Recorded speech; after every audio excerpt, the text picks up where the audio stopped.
everyone. Welcome back to the stream. It's been a brisk 12 hours. We got to sleep at least for 10 minutes, 12 minutes. It was at least the 12 metric minutes. It was incredible, frankly. Unfortunately, 2 nights ago, I had an incredible dream about being a Mythbuster. You did tell me about that. Last night, not at all.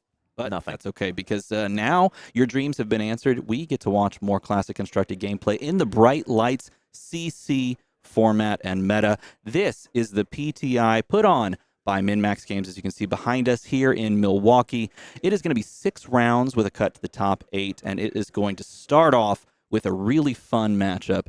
Teklovossen is going to be on stream here in round 1 versus Dromai. Yeah, we finally get to get a good look at Boss Voss himself and see exactly what all the hubbub is about. We got a good look at Dash.io yesterday. We got Max Nitro as well, but now the third of the trio, the third Hansen brother. That's right. As it were.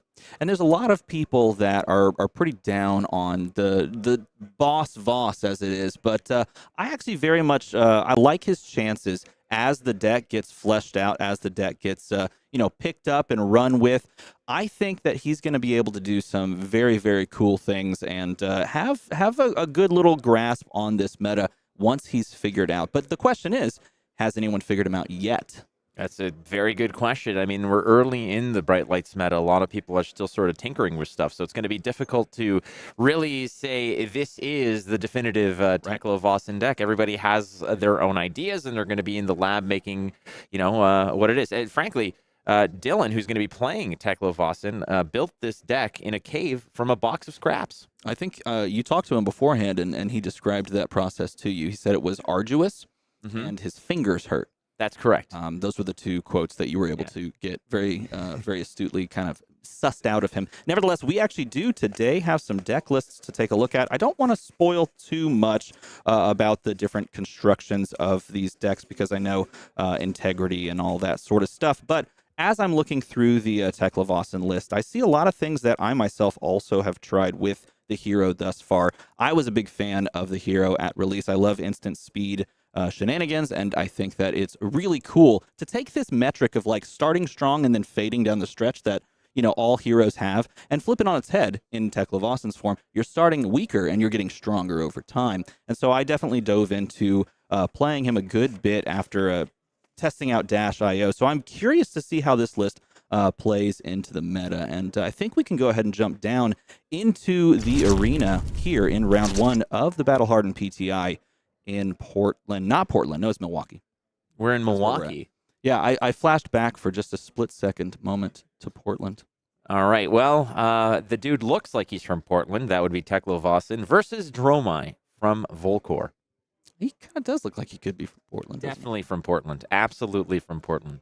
So it is going to be Dylan versus Josef on Dromai here. We've seen a lot of Dromai this weekend. One of the more abundant represented heroes at the Hardened yesterday. This is a different story. This is a PTI. I believe there's about half the amount of players playing today. As less than half. There's about, I think, 60-something. 52 players at 52. The event today. Okay, so 52. Well, much less than yesterday. Yesterday we had 119, incredibly. But correct. It's a Sunday. People are relaxing. They had 7 rounds of Swiss yesterday, but today's a different story. 6 rounds. So we're going to start off again. It's going to be Teklovossen versus Dromai. Using the turn 0 opportunity to pitch 2 reds. We got a red firewall and an Annihilator engine being pitched alongside of one of our very powerful Evo Steel Soul effects, our cards, our equipment, and we are triggering the effect on Teklovossen. Now, this is sometimes just good for you to do at turn 0. This is something you can pitch into and not actually resolve any Evos onto the board, which means you can hand filter on turn 0 every single game, which is really, really cool. In response, we have the activation of the Seeker's legs, and then we are just going to Arsenal and pass on over. No effect being used in that scenario to cheat out one of our Evo equipments. And as I talked about before, you notice up here these 4 pieces of equipment have no real effects on them. They cannot block. They cannot function. They are just there to act as base pieces. And choosing these instead of other options is totally fine. It allows you also, most likely, if you have these in your equipment suite, if you have extra copies, You can use Fabricate to bring in more if something happens to explode. But over on Josef's turn, we have the start of the turn with Rake the Embers, a fantastic, like, heavy pressure card in this matchup because it forces you to, as a Teklo player, find a way to remove these dragons. Well, Rake the Embers is incredibly potent in itself. It's just going to create 3 Ashwings, which in their own right are really difficult to go ahead and deal with. They're small, they're annoying, but they do get the job done.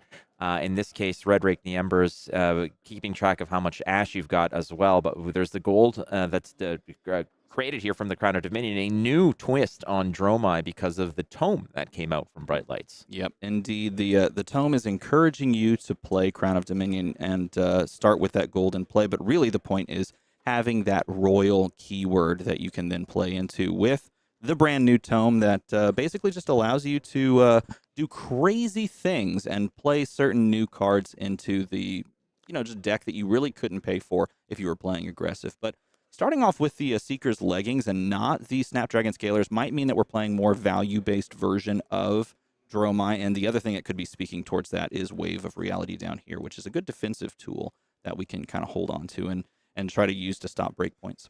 Caloria is established here, invoked from the Ash. This one is a 4-attack dragon. On hit is going to draw you a card. Very similar to Snatch, the WTR, the Welcome to Wraith staple card. If you're wondering why we only make 2 Ashwings on the possibility of making a third, we definitely don't want to go completely Ash 0, because if we don't draw into ways of generating Ash and we draw into an all-dragon hand after we've already used our Seeker's Legs to generate some Ash, then we just get stuck onto awkward hands. And as you can see in the hand right now of Josef, he is holding on to at least 1 dragon. He's holding on to a Sigil of Solace as well. And if the rest of his hand is not functional for a no Ash turn, then you just basically played yourself by making a 3rd Ashwing. Yeah, you've got Themai, you've got Chromai in that hand as well, holding on to, so Themai, Chromai, Sigil of Solace, and I believe there's the 4th card is Mystery Meat. Oh, was it a Burn Them All? No, it is the Tome. There's the tome that we're talking about. So again, brand new card from Bright Lights here. It's going to draw 2, pitch 1, create 2, then do all kinds of fantastic stuff. This is the card that a lot of some say, is it worth it? Well, yeah, I think so. Well, in the hand that we have here, it actually is very worth it because we are going to draw 2. Then we're forced to pitch 2. This creates 2 Ash. It allows you to float 2 resources. And we have a 0-cost dragon, but we also have a 2-cost dragon as well. And that's kind of a big deal. On the previous turn, I believe the play was playing out the Steel Soul equipment, but I don't know if he played it at instant speed. If he did not play it at instant speed, then he unfortunately did not have the action point to remove the Kyloria. I didn't quite catch it as he was playing. Nevertheless, he is playing onto a proto base, but that base, it looks like maybe they were counting the resources available.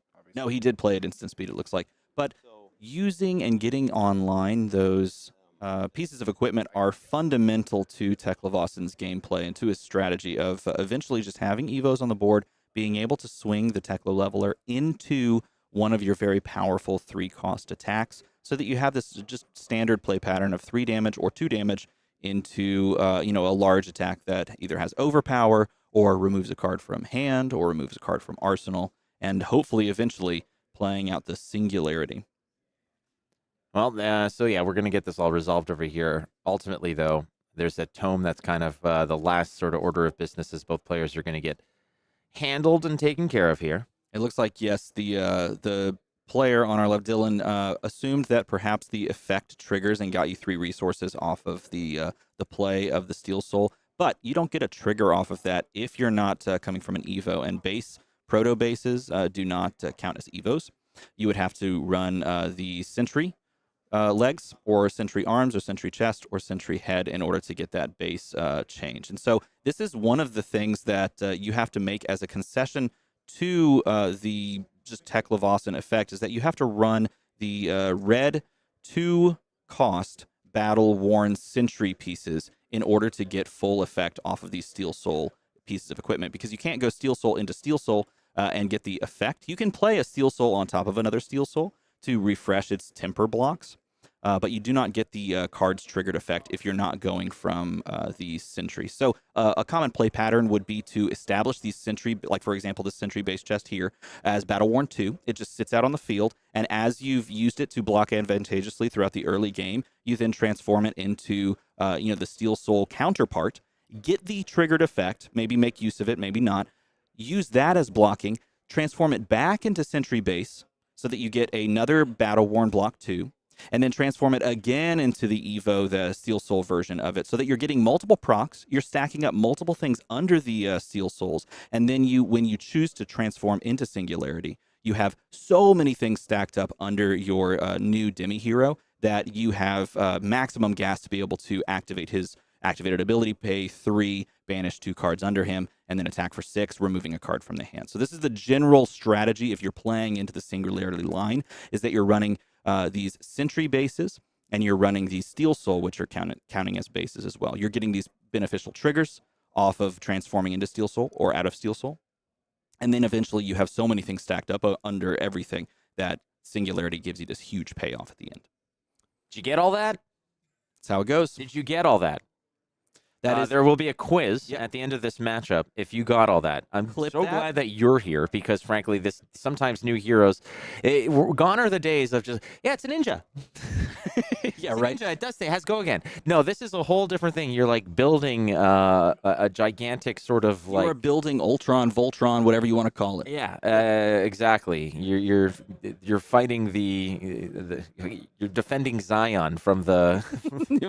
Yeah, that's right. From the Matrix robots. But that's what's cool about the hero, and that's why I really like him, is that you're going through this mini game of like stacking up effects and transforming as they go. Yeah, well, there you go. Exactly. Everybody's learning, so we're okay. It's a PTI event. Don't worry about it. The world keeps turning. It's all good. But hey, we're back to where we were, which was resolving the tome. This brand new card from Bright Lights, helping the Draconic heroes. The reason why, frankly, you're running the Crown of Dominion in order to be able to play it. You have to be royal to make this happen, and here we are. Pitching the 2 is a required cost. He had a second tome there he drew off, and that is going to create 2 Ash.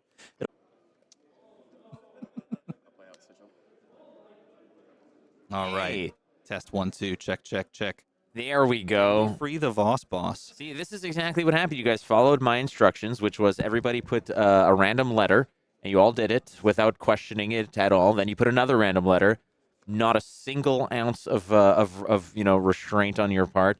And then you all wrote Bonobo. And here we are, and we're back live. So, see, you just trust me on this. Okay, so. All right, hey, let's talk about this play. Junkyard Dog is a great card in this deck because it allows you to block with your Sentry base equipment and then scrap them so that they go into Banished so that you can then play them from Banished, which is quite good in the just overall game plan of the deck, in that we now have access at any moment to transforming that Proto base head into the Evo Sentry base head, which is a 2-block that just stays on the field as battle worn and gives you the ability to stop some of these breakpoints coming forward. But sending this on over for 7, pushing this sort of like breakpoint damage.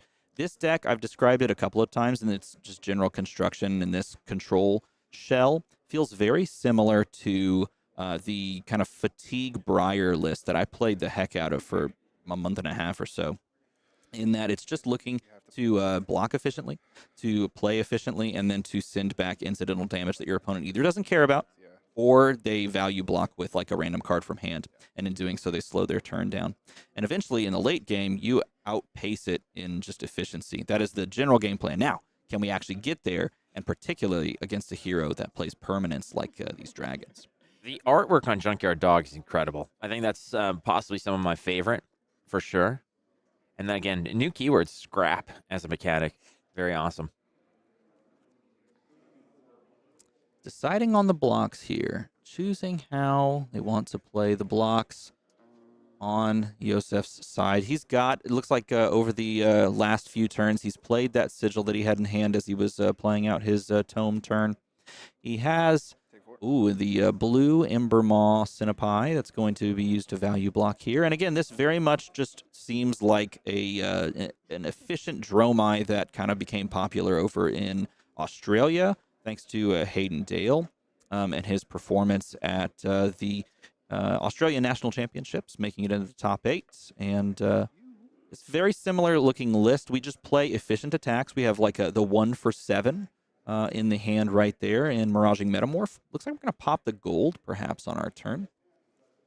And now that we're playing the Crown of Dominion, there's always the decision point of if we want to try and include in the deck some cash-ins. If we're playing a more aggressively slanted version of this deck, then we can make use of the extra 2-card draw off of a cash-in for that gold, rather than just using it for Ash generation, or in this case, just using it for a simple incidental card draw off of pitching a yellow Remembrance. No, the Remembrance is not important right now. You just want to cycle that card around, get something better. 2 Ash Wings on the board. That Kylori is still standing tall. And again, continuing to build the suit, just continuing to upgrade. Like you mentioned, Flesh and Blood is a very fascinating game because like other card games where you power up as you go along, Flesh and Blood is very much a different kind of game state where you're kind of weakening as you go. You're strongest at the beginning of the game. In this case, Teklovossen is kind of breaking that trend. It's bucking that trend of you're building up to something bigger and greater as you progress through the game. In this case, by building up that armor and continuing onward in that case. Apparently, we've been mispronouncing Joseph's name.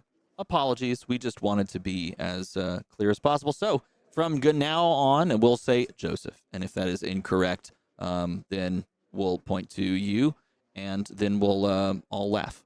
Oh, you can trust this random Ali. Yeah. Well, we're going to. I'm in. He did say his name is Joseph Mendez. Deal. They're perfect. So we're going to say Joseph. Joseph There it Mendez is. it is. And Dylan. We should go over there every time and ask them how to pronounce their name. That'd be the Let's solid do it. play.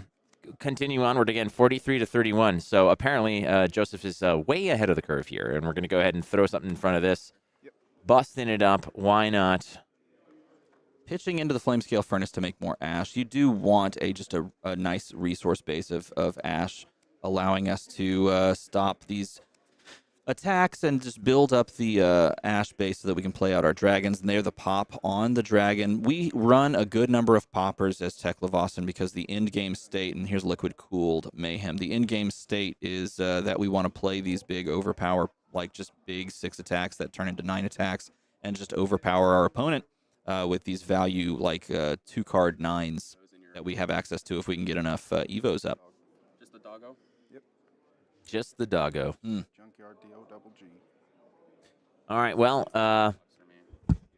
this matchup is very certainly unique because there's not a whole lot going on. Both players are kind of progressing towards a bigger, better board state, be it the establishment of a dragon horde versus kind of just building towards your mech suit, right? You're building yourself up to be greater than you are. And how long does it typically take to get to that end game? Well, so that's the fundamental question that we have to ask ourselves is how quickly we want to get there. And it depends on how many sentry equipments you run in the deck. If you recognize that a sentry equipment is essentially like a red block 2 if you don't have it in play, and then it becomes a red block 3 when you do have it in play, it's a little contentious because some people will look at that and say, I don't want to deal with that at all. Like, that's just a terrible card in hand. But then if you put it on the board, it is a super integral card to your strategy of being able to just value block across the board. And so if you're running a small amount, then it will take a lot longer because these Evo Steel Soul equipments are super expensive. They are 4 cost, and that is a really tough curve to hit. But if you're running the Sentry bases, then you can actually get to 4 Evos very quickly. Establishment of Dromai here. And with a lot of poppers in that Teklovossen deck, having Dromai out there is a good way to sort of keep that combat chain intact, to keep your turn alive, versus just having it completely busted up. And at instant speed here, we're going to go ahead and upgrade. Yep, and there is the upgrade. So we got the 2 value off of the Battle-Worn equipment, and we are transforming into Evo Steel Soul Memory, and in doing so, we get to have an intellect of 5. We draw the card, and then we send the Teklo Leveler off of the drawn card, and this is why you want a large proliferation of blues in the deck, and so that you can draw into a blue at any given turn and send the Leveler for either 3 or 1 if you've got enough Evo pieces. Playing out to Joseph at 42 life over here, Dylan at 30. At turn 6, there's not been a lot of fireworks so far, but there has been, progression as the Dromai is gone, but the Mirror Guy quickly replacing it. There's Yendurai. Yendurai, probably not the most threatening of dragons, but it is a little bit resilient. Comes in with one of those endurance counters. So it is a little harder to get rid of, but still as susceptible to any kind of 6 attack or popper, but a Dromai following suit. Now you are out of Ash, so this is going to be an important aspect that Josef is going to have to manage. Talking about various different economies, it's not just about pitch value, it's also about Ash economy, an additional little thing that you have to keep track of. So Dromai firing away for 3, swooping in. If this gets popped, you do maintain that action point, so there's no problems there. I think the best case scenario here is to do exactly this. Cover it with Firewall, wait for them to swing a second dragon and pop it. We do have a lot, especially in the construction of this deck, we do have a lot of red, 6 or greater attacks that just cover things up and pop dragons very nicely. So we pop the second dragon, and then we go on over to the other player's turn, because obviously this one's covered up by Mirror Guy. And then we use our Teklo Leveler on that turn to clear the Dromai. Dromai is a must-kill dragon, along with Mirror Guy is a must-kill dragon as well. So you're kind of in this rock and a hard place scenario of how do we remove both. So talk to us a little bit about the difference between something like a defense reaction and a block card, because that seems like there might be some confusion in terms of the two different cards. Yeah, so a defense reaction can only be played in the defense or the reaction step of the combat chain as it goes through. A block card is assigned as a block as the blocking cards are played out, and it is a brand new card type to the game as a subtype of cards now that you can play and allow you to play around things like Overpower. They don't play around Dominate, but the keyword Overpower says you can only block with one action card, and a block card is not an action card, so it allows you to kind of put down two things. But it's in this deck not because it's a block card, it's in this deck because it is a 4-block card. And so we include in Teklovossen, we include things like Fate for Scenes, Sink Belows, Oasis Respite, and notably here, as we saw, the Firewall Red. All right, so Teklovossen here now with 2 Evos up, and which means that his Teklo Leveler will cost 1, and it'll attack for 2, which is not all that impressive. However, the more you get powered up, the more your suit does the work for you. This could eventually be a 3 go again for 1, which is an incredible powerful tool to rely on. However, you have to build towards that. It is something that you have to work for and get to. Yendurai doing some work as well, swinging in for 3. Yeah, the main goal that we want to get to, or the main point we want to get to, is 3 Evos. Because once we get to 3 Evos, we can put together combat chains where we start with the Teklo Leveler for 2 value shots just at our opponent, or at, in this case, the dragons that are on the board, and then follow it up with a powerful, like 6 or, higher attack. And that is a great point.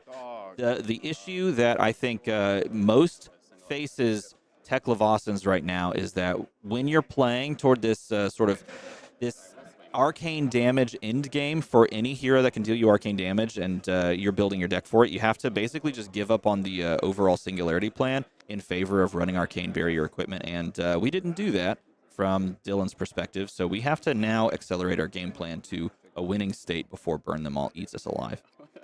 Okay, well, that gets met halfway, and you do have to protect that total because, like you said, arcane damage sometimes just becomes the de facto strategy for a Dromai player once they figure out that, hey, there's no way to block this. There's no way to get through it. However, there's still a lot of work to be done here for Josef, as he's only brought Boss Voss down to 29. Dylan has worked towards it, been decently adept at clearing out some of the dragons, but now you've got a whole a variety pack. You've got Miragai, Uvia, Yendurai, and Ashwing buzzing about, all under the watchful guise of a Burn Them All aura that is going to sit there and just sort of smack you a little bit once per turn, which is going to be difficult to digest. Now, it's only going to be 1 here and there, but that is kind of the insult that is associated with the injury caused by the Miragai, the Yendurai, the Uvia, and all the physical damage that those dragons are going to represent here. As Josef is I think pretty content to know that he's got a decent horde of dragons at his disposal here. Now, the card that you saw just blocked with there is the protocol that comes down. I believe it's Magnetic Protocol, if memory serves correct. And Magnetic Protocol is actually a really nice silver bullet into a variety of matchups, because as the Evo upgrade, it says the defending hero must defend with this X equipment they control with -1 counters if able, where X is the number of Evos you have equipped. So into certain matchups where your opponent's trying to block advantageously with different pieces of equipment, you can just grab them and blow them up. For example, if we were to play that on our turn after our opponent has made some like advantageous block with Flame Scale Furnace, they just lose Furnace in that moment. And it's disgusting and disturbing and terrible. But you know what else is disgusting, disturbing, and terrible? Tumulti. Oh, no. Tumulti. Yeah, but the danger here is that the top of the deck may not be reds because we are running some number of blues and yellows in this deck. So we are going to send the Tumulti, and this could basically just blow up. It's another silver bullet sort of in this matchup. It could just blow up the one block Steel Soul Memory on top there. Let's see if the reveal. Yeah, this is going to be dangerous again. Sometimes Tumulti just makes it happen. Double red. And that, let's see, I think he's going to take the Steel Soul Memory. Going to blow up the Steel Soul Memory. And this is another reason why in this matchup I don't think you can necessarily play for the Singularity flip and the in-game state, because they have the capability of just blowing up your equipment, and instead you probably want to play towards like AB3 with Viserai and the boots, and then just trying to play a bit more aggressively. But the other play around on this is if you're playing Fabricate in your deck, because Fabricate is a Mechanologist instant card, which is a very brand new subtype to the Mechanologist class, and it allows you to go and get a proto base from your inventory. So if you're running more than one proto base, you can actually just say, okay, Tumulti did its thing. Now I'm just going to play Fabricate and go get a proto base chest, or a proto base head in this case, and just start all over again. So what's the outcome here in terms of the significance of just blowing up that headpiece? Well, if we're playing to an end game where we're trying to flip Singularity and just push this crazy amount of disruption by taking a card every turn from attacking with the singular Teklovossen hero, then we've just stopped that dead in its tracks. So it could be absolutely huge if the deck is only tailored around doing that one thing. If the deck has more flexibility to play towards like a more aggressive slant, which could be difficult if the construction is in a certain way, then we may just be totally stuck and dead in the water. It just depends on how this deck is constructed and how it will play out over the next few turns. The Annihilator engine that you can see on stream over there, another really cool piece of artwork that does a whole lot of stuff as well. I mean, a 6-cost card is going to be incredible, but again, based on the amount of Evos you have equipped, you just got one less.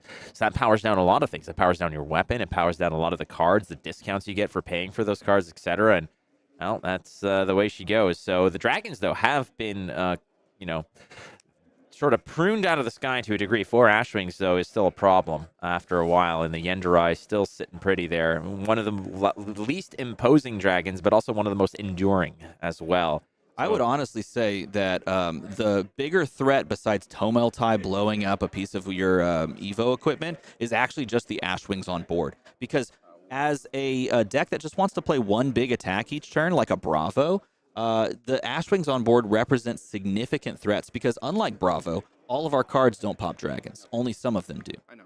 I'm just walking. That's part of the, that's, and like in reality, that's the fallback plan for Bravo against this dragon plan, is that you can basically stymie their entire attack by merely just popping a dragon and having 3 cards left to go ahead and do what you got to do, whether it's to send an attack or to swing your hammer to clean out another dragon. That's definitely the game plan. But you're right. Even though there is a bunch of 6s in this list here for Teklovossen, how many of those do you really want to use to pop a one attack? A one damage attack. But again, 4 Ashwings, leaning on those Rake the Embers and the Uvias and the generation of them is going to be important here for Josef. But he's already done a lot of work. Again, Tumulti just crushing the headpiece is incredibly, incredibly strong here. That has really stymied a lot of Dylan's endgame plan over here. Yeah, I think fundamentally, the dragons on board, the persistent threats, those are the true big threats on the board compared to losing an incidental piece of equipment, which is a good piece of equipment, and it does stop your singularity flip if you're even playing that in this matchup. Really, the biggest deal is that you're going to die on board to permanence, and you don't have blues that block for 6 to pop them. Your entire deck is not a Guardian deck made up of just easy 6-block blues. All right, a little judge call over here. They're going to be sorting something out here, but with a passing Mirage of Marigai on board, there's no major threatening dragon at the moment, but there are 2 things that Dylan's going to have to worry about in terms of being able to pop something at some point. But again, you're absolutely right. Ashwings are so unassuming, but they're so menacing because they're so abundant and they become low priority targets. And once they're like little Kadachis, right? They're not anything that is really gonna to rattle or tilt you. However, over time they do become they add up, right? And they become more than the sum of their parts over time, and that becomes dangerous. Burn them all on 3 triggers now as well. Josef is again playing above rate at 42. It's turn 9, and he's taken negative damage, as it were. He's above rate. He's got plenty of time, plenty of space.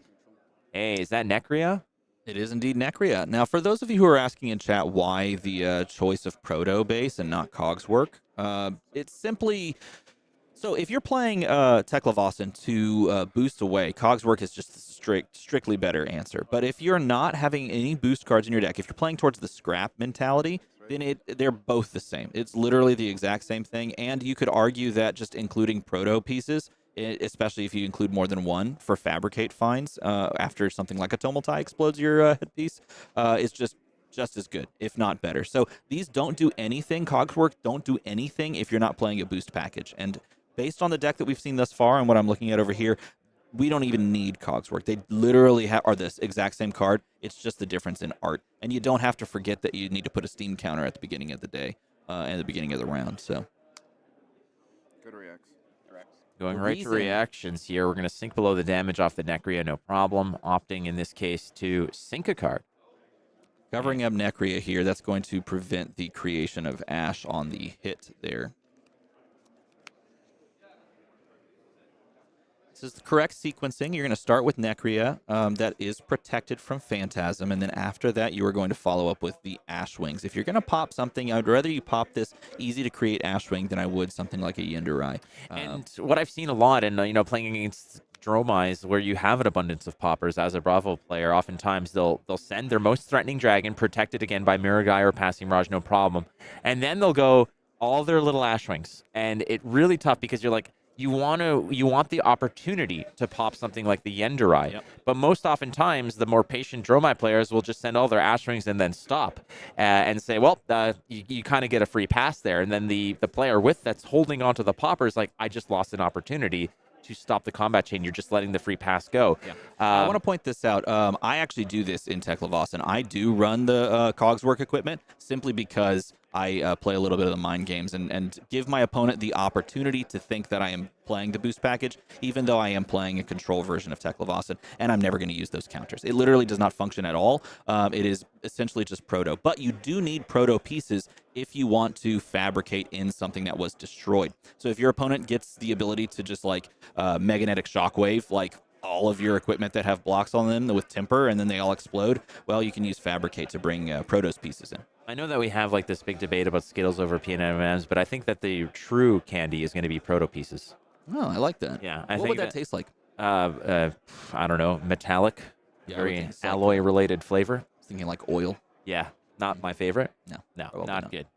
Rich, high in iron content though. That is true. Yeah, delicious. You can, get your daily amount. Pointing out this important piece of information as well is that Burn Them All is just going to win the game because it's on 4 counters right now, and it's just dealing consistent, persistent threats. We're going to send the old Teklo leveler over to a dragon.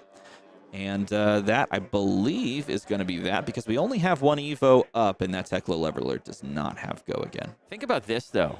I mean, Josef's at 42. Dylan's paying 3, or is it 1 at this point? I think it might be 1 based off the 1 Evo to kill it 1 Ashwing. And in the meantime, here's Josef dropping a Ravenous Rabble. It's going to get covered up by Fate Foreseen.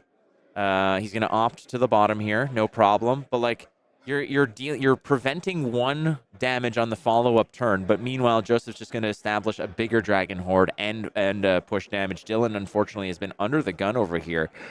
Can Teklovossen rely sheerly on the attacks, the attack action cards that are in the deck to potentially win the game over here, or is it just is his number 1 outcome have to be to build the mech suit and have that kind of value going? Well, it depends, because if he has Fabricate in the list and if he included it into his deck, then he can play towards that singularity in game. But without the ability to fabricate in a new proto piece, he's just dead in the water on that front, and he has to be aggressive.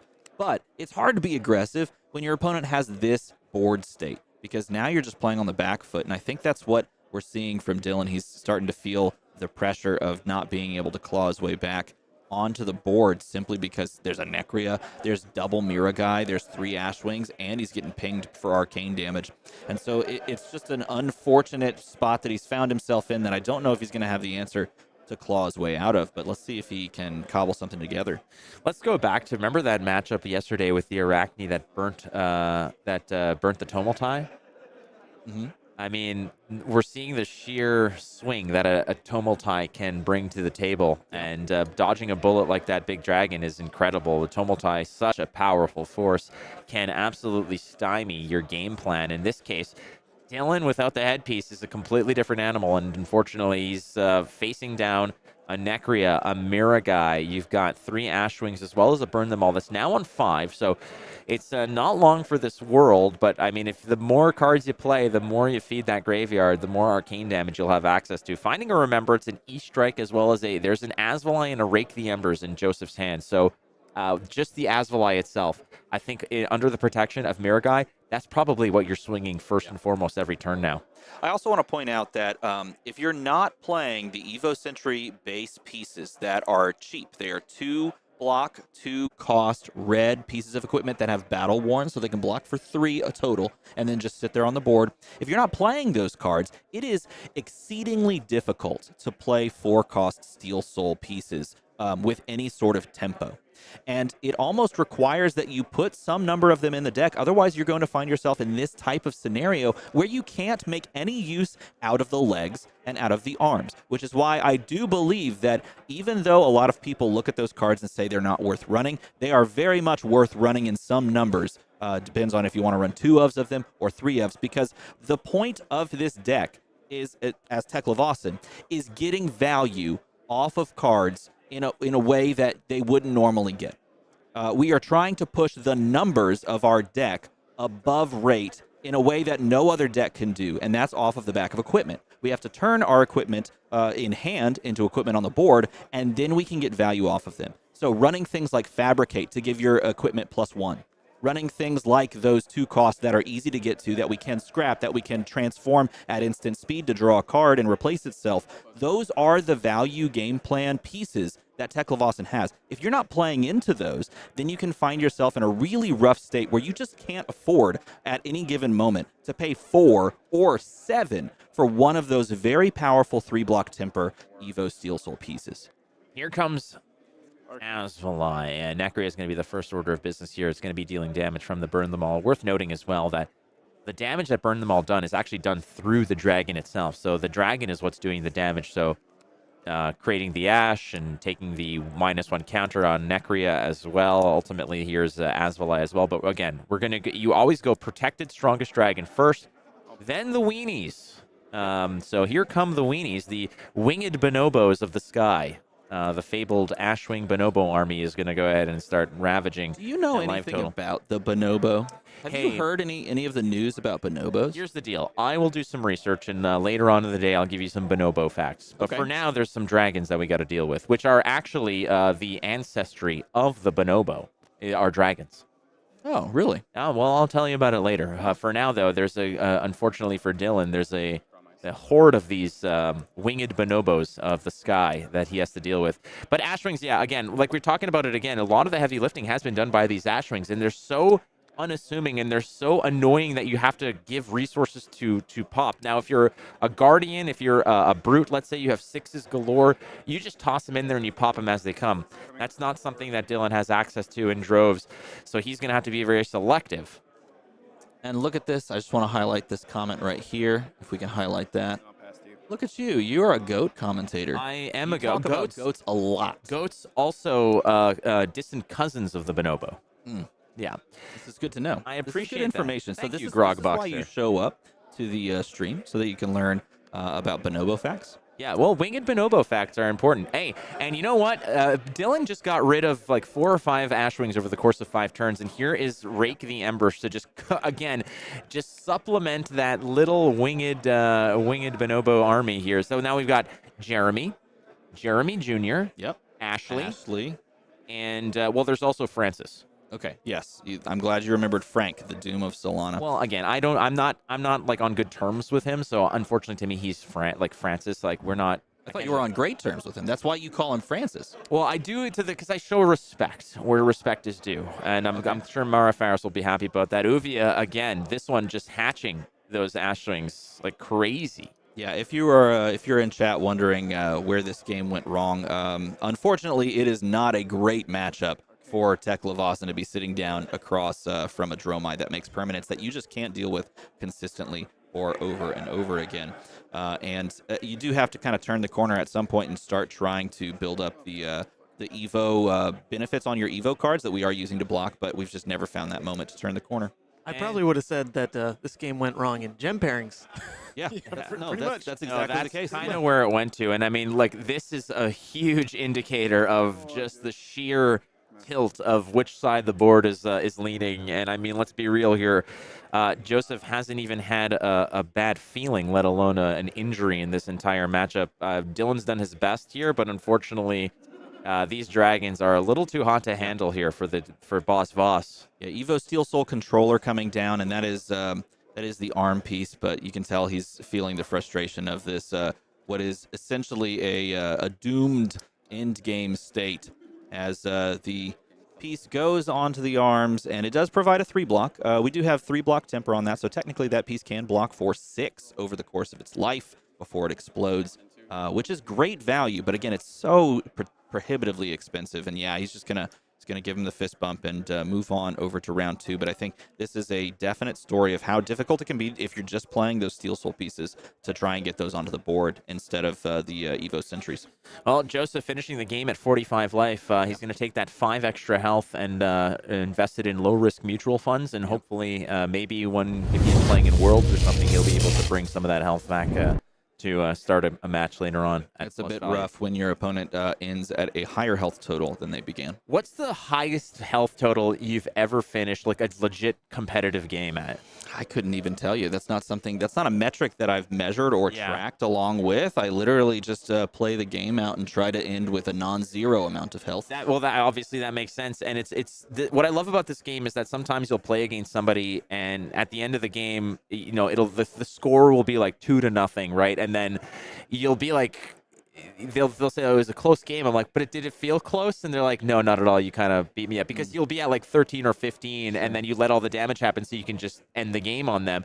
The most I've ever finished a game at, like a competitive game at like a calling or a battle hardened or something like that, I think I finished a game at like, it was like 38-0, and it was a match like this. It was an Oldham versus a Dromai. Yeah. And at the end of the day, I was just like, you couldn't even hurt my feelings, dude. And oh my God, I just noticed this. That took you a while there. It did take me a while. Thank you so much for doing that, and thank you so much for not looking at the screen for so long. Hold on a second.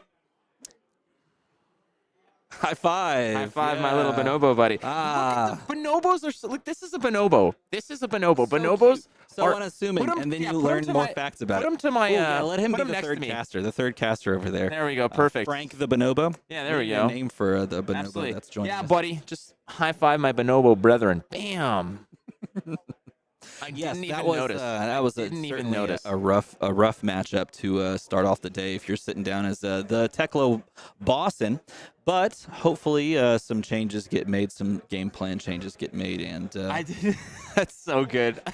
I was wondering if you were just playing this off really cool as a cucumber, but no, notice it. I was so focused on this, and you were laughing. And I thought you were laughing at the fact that I beat somebody 38-0. I held it together, but he was dying over there. Go pounce over to yourself over there. What do you think, bonobo guy? Ethan just put that on the screen and then died. I want my own friends. I'm going to just populate as many of these on my screen as I can. Dude, I think it's is so good. I As think the Yeah, that's a great idea. I'm just going to have a little Every time we menagerie. cut to you should just have more and more bonobos. Here we go. They're like rabbits. They're duplicating. I wonder why they duplicate like that. because they Here we go. This is my friend. Go on, tell I'm us. not going to say, All right, listen, all right, all as the chief bonobologist, as the chief bonobologist here, they are a fascinating species. I will give you more bonobo facts as we go on. And yesterday I did tell you that they do use sex as currency. So that is incredible. Thank you for sharing that with us. That's a fantastic knowledge.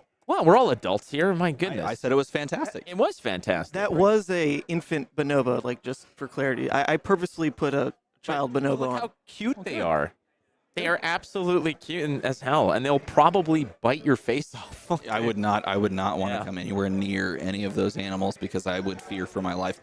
Nevertheless, we are wrapping up round one. It does sound like players have sort of started to, stand up from tables, migrate off of their first round matches. So we'll see if we can get our second round matchup here pulled up shortly. We're going to look at some pairings, figure out what we want to see. Let us know in the chat what you would like to see today. Would you like to see more of these new heroes? Do you want to see more Lexi or more Iyslander, or You guys want to see some Borvobo?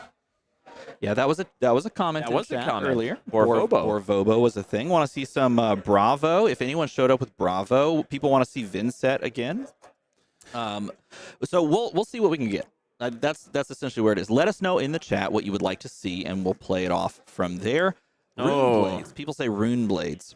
Rune blades would be fun. We didn't get many of those. We saw the one Vincent yesterday. We do have more giveaways to do today, which is going to be fascinating. Oh, hey, I think I saw someone on the stream there. Oh, hey, I know both of you. Oh my God! Did they get paired into each other? Oh, Wow! I don't know. Is chat's not seeing this, right? This is not live. This? Oh, okay. Okay. All right. Okay, it's a Dash.io mirror. This is a matchup, by the way, that you are going to want to listen to the live mics on this one because, if anything, we're going to get some Sam Dando, some of that pristine psychic damage, as he likes to call it. If there's anybody who's going to talk smack, it's going to be basically MinMax's own bonobo, which is Sam Dando. And not only that, playing against Dash herself, actually, in this matchup. This is true. Yes. This is So kinda interesting. Sam Dandanobo next versus Rachel Stoddard, a.k.a. Dash. That's right. And both players are playing Dash.io. And both players have been working on and building and tinkering with the deck over the past few days and weeks. And in fact, Sam picked this up yesterday and was looking over, at the games that Levi was playing with Dash.io. If you wanted to watch Levi play in round one of yesterday's stream, go back to yesterday's stream. Keep this one open, of course, but go back yesterday and watch that game play out because he was playing Dash.io. Sam was like, you know what? Let's make some changes to this list. And so he tinkered with the list, last night and early this morning. And they put things together, and they sat down and they were like, okay, this is the list we're running. And so Rachel sat down with Sam, sat down with Levi. They swapped the deck out, and now they're both running the same list, essentially. So this is a mirror match. In the truest of senses, they are literally a mirror of the other person's deck. Sure. Yeah. One of them is Sam Dando. Yes. Drip Drop Dandanobo. Right. And the other is Rachel Stoddard, the Dash herself, frankly, who got to reveal that hero. Am I correct right. on that? Yeah, which is incredible. Yeah. So I think they're ready to rock and roll again. This is one that we're going to probably give a lot of leeway to listen to their back and forth because they're also great friends, but Sam is one hell of a vicious competitor. He is going to be relentless with his poking and prodding and his trash talk. It's incredible. It's a sight to see for sure. So we got deck lists. They're probably going to be spot on. I would imagine they're either identical or close to identical. And let's take a look. They are indeed identical from what I'm seeing. Yes, they are exactly the same. We'll say yes. So it's funny, too, because I played the heck out of Dash.io over the past week and a half now. And both at pre-release and just testing out the classic constructed hero. And it's my favorite hero from this set. I think it's the most engaging and it has the most flexibility. and I had a lot of opinions, Well, this is gonna be and good I was because willing to share my opinions, whether they wanted to hear it or not. But, These dashes here using those eyepieces, I believe that they are using some of the Neuralinks that were previously tested on bonobos. oh yeah, is that right? That is correct. Well, So there you go. Dash here using the first ever prototype of the tested on humans Neuralink. Totally forgot about it. So many Very, very bonobos. Many boffins died testing the Neuralink. Yes, there you go. That's a good little reference there. So deep cut, not too terribly deep. I think everybody knows. Oh, that's Star a Trek. Return of the Everybody Jedi knows cut. Star Yeah, Trek. that's all good. Oh my I would god. use smaller dice I to- swear. All right, so it's a Dash That's Input, also why you output. have a That's better right. dice set. versus somebody in chat mentioned, it's me, Dashio. And I thought that was great. I thought that was awesome. The Saiyan counter. It does very much look like a power reader from Dragon Ball Z. Equipment It's balance. over 9,000. That's exactly what it looks like. Both starting at 36. This. This way, you do not give Iyslander a free scar for a scar. Very, very astute Important. point, sir. That is the high-level commentary we've come to expect from you, my friend.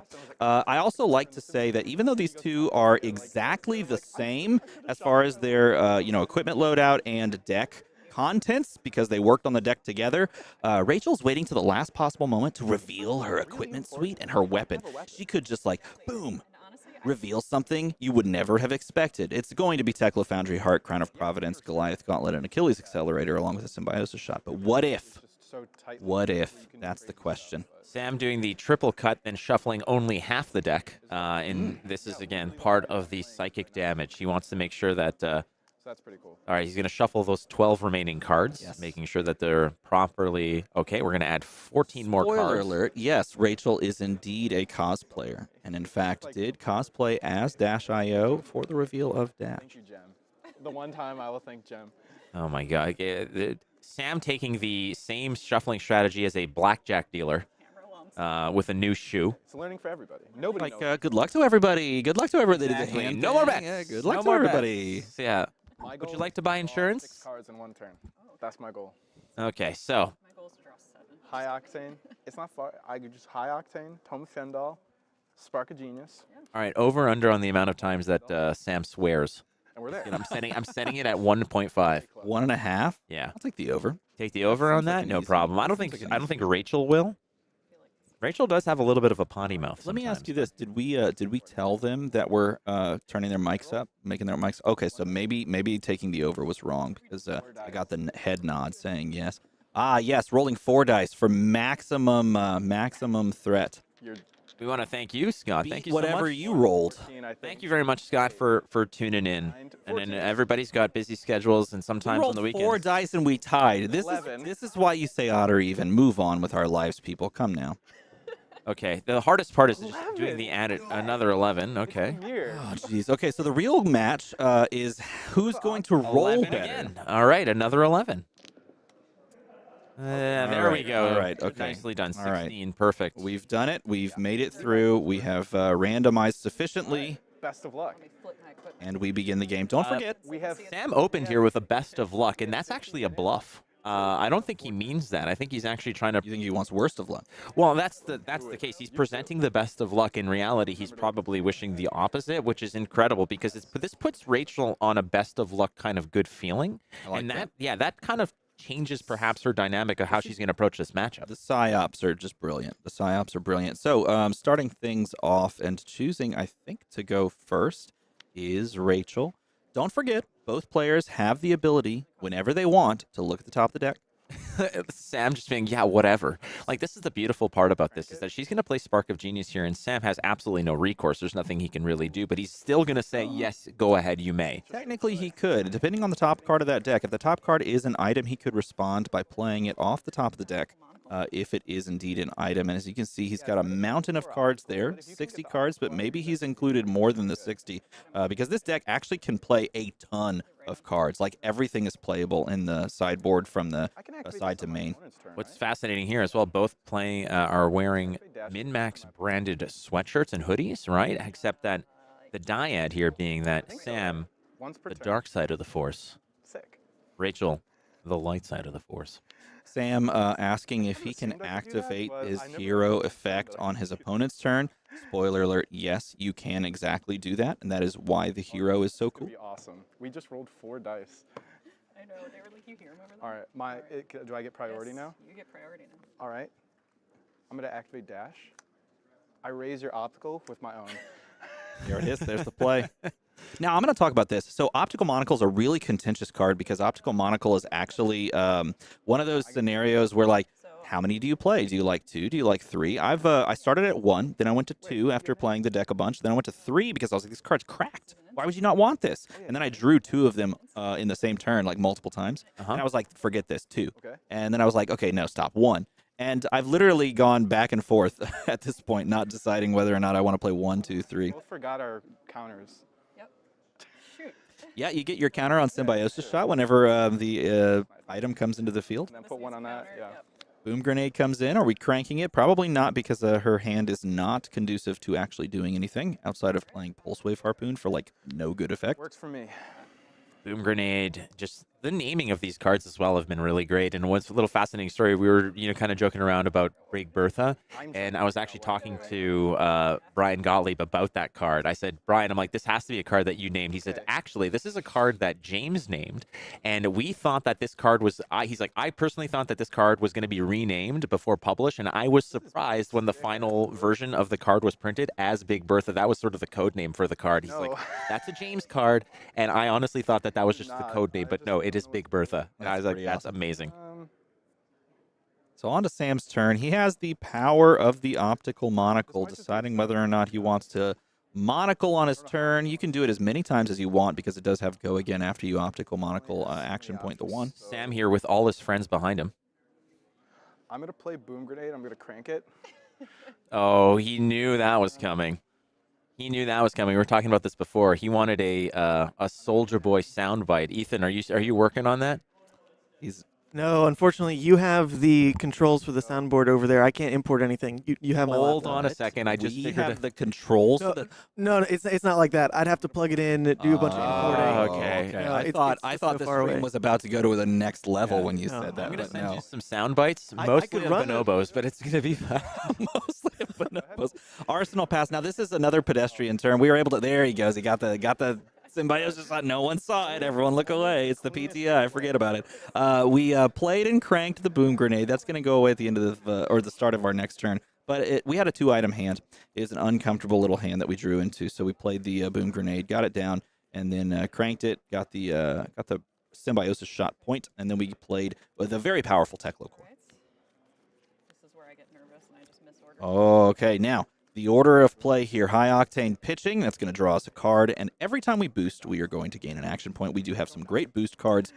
Soup Up, though, that's an interesting little card. Now, this is a card that was added to the deck this morning. I was hoping The Soup Up edition here is interesting in certain respects, but it's not going to be as well. It depends. It depends on if the Boom Grenade is allowed to hit here, because we had to remove the steam counter, and now it's threatening 2 points of damage the next time something hits. So this zipper hit is 5 attack. It's threatening a break point. We're boosting, so we have an extra action point. So we do have 2 action points available for us once the go again resolves. So let me ask you this, because I know we're Go kind ahead, of I'm ready.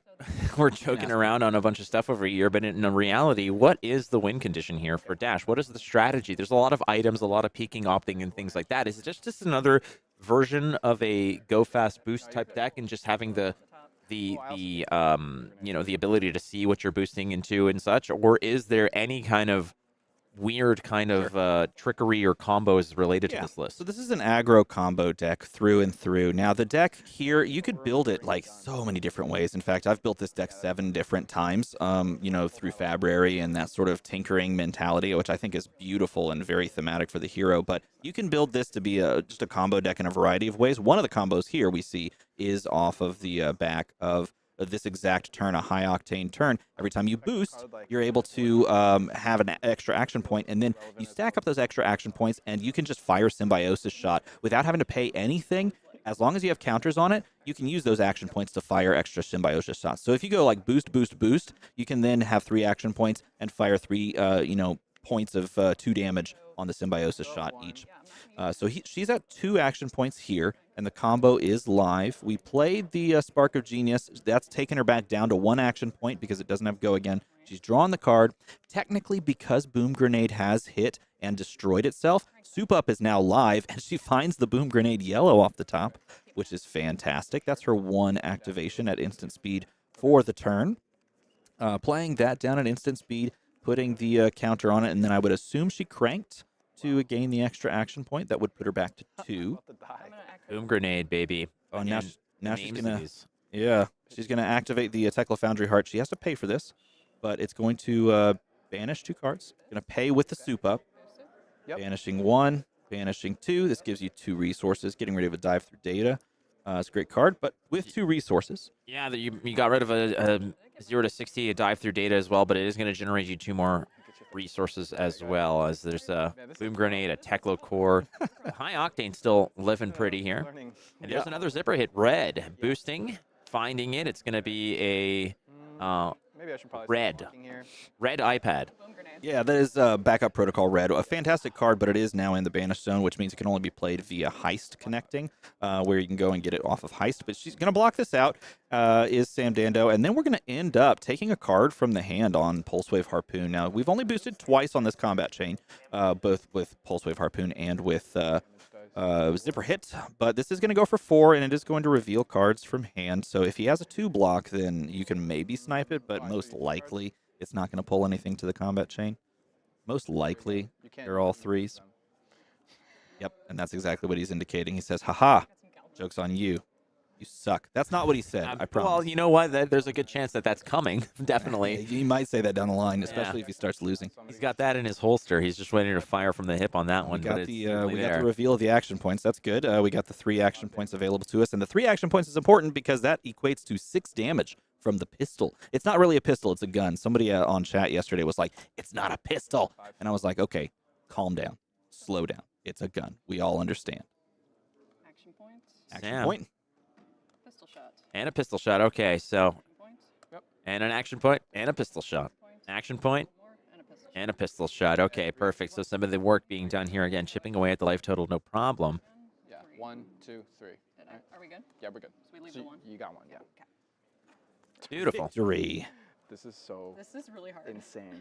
Yeah, it's crazy. Exactly. Like I completely agree with both of them. There's so much to do. This new Dash version here is so much going on. There's so much to keep track of. It's not just about items and opting and taking a look at here or there, but look at what that turn was able to actually convert on. Multiple attacks, item generation, as well as steam counters and multiple action. But it was crazy. It was just kind of how it goes. Again, this is a hero, I believe, where the skill floor is going to be high and the skill ceiling is going to be high. I 100% agree. And now we start the value off the optical monocle. Both players have optical monocle, by the way, and they could use it at any time. I think it does play well into trying to figure out what you want to boost away and finding an item so that you can use the effect. But here's the Soup Up coming across with 4 Go Again. This was the card that Sam Dando really wanted to add to the deck. It does have Galvanize, which is kind of nice because Galvanize does give you the capability of blocking. Oh, I've been told to not click this pin, so I will not click that pin. I apologize if that was distracting. Nevertheless, this Soup Up is coming for 4. It is going to be blocked by its own Soup Up, and then we're going to go Zipper Hit. No boost for 5. Or 5. Now, this is another thing that you have to worry about with this deck. Is it is very cool in the early and mid game to just push that damage and boost, but you find yourself in the late game if you're boosting with impunity, running out of cards and running out of threats. And so knowing when to stop boosting, and especially in this case, And you're going to take 8? he's going to crank the Boom Grenade.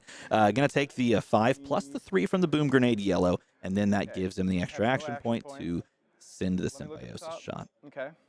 I love it. Saying, look at the top. Okay. I think that's my turn. All right. Well, he doesn't like what he sees there, and that's the end of the turn here. Get some work done over here, Rachel. Interesting. He cranked the Boom Grenade, gave him the extra action point, but he chose not to fire the Symbiosis shot off that. I wonder if he knew he had the extra action point from the crank, or if he just wanted to do the crank move with his hand and then just kind of pass on over. Okay, 3 in hand, 2 resources. I'm in a bad position. Yeah. I am going to start off by optical monoling. Okay, so she says she's going to optical monoling, which is also known as optical monocling. Is it monocling or monocling? Yes. Perfect. So that's what she's doing. It's like bonobo and bonobo. Sure. No problem. Both are great. Yeah. In this case, again, it's just remove a steam counter to opt and go again. It just allows you to go ahead and take a peek again with the fact that Dash has the access to the top of the deck at any time. You could do something like this. You opt and find the card you want. It is a yellow boom grenade.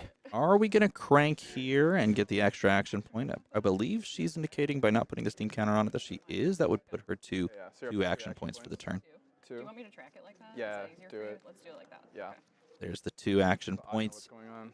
for everyone at home. Both these players, by the way, I just want to point out, sitting at 1-0 and talking to each other about not quite knowing what's going on. Maybe that's speaks to the power of Dash.io. Well, here comes the Thelonious Bone. It is a T-Bone Red. It's going to go ahead and fetch one of these blockers. Achilles Accelerator is going to be tossed in front of this one.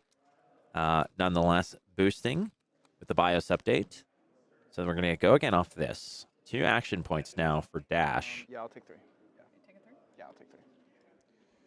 20. Oh, wait, did you take So the- T-Bone is taking 3 damage, but it's also presenting the boom grenade damage. So this is a T-Bone for 6. I can't take it all. Boom grenade's pretty good. Okay, so Foundry Heart? It is predicated on the attack hitting. So you can like look at something like a boom grenade, like a 0 for 3 or a 0 for 4, almost like a 0 to 60, Resource. except at instant speed. But it's predicated on your opponent allowing something to connect, and so it's a really cool like Iron Song response-esque card that really forces your opponent to say, okay, I either take no damage this turn or I take a bunch of damage this turn. I think it's gonna matter. Sam says, Yeah. "Ha!" as No, I have a target for the highest. Teklo core gets boosted away. I don't have a highest, but I will soon. So So I'm saving my I will we're soon. gonna. I think it's time. So Very soon. As 1, 2, 3, 6 says I need to bonobo some more bonobo Are you facts. just Googling bonobo facts? No, these are all off the top of my head. I am, Oh, like I okay. said, a bonobologist. Okay, you're right. I believe you. Did you know that male bonobos never leave their mothers? 17 damage. Kind of like Italians. block or 17 health. I'm going to die. Okay. I'll buy That is a bonobo fact. fish dice, so people for the people. That is definitely a bonobo You fact. should have turned to the second camera on that one.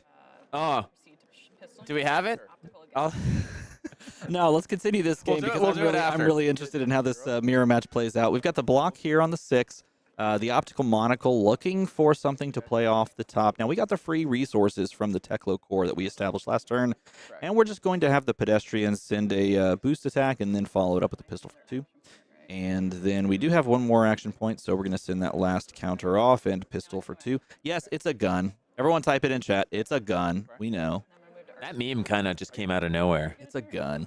It's probably my last turn, but I'll take Spoiler alert, it's a gun. Core pops. 2 resources. I am an Italian and a bonobo. Now what do I do? Oh, that's great. Oh, we love Not a laser, everyone. this It's a is- gun. It's Deb, right? I Deb's want to a blame high for this. octane Like you. Yeah, shout out to Bubble Waffle on Twitter. Yeah. This is all Deb's work from yesterday, and unfortunately, I just kind of took this one for a ride, and now it's a thing. But hey, at the moment, it's a Sam Dandinobo versus Rachel Stoddard. Again, 2 great players here from MinMax in Chicago. Rachel Dash herself had the privilege of actually revealing Dash, rightfully so.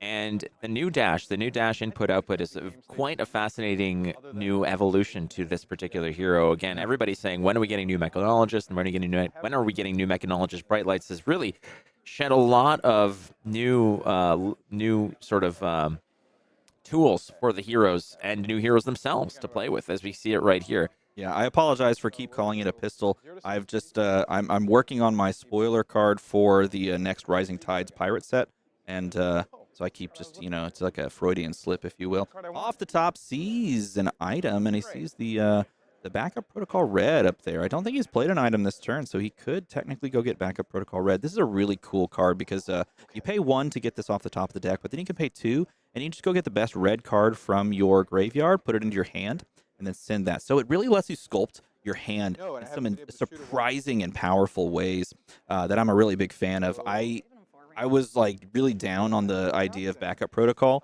until I tried it a few times, and I immediately just windmill slammed like 2 reds in the deck because it just felt so stinking good to play. And then I saw a couple people trying the blue, and I realized how crazy good the blue is as well. So backup protocol, Coming down here, he's going to crank it, does the hand motion as is required for playing -IO. It's in the rules. We spoke to Josh Scott. Yes, indeed. We're going to Foundry Heart here, paying the resource, and we're going to banish 2 cards. Looks like both of them are Mechanologist cards, so that means we go up to 2. And then we could pay that 2, if we wanted to go and get a red card from our graveyard. And really cool, you can close the combat chain and you can go get the card that you just closed off. And so you can actually do like a 0 to 60, which he can go grab. I think that's probably what he's going to go do, because you can then do it and then boost again. Everybody talking about the fact that when Rising Tides comes out in December with the new pirate hero, and everybody thinking it's going to be a shark-related hero, it is not. It is not going to be a shark-themed hero. Root Shark Hero pirate set confirmation. I don't know anything about what y'all are talking about. Soup up. Never going to be a thing. Soup, one of my favorite foods, by the way. You're a chili fan. I do, but chili's just like a next evolution of soup. So you mean cereal? Cereal is, yes, you're right. It's all within the same. It's like, much like humans, ashwings, and bonobos, chili, soup, and cereal, they're all within the same sort of Soup DNA is structure. to cereal what a hot dog is to sandwiches, right? And so you're We're kind of not starting that debate. You're That is kinda not in that happening. Yeah. Same thing. No Shark Hero. Yeah, sad face. I understand. So there's the play of the Soup Up, and then we're going to follow this up with the Spark of Genius. We have boosted this turn. Notice that Soup Up is a nice addition if you can guarantee the pop of one of your items. And technically, we could have done that off of just using the ability on Optical Monocle 4 times. So Soup Up has some utility in this matchup, and in a pinch can become a 4-block. All right, Teklo Core. Can't crank the Teklo Core, but he's going to just show the motion anyway, just for solidarity purposes. Sometimes it's just good to have practice, right? You know? Yeah, practice Doing a the shoot move. around before a game. You just got to make sure that you're always in the zone. Get in front of a mirror, crank it a couple times. Wait, that came off wrong. I just need So good. I just need a yellow or a blue. So good, bro. Okay. He's going to go ahead For and... it, does he get it? Yellow or a blue? He seems happy. Seems- Yeah. Fist pump. Okay. Let's see. He's does proud he- of himself. What is he going to do with this wonderful yellow zipper hit? 21 What's out. the play? Is Good that a question here. 5 attack? No, it's a 6 power throttle.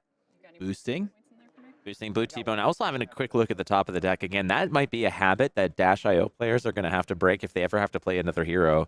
Yeah, I talked to Levi about it yesterday. He said, or about it this morning actually, because he played -IO yesterday, and he said he's been practicing with the paper version of the deck for about a week.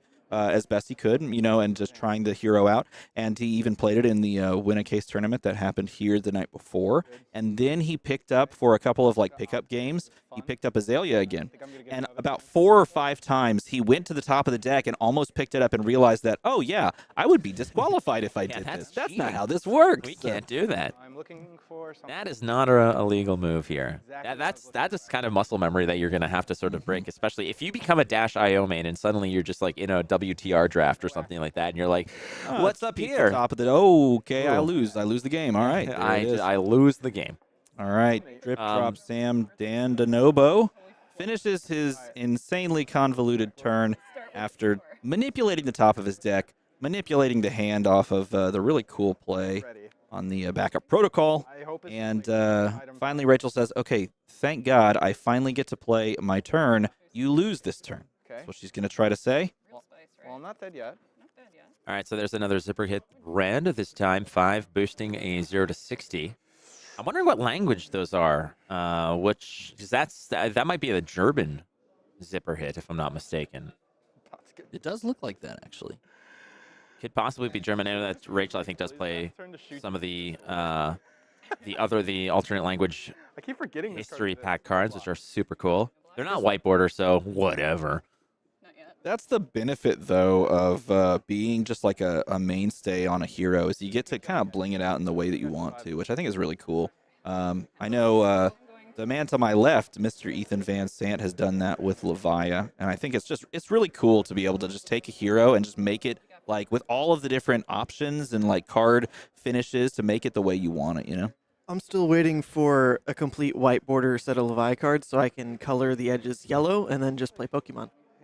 Oh, that's cute. You can still just color the edges yellow. You can get one of those paint pens. Those That's probably right. work okay. Oh, that would add too much texture, I think. Those paint pens are pretty thick. You're probably right. I'll put a actually, yeah. tree energy on this and then use Die to Blood Debt. Tree energy. Ah, look at this. We're using just a fantastic draw too. What's the name of that card? Okay. Tome Resources. Find You all. did it. I'm proud of you. You're Nailed it. welcome. Okay. Well done. Okay. Gonna pop the Achilles Accelerator so that we can gain the action point back off of Tome Fiendal. I know. 5 cards. There's no Attaboy way Phil. I'll survive Phil this. Sams knows where it's at. Okay.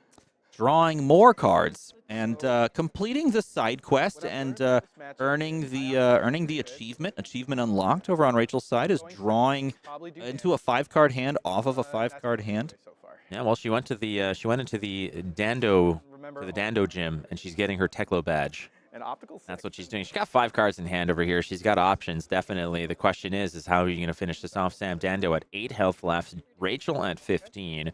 We're going with the dive through Data. Data, of course, resurrected for the 3rd time in the latest season of Picard. Really? Yes. That's interesting. Lieutenant Commander Data. Okay. You can opt. This case here, it's a 4 boost. When this hits, you can opt 1. But again, breakpoints are great. Sam looks like he's just happy to take some of the damage over here. So I built this deck a bunch of different ways, and just about every way I built this deck, I included Dive Through Data because it is just one of those key cards. It just feels really good as a 1-for-4 that gives you a beneficial effect for exactly this. Oh, and there's the play. Exactly this deck, but Heist for 7, and this is honestly why you run the Goliath Gauntlet, because Heist for 7 is great. And in a mirror match where you can get an item from your own banished zone or your opponent's banished zone, that's pretty good. Yeah, from any banished zone is important, and that's a key element to this whole aspect. Heist is a very cool card. A little expensive, a 2 for 5, but again, the fact that it's 5 makes it a little bit more cumbersome to block. But when you add the Goliath Gauntlet to it, that's what you're doing it for. Let's go double Heist on this one. Sam was so proud of himself because he was like, you know what I'm going to do? I'm going to galvanize. I'm going to destroy my optical monocle, and then I'm going to stop your 7. Screw So you. good. And then she said, second Heist. Yes, And second Heist. then Sam said, Choice. Another Pokemon. Yeah. Rachel coming in with Ocean's 12 right after Ocean's 11 in this case. And then you Red Protocol, just get something back. And I'm just a dead man. Well, he's thinking about it. I could totally break this hand after this. Rachel offering, see, this is the whole thing where Sam started the thing with, hey, good luck, which again was a bluff. well, turns out it's working out pretty well, actually, for her. You can block it. Yeah, but like I really don't want to though. You can draw this game out until I just lose to like nothing. To a handful of whiff. Welcome to Dash.io. You can lose to a handful of whiff. Oh, he had his own heist. So he had Ocean's 13. Yes, he was playing for it, but as we know, the OG is just the best. It does not get better with age. All right, that's gonna have to be my turn. Okay. It's gonna have to be her turn. She feels sorry. very, very depressed about the fact that she ripped his entire hand and put him to 4. But you know what?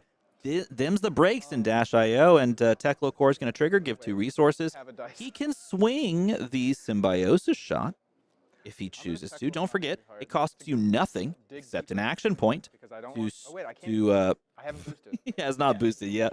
That is I got it. illegal, I'm an ahead. illegal play. So I don't know if you noticed here. So what's awesome here is the fact that we had Ethan kind of telling him you can't do it, and then we're communicating through him with the technology. Play better. There we go. You got this. Play better. I'm trying. Hey, welcome to the PTI. It's Sunday. We're having a great time. Hopefully you're enjoying it in the stream. I have no counter. Yeah. Drawing up. Chose to send the Symbiosis shot. I need that card. That card? Oh, there it is. Another high octane. Oh, Exactly did you what hear she happened. said? She Oh, said, boy. Oh, that card? You mean the one that I have? The one that I am now playing and drawing a card off of? Galvanized tech is gonna be real good. Sam on Dash being beaten up by Dash. Mm-hmm. Actually, for a high octane hand. You know, I think we posed this wrong. I think Rachel actually is the Let boss the people of see this it. gym. Let the I think people when see it. Sam sat down, he saw the boss health bar appear and the opera music in the background start, Mm-hmm. and that's when he realized he done goofed. Yeah, This was well, the wrong choice. Sam should have quick saved before he started this game. Unfortunately, not the case. But Needs to go ahead and pull a full system reset on this one and run it back at this point. Rachel, one of the nicest people in the community, but what's incredible is that she can dish whenever she wants to. She's not bad at the BM at some of the smack talking herself, but she. Sam pointing out BIOS update. He was like, "Hey, I told you to add that card. You're about to destroy me, but I told you to add that card. That's a good card right there. Overloop. Hey, I told you to add that card." No item here. I'm screwed. I'm screwed. Well, Boosted? dying by his own machination. I'm about to die. This was the reason he actually wanted you to play BIOS update, which I agreed with him. I actually play 3 BIOS updates as well. He was like, we include the BIOS updates so we go tall enough that Overloop can cycle, and we also just push damage. And I was like, I agree. Again, And well, it may pay off nicely for Rachel Stoddard here. First from lack of items because we're missing 5 off the Yeah. original build. So ideally, if only I could block. No, because your pistol is just going to mess me up. So I should just try to block as much as I can. It's a gun. This In does retrospect, nothing. I should have like pitched that, but Yeah. Both of these don't really do anything for me. Sam evaluating his cards like he's swiping through Tinder. I really want this card, but it's This not doesn't good. do anything for me. I don't really want this one. My damage is capped. I can't get any higher on my damage. I use my optical too much. I should Come on, play with that line, Flake. Come on. No, man, I can't. I've burnt the bridges with the bonobo line. I can't go through with this one. Yeah, I'll block 6. Yep. And I'll take 2. Yep. You're gonna get a crack back here because I'm gonna have to move to Arsenal. No, my Oh, You get okay. a crack back here, and he's like, no, I don't, no I don't problem. think you understand that I am losing this game greatly. Hey, well, for the record here, Rachel's actually just trying to be very encouraging. Sam opened up the whole thing with I got 2 free resources. so much of that patented trash talk. Sam Dando dancing around You like an can absolute I'll take muppet, it and as here he is This is the getting hand. shown the door by Rachel. Go again. Okay, well, MVP. this is the quote-unquote crackback. He says MVP because the Teklo core that's going to do very little for him destroyed. So My Soup Briar Up now has Brand go again. before. Free go again. Here's what's gonna happen. I'm gonna bust a tome off the top without my boots. I'm ready. Let's do it. Yeah. Let's find out here. I Well, boosted you know the that? beauty of worrying about that is you can look at the top of your deck. So you can know if you need to boost or not. So she can look right now to see whether or not the top of her deck is a tome. And at the very least, she knows she can boost once. Take 4. Ah, the beauty of Dash.io. Gonna send a 0 to 60. My last heist. or As you can second see, heist. the Teklo core didn't really pay into anything, so a little bit of wasted value there. But you know what? It did destroy itself and therefore give you I the was Soup Up debating go live again. calling on the Funnily enough, it wouldn't have mattered because you could have started with 0 to 60 anyway and then gone Soup Up. So the hand played itself regardless. But in this configuration, you can shoot the pistol for 2. It's a gun. Sorry. No, you're good. How dare you think How in this dare deck? I think? I'm just thinking if there's any way I can kill you next turn. If there's I'm any way, assuming that there is. casual 5-card hand when your opponent's at As a 2 and team, you I'm push not break threatening points. lethal at all, That's so, the like, question. take it all. But I then- mean, yeah, well, this is the yeah. situation No, I is think that take Sam it. opened the turn presenting 4. He needed like 3 more of those to actually convert into anything important here. At the rate that it's going, Rachel here at 9 can take this, Yeah. still be in You're chilling. sitting pretty. But again, there's a PTI in the line over here. You don't want to sort of leave anything up to chance. If one of those cards is just going to be completely useless at the end of your turn, that could be block value, that could be life gain, as it were. So Rachel Pretty decent. still wanting to play this. It is a fast and loose game. These are friends, and we're having fun over here. But at the same time, you do want to move to 2-0, and you don't want to just leave anything up to chance or just let something pass by because of the casualness. But again, that's part of. Sam is a very disarming person here. He sits at the table and he kind of has this kind of conversation that sometimes lets you off your guard. In this case, Rachel also at 1-0. Oh, and this is a great play. It allows you to put a counter on the Symbiosis shot, which is a huge deal right now in the end game because that represents lethal if you can pull cards out of your opponent's hand and then take away their equipment block. So that is a big, big play. And she recognizes that, I don't necessarily have the capability of destroying an item and therefore giving Soup Up go again. So it would have to be a Chain Ender. And I want to end with the pistol. So we have 2 cards in hand that are 0 cost boost cards. We have a 0 to 60, which pushes a breakpoint. We also have a, I believe it was a T-Bone, which is a red T-Bone that pushes for 3. That would steal the equipment block if, if Sam decides poorly maybe to throw out the Foundry Heart. And then depending on what's in the arsenal, we could boost 3 times and then end with a shot for almost a guaranteed lethal on her turn. So maybe we have a card that we want to block with. She's going to throw down the blue throttle, so maybe that speaks to the Arsenal card not being playable or being its own zero-cost boost card, of which there are many in the deck. I mean, we're playing all the 0 to 60s and red and blue versions of T-Bone as well, I believe. That's what most kind of people have settled on. Yeah. Oh, Rachel's going to have a turn coming through.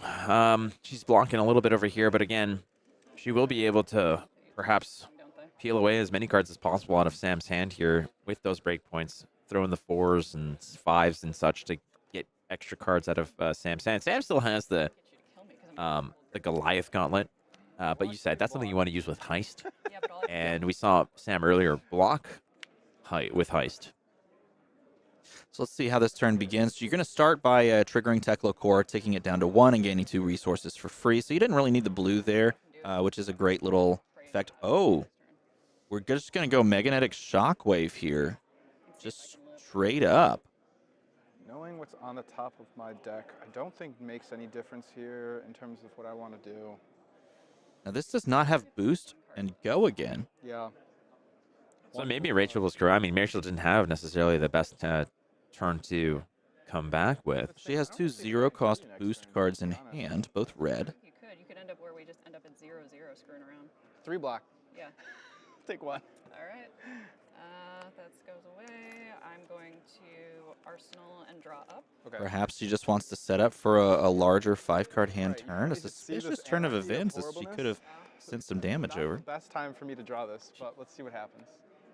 Did she find the tome on the top, perhaps? Let's see. Yeah, that was it. It was a tome on top. There was no boostable ability there. So, yeah, it kind of gets messed around about. Yep. The amount of actual non-mechanologist cards that are in that deck are so few that tome just kind of bubbling up to the top at the wrong time. But again, imagine if you didn't have the Dash IO ability and this was a high leverage game and you just go for that play thinking that you're essentially bulletproof and you find the tome and that just completely, There's no way I 100% goons you. Yeah, sure. item. That's actually why I haven't really messed around with too many tomes in the deck, simply because it can miss. But you have so many ways to play around the loss of the action point, because you can play items off the top to build action points, that it's super worth it. But this is the crazy kind of combo turn you want to set up, because now, because you've boosted, you have 3 action points. Every time you boost, you gain 2 extra action points. Now, the one downside is that we don't have a ton of counters on Symbiosis Shot. So if maybe we can squeeze in one more item play off the top, we might be able to make some max value plays here. But Yeah, you got 2 in addition. this is the kind of turn you would love to set up in the middle game when you have maybe 3-4 counters already in the start of the turn, and you definitely don't want to have items in your hand in this exact moment as Rachel, and we do see that there is one item in hand, the yellow boom grenade. This Goliath Gauntlet. I wish I had used it. I'm going to take 3. All right, so Rachel's going to go down to 5 here. Sam hanging on by a thread. Sweetheart. Breaking the chain and paying the resource to use Teklo Foundry Heart to gain 2 resources here, unless we hit a tome. Oh, I needed that. And he was looking for boom you wanted the grenades. boom grenade. Yeah, that is one of the keys right here to end the game on the spot, is just finding boom grenade off the top. But he's going to send out a dive through data, it looks like. Drive through data, boost. 3 data. What you got? It's Now the I'm up to shockwave. 5 5 action points, 2 pistol shots. So the rest of this is basically just representing 8 damage over the rest of this turn, unless there's a boom grenade right there. If that's a boom grenade, then we could threaten sneaky lethal, and Sam could defeat the How boss. bad we've played it. Let's see. This here. Both players know each other so well. Again, both Have to just playing out of MinMaxGames. Sam working there. block, because otherwise it would go to 1. If she blocks 3 here, she would take 1. But if boom grenade's on the top, depending on if it's the red boom grenade, she dies. If it's a yellow boom grenade, she goes down to 1. In reactions? Yeah. No, I'm just kidding. We're going to find Oh, backup protocol. that's the red iPad.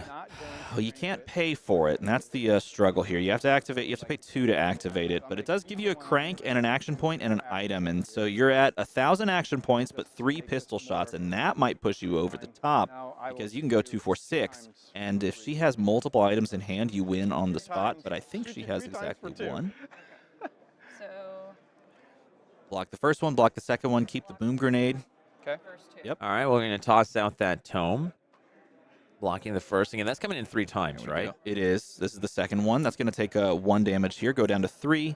And on the third one, is she going to give up the third card? I believe she does have one more blocking card in hand.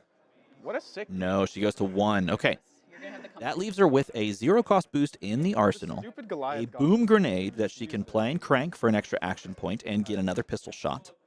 Sam blaming it on the Not an Goliath extra action gauntlet. point. It is just a 1 action point, but it's 2 resources here as well for the Teklo core. On the top. All right. If that's an item on top, that's huge right now. If it's not, then she's just playing out the T-bone plus the 0 to 60 from the arsenal. She could play the boom grenade as well, which wouldn't be terrible. Now she's sending away as a zipper hit yellow. Boosting the T-bone, throwing the Teklo Foundry Heart in front of it, which still has 1 block in front of it. I So should just do this. Yeah, you got to do Goliath something. gauntlet some use I think that is Yeah. exactly. It would have been strictly the wrong play to put the Foundry Heart under the T-bone because you die on the spot. And unless you have a 2-block, this is exactly the right play. You just give him something that doesn't matter, and you give him a 3-block from hand, so that you have the breakpoint available to you on the possibility of a 1-cost boost. And in this case, a 0 to 60. Here's 0 to 60, and this is going to be 4 with a boosted go again. Yeah. Okay. So from this point forward, he's dead Oh, on the spot. IO. What a deck. What a Dash. Dash found the dash hand, and it's like having a Runeblade hand, but instead it's just I'm dead hand. Yeah, this is what happens when you're There's a way playing, I let's can say, do Briar, this and you have now. 3 Nimbleisms and a Channel Mount Heroic in your hand. Unfortunately, that's not what you want to be No, I doing. still think you actually win This- this. This Dude, is so I, like, funny. lost all my This happened to me in pre-release. Unfortunately, I drew into a hand just very similar to this one that you see on Sam's side while winning the game. Okay. My opponent played a value play of just like some decent damage, but I unfortunately I'm gonna found pitch. poor blocking cards. Now this is a great play around. He's going to pitch floating 1 to go and get a red card, but he's going to go get a 3-block and try to survive. But unfortunately, I don't think he will come across as the surviving player because he can block here for 4, but then a pistol blows him out of the water. Give me a resource and get this out of my hand because I don't think I want it in hand. No, we're going to find out. I'm just gonna. I mean, there's 2 items in hand, right? For, Boom for Sam. grenade, For sure. 2 And I'm just going cranking. 1 action point, but shoot, and then he's going to reveal the dash hand. But what a finish that is! Cranking Dash it. IO. What a Yeah, game! I should have used this. That A was lot of so I fun found to watch. so It was a helpful. lot of fun If I to watch, put and it it on does the- sort of also expose a little bit of the early game. vulnerability Okay. of a deck Good like learning Dash IO, where you do get caught sometimes with those no block hands. Items are great. You can play them off the top of your deck. You can look at the top of your deck. They don't block. What you gonna do? Unfortunately, That's that's true. the reality over here. But still, great game here by Rachel Stoddard. A 2-0, defeating Sam Dandonobo. And there's Phil. Phil's there. Phil. Levi walked over as well as the game concluded, and they all worked on the deck together. So they're all like kind of comparing notes and like, okay, what do we think about this card? What do we think about that card? I think this is one of those heroes that people are just going to immediately gravitate towards and just want to play because it's just so fun to manipulate the top of the deck, to swap around cards, play an item, shift something from graveyard into your hand. Like, that is so exciting, and it's going to be one of those heroes that people just latch onto and just don't let go. Correct. Yeah. Correct. Well, that's two rounds in the book here at the PTI in Milwaukee, and we've had a lot of fun over here. We saw Boss Voss, Teklovossen in the first round, Dash IO Mirror. You don't know what's coming up next. We're going to figure out precisely what the meta breakdown is. 50 some odd players, I believe, at this particular tournament. We had 119 yesterday. Yeah. For the Battle Hardened, which was won by Evan Herndon on Lexi, which was Indeed. great. So great. I am very curious to see how this event breaks down because I feel like this is the exact perfect event for like a day 2 of a new set. It gives people the space to feel like they can play something fun, something new, try out the new stuff, and see what they think. Looks like we are going to get a 2-0 Maxx, the Hype Nitro, on stream in round 3. So we're going to continue to bring you new heroes, and it's going to be a fun time. So if you want to watch Maxx play out their either boost aggro game plan or build a Nitro Mechanoid, stick around for round 3 coming up next. Don't go too far. We'll be right back. Bonobos.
2 rounds in the books for the PTI event here in Milwaukee, brought to you by MinMaxGames, produced by Savage Feats and the Bonobo Tribes. There it is. They're great. That's the lead-in you chose today. I chose violence today. But yeah, so we're going to show you what the meta breakdown is as Ethan's going to put up the wonderful graphics so you guys can see with your eyes precisely what this looks like. And frankly, this looks very fascinating to me now. If you go to the bottom over there, no Prism, no Vincent, no Reinar, no Riptide, no Bolton either, even though we saw some very well-performing Boltons yesterday. It is interesting, isn't it? But I guess just the choice to go with some of these other heroes is too powerful, too strong. At the top, though, 6 Azaleas. I think this might be one of the first times that we see Azalea just absolutely dominate in terms of the top. Both Rangers, frankly, are the most represented, Azalea and Lexi. But what I mentioned to you when I saw this first was that the first 5 or 6 heroes is a fairly even spread. You know, and I think that's a healthy thing. That is surprisingly cool, in fact. And not only that, I mean, really, you dip down. And it's a smaller event, of course, and so you're going to see perhaps a little bit more spread out like this. But, I mean, if you go all the way even over to Iyslander, we've got all of these heroes pretty heavily represented in this meta. And that's a surprisingly kind of wide range of heroes you might run into. So that's a lot of Maxx, a lot of Azalea. A lot of Katsu as well. Katsu trying to make a surge back onto the scene with perhaps more representation taken up by right here, the Dromai players of the world. Yeah, I think that's definitely fair. The other element here, I think, is that since it's not the stakes of a PTI event are not as grandiose as, let's say, a Battle Hardened, a lot of players are going to go towards more of what they're either comfortable with or what they want to try out, to try things out. They're not going to go with more of the meta-associated top dogs, as it were. So players are going to play what they're comfortable with and have a little bit more fun doing so. But right above my head, you can see, there it is. There's the meta, friends. 6 Azaleas, 6 Lexi. So the Rangers are taking it this time. But again, then you've got the standard fare of usual suspects being Dromai and Iyslander, 4 of those as well. Bravo still well represented here. Bravo is a big fan. I don't know if this draws while things are going on the other side. It doesn't look like it does, but Bravo being 5 players is a big deal, actually, surprisingly, because people still just running Bravo out there. I know that's a good weapon. Yeah, well, the Borvobos, the Borvobo tribe. Yeah, like the thing about Bravo, we mentioned this yesterday. As I said, that as well represented as they are, they don't convert well. They don't get to the top 8. There was the one that was there, didn't make it out of the quarterfinals, unfortunately. I love that hero. I think that the hero is always going to be a solid B tier hero. We're going to see if some of this mech stuff gets more prominent within the meta, where cards that do attack your equipment, cards like Buckling Blow, Buckle, things like that, are going to be a little bit more prevalent and a little bit more effective. So then maybe Bravo starts to fire up a little bit more. And I would probably say when Lexi finally crosses over into Living Legend status, I think you're going to see a lot more Bravos out there. I genuinely do. I think Bravo's just waiting for something like Lexi to finally move forward. Same thing with Iyslander. They don't do well with those kind of ice type control matchups in that regard, but still, Bravo is a great hero, but that's not what we're getting this time. What we're getting right here is Devin on Maxx Nitro versus Bryce on Iyslander. That's right, Iyslander versus Maxx. And this is a matchup that we may not see too much more often after this PQ season, as there's a real chance that our Iyslander friends all have to wave goodbye to the Frost Queen herself, because she moves on to the Living Legend status. She's very close. She would need a decent percentage of wins to actually cross that finish line. But at 4 players here, trying to give her some more Living Legend points today off of the back of a PTI win. And same thing with Lexi as well. Lexi's looking for even more points, and like, you sneeze wrong, she's going to LL.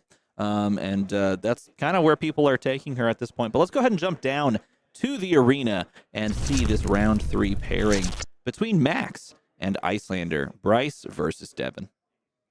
Maxx Nitro the Hype, the 3rd of the brand new heroes that we got from Bright Light. So you started the day with Teklovossen, then we got Dash IO. Here it is, Maxx Nitro the Hype. So these heroes are actually seeing some success in this tournament, which is great, but this is going to be a very difficult hill to climb. Iyslander has always been, for the most part, one of the more strong, potent heroes. Again, a hero that takes a lot of skill to pilot properly. A lot of the best players in the world love this hero. Players like Majin Bay is just all about the wizardry. And seeing an Iyslander played to its potential is something to behold. As even yesterday we got Iyslander in such a fascinating matchup. But again, she got knocked out by Evan, who played Lexi. But this isn't Lexi. This is Maxx Nitro. And how do you feel this matchup's gonna go? Well, I think this is an interesting one because it seems on the face of it that Maxx wants to play a much more threadbare resource light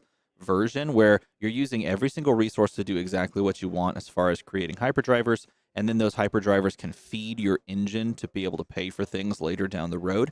And if there's disruption that can come down from Iyslander early to stop that creation of those hyperdrivers and the engine itself from really getting rolling, Maxx may struggle into this exact matchup. But Devin played this yesterday, spent the entire day on Maxx, and so I'm sure he's got some ideas for how this matchup's going to play out. In fact, if you'd like to see Devin play a very fun, very close matchup against Lexi, you can check out the stream from yesterday. I don't recall if it was round 4 or round 3, but go ahead and hop back onto the stream and scroll back through. You might find it. The good news is I added timestamps as soon as the stream was over.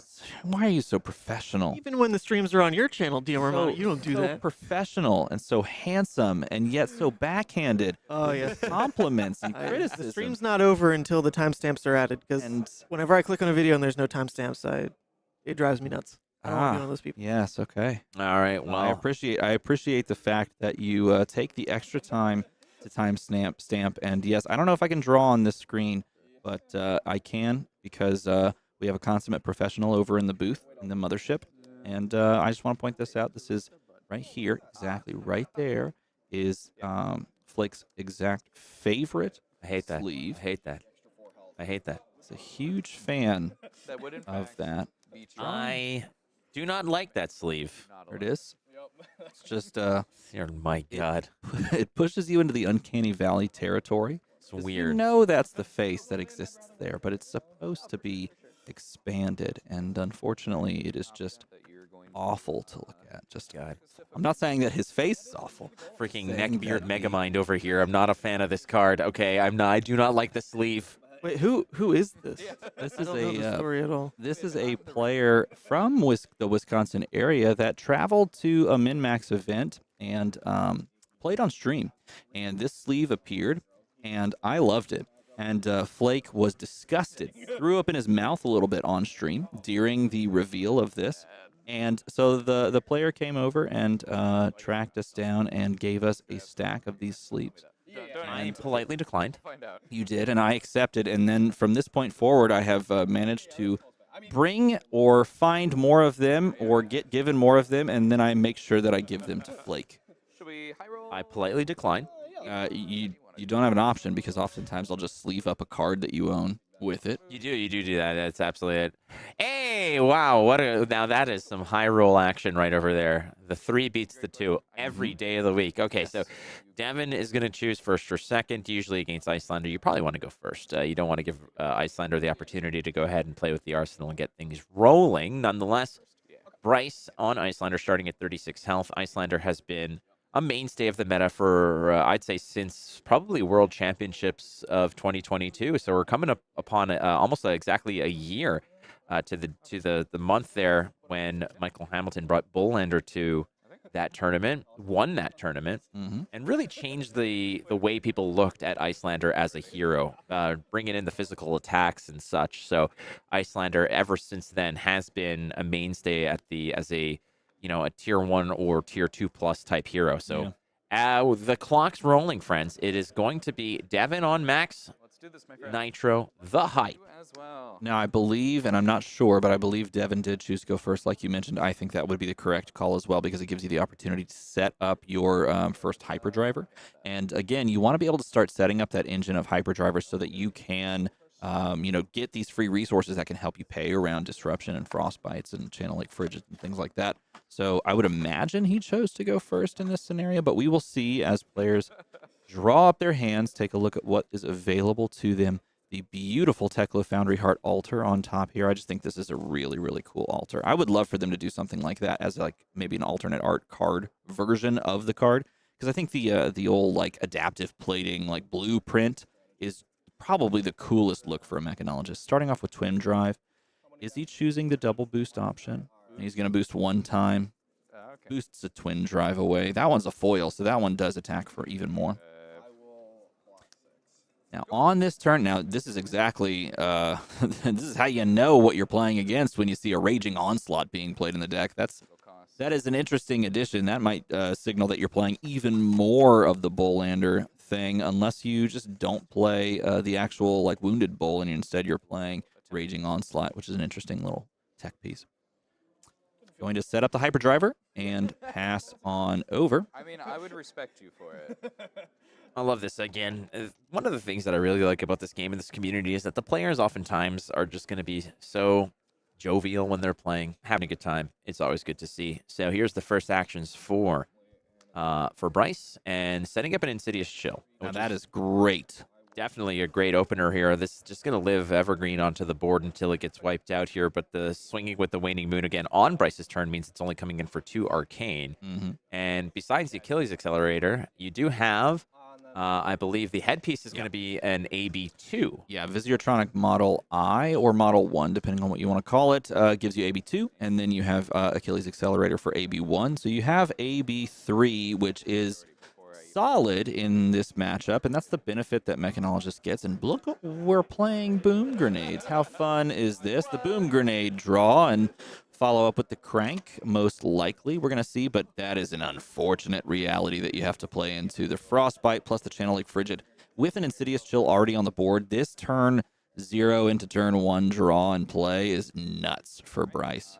Then let's do something crazy, like play a Jumpstart? All right, Okay. Jumpstart. Now, Next Jumpstart up. is going to be discounted by 1, but then it's going to cost extra no matter what, because we do have the Frostbite and the Channel Lake Frigid tax as well. I don't know if he's floating any resources here. This would be a 1 for 5 that then becomes a 3 for 5. Is that correct on that front? Because the Frostbite plus the Channel Lake Frigid, so I don't think he has the 1 floating, but I could be wrong. Tell me in chat if I am incorrect. I believe he's representing the Hyperdriver gained him a resource. Oh, yes, that is correct, because the Hyperdriver does trigger. Yes, that is indeed correct. The Boom Grenade here is just sitting innocuously, but also threatening extra damage if the Iyslander chooses to let something hit. And most likely that will be the case after establishing a CLF and having one card in pitch, the cover up here, and then the card in hand. If that is, well, Expedite does not push the breakpoint, but it does boost here. Going to pay the resource. You have to pay the resource because Channel Lake Frigid makes this go from 0 to 1.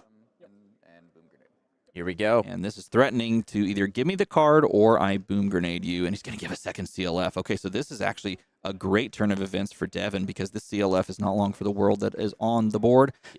Yeah, that's tough. I mean, this course of action here is basically eliminating 2 CLFs, and that's a big get, especially for a deck that goes wide with the amount of boosts and sort of those types of attack patterns here. Having 1 CLF on the board that cannot be taken.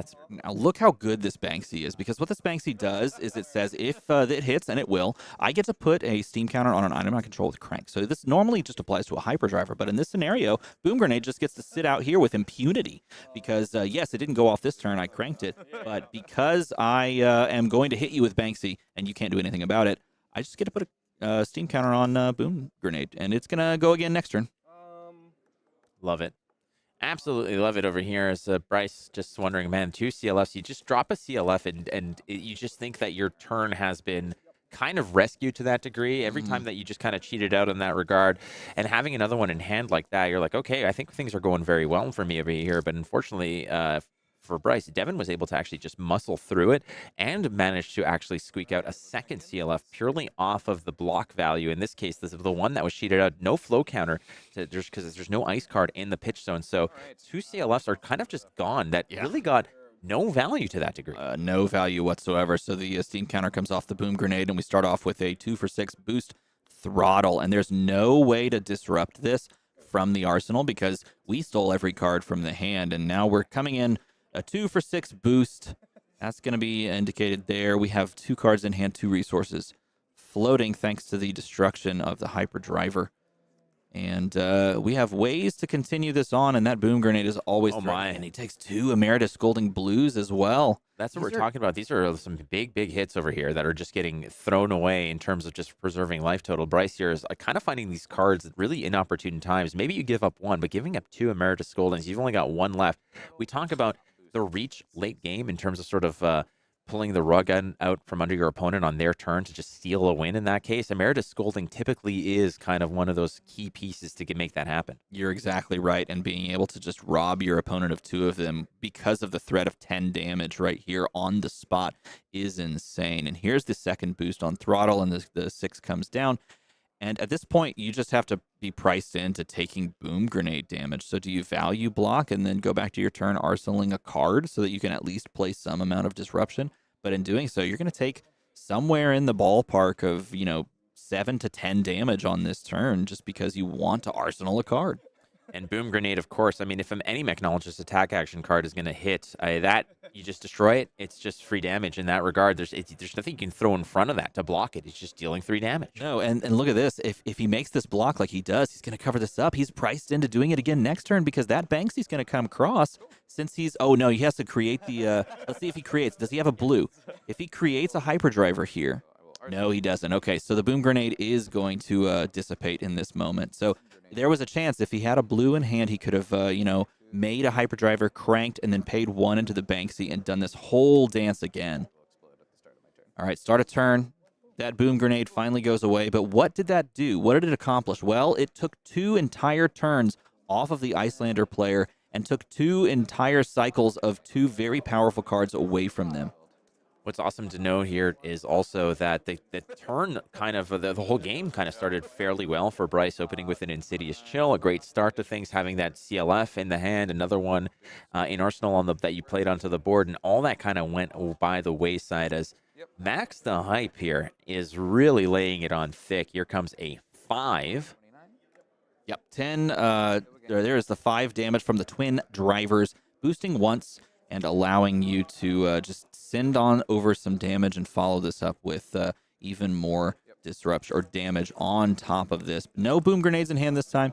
I would imagine that it's sort of like this value play that you make. You're not really building your deck all around boom grenades, but it certainly worked out for the past 2 turns there. And I wonder if Bryce is taking the position of just block out and wait for them to fatigue themselves off of all of these boosts. If that is the case, then he may be trying to play in a very advantageous way in that respect, and boosting a red zipper hit off of a blue zipper hit is not a great feeling. Let me ask you this then. The card like Twin Drive, the fact that it's got boost printed on it twice, you might think it's like, okay, what does boosting twice do? What's the significance of having double boost? What would be that the benefit of having a card that has boost printed on it twice? Why would you have that on a card? Well, it allows you, one, to set up the biggest sort of swing and biggest Mechnologist attack you have available to you, which in Max Velocity, a lot more easily, because you can choose 2 boosts, and Max Velocity looks for how many times you've boosted the turn. Not how many attacks you've played with boost, but how many times you've boosted. So Twin Drives means that you can go Twin Drives plus a 0 cost, and then all of a sudden just play out Max V for 2 resources. It's also important to note on Twin Drive, you don't have to boost twice. No, it's optional. So you're losing like 1 point of value compared to a red throttle. Yep. But adding the option now to have higher combo impact with high octane, max velocity, pulse wave harpoon. Yep. Another it's huge one. Huge. Yeah. Pulse wave harpoon means that off of a blue, you can go Twin Drives boost twice, and then off the last resource available to you off that blue that you pitched, you can follow up with the pulse wave harpoon, boost it, and you have the ability for your opponent to reveal 3 cards, and you just take a 3 block from their hand, which is usually the best cards in the hand. Red Aether Ice Vein presented by Bryce. Finally, some signs of life from the Wizard. The Ice Wizard is going to fuse this with a blue Ice Bolt. 5 Arcane. 3 of it is blockable here, of course, by the Headpiece and the Achilles Accelerator, which can cover up 3, which is a nice number to have against a hero like Iyslander, because it is a clean cover up of, let's say, a waning moon on your turn. Nonetheless, if this hits, you're going to have to discard or pay 2. So I think what Devin's kind of evaluating here is this worth 2 cards? I can sort of shore up, let's say, 3 of the 5, but then I got to give up a card anyways. Oftentimes, the way that you just do this. Also, keep in mind Insidious Chill. So Insidious Chill is important as well. So what he might be thinking here is, maybe do I dunk 2 cards? Like, there's some weird math that you have to make sure it gets taken care of. So the first thing that's happening here is Insidious Chill has to be resolved. That is the first order of business on the stack.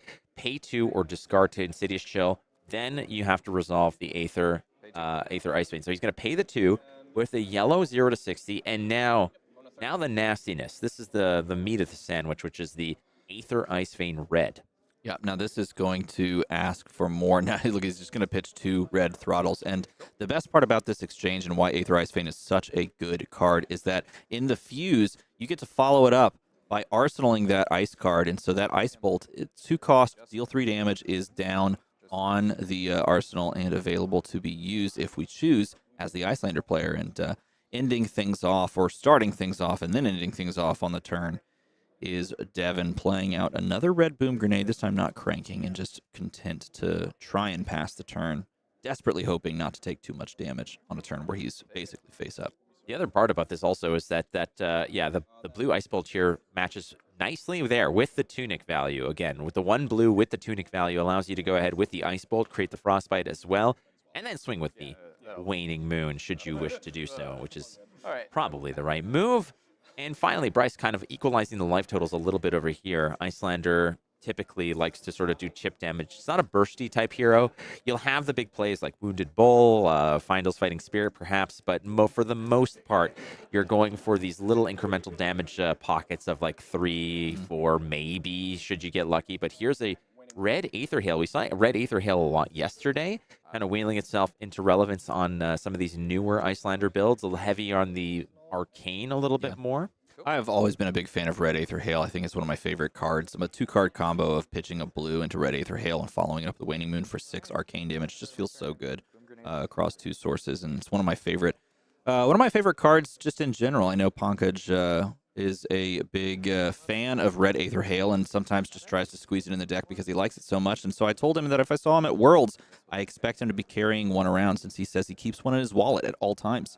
Did you know that? Really? Ethan, he says he keeps a red Aether Hail in his wallet at all times, and so I expect for him to pay the Pied Piper and prove that, because I'm a big fan as well, and I think maybe we'll both have some red Aether Hails, and we'll just like trade them back and forth. It'll be great. Here's Medex. It's a boost 1 for 4, a 4 attack coming through. When this hits, you may put an item with cost 0/1 from your hand into the arena. Kind of allows you to just go ahead and play it without having to use the action point on it, which is nice. Coming in for a break point as well. So this gets the Iron Rot Gauntlet as well as an Aether Ice Vein to block it in. So Bryce is giving up a lot of these valuable cards in terms of as a defensive tactic versus actually setting them. Like, we've seen 2 Emeritus Scoldings being blocked. There's 2 CLFs that are gone. Mind you, 1 was played for minimal value. Now a red Aether Ice Vein also.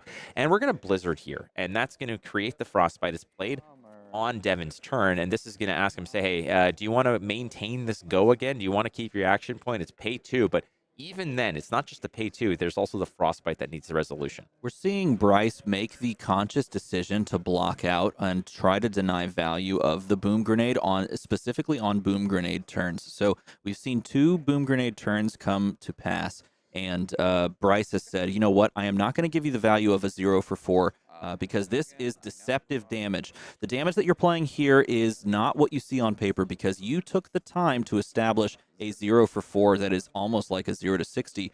And if you are going to take the time to do that, I am going to try to deny that value and let you just do your thing, waste this card in your deck, and I will come back and try to keep life parity with you. I also want to point this out. We don't see a lot of decks running these new instant speed Evos, and here's one there, Evo Facebreaker, the beautiful Marvel down in the banish zone, got banished off a boost. That is an instant speed Evo that he can play onto the Cogworks base legs, which are base arms that he has right here. So if you were wondering why he's playing that, it works perfectly because you can remove the steam counter for boost effects to give +1. onto the chain, but then you can also, if you draw into the face breaker, swap it on over and get the value off of the face breaker. Yeah, I mean, right here, this basically speaks to it right here, what Vishra's saying. Frightening amount of Aether Ice Veins gone from blocking now. A lot of these high-value cards, impactful cards that can really change the dynamic by tempo, and these matchups have been used as 3 blocks. Sometimes that's what you got to do, and I'm wondering how much of this is just out of fear of the boom grenade. You know, just expending too much of this. Sometimes you're thinking about it, and it's like, dude, it's just 4 damage at that point. Maybe some card, like holding on to a card like Aether Ice Vein, you're playing too scared. You're kind of losing out on some of the reach that you're having. However, Iyslander at 26 is, I mean, you've only done 2 for it. Playing defensively for Bryce has kind of worked out to a degree, but finding some timely blizzards is also helpful here, as this one is going to meet the 0 to 60, which is a 4 boost with the go again, creating the frostbite, but also asking again, pay 3 to continue this chain. It says to 2 off of the blizzard, but the frostbite as well. So it's very difficult to kind of navigate this. You got to have a blue that you're willing to just give up to sort of continue this. As you can see, Devin thinking about it, just thinking about it. It's going to, looks like he's going to pay through the disruption, paying 2 reds. There's the max velocity, so drawing into an unfortunate red hand here. And he's going to pay so that he can continue things on. I wonder if he's holding perhaps a blue. And maybe he wants to try and... Nope, it looks like it's a red heist. Holding onto a red heist, so he wants to just pocket that into the arsenal, perhaps. Or pitch into some sort of effect. But unfortunately for him, paying into it means that we're kind of like trying to say that we have the capability of doing more than we really can, but he's just going to drop that into the arsenal and cycle through his hand as well. Yeah, if you're wondering here, okay, why would you pay into that and then not have a follow-up? Sometimes you just want to filter some of your cards. Sometimes you don't want to have all those reds. He's offering him an option now. War or peace? What do you choose?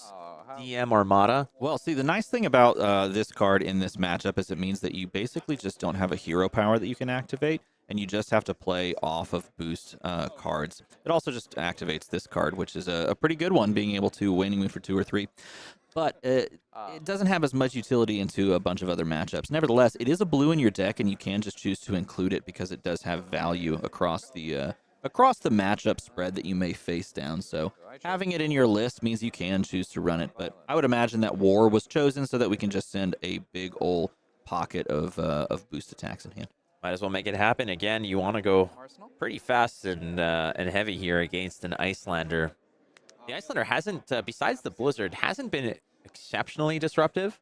There's been sort of Ice Bolts here and there, or an Ice Bolt here. There's been that one red Aether Ice Vein, but a lot has also been given purely to sort of stay with a healthy life total. And here's a heist. Now, we've seen a couple of boosts here that would actually make this card have even more value, because we've seen a couple of boom grenades. We've seen a penetration script as well get banished off of this. And those are cards that Warmongers also stops the play of because they're items and they are not attacks. And so in this specific build of Maxx, this card does have a slight bit more value. And so if you're curious as to why that might be played in the list, it actually does have a significant amount of upside. This is a very good point here brought up by Nathan Andre, which is if Iyslander pitches hard and doesn't gain life, you're in trouble. I mean, same thing to be said here with blocking with a Finals Fighting Spirit. Typically, the Iyslander player is going to be gaining a lot of life off of Heart, off of the Finals, etc., because they play at a lower life total, and they're going to be taking some damage, and they're going to be incrementally chipping you away until they get to the point where they can kind of burst you or play a little bit more of that within the margins kind of greasy play. In this case, the fact that they're just not gaining life, that's actually, that's the silver lining here. It's like, I'm not gaining life off this card. Well, that's because you're doing well. It's because you are currently winning the game. So giving up a Frost Hex and a red Finals Fighting Spirit to block here, the Zipper hit is the next order of business. A Frostbite created with the Ice Bolt doing damage. Look at Devin down to 13. We are approaching, my friend, that dangerous zone, as it were, of the kill shot. However, if we're going to kind of put this into perspective, 2 Emeritus Scoldings were given up on defense, and he pitched one about 2 or 3 turns ago. So finding that blue Emeritus Scolding can be dangerous. Yes. Now this is a big counterplay, though. You did just take all of that damage from Zipper Hit, thinking that you were in the clear. But this heist is actually a great Chain Ender, and paying through it with the blue. So we had the capacity to activate AB3 on that previous turn, but instead we go for this line, which Penetration Script can do some serious work. Penetration Script was banished off of a boost, and now we have access off of Heist to go and get this, and this is going to give all your Mechanologist attack action cards +1 with impunity. Any attack action card now is buffed, so all of your yellow 0 to 60s are now pushing breakpoints. All of your red Medexes that we see in hand are now pushing for 5. They're 1 for 5s, and that can be quite good. And so catching Bryce at perhaps a moment where he felt like he had a huge advantage and could just take some damage, now might be on a little bit of a different line than he has to take. Nevertheless, still feeling very comfortable with an Arsenal over here. All right, starting up. Let's go. Bringing your Iyslander player back down to earth here and making things sweat a little bit. Devin, I think at 13 is still comfortable, not necessarily within the kill range of some sort of, razzle dazzle, little of that kind of rabbit out of the hat on I'm going to kill you on your turn. And not to mention, we must be very aware of the fact that Devin's rolling AB3 over two pieces of equipment. So that is a nice cushion. That's a nice safety net. Should you feel threatened, you can always just hold a blue and say, we're going to stop a little bit of this. We're going to keep it within range. But at the other end of the job of that, holding on to resources and not revealing cards in hand that could be played. Those could have to be looked at as blues. And without Metacarpus nodes, our numbers and our math have to look at damage a little bit differently, and this is the kind of play you have to make on the next 2 turns, is trying to chip away off of playing a blue and then sending the Waning Moon for 3 and trying to get them to a lower life total when they're at AB3. All right, well, in response to this particular attack, we're going to go with the Cold Snap, which is not going to freeze the Arsenal. There's nothing there. There's no allies, as it were. However, you're going to draw a card, create a Frostbite, and we're going to swing in with Waning Moon. And the Waning Moon here is coming in for 3, and that would put Devin in a precarious position. Now, Devin can play around it merely by having, obviously, the AB of his equipment and a card to pitch to it, but that also kind of limits in terms of the reach that he could have on his turn. You don't want to just go for broke and to put all your cards on the table against an Iyslander who then says, all right, I got you. You've got no resources to pitch to that AB. It's completely useless. So Devin might have to change how he approaches each turn, holding a card in hand to sort of keep himself alive in that regard. Now, here's what I think Devin is really wanting to do. He wants to establish this penetration script. Now, it doesn't have a counter on it, so it's dead at the start of his next turn. But if he's able to get to a Banksy swing with the Iyslander player not wanting or not able to block that out, he can put a new counter onto the penetration script and go for a second round of +1 damage across the board. Now, he has 2 resources floating. Both of his cards cost 2. One of them can't be played. It's Max Velocity. That's a dead card in the hand, so you may see that be pitched to function to maybe do the Banksy thing. If you choose the line of paying these 2 resources to activate the effect here, and then paying 1 to swing the Banksy. But we also just have a crankshaft that we could play if that's like a red, for example. So Devin going down to 10, knowing that there's 2 Emeritus Scoldings that are in the graveyard. One was pitched about 2 or 3 turns ago. He knows that that is not something that he has to worry about coming out of the arsenal for 4 arcane damage down the road. But still, being cognizant of the fact that you are within that potential kill zone if you are going for broke. Again, that AB is useless if you have nothing to pitch into it. But Devin knows this, and he's going to play appropriately. Still floating 2 resources here. He's very aware that he has to maintain that life total. Yeah. And he is going to he's going to play out that hyperdriver off the max ability, crank it out, and that is going to allow him to swing the Banksy. He had to make the play of the Tekla Foundry Heart there to break the Frostbite, so he paid 2 to gain 2. And now he's going to most likely pitch 1 into Banksy, have the Banksy swing, and hope that that is just allowed to hit so that he can put a counter on the penetration script and try this all again next turn. That leaves you arsenaling the crankshaft, which is not great, or arsenaling what is likely a dead card in Max V.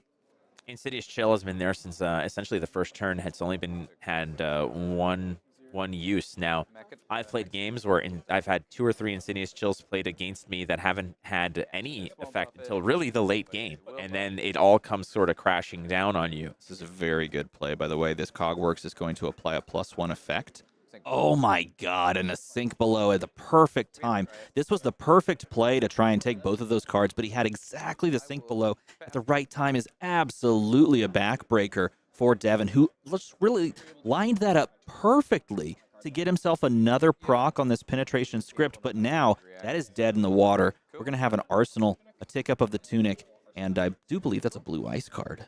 I think so. And we're going to drop for Bryce over here. And yeah, goodbye. That is Gonzo. So no more +1 on those attacks that are going to be punching through. But Devin still has an opportunity to do some work here. It's going to be a 0 to 60, a red. It's going to be 4. The boost hits, and it's going to be 4. Go again. Looking at the hand drawn by Bryce. Can we push in on the hand drawn by Bryce there to see what we have? We have an Aether Ice Vein yellow. We've got an Ice Eternal. We have a Polar Blast. And that last card, maybe an Aether Hail. Yeah, might be an Aether Hail. Plus, I believe it's a blue ice card in the arsenal. So if we're looking at this without Metacarpus Node, that yellow pushes 4. We can go 3 with the Waning Moon. And if we had damage out of the arsenal, then that could represent 2. On top of that. So we could be pushing 9 damage here, but our opponent has AB3, so we have to do a little bit more work to get them into a lethal range off of the Storm Striders. So we have to play a little bit conservative here and try to find a moment to maybe play that ice card from Arsenal if it is indeed an ice card. A second 0 to 60. Again, we're going to boost again. 4 go again one more time. These red cards in hand, you got to time this properly. Is this the time to go ahead and rock out with that ice card and hopefully perhaps just stymie the rest of this particular turn, but we shall see. Bryce can opt to go ahead and use it, push some arcane damage. Devin can opt to just let it go and continue the attack, but that can be a dangerous venture as well. So we're going to see how this goes. It looks like Bryce is going to take it going down to 4. This is not the time, he says, in order to use that card out of the arsenal.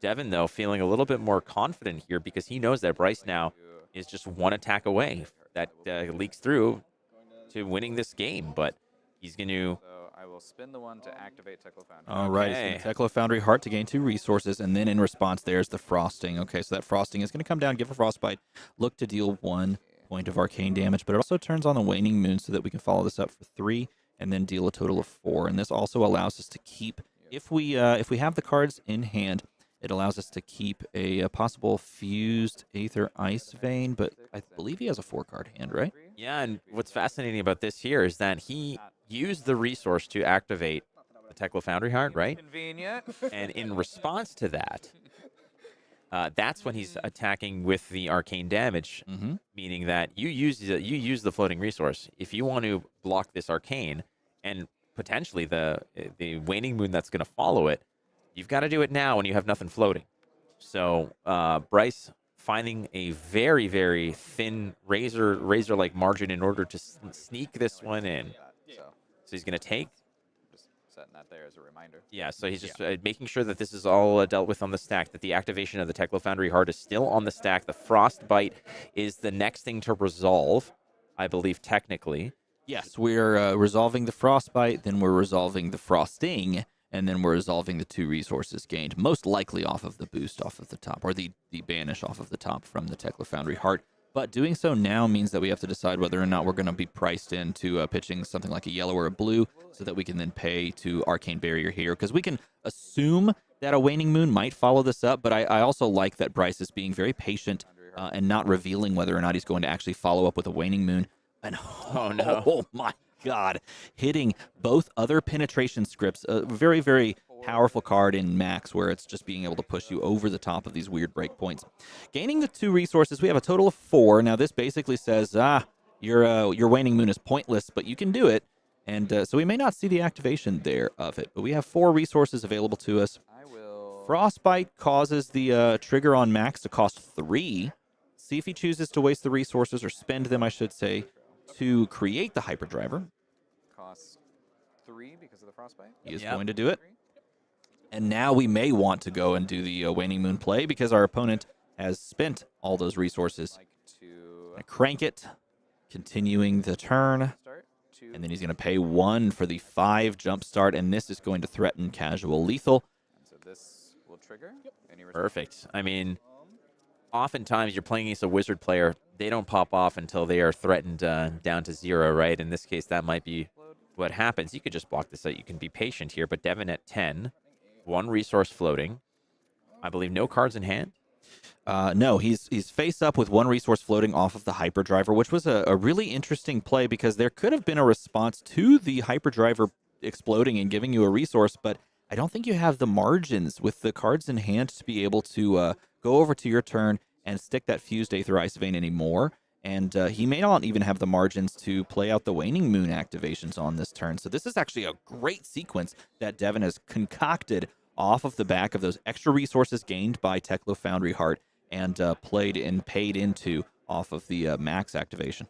Well, Polar Blast looks like it's going to be what is going to meet this in the middle here, but it's got to be 2 cards. It's Polar Blast and he's still got, okay, it's going to be the red Aether Ice Vein. Okay, so he's going to full coverage on this Jumpstart, Polar Blast, and we're going to send the Banksy. Yep, with the resource coming. Now, this is just for 3, but we're going to value block because we have the capability to do so as Iyslander. Just block the 3, stay at 4, and then Arsenal pass on our own turn. We were really hoping, if we were Iyslander, to be able to activate the Insidious Chill trigger by fusing the Aether Ice Vein. And instead, Devin just did a really good job of playing around that eventuality and forcing the Iyslander opponent to interact in a way that they just don't want to do. Thinking through his turns over here. Again, Maxx is so close yet possibly so far because we know what Iyslander's capable of. There's a blue Aether Hail, I believe, in the arsenal, if I'm not mistaken, for Bryce. We're going to play Heist here. Should this hit, you can play a item that costs 0 or 1 from your or your opponent's banish zone, frankly, which could be fascinating because Iyslanders sometimes play things like energy potions. We've seen that in the past. Yeah, you'd have to get it into the banish zone, but it certainly has a lot of utility, especially if more people are playing Mechanologist heroes going forward.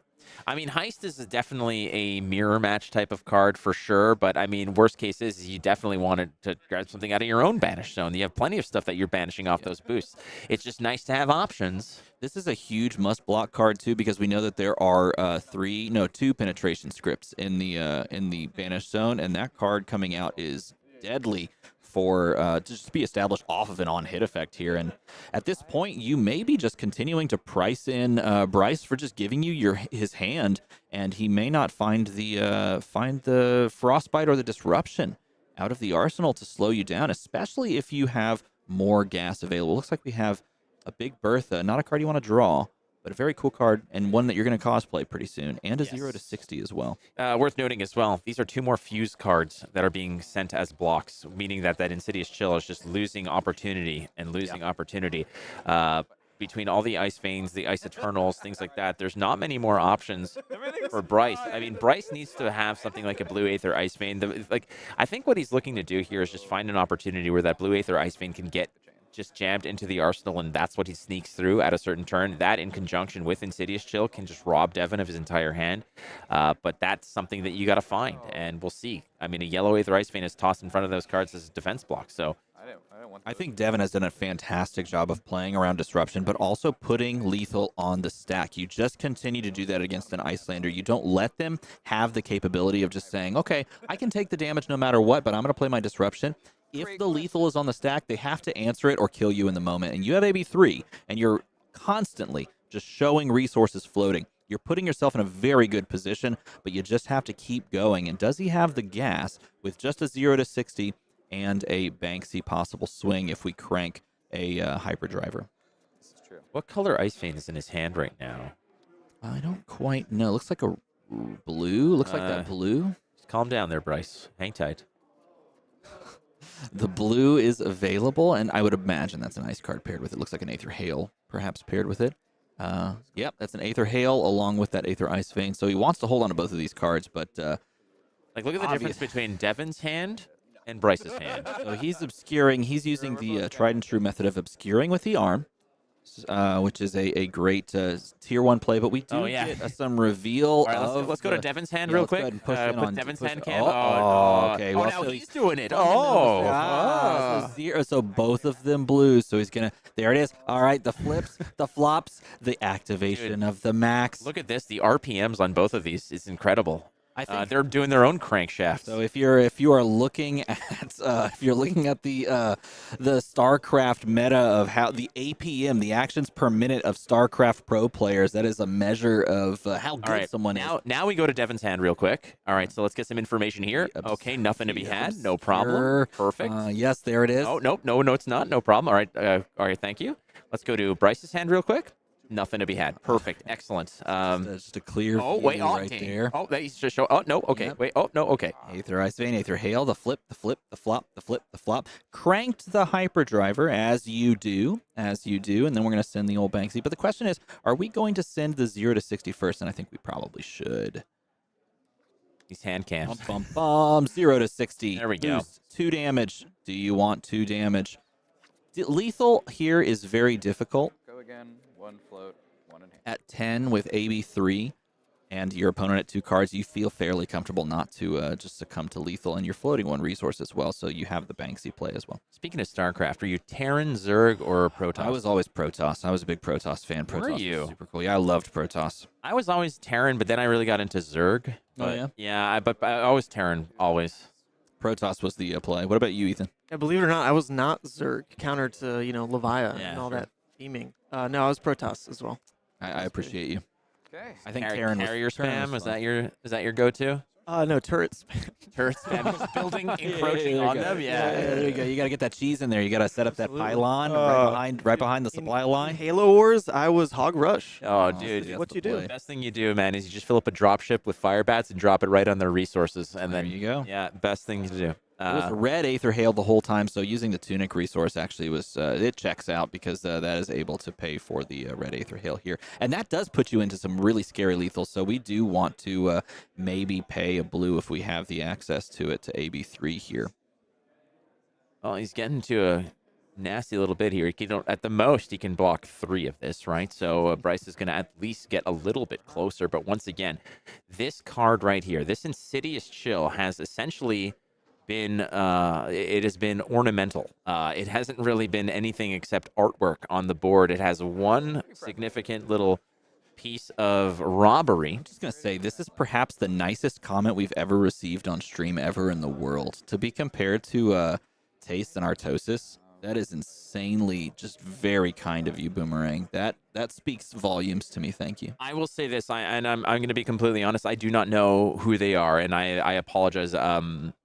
I'm gonna have to ask Doa about that because Doa was a StarCraft caster, and I'm gonna ask Doa about that. But I appreciate that, and if that's a kind thing, then that's very That's a kind. great poll to ask on this exact Sunday of casual CC gameplay. We hope that you're enjoying this. This is a little bit more casual, a little bit more laid back. It's Sunday.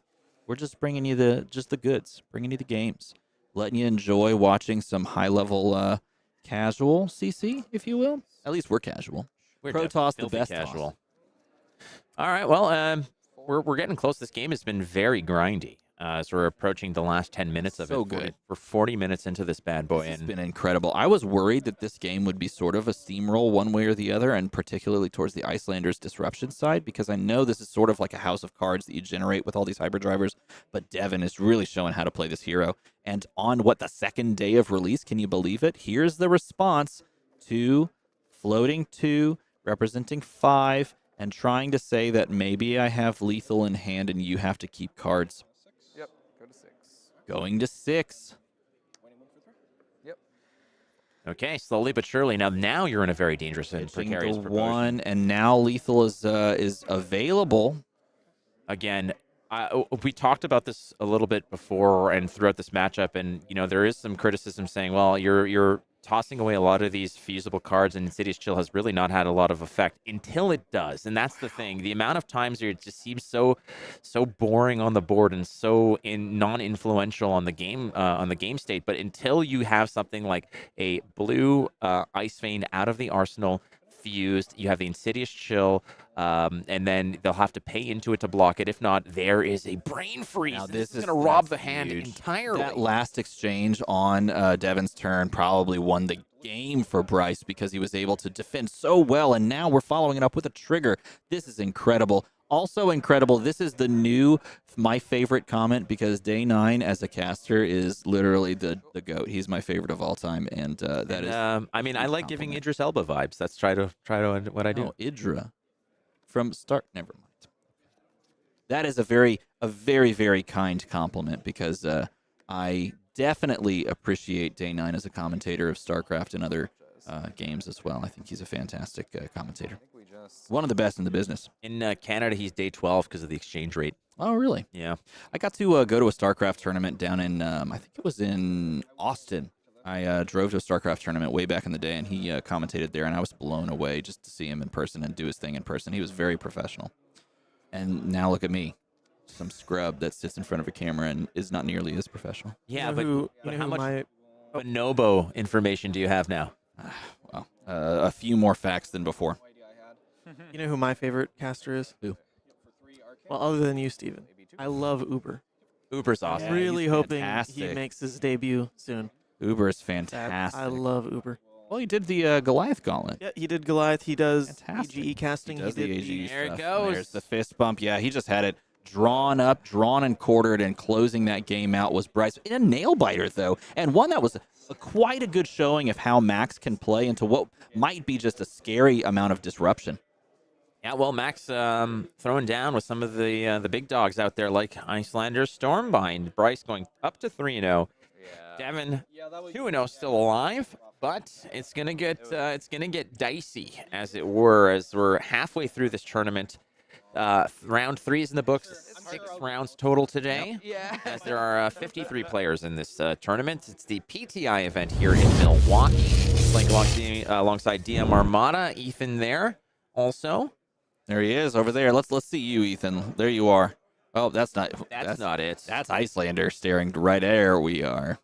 I changed the image file from the bonobo to all those meta pop-ups. Oh, I missed the that's what bonobos that was. I I can bring the bonobo back. Please though. do. I think we might have to sort of lay some. Well, you know what? Here we go. Put some bananas around, maybe. Hey, There they are. Oh, boys. I think you should. Boys. You should get some ferns, and put those around you. Craft yourself like an entire sound stage, so that when we pop to you next, you're just surrounded in this jungle with like your bonobo tribe. I think Fun it'd be fact about the bonobos, by the way. Tell me more From from the top of your head. Don't read anything. that bonobos share 98.7% of human DNA with humans. That's awesome. Yeah, 98.7%. Oh. They're practically us. I mean, it makes a lot of sense when you think about it. Yeah. Yeah. So that is your round 3 for this event. We are going to go to round 4 fairly soon, but don't forget, we have some giveaways today to do. In fact, we have 2 more boxes of bright lights to open and to give to you. So I think after this next round, we might hop on and do one of those giveaways. We're going to crack a box after round 4, so don't go too far. We're going to get you some round 4 action. Let us know also this in the chat. Tell us what you'd like to see. Do you want to see we had some Vinsets, right? No, No Vinsets today? No Vinsets There's today, no but Vinsets today. Let's put a Bravo on stream. Let's do that. Oh, no, we don't hate ourselves. No, We're we going wanna to do a play Bravo. OG Dash would be interesting because Dash has the new tools, but the original hero, that might be fun. Katsu. Hey, some people saw Arachne yesterday and were like, you know what? I have to commit. The single Viserai, we could go that. Kano, if you guys are interested in watching a 2-turn game. This guy who is just too fabulous. It probably either smells amazing or not at all good. But we go either. Let's see a ninja. You want to see Flake making a monkey sounds? No, Flake, today he is going to give his best deathly whale impression.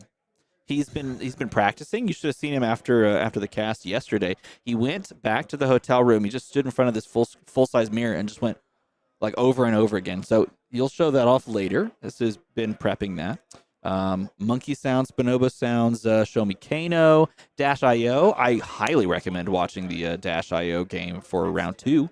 Incredible. There we go. We have a winner. Oh. We have a winner. There it is. Nope, that's not going to be it because we heard it was Viserai, at least on one side. So it could be Viserai who's sitting at 2-1 next to, I don't know who they're playing. We don't know who they're playing. But show me Vis. You are correct, Teklo Foundry. By the way, if you want to know how to play, Dash and Dash accessories. Oh, you brought it down. I was going to click Teklo Foundry again. You got to check out Teklo Foundry because Teklo Foundry is the place to be. Also, he created his own pirate class.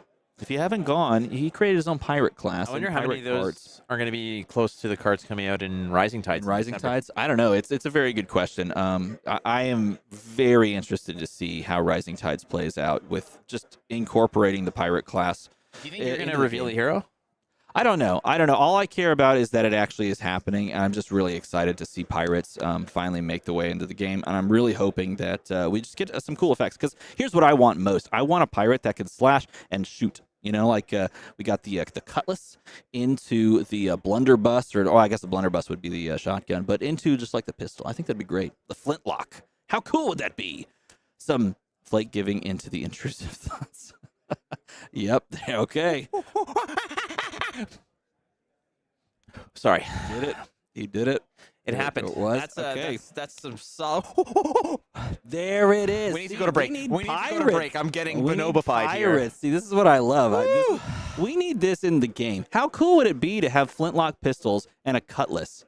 Like, would that not be the coolest thing? Tell me in the chat. Rising Tides. That's the next set that's coming out, I'm sure. I want Gangplank and Fab now. I really want Misfortune and Fab. That would be very cool. This is uncomfortable. This All right, is we're cutting a quite break. okay. Cut to a break, please. God, hurry.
a Bonobo Shaman class. Go on. Which is going to be coming from the Savage Lands expansion, which will be released, I believe, in February or March. I don't know. Is I that don't right? know. Well, Rising Tides, the pirate class, is Rising coming out in Tide. December. Yep. Savage Lands, I believe, is the set that's gonna. I think it's like the beginning of March, is what I That's have what been you told. got in the email. If that Put that in doesn't the come email. to fruition, blame Brian Gottlieb. Yeah, talk to him. Talk to him. I think that's the order of events, right? Yes, but More we at- got you what yeah. you wanted and what I wanted. Yeah. Viserai and Borvo. Bar Borvo. Bar Borvo. It's Bill Burr's dad. Bar Bill Burr. Ball. There it is. Yeah, Bill so- Bar Ball. Hey, so round 4. Here we go with a classic, like, first 2-set hero showdown. We've got the Viserai versus the Starvo. Starvo, a very powerful hero, made his way into the meta with Everfest and just hasn't left. Starvo's been here, a mainstay of the format. As you can see there, Starvo's very powerful hero effect. Starvo says, if you reveal an Earth, an Ice, and a Lightning card, you win the game. Pretty sure that's how that functions. Yes, that is how it works. I believe. I believe Yeah. it's called Shooting the Moon. A little like Moonshot's a new card from this upcoming Bright Light set here. But no, I think this is. I think that's how that functioned. Basically, Nice. do your best impression of that passage. That was the last recording that Yes. Whitney Houston ever made. Can you sing that? Can you give us your best impression? We don't talk about Starvo. whoa! There you Yeah, go. that was solid, y'all. That was Sweet. really good. The Bonobo Boys. That's Yeah, our the band name. that's our barbershop The- trio. Oh, there you go, barbershop trio. Yeah. Hey, I could play along with that. All right, so Chris. By the way, if you didn't know, Chris is Team Second Cycle and also the originator, the progenitor of the best sleeve in Flesh and Blood. Stop it. And this is going to, in some way, shape, or form, probably stay out on the arena the entirety of this matchup. So that Flake can thoroughly enjoy his favorite hero with his favorite sleeve. Oh, no. Stop it. Oh, no. We don't actually get to see it. Hey, look at Now, I'm that. confused here. Look at that. You see it. You know that this means business. That is a Yellow bordered. white Color that is. White. Yeah. Okay. there Sure. we No problem. Why do we have a gold token with Crown of Providence? That seems a bit suspicious. Yeah. Well, when you have a huge brain, like apparently he does, like the leader. Nonetheless, it is Bravo versus Viserai. Oh, okay, there's the fix there. We've got the fix. I love the dyadic carapace for the extra block. I think that's also perhaps one of the most beautiful cards and like foilings in the game. But we do have a white bordered Borvo. Oh wow. Stopper of show to show that we are activating the ability so that we can say Starstruck for 10 dominate and you don't get to play the game. Dude, this is such a brilliant opener. This is what you kind of hope for here because this is going to get a card from hand and it might potentially get some of this equipment block too. But Chris might just have no turn on his start. He might just create Rune Chance and move on. And in this case, he's just going to send a Shrill of the Skull form red. Now, the crush effect from Starstruck, this card coming from Dusk Till Dawn, is such that if 4 or more damage gets pushed through, in this case 7 is going to happen. So the crush trigger is online, which means that any attack action that Chris sends has to be 8 or more base attack because of the 7 damage that this does. So incredible new card. Starstruck immensely powerful against certain heroes. He did indeed get crushed, but this is a nice little response. I mean, when you have the Become the Arc Knight, as I draw a sideways lollipop on the screen, as you have the Become the Arc Knight, we're going to get rid of an attack action card. We're just going to go and find a Read the Runes, and in response, we're just going to say, I'm not going to even play your little game, and instead I'm just going to create Rune Chance. Could even, if we have the resources for it, use Grasp of the Arc Knight to create a Rune Chance to start, and then finish with a total of 4 Rune Chance generated on this one. But that's fine. I mean, this could have been a lot worse for Zach. You know, the Moths guys into something like Shrill of the Skull form, and then it gets really out of control. Finding that turn 0 dominated attack and it being Starstruck, that is incredible. In fact, on turn 0, Starstruck's probably the best thing that you want to dominate. Dominating a Crippling Crush on turn 0. Irrelevant, exactly. So Starstruck on turn 0 with 3 blues in tow, is the best that you can definitely hope for. Now, you're giving up an arsenal for that, but the damage that you're doing in the disruption effect is incredible. So it's a long 5.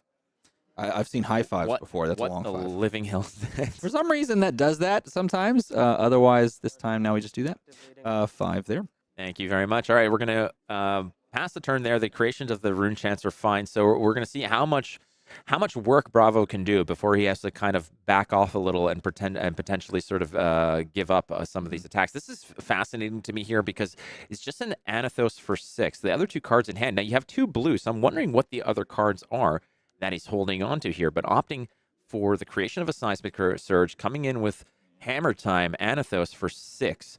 So those 2 cards, I'm really curious what those other 2 cards are that he's holding on to, that he's opting instead to hold on to them and just swing with the hammer. Yeah, it could be that we have 2 more blues and you're just going to drop 1 there so that maybe you can get some value off of an early Crown of Providence. Or maybe you have, maybe you're holding on to a weird pummel and you just didn't have something that you wanted to pummel here. Or maybe you're just trying to pummel onto the Anathos, which would be perhaps a little less than optimal. Nevertheless, we're just bonking, as a Borvo Stopper of Show likes to do. We're just going to send a really above-rate weapon at a really good, just overall, trade. And that's nice. Nice response. Reduced to Rune Chant, going up to 6 here. So he said no blocks and then moved to reaction and immediately jammed down the reduced to Rune Chant. So he's going to arsenal a card here. The card that he has left in hand, I'm really curious what he's holding on to over here. This was a Fate Foreseen, and it looks like the other one was a Sync or something? No, it was a Warmonger's Diplomacy. That'll do it. Silver bullet card. That one right there. Absolutely. Some people say just destroys Viserai, but we're going to find out because I think he's holding on to it so that he could play it, perhaps. But starting off with a Rune Flash, like you were saying. Rune Flash with 6 of these 6 Rune Chant Chasers in tow. So this is going to be 10 damage split across 2 different types. And this might be a situation here where Zach might just kind of block this out, play the Warmonger's Diplomacy, and then that might buy him some tempo to come swinging back nice and happy. So he's going to eat the Rune Chants and probably maybe just Fate Foreseen this. I kind of like the opportunity here to actually block this with Fate Foreseen. You tuck the Terra Sunder, and you just... Well, this is not sync below Fate Foreseen, so we're going to opt and we're going to take sorry, by tuck, I mean put in the arsenal at the end of the turn. Like the... Oh, sure. Yeah. Yeah, but don't forget, this turn is not over, and we are going to send even more damage on top of this. So we're going to ask the question of if you want to even keep any of these cards in hand, or if you just want to use them to block. And it looks like Zach is weighing his options. I think you mentioned it earlier. He really wants to play out the Warmonger's Diplomacy and see if we can just goon, as you like to say, the Viserai player. Goon is a very much a Canadian term when it comes to hockey. That is, really? If you have a goon on your team, he's basically your enforcer. He's the dude who has no skill but just protects your stars. And Hoon, apparently, used in the new Bright Light set, is also a term, but this one I think is more akin to Australia. Is that right? Yeah, it's a Australia New Zealand term. Right. Hoon? Yeah. Hoon. Hooning, I believe, is like a street racing term as well, isn't it? That I don't know. I do know that. us in Hooning the is chat. a Tell us in the street chat. racing term. Oh, tell us in the chat. That would be really interesting to know. It's perhaps even more interesting than Bonobo Facts. We'll have to do like a type of like a tier list tier of list facts? of facts of Yeah. types of facts. Okay. Yeah. Bonobo facts are S tier facts. He's going to pitch for the Anothos. So he's actually just going to hold on to perhaps Arsenal. Arsenal, the silver bullet in this matchup that so many people say is the nuts against Viserai in that Warmonger's Diplomacy. Which is a fascinating move because you can just play it right now. Actually, there's an opportunity here to just you play it and you pocket the you basically pocket the Terra Sunder. Sure. The clapback from Chris would have been relatively pedestrian. It wouldn't have been so powerful. And then on your turn, you can then Terra Sunder with a bigger attack. You can Terra Sunder with the hammer and start chewing away at the armor potentially. So there was those opportunities too. But there's also the thought process here that maybe you don't want to use a Terra Sunder until all that armor's gone. But Terra Sunder is definitely one sort of magnetic way to go ahead and peel off the armor pieces. Yeah, I agree. Now, as we see the play out of Rattle Bones, now we're not doing this at instant speed, but we are setting up exactly one half of a Rune Chant, and it's going to go and fetch usually its target, which is fetching that Swarming Gloom Veil. We're going to then play that Swarming Gloom Veil. It's going to make a Rune Chant on the back end, thanks to starting with Rattle Bones. I think that's my new favorite term. Bonorvo swinging with Bonothos. Bonothos? Or Bonothos? Yeah, both of those are good. Bonothos, I say Bonothos, one way or the other. So Borvo was so last year. I think we're moving into 2024. It's going to be Benorvo. Benorvo and Bonothos. And Bonothos, Right, yeah. It looks like you got to get a whole new altar done for your Mara Borvo. Faris, get ready because I'm going to give you some notes. All right, well, 3 from the Swarming Gloom Veil with the Go Again. The 1 aura created gives the Go Again option here.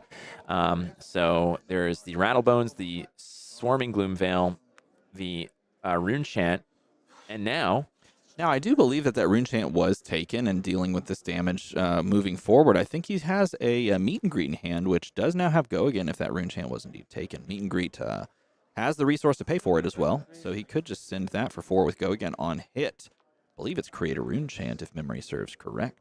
yesterday we saw the Bravo matchup against the Dromai, where the Bravo took a lot of aggression tactics, took a very aggressive stance against the Dromai, and actually crossed the finish line and got it done here.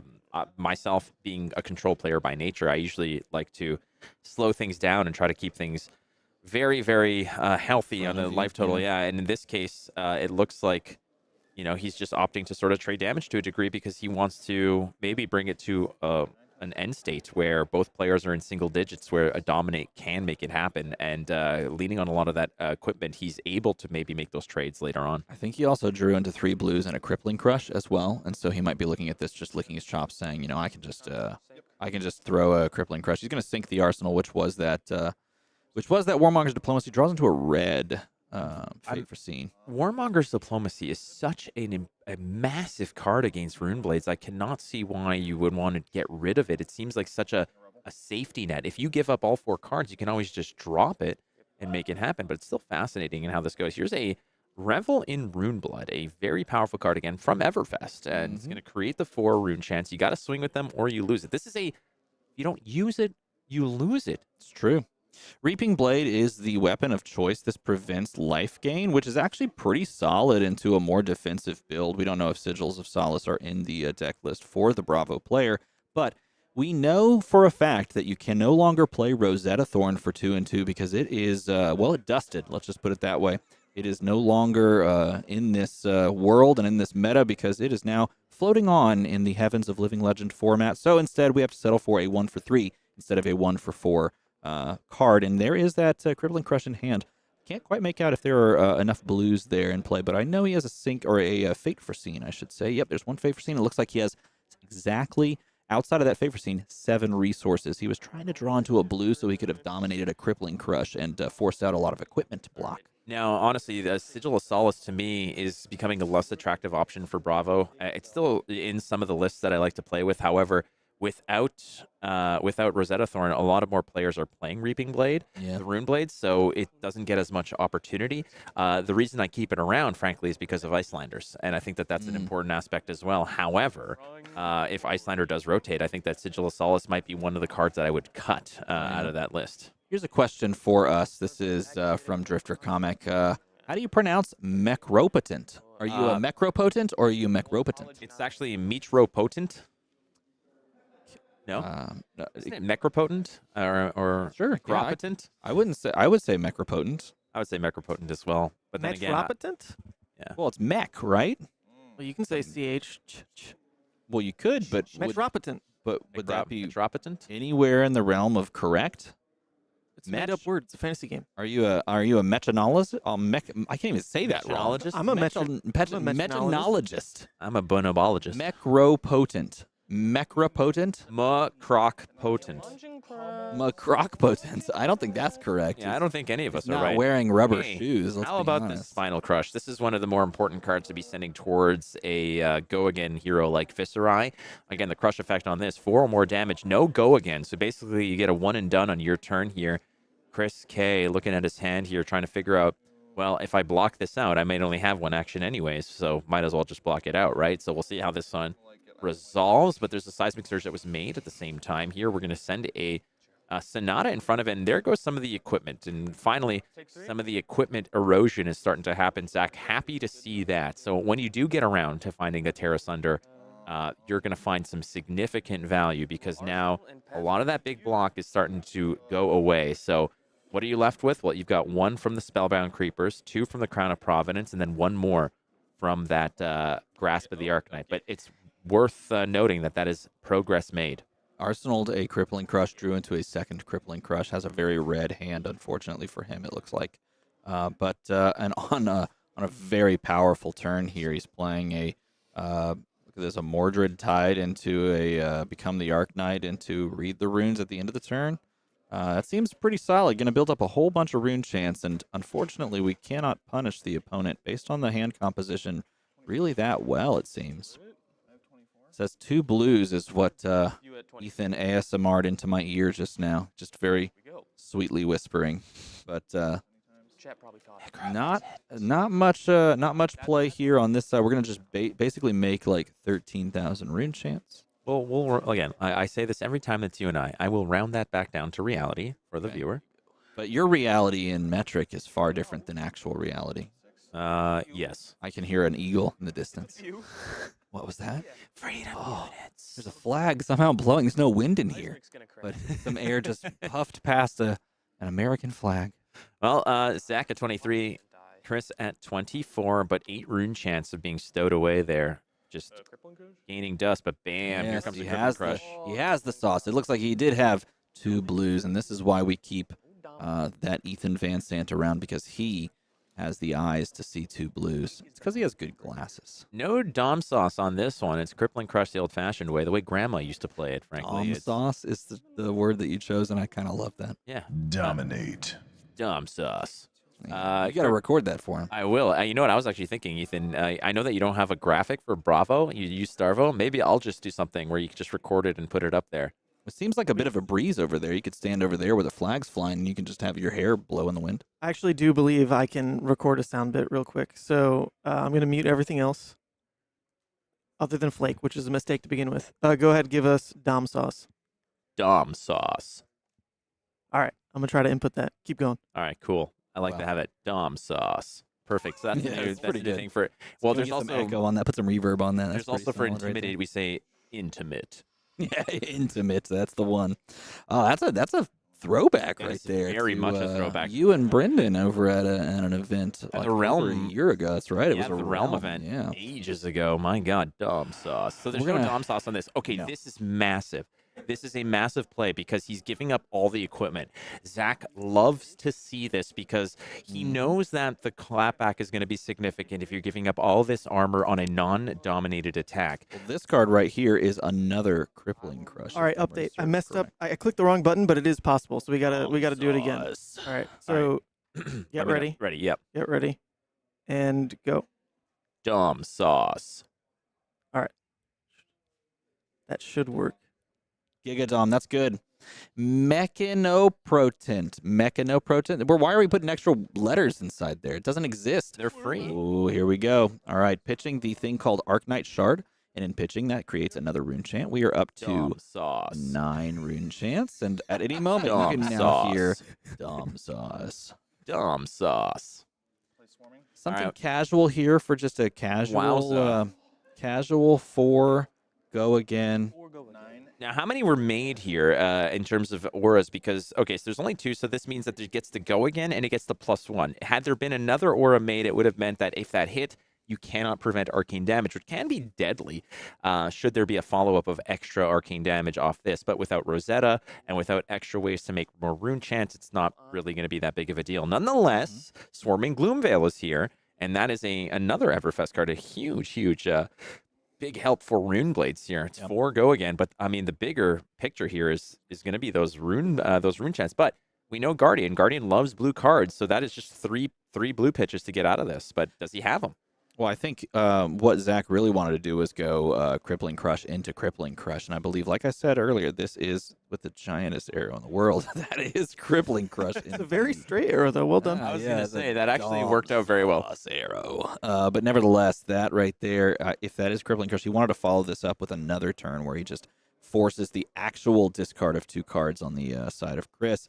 And in order to do that, he's going to have to take 9 plus 4 plus maybe an additional 4 off of that plus the rune chant. So here's the issue with this, because trading damage in this capacity, Bravo can go ahead and sure, he'll trade. I'll say, I'll take the I'll take the 13. I'm going to give you 11 dominate and buy some cards out of your hand. Yeah. It's not the damage, it doesn't equate, but I'm buying the momentum, and maybe that's worth it. The problem there is what happens if Bravo gets 3 red cards and a blue, and all he has left to do is like create a Seismic Surge and swing hammer. Then all of a sudden, it's back to Viserai's turn. I think that Zach did the right thing here by just preserving that card in hand. That Crippling Crush will exist there throughout the game. So maybe you do it in a juncture where the trade-off is not as huge. But look at this. Here's another Swarming Gloom Veil. And again, this one comes packed in with the fact that if you let this slide, you are no longer going to be able to block any Arcane. But most of that Arcane has already been dealt with. Yeah, and this is coming for 4 with 1 Rune Chant. And I just want to point out, look, Tectonic Rift. New expansion slot card making its way into the deck. That's kind of exciting, but gonna take the 1 plus the 4, which is kind of cool. There it is, Tectonic Rift. Create X Seismic Surge tokens paying X, which is a cool little flexible card from this expansion slot, but able here to stop some damage, and gonna follow it up with the 1 and 3 for a massive turn. And this was all bought off of the block of the equipment, and we are basically down to 0 on equipment blocks over on the Viserai side. So he's a little bit what's the word? Threatened by some big hits and some big kind of attacks over the next couple of turns.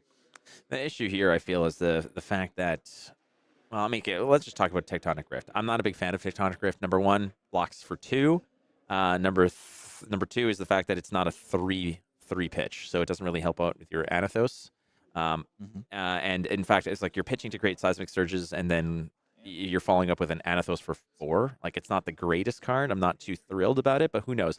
Down the line, we might see something that might play more with the Seismic Surges coming with Rising Tide. Still, lots of cards coming in. Here's the Mavrian Skies into the Amplify the Arknight. Yeah, this is a classic Viserai line that was popularized last year and the year before that. And just going Mauve Skies into big attack for the go again. Guaranteed. This is really asking to be blocked because we don't want the creation of more Rune Chants, which would only be 1 in this case because it's a blue Mavrian Skies, but you don't really want to give extra value to your opponent, especially when they're swinging 6, which is just a really good rate. And with the resources up, there's so many more. With the resources not up, there's so many more things that are available if you have the possible Rune Chant discount, like that Rune Flash that had been maybe created if allowed. All right, so Zach immediately says no blocks because he's got the 3 blues in hand. He's going to be dominating this Crippling Crush. I think there was no worries there. That's why he used all of that equipment, and I think Chris knows that it's coming for sure. Going down to 9 is Zach. This is going to be a pivotal turn here. As you can see, he's going to push that Bravo to the front. Boom. All right, and let's make it happen. There it is. So there it is, Ethan. Dumb sauce. There it is. Well done. Well done. Dom sauce indeed. 11 dominate, no recourse as far as equipment is concerned. He was vulnerable to this, and he made the plays that he did, is Chris, to set up a nice turn here, but he's basically just going to say, give me the 11. Let's pick the 2 cards. Huge. I go down to 10, and life is at parity again with 9 versus 10. Huge. Except Now, I have to start with a 2-card hand. this is half of the story. The second half of the story is what does Zach follow this up with? If Zach pulls another Crippling Crush with 3 blues, amazing. A Spinal Crush just as crucial. One of those other Starstrucks, big. So the draw here is what's going to be important. Just as important as what he's giving up here in terms of what Chris is going to be left with. He gave up a blue and a Command and Conquer. That could have been a decent play to do with 2 cards. Yeah, definitely. And the third half of the story is what he has left over, like you said, as you see there. Looking here, he's going to just start with a whoa, Tome of the Arknight. Gamers, we're gamers. We're Found it. gamers. Both Found of those it. cards. And how great is this? Now we have our 9 Rune Chants for the 9th. Oh wait, no, we don't. No, you don't. That's the How are you issue. gonna do this to me? We're Come just on. we're just gonna have to play out that Rattle Bones that we found off the top and go send that casual Swarming Gloom Veil, maybe. Maybe that's Swarming. Or we can go get like a meet and greet for a 1-for-4. Not Swarming, it's just a play, because then we can go Swarming into the Reaping Blade for a nice little punch. Yeah, this actually came up. This all came up Millhouse. I mean, everything that happened to Chris here. Again, dominating Crippling Crushes are not as scary as they once were. Don't get me wrong; they're still impressive as they were, but they're not game-ending or game-altering as they once were ages ago. I've done it a million times, and I've been burnt a million times because these heroes now can do magic tricks with just 1 or 2 cards left. So This is the Vistra, thing. I'm going to point out Vistra doesn't appreciate my Yogi Berra quotes. Yogi Berra, a fantastic quotable individual He back in the was. day, and I threw one out there to see if you could, set me up and knock it out of the park. And unfortunately, people don't appreciate the Yogi Berra. So you know what? I don't care. I don't care about you. Yogi Berra is Yogi Berra is actually the creator of the quote. It's not over till it's over. That's right. Yep. He has many quotable things. If there's a fork in the road, take it. Yep, he's awesome. If you find a He's- fork in the road, take it. That's extra utensils. He Put that in your purse. Google Yogi Berra quotes. There are easily 24 of them that you probably use in your day to day. I guarantee know, and that was a nice little like setup, and I was hoping someone would pick that up. But you know. Like when he talks about getting picnic baskets. Okay, there you go. No, that's the different Yogi That's a Berra. different Yogi. Well, he found a Spinal Crush. The problem is does he have the 2 blues descended? And I think he does. And he can't dominate it because he doesn't have a Seismic Surge that's going to help him out here. The question is does Zach want to go down to 4 in order to send a Crippling Crush? And he is. And I think that this is the right move because at the very least you're buying 2 cards from Chris K. I'm just also going to say that the eventualities in this world that we live in for that discard off the Crippling Crush were a 2-card 6 and a 2-card a billion. That was like 7 damage off of 2 cards and getting lucky off of a Tome of the Arknight. That was pretty solid. So he didn't have that extra card. I guess he didn't have that extra card.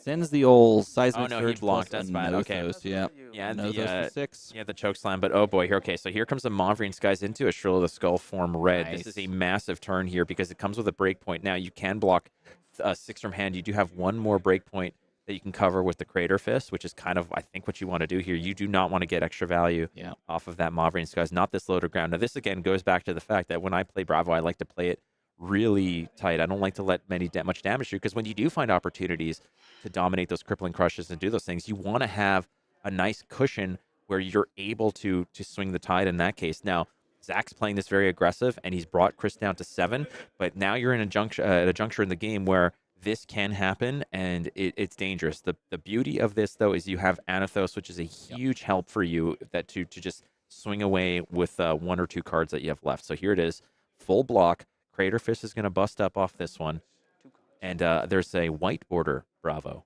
Yep, that is the white border that he's throwing out there when he dominates things for the Dom sauce. Love it. And it's going to send the 1 plus the 3, which is basically Rosetta Thorn. I mean, this is just as good as Rosetta Thorn with the 1 and the 3, following this up, covering things up there. But gonna take the 1 and then block the 3. That leaves a blue unmovable that was in hand. Awkward in that moment because you can't use that unmovable for its maximum effect since you didn't have the capability of really blocking breakpoints of 7. Instead, we're just gonna send it and swing a Nothos. Yeah, he had the blue unmovable, which is a very scary card to have stuck in your hand at low life totals. Yes, indeed. That is, yes. What's the card? What did you say? I just mentioned the blue unmovable in the hand, and I just talked about how it was an awkward blocking point because it didn't cover up the break point. It doesn't cover the break. You're right. I agree with you. That's exactly correct. I was too busy talking about the white border. Yeah, we're thinking. You immediately just began thinking about the white border, Bravo. You're just like It's fantasizing a about pretty the card. It wasn't Bonobo Fax in there? I think that's Yeah.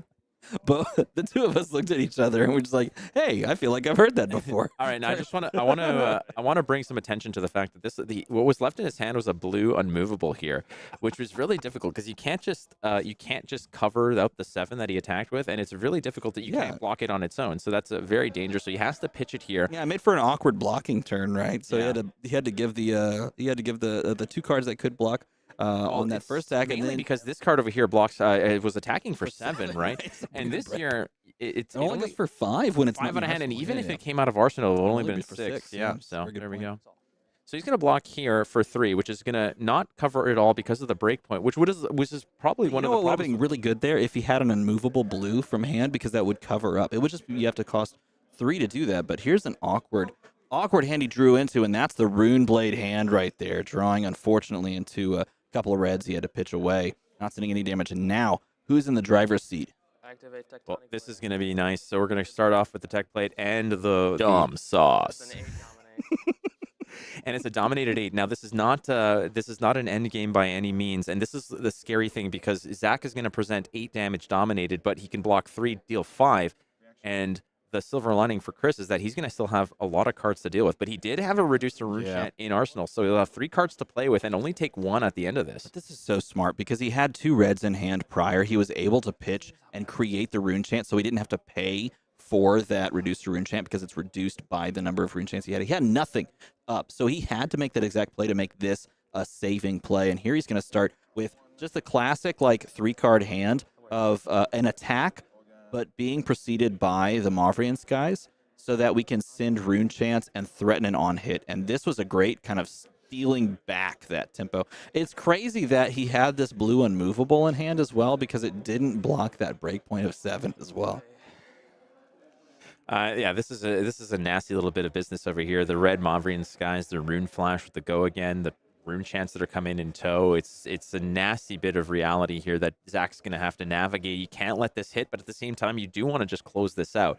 The tough part about that is that, you know, the capitalization of the fact that Chris just created the rune chant and basically passed is that, yeah, you're dominating attack, but it's a blue Thunderquake. There's no disruption on that. There's nothing that you're really doing other than sending vanilla damage, and that's a tough bit. If that was something like Starstruck, if that was something like a Spinal Crush, etc., that makes you feel better. Now, obviously, Chris had the reduced rune chant in his arsenal, but ultimately, you know, just sending that damage, I would have probably felt more comfortable just sending it and hoping that Chris just gives me cards and I can just get another turn Without off the it. dominate. Yeah, that's actually a really interesting point. It's an option. It seems a little unorthodox, but it's certainly a thing to think about there in that case. But still, you want to get closer to an end game. And Chris at 4 with Bravo being able to dominate. It's an opportunity here. So here's Anathos, but merely for 4. But he's at a position where he has to respect this every single time. And this is notably not a blue unmovable, Correct, which is not available to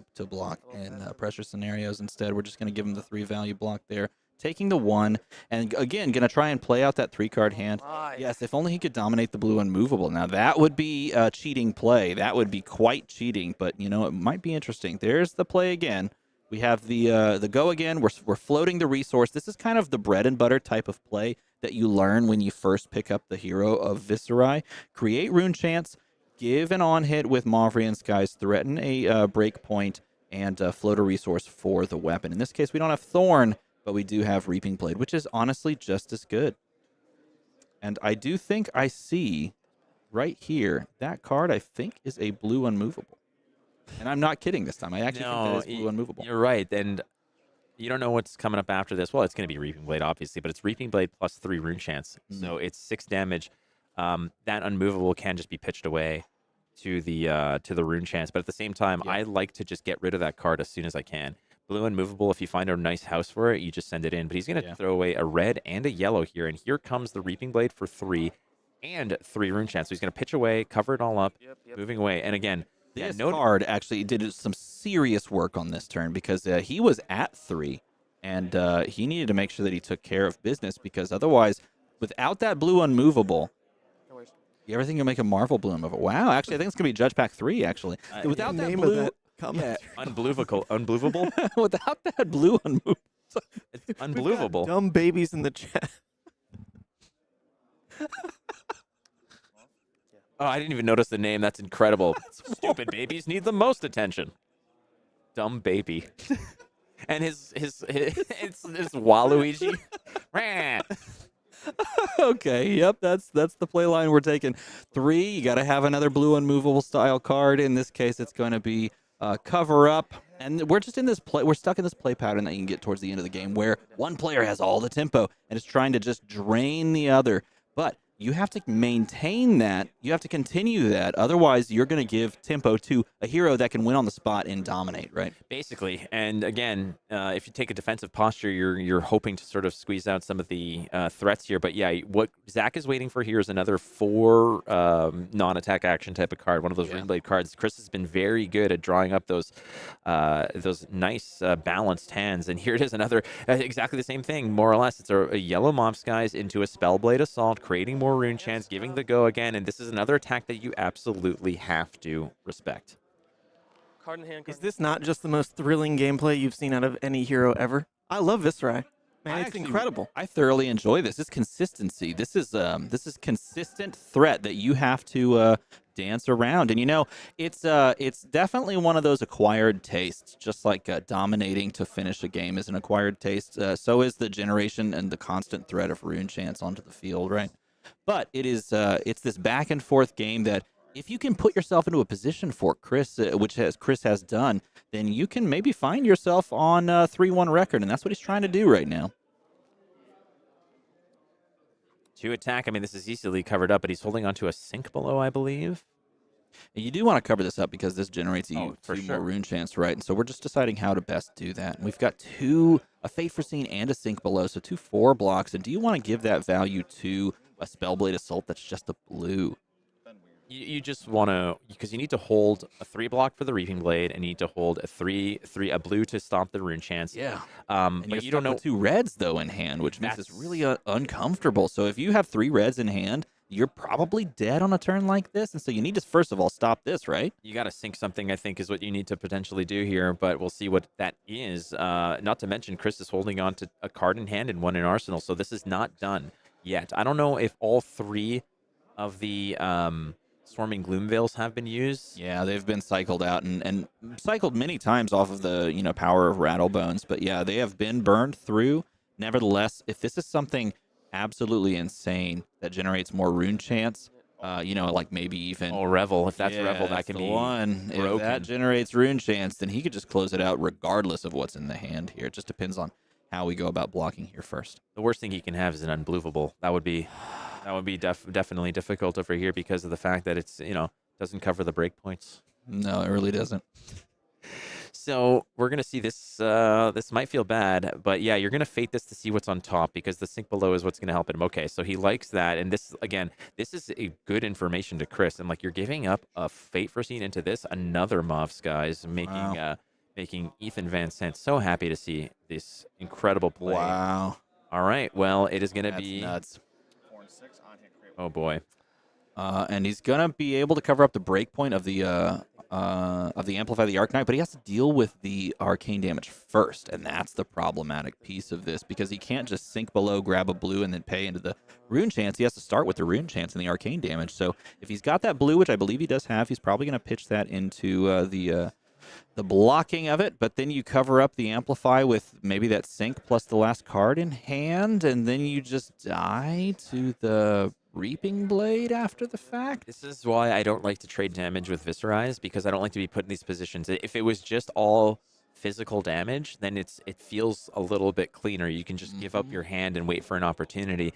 Keeping a healthy life total against a Viserai means that you have to be the opportunist in this matchup. You have to pick and choose your spots to send those big attacks. Eating like 13 damage to send a dominated crippling crush doesn't necessarily mean that you're in the driver's seat. It just means that you're potentially taking a little bit less damage. But the Viserai players, as you can see, do a lot of things with 2 hands, let alone 2 cards, let alone 5 of them. Which That's a 5-card hand off the arsenal. It's nasty. But he found 2 Mob Skies, 2 attacks, and has the 1 left over to really sort of hammer this home. Zach here is trying to solve a really complex puzzle here. Now, what would have been interesting if this right here had a blue unmovable in arsenal? We could use that, but we just don't have the resources to both do that and stop the rune chance. So we are going to pay out.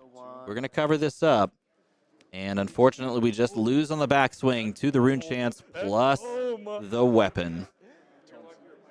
Shaking the heads is Chris, realizing that was a powerful end game that he set up. Team second cycle, showing up, showing out on Viserai, a hero that just people said is dead in the water thanks to a card like Warmonger's Diplomacy. I wonder if we saw that Warmonger's played early, if that would have been more impactful and would have pivoted this game and on its head really. Well, I feel like Warmonger's Diplomacy against his Runeblades is incredibly potent. The one card that really might buy you 6 to 8 damage of relief, as it were. Maybe he just comes in again, either develops a lot of rune chance or swings with one attack that you can deal with, and that allows you to actually maybe draw up, have another disruptive turn. That's fine. Warmonger's Diplomacy is that kind of safety net where you can kind of keep it in the arsenal, and it's not like you're Oldham where you're constantly cycling that arsenal. You can keep it there as a safety net and just use it when you need it. And in that case, getting rid of Warmonger's Diplomacy early means that when you do have to give up 4 cards, you can't just drop it and say your turn is going to be pretty average, which is fine by me. I will trade with average. But the thing about it is Zach was trading with really above rate turns in order to come back. And then at the other time, I mean, the return fire, with Chris's return fire was significant. Even with limited resources, it was pretty nasty. Yeah, Chris did a good job of leveraging his equipment blocks on these pseudo pivot turns from the Bravo to try and just avoid as many of those disruptive, like crippling crush on hit effect type things, and just played around it incredibly well and set up an in-game state like he knows how to do because he's been playing Viserai for a long time. But that leads us to this. Yeah. It's time to do another giveaway. We're going to open this box. And in this box, there's a cold foil, we hope. And this cold foil will be the saving grace to someone out there. You will receive the contents of this box if you can guess the cold foil, and then not only guess, but win the drawing. So we'll explain how that functions. But the first step to this whole process, we open this, we hide the cold foil from you, and then we give you more information. So someone will win the Majestics, the foils, if there's a legendary, the cold foil. Someone will win that out of this box. And you get to play along at home. If you are a U.S. citizen, then you will receive the contents of the box. If you are an international viewer, then you will receive store credit, so you don't have to pay those pesky import fees if you don't want to. But let's begin the process. I'm starting with a Dash.io pack. So are you, I believe, yeah? Oh, now we're talking. Cold foil flake, the Benepotent. Benepotent. That's actually a really good one. I like that. Wow. Someone on Twitter put a Photoshop together of Flake and me amidst my bonobo tribe. Oh, that would be great. In fact, if you want to go and play along on my Twitter, I posted yesterday a really fun little meme template, and I want you to go and make that happen. Take a look at it and make something fun with it. I got a Majestic. I got a system failure. That's fun. You got a nice Everybody's foil. guessing already. We don't guess yet. Don't guess yet. Your foil. You got a foil red boom grenade. That is a great foil. You're a foil boom grenade. Thank you. You're welcome. Evo Steel Soul Cold Foil is what y'all think? You think we're going to get one of those? That'd be really awesome. Oh, there it is. Yeah, okay. We got something. Yep, hide that. Tuck it away. Don't let anyone see it because that right there is a foil that is chilly. What is it? Hi. Megahertz script. Okay. Yep. Those were words. Gandalf.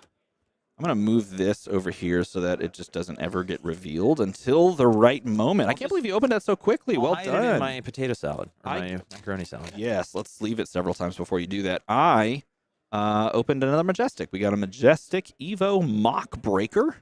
Mock. Foil. Yeah. Foil panel beater. Yeah. Panel beater's an interesting one. Oh, there we go. I found Hey, you got an expansion This is the slot. first expansion slot I opened, by the way. You did, yeah. Show it off. Show it off. Show everyone. what you I opened. got Phantom Tide Maw. Interesting little card. Hey, Maw. Why don't you read that? As a previous Prism player, tell me what you think. Whenever an illusionist card you control is destroyed, put a +1 counter on this. Phantasm. Ward 1. Illusionist instant aura. I think it's all right. You can play it at instant speed, and if something is built up, or destroyed, you build this up into like having attack value on it. But you have to protect it. Yeah. You have to protect it on board because it does have a ward on board. Got a Sprocket Rocket, and I opened a foil Majestic expansion slot card, so someone's about to win that. What is that? It is. You're not even looking. You're not even looking. No, I'm not. What is it? Oh, the performance. Yeah, but there it is. Nobody likes Mech, especially Brian Gottlieb. What did you get? I got annoyed by you. Nothing of note. Nothing of note in that one. Nothing of note. Nothing. Nothing at all. Nothing at all. Nothing at all. Polarity Reversal. That card is pretty solid against exactly Teklovossen. Card feels really bad. Polarity Reversal. Teklovossen. 0 to 50. has a fun, like a little lore text, little lore blurb. It says 0 to 60. You'll get a ticket for that. And so they printed 0 to 50, which is the same cost, just one stat line lower. What voice was that? Mine. Okay. Bull Bar. Bull Bar. There it is. Razzle Dazzle. Holy crap. Okay, so we have a problem.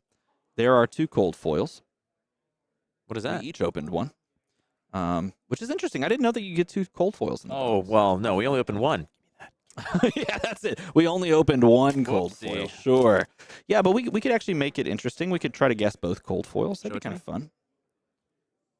No, it's just the That's pro- not it. I was like, wait, what? But yeah, that'll be kind of May interesting. I to see if what we the other can- one is? Yeah, sure. Let me get it. Try to get it off camera. But we opened 2. Oh, look at you, Flake! Look.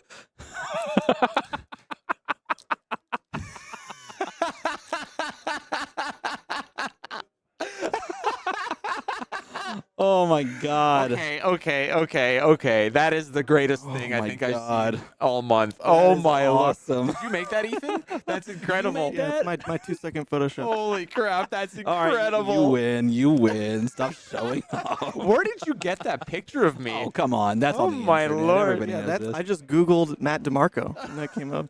Acclaimed author Matt DeMarco. You Shut found up. that picture, and then you just... Oh man, Oh, my God. that Well, was incredible. I just want you to Oh know my that this God. all came from one case. Yes, it did. Like, This case might be the most busted case I think we've ever seen. we've gotten some great little cold foils, some great little like rainbow foil, a lot of expansion slot cards.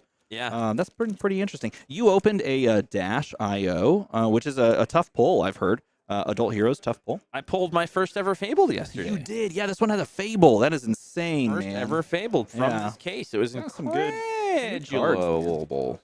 Some really good cards.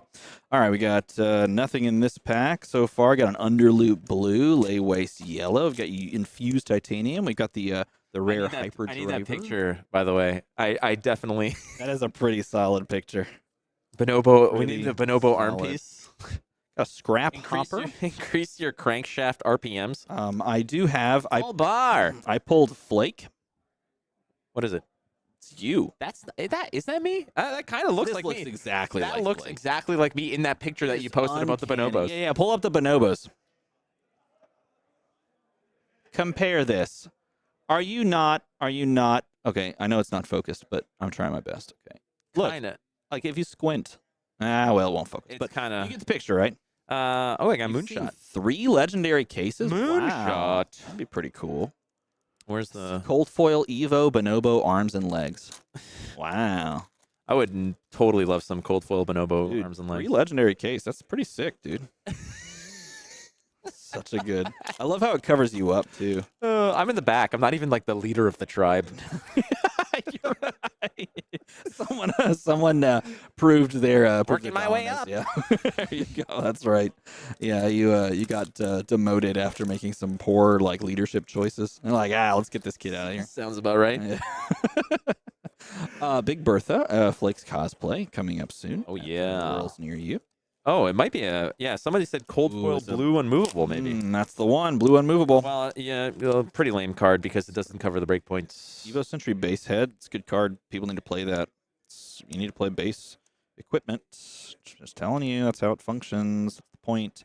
Infused them procs. titanium. Got to get them extra blocks, the procs and the blocks. Second is a cold foil master cog. Wow, that'd be awesome. I've seen 0 in 2 cases. That's pain. Did they ever review the caption this image? Not yet. I kind of want more images to be captioned. I'll talk about it next. I will definitely talk about it next because I want more people to play along with us. Big That would be crazy. Mini.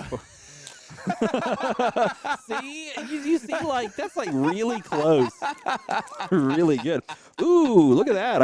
I found the another foil majestic. It's Moonshot, foil majestic Moonshot. Look how. I just opened a moonshot. Well, I got the foil one for us. Well, not for us. It's for whoever wins. It's pretty good. Here, let's add the majestic on here as well. Did you get anything? Cognition This field. is your last pack. I'm gonna leave you that last pack. No, that's yours actually. Oh, is it? I think so. Okay, I will do it. Cold Foils Dynasty Red Hyperdriver. Wow, that would be cool. It would be a misprint, but that would be maybe that would make it even cooler. Bonobos. Yes, yes, yes, yes, yes. Anything interesting in this pack? Evo Thruster. That card exists, I guess. And then a Fender Bender, Ukulele Fender Bender foil goes there. Okay, so I won't show it. I won't show it. I won't show it. the game is afoot, everyone. The game is afoot. Here's how this will function. I don't know. So there's technically 2 cold foils in this. I don't know how best to well, we'll wait because I think he's having a conversation. But it's nice looking cold foils.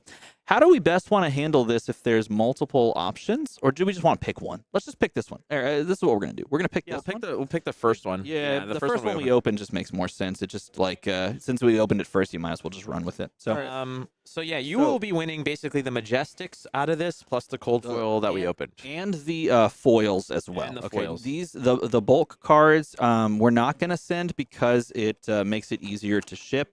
And I guess you could probably talk to Peter at MinMaxGames if you win to kind of get your bulk. If you need some bulk, you could probably jam it in there for that. Okay, so Ethan. Yes. Do you Yes. want to explain how this will function? Exactly. Yes, I'm typing it up now. So as of now, the keyword has been entered. So anyone who guesses what the cold foil is, you don't need to type cold foil. You don't need to type CF. Just type the name of the card you think it is in cold foil. That will enter you into the drawing, which we'll call after like a minute or something, of all the eligible people who have posted the correct guess. And then of those eligible people, one person will be rolled, and they will win. Sweet. So enter your guesses. You don't need to type cold foil. Everyone's typing cold foil. You tell them to Yeah, you not can. do it. I mean, They you do don't- it. and then they do it. That will not put you in the eligible users, by the way. Oh, You add if you- extra if you- words, it won't work. Really? Okay, Type- so you have to just type what it is. So don't put CF because you're not entered. It's case All these people. insensitive. Case insensitive, but you need the right spaces. You can't add extra Case words. Sensitive too. It is space sensitive, but it's Space case sensitive. insensitive. Oh, it's case insensitive. That's All not right, a very don't kind. mention how many people are in it, because then they're gonna look back and be like, "Oh, there's this."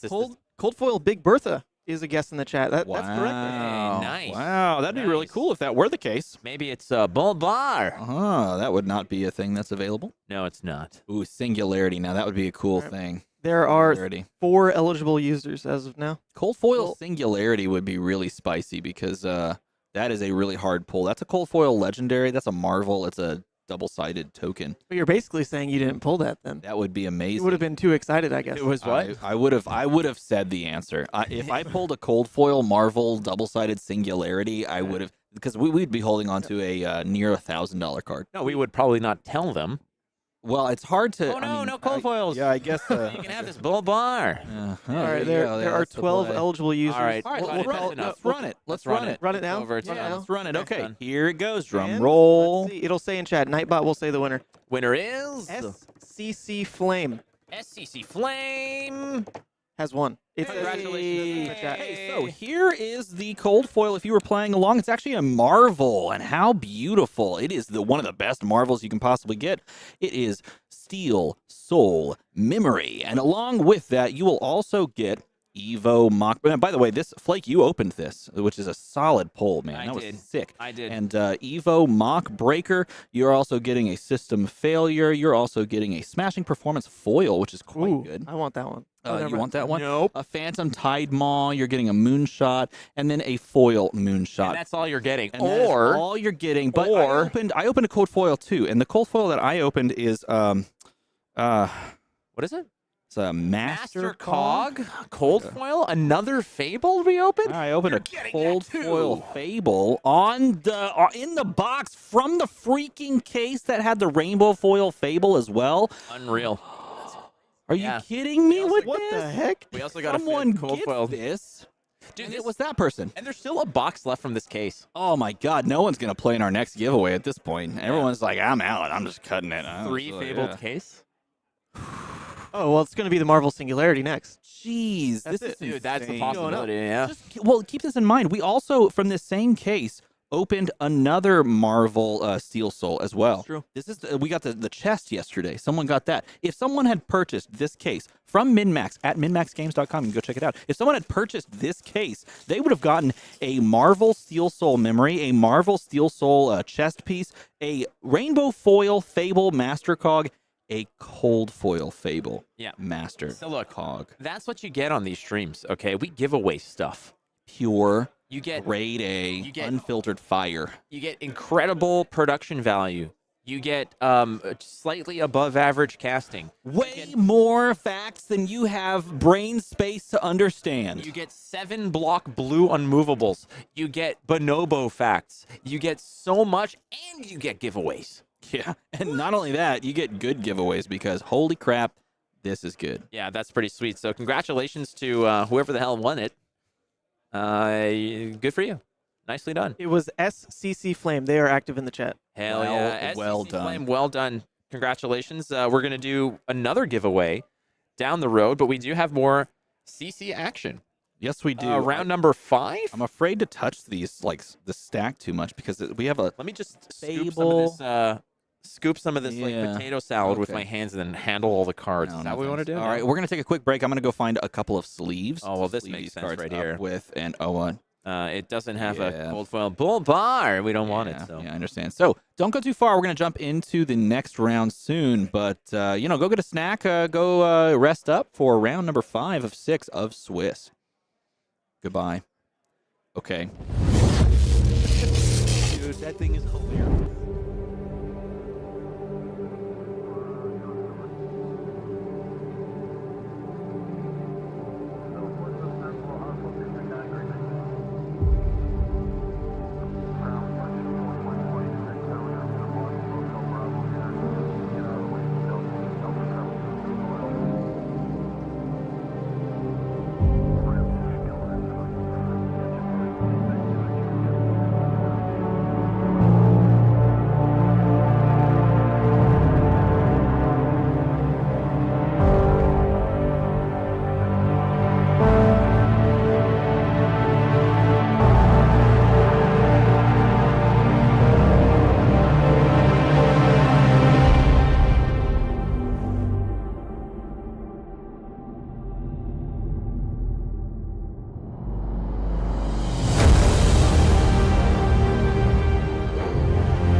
Here we are in round 5, and I'm joined by none other than young Teklovossen himself.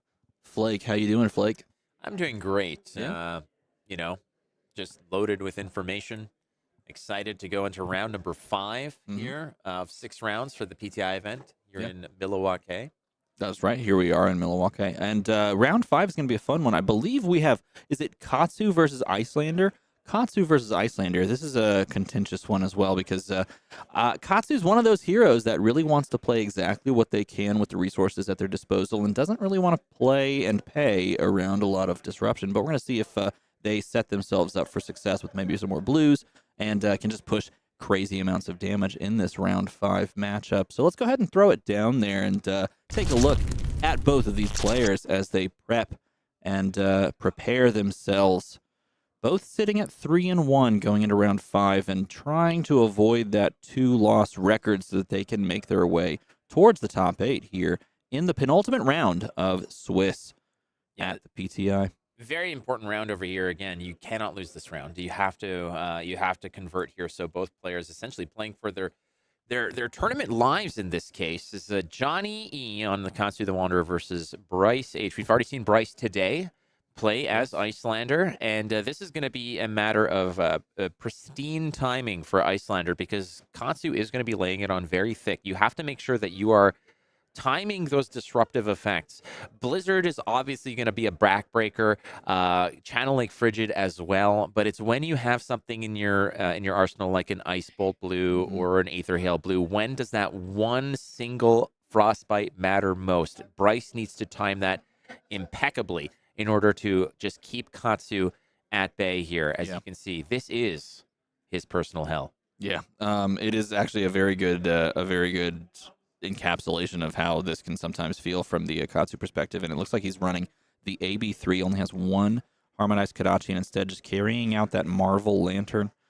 Beautiful, like a cold foil extended art. I don't think it's actually considered a Marvel, but he's got the breaking scales as well, and that's a very good piece in this matchup because it's going to ask the question a lot of Bryce to say whether or not you want to block this +1 on specific attacks. And drawing up as both players begin on turn 0.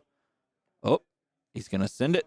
He's going to say poke you for 1. Yeah, starting with the Kadachi, pitching the Dishonor Blue to floating over here. Yeah, on to see a Katsu without 2 Kadachis. He's got a Kadachi and the flashlight here to hopefully just keep him up and running. Now, there's going to be a lot of blues, I think, in this list. He's probably packing every single one that he's got in order to easily pitch away 1 blue to block 3. Again, the Arcane Lantern from, was that from Everfest as well? I think that was an Everfest card, yeah. And he's it's the beautiful full art version cold foil as well, and lovely looking card, but he's got the Null Rune robe and the Tide Flippers. That's an uprising card. Yeah, Tide Flipper is going to allow you to have 1 more AB at your disposal.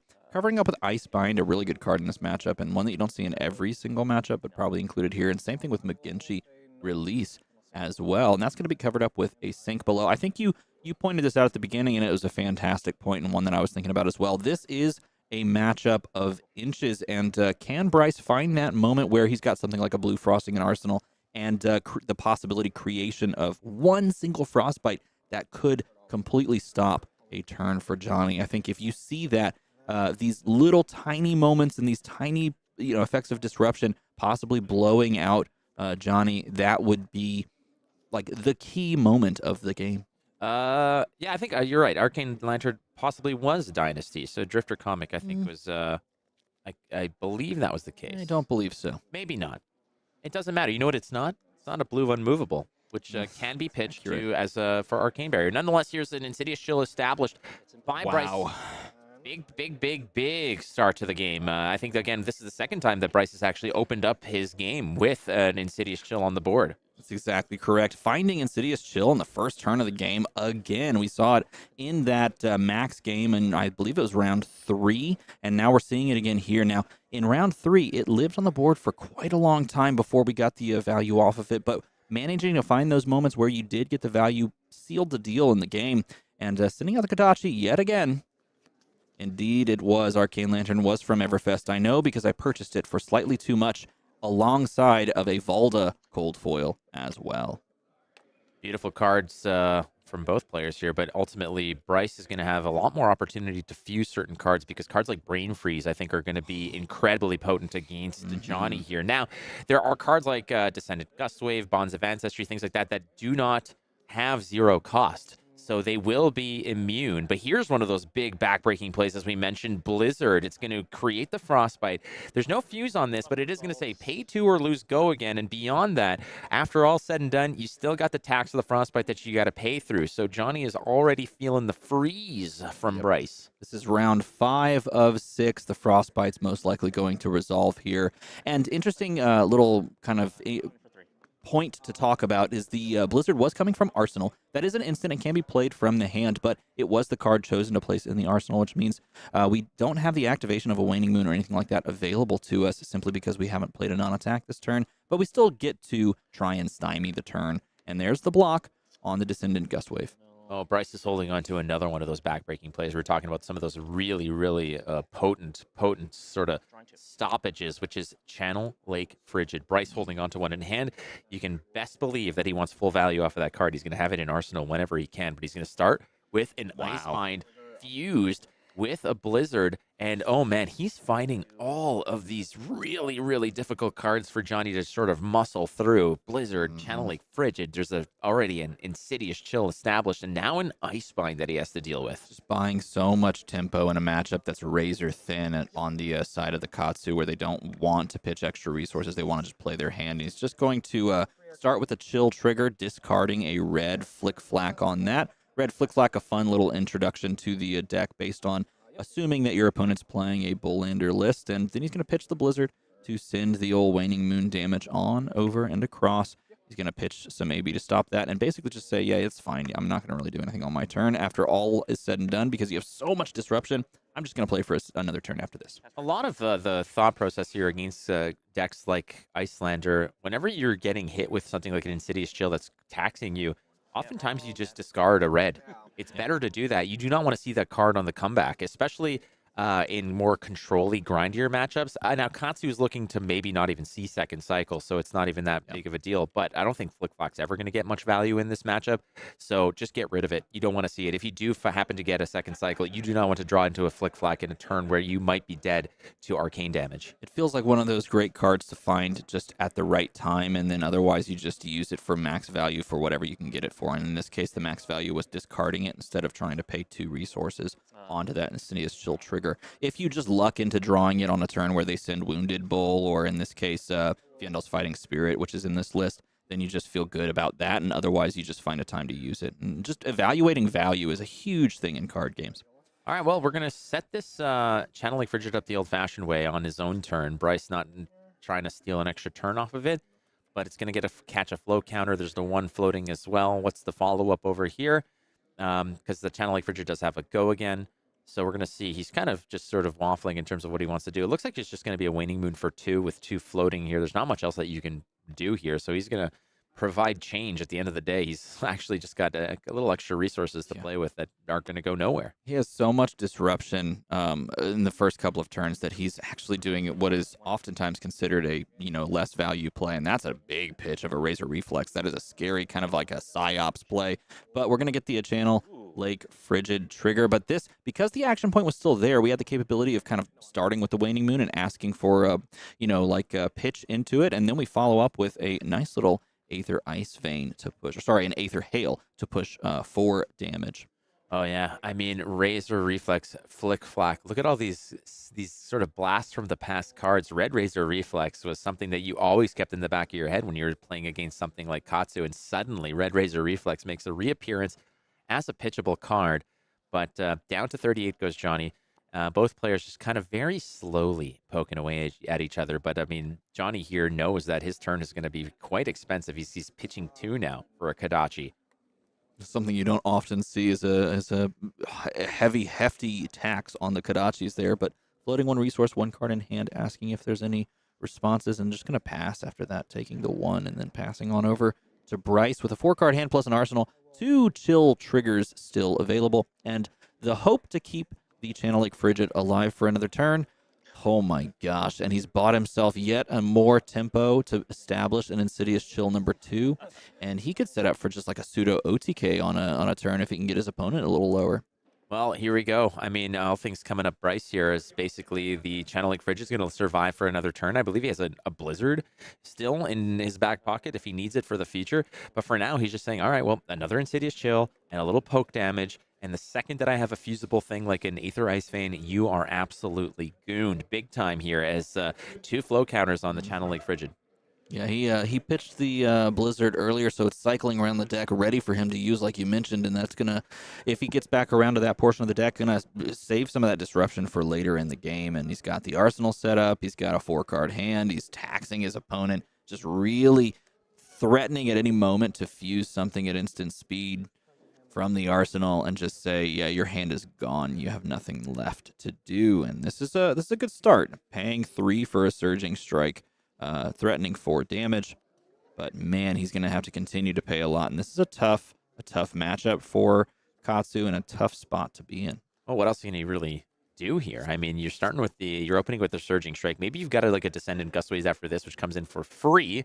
But the free is not really free when you got to pay the 1 for the Channel Lake Frigid, which is such an ominous card. Again, Tales of Varia and another Channel Lake Frigid. Well, he's found them all, and it's all coming up Millhouse on the side of Bryce, which is unfortunate. And there's the 3 Waning Moon paired up with that Spring Tunic resource so that you can do everything off the axis of a blue.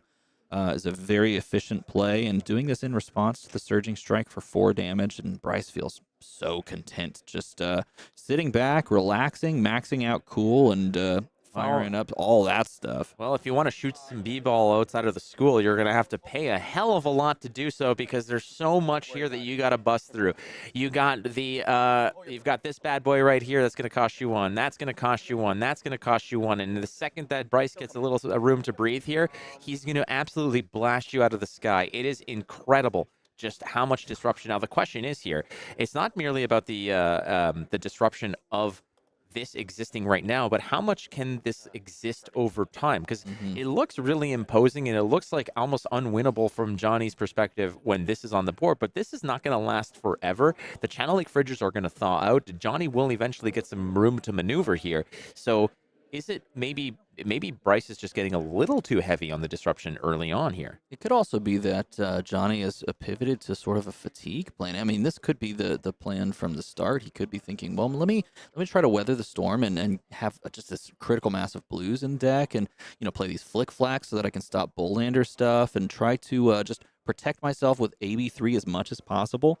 But the problem with that strategy is that Iyslander can set up these chills, set up these triggers where they make you pay through the chill effects, and then hit you with some crazy amounts of damage, particularly if Frost Hex is in there, which would be a dangerous play, but might pay off dividends, or if they're playing the Freezing Point tech. And we already did see Icebind, which is something you don't necessarily always see as a 0-cost 3 damage fuse target. But if they're playing the huge Freezing Point combo, then you can threaten like 20 damage in a turn.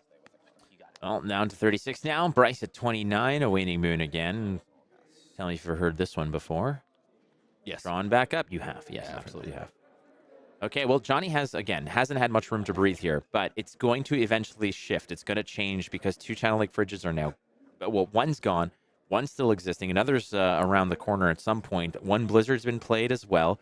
So Johnny's just saying, like we mentioned at the beginning of this, there's Channel Lake Fridges and Blizzards are going to be exceptionally difficult to work around. But in his hand, he's got another Blizzard. Yeah, that's the 3rd Blizzard in circulation. He pitched one earlier, which is good to do for late game. And this does look like it's going to be going the distance so far.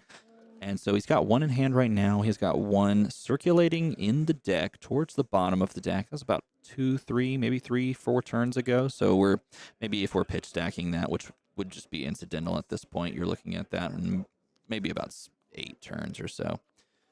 But it's there, looming large as a possible blowout play and a Frostbite generator. Johnny just witnessing, oh no, this is going to be brutal. Okay, this is going to cost you multiple cards from your hand. This unassuming Brain Freeze, this common from Everfest, is going to get fused here. So the first trigger, Insidious Chill. Second trigger, Insidious Chill. And once all that's resolved and well, then you get to look at the hand and take something out of it.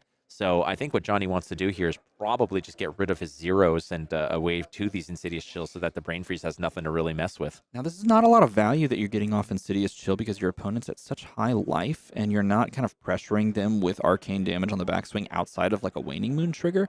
And so it's an interesting like early game, and I still call this early game. It's an interesting early game play. He's going to pitch one Whelming Gust Wave, discard an even bigger than that, and then just say, yeah, I don't have a hand. Now you got to deal with this one. But that's not a ton of value that you're really getting out of these chill triggers. And one of them's already down almost to breaking point of just one trigger left. And all of this disruption, what is it actually netting you? Basically, you read my mind here, and I kind of alluded to it early. If you're going super heavy, if you're laying it on this thick with the double channel like Frigids and all that stuff, the Insidious Chills, I mean, it's hard to sort of be disciplined enough to be like, you know what, I have it, I can play it. Do I just let it go? I mean, sometimes you play it because you just want to keep your channel like Frigid up. But yeah, you're really top heavy in this matchup because Jonny's still at 31, and once all that disruption's gone, you're giving Katsu a free pass to just do all of his nonsense. And what do you have left? Well, you might have something like a blue Aether Ice Vein from Arsenal that you can fuse, but if your Insidious Chills are gone, there's no triggers because he has AB3. He can just block it out if he needs to. So this is definitely looking really one-sided right now, but give it a couple turns. This will change. Now, my thought is that we have not seen many Aether Ice Veins yet, and if we're playing the rainbow of them with 3 reds, yellows, and blues, then we'll draw into those eventually and just combine them for our own disruptive turns, even if we've lost the Insidious Chill triggers, and that can do enough to slow some things down on the Katsu side, but that is perhaps the one of the big saving graces going on right now. Nevertheless, still in commanding control is Bryce in this game. Well, you know what they say, Heart Stars, Horseshoes, Reds, Yellows, Blues, Aether Ice Veins end, swing with Waning Moon. They sometimes do say that. They do say that sometimes, yeah. Speaking of fusing, we have the fuse of the Brain Freeze blue again, and we're going to reveal, hey, hold on there. You got to do the trigger first. Exactly. It's like, hold on a second. Yeah, this is the first you have to pay the built-in gratuity of the Insidious Chill, and then you get to tip. Oh, is he going to overpitch? I love this. So he's going to pitch the red, and then the blue to float 2. And he's pitching away. Both of them are 0 costs, and he's got the Burdens of the Past tech. Got to add those extra blues in, and Bryce goes, that's a card that exists? What the heck is Burdens of the Past? Who even plays that? We'll just, I don't know, get rid of that card. Forget that thing. Okay, well, Waning Moon. Here we go.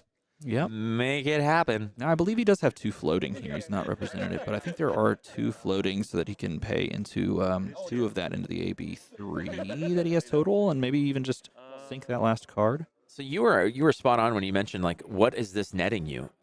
Despite all this disruption, despite shredding the hand completely, Jonny's still at 28. There's definitely a lot to be done here. So I'm wondering if Bryce is just he might just be doing this because you said he hasn't found the Aether Ice Veins. You'll have to just pop this and keep the game in sort of stasis until he finds those Aether Ice Veins, red and yellow. The blues are going to be kind of negligible, but he's already burnt through an entire Insidious Chill, and he's got 14 damage to show for it. He's going to pitch the Warmonger's Diplomacy, floating 2 resources to say, Kadachi, what would you like to do? And let's see if Bryce continues the onslaught of disruption here. At this point, he's going to get to this point where he needs to start dealing damage. And I think it's simply because he has not found any of those Aether Ice Veins that we haven't seen that much, actual pressure from the life total onto the side of the Katsu players. So we're gonna cover up this Kadachi with Sink Below so that we can play around the Razor Reflex we saw earlier. Clearly that's the play, but I think he's looking at his hand going, where's all my damage? I'd like some of that, please, and thank you. Cycling his hand, trying to find something. The more he shuffles, the more likely he is to discover something new about his hand. And here, drawing up, we've got Ancestral Empowerment, we've got E-Strike, we've got another Burdens of the Past, and a Fluster Fist. Is that a blue or a red? It's probably irrelevant because, let's be honest, Brain Freeze number 3 might be on the way soon. Well, there's 2 out of the way. Again, a lot of these very efficient disruption cards are kind of by the wayside. Jonny's still holding pat at 26. He hasn't really done much. He's poked with a Kadachi once or twice. He's Magenshi released on turn 0. But here it comes. This is the first major attack on Jonny's life total. It's going to be a 5-spot red Aether Ice Vein. No fuse, though.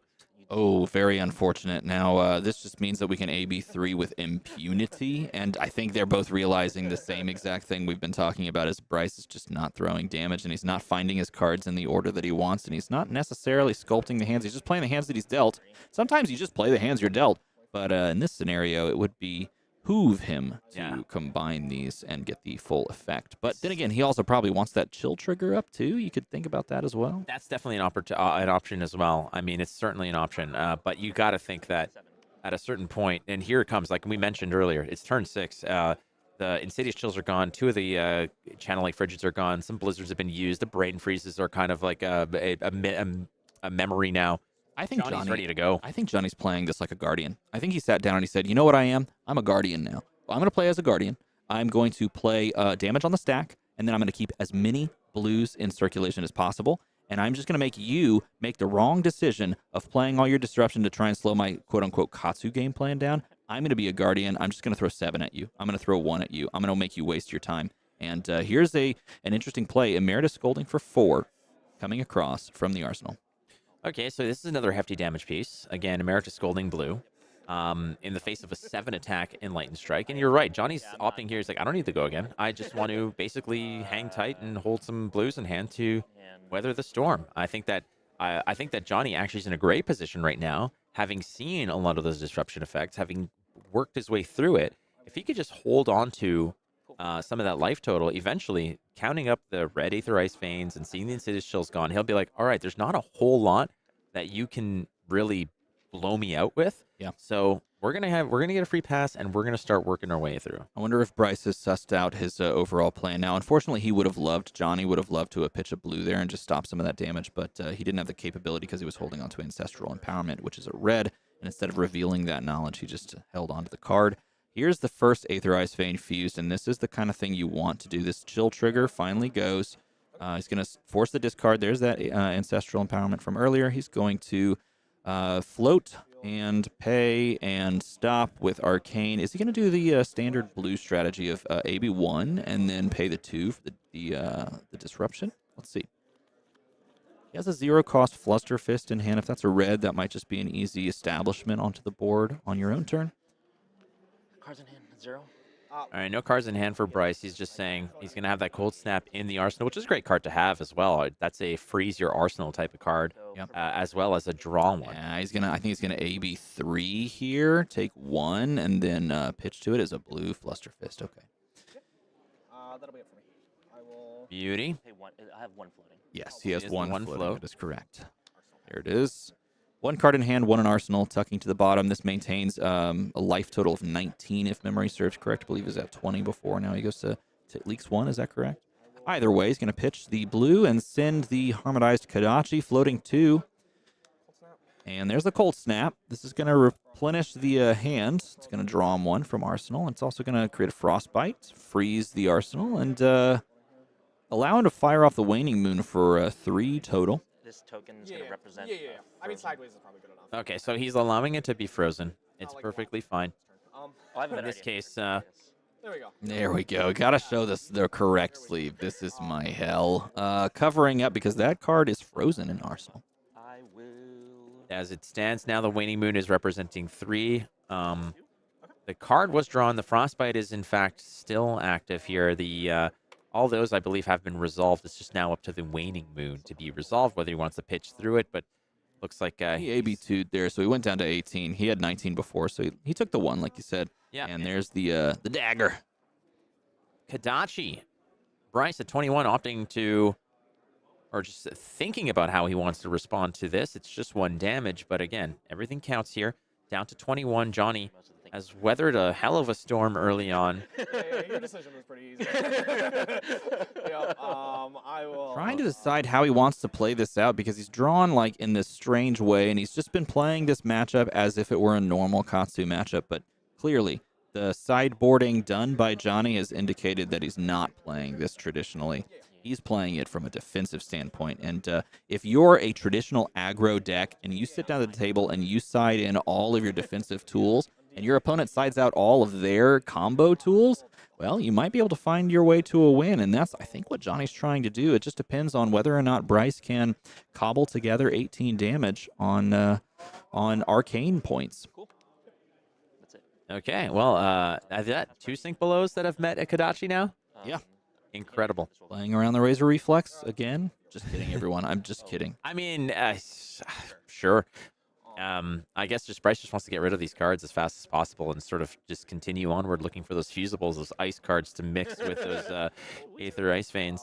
And I just want to point this out too. I mean, he's cited out a lot of the cards, or cited in, I should say, a lot of the cards that allow him to be defensive. But look at his hand right now. I mean, he has Snatch. He has like some of these bigger kind of swing cards, the ones that you would think are more aggressive in nature. There's Bonds of Ancestry, so he can still play aggressively, but he has a lot of blue and yellow pitch cards, which means he's a little bit more insulated with that AB3. And here he's looking at Aether Ice Vein. Probably going to try to cover this up as much as possible. Red Aether Ice Vein for 5, fused with an Aether Hail. That's probably destined for that arsenal for sure. Johnny's trying to think here. I mean, there's always the opportunity to just AB1 and then pay the tax of 2, keeping 3 cards in hand. The other opportunity here is to AB3 and then dunk a card.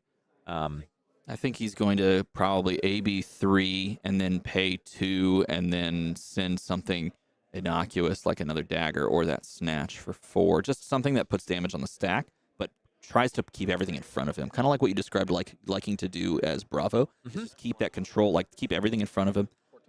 It's like kind of just also a matter of keeping the cushion there, but it seems like he's just going to... Oh. Okay, so he's going to actually... He's going to AB the 1 and then pay. So he might have something that he wants to do. Maybe it's another E-Strike. Who knows what it is? I think he's valuing that blue in hand so that he can play defense on his own turn because he knows that the arsenal is going to be an Aether Hail.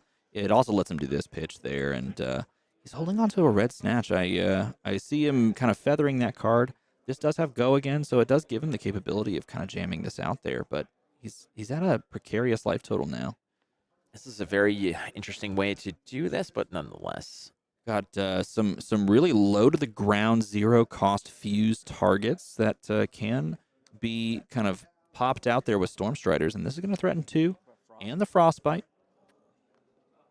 Yeah, and you got to pay through this, right? That's definitely what you got to do. Aether Hail for 2. You can actually clean this up, but then you won't have anything to pay for that Snatch. So this might be an AB1 and leaving the 1 up in order to pay for the Snatch. I think he plays super defensively. Yep. No, He's gonna do it. So he's taking the 1. I worry that this does not put him in an advantageous position because his opponent's about to go back to his turn with the Tunic up on 3, arsenaling like a spell, and he's at 10 in this line. This line is a dangerous threat, and I don't think Bryce is going to care at all to let a Snatch hit here. He's just going to say, that's fine. You can take a card. Your arsenal's already taken up. And that's what I'm thinking here. This is what's really curious about this is the fact that the Snatch just becomes vanilla damage when your arsenal is completely occupied, and you don't have something like Snapdragon Scalers to actually get some extra value off of the Snatch. Nonetheless, yeah, I feel like this is a rough line to take because he just looks at this and goes, yeah, that's fine. I'll take 4, and you can draw a card and have it, but then I can fuse in like an Icebind on my turn and then arsenal something. He could even just value block here. I mean, he feels like very much in the driver's seat at this life total and finding some of these key red cards. If he draws into Aether Ice Vein, he's just gonna just knock him. There's Encase. Encase in front of this. I mean, there's always a situation. I mean, we haven't seen any. Is this a heavier arcane build? We haven't seen any of the physical attacks here. Well, he was running it in the previous matchup, but I think he may have cited it out in favor of this. And he's just gonna play Icebind. Icebind comes across for 3. It's just 3 damage. It asks for a blue. Otherwise, it puts you into some bad lethal ranges. And if you're not holding on to a blue, which, oh no, it doesn't look like he is. There's no fusion. Oh, there's a yellow plus a red. It didn't. Yeah, that's a rough place to be. Well, I mean, he could just be bluffing the no fusion. I mean, that's completely possible. But yeah, we'll see. I mean, this might be a situation where he wants if he's presenting the fact that he's got nothing he can play from Arsenal, he's maybe saying to Johnny, yeah, go for it. Use all your hand because you think I don't have something I can play from Arsenal, so I can't mess you up. But in this case, Johnny going for just a 7 off of the E-Strike, opting for the +2. He's going to put a card under the deck to part of the cost to play this card, but it's 7 physical. Nothing ultra threatening here to Bryce, but Bryce doesn't want to give anything. There is Ice Eternal. He's going to just throw it out of there. He's going to get rid of it. He didn't want to do any special dance with it. He's just going to Get that gone, get that out of there, and then send on over some Waning Moon damage. Get him even lower. Take some damage himself. Then I will Set up a 2-turn lethal, perhaps. I'll say no blocks. Sure, go to 12. All right, well, Bryce goes down to 12. Waning Moon brings Jonny closer to the edge, and now we become a little bit more wary of the Storm Striders, because that in conjunction with something like Emeritus Scolding Blue can put a short end to this, to Jonny's dreams of making this PTI top 8. Yeah. This is going to come across for the casual one, but this opens up the possibility to Waning Moon here, which we're going to see that happen. That leaves us one card, which we want to drop into the arsenal and set up a deterministic lethal, perhaps. We're forcing cards out of the hand on our turn so that we can do so on Jonny's turn and try and win the game. Not what you wanted to see. Yeah, not an easy situation here, and even though some of the philosophy here for a Katsu player would be, hey, just go sort of balls to the walls and go full throttle here. You can't always do that, because we've seen just what Bryce was capable of shutting this down. Striders. Oh, yeah. He didn't even have to Storm Striders in that. He just had the Emeritus Scolding in the arsenal, just threw it out there along with the 3 damage from the Waning Moon. It was over and done with. So there were some moments in that game where it looked like maybe Jonny had the secret sauce put together to try and stymie some of the arcane damage that wasn't coming through, but unfortunately Bryce just finds the way to just stack up damage upon damage, and Jonny drew into a few too many red hands and pays the price. Not an easy matchup there for Jonny. Bryce also had really put up the ice wall early. Double Channel Lake Frigid, 2 Insidious Chills, a lot of fused up brain freezes. I genuinely believed that there was a situation there where Jonny was going to find an opportunity to turn it around, but it looked like Bryce from the entirety of that match had it under control, had it under his thumb, and the damage that he took was calculated. It wasn't because he just decided, he couldn't block it. He just, anything that was blocked for a reason. Anything led through was because there was a plan, and Bryce managed to just walk through that one pretty much, not even breaking a sweat, as it were. Indeed, it does appear to be that way, but that concludes round number 5, which means we are going to move into round 6, the final round of Swiss, before we get our top 8 cut. So don't go away, don't go too far. Got a little bit of a break for you. Get everything together, get all your friends and family together, and settle in for the final round of Swiss here in Milwaukee.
And the social structure of the Bonobo tribe, frankly, operates around a matriarchal society rather than the more traditional But I patriarchal kind society. of get that, though. I kind of understand why. I mean, it makes sense if they do use sex as a currency for that to be the case. Nevertheless, welcome back to the stream. We are going to fill some time as we close round 5 and move into round 6. We had an event code that players had to access and put in to register for this event for the PTI today. And Flake, do you want to try drawing this one? Oh, well, I have no choice, do I? So that's always a great opportunity. Well, if you for don't me. want to do it, I can try it. I mean, you did such a good job last time of creating, what was it? Like, I don't want to. I want to spread the presumptuous love. clam or something like that? Primitive clam. Yeah, that so was it. Do you want to give it a shot? I'll give it a shot. So what was it again? Write it down. That's what it is here. Don't do what I did once, which was say it out loud and then do it anyways. That's the one right there. Okay. All right. I will try. So my at home, best. you can play along by trying to guess All right. I got to get myself. what the event code is. Remember, adjective, animal, or adjective, animal, adjective, animal. Move out of the way. I need canvas. Okay, deal. Yeah, you're this professional artist needs the space. Andy Warhol-esque is what we're about to see here. Okay. All right, we've got some lines. Got some more lines here. Continuing on. Ooh, baby. All right. Okay, I see where you're Oh, going with oh, this. I know. see where you're Okay. going with this. Okay. That's great. Good. Okay. I'm not going to influence at all by saying what it actually looks like. Yeah, the concentration level over at Flake's side of the booth is just huge. Whatever this is clearly a depressed animal. This animal is quite. Oh, no, he's got a smile. Oh. He is doing a salute that we really should not put on screen. That's but not what he's doing. I'm pretty sure that's what he's doing. Okay, continuing on, we'll just pretend that that's not the case. That he is not. All right. Okay. Oh. All right. Taking a turn here. All right. Money. Okay, he's definitely got something going on there. Overweight alien. That's you know great. what? Overweight alien. Musical ladybug fighting ant flexing ladybug. Muscle beetle. Muscular ladybug. This does very That much was, look like a That was ladybug. that was my original wrestling name was Muscle Beetle. Muscle beetle. That's pretty good. Okay. There we go. Buy Bitcoin. Oh, okay. All right. Your handwriting is great with the mouse. Yeah, God. he's got the skills to pay the bills. Buy singles. Wealthy beetle. Affluent ladybug. That's a good one, actually. Rich beetle. Wealthy ladybug. Not gonna say hung dung beetle. That's one thing. That was my nickname in college, actually. All right. Hung dung beetle. Rich cockroach, buying beetle, generous ladybug. We're getting towards the animal. I mean, the animal is great. It's a great depiction of the animal. Thank you. You have an animal that you can very easily sort of depict, and personify. Clam's a little harder to depict. It was muscle yesterday. Yeah, I'd say the adjective on this one is a lot. The adjective is to- far more difficult. to Well, illustrate here because it's not. oh, that's a close one. Look, frugal ladybug. That would be Oh. one I would put as a That's- secondary option. I think that in there. gets us close. MinMax ladybug, trader beetle, professor ladybug. Two people said Professor Ladybug back to back. I don't know if they're copying each other's I'm homework. okay. I will say this: I might be throwing you off by the design on the back. It's broader than Ladybug. It's Yes. broader than Ladybug. Well, we've gotten a Ladybug's- couple. Okay, so we have one of the words. So it is beetle. Yes. Okay, so beetle is the word. So at least we have that. The adjective is the tricky part. Let's we see. got very close. Frugal. Frugal's very close. I'm Swanky, trying to think of other stingy, ways. Those are good. I mean, how good is it to do what that beetle is suggesting? Okay, invest in. Technically, in this game in Pictionary, you're not supposed to use letters, but we'll keep Is it this Pictionary? rolling. And shush. Invest in real estate. Are we going with the real estate? Beetle buyout. That's actually kind of awesome. Thrifty. That's a good one. Prudent. Those are both good. Those are very close synonyms. Yeah, I mean, I would say this word doesn't inherently mean anything to do with money. It does. Oh, But I'm trying to it figure out a can. way to. It can, yes. Yeah, it can. Exquisite. Pikachu is not correct. I don't know where we stingy, cheap, affluent, shrewd, fiscal. That's a good one. What Fiscal fiscal beetle? would be really cool? I'm trying to think of another one. Donk beetle. Donk beetle. Well, here's the thing. You're giving. Oh, some- hold on. All right. I'll try this one. Let's Play see. 0 for 4s with go again. Okay, we're gonna do more writing, which is Just breaking all the rules. it's just illegal completely. Completely illegal. Can't. Can't. Oh, careful. Oh, there we go. Okay. I like this. I like this. All right. We were able yesterday, I think, to get someone to say the adjective yesterday. Is that correct? No, I think they got. No, said, someone said primitive They actually yesterday, did? right? I Okay. think they did. Okay. Well, no, go check us on that. Can't fool me. I think we had to give it to him in the end. They didn't say primitive. I could be Oh, wrong. did they not? Okay, well, someone check on that. So, I mean, someone out there can probably remember. That one's close. Saving. That is That one is quite very close. That might have gotten auto corrected. All right, everybody. I think we're gonna give it to you because we are on the cusp of it, and No, let Thugosh get one more guess in. Oh, he messed it up. Nope. efficient. No, efficient. Well, That it wasn't was a good shot. Okay, tell us what it was. It was. So you did have beetle correct. So it was beetle. It was in fact beetle. But what kind of beetle? Was it Paul? Was it John? Sensible. Was it Ringo? Smart, No, it was. Bugs Life. Frugals. Close. Oh, savvy beetle. Savvy How the hell beetle. do you do savvy? That You was did a good tough job. one. No, you did a good job. That's solid. Yeah. We put up some good results. We got really close to those. I That's, tried my best. I'll say this: if you were to put an A, B, C, D, and Savvy Beetle was one of the options, and you had some, synonyms and things, that would get guessed pretty well. Perfect. I think that's pretty beetle. solid. Hey, look at us. We're pretty good at this whole thing. We tried our With best. a mouse. holding it down. With I a think, mouse as well. Oh, you even had like a reference. I pulled a beetle up for you. I wasn't sure if you wanted that, but you crushed it. You absolutely crushed it.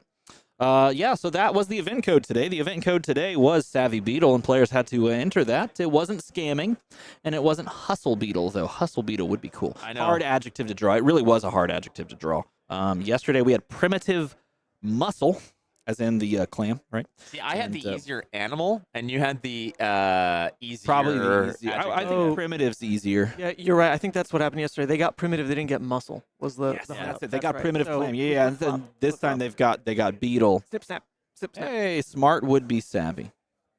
Smart would be. I mean, buy singles. Invest in Yeah. real estate. I think You those are- can't fool me. Those are quite savvy things. You're quite a savvy investor and collector. Yeah, I think that's solid. That's the way to do it. Hey, we are going into round number 6, and this guy is going to have to put up with this guy, and there's another guy, which is that guy over there, which Let's is see him. Yeah, let's see yeah. him. He's just had to put up with Oh, both of us clowns. No, I'm Yeah. surrounded. Okay. Oh no! Oh, by the way, Did you know? We need a soundbite for this one. Just hit spam. Oh, can you? I need this art. I need you to send me this. This art. one as well. Yes, please. If you need me to do a soundbite of, did you All right, know? here we go. All right. Here we So go. what's do the this what live. do you want me to say precisely? I'm gonna add reverb as well. Your headset Oh, 3, do it. right? All right. Headset 3. Let's do effect setting. All right, let's hear this. Start talking. Did you know that bonobos use sex as currency? Hold up. Maybe I can make More reverb. We need more Yeah, reverb. it's dry or wet is the You slider. gotta bar. go. So You gotta let's go wet. Oh, we gotta go wet. Yes, maximum wetness. All right, here we go. Try it. Did you know that bonobos use sex as currency? I don't know if I really like that. I do. I think that's You great. do like that? All right. Oh, come on, you want gotta do it it. dry? Alright. Yeah, maybe a little drier. Let's try this. Let's try this. Go again. Did you know that bonobos use sex as currency? I don't really hear it all. We're just gonna turn the reverb off. You gotta No crank. No, fan. you gotta crank it up. That was so good. Oh, that reverb is the play, man. Okay. Reverb back on, large, all the way. Yep. Let's do the sound bite here. You don't need to look at me during this. I'm going to. Oh back to man, the I big boys. was enjoying that actually. It was nice to not be on the camera anymore. lower. Lower. No, lower. No, Down. just the mouth. You look like you're like a Power Ranger. You're wearing the PTI event marker at the top. This is a look here. Zordon. All right, are you ready to record? Yes, I am. All right, 3. Did you know that bonobos use sex as currency?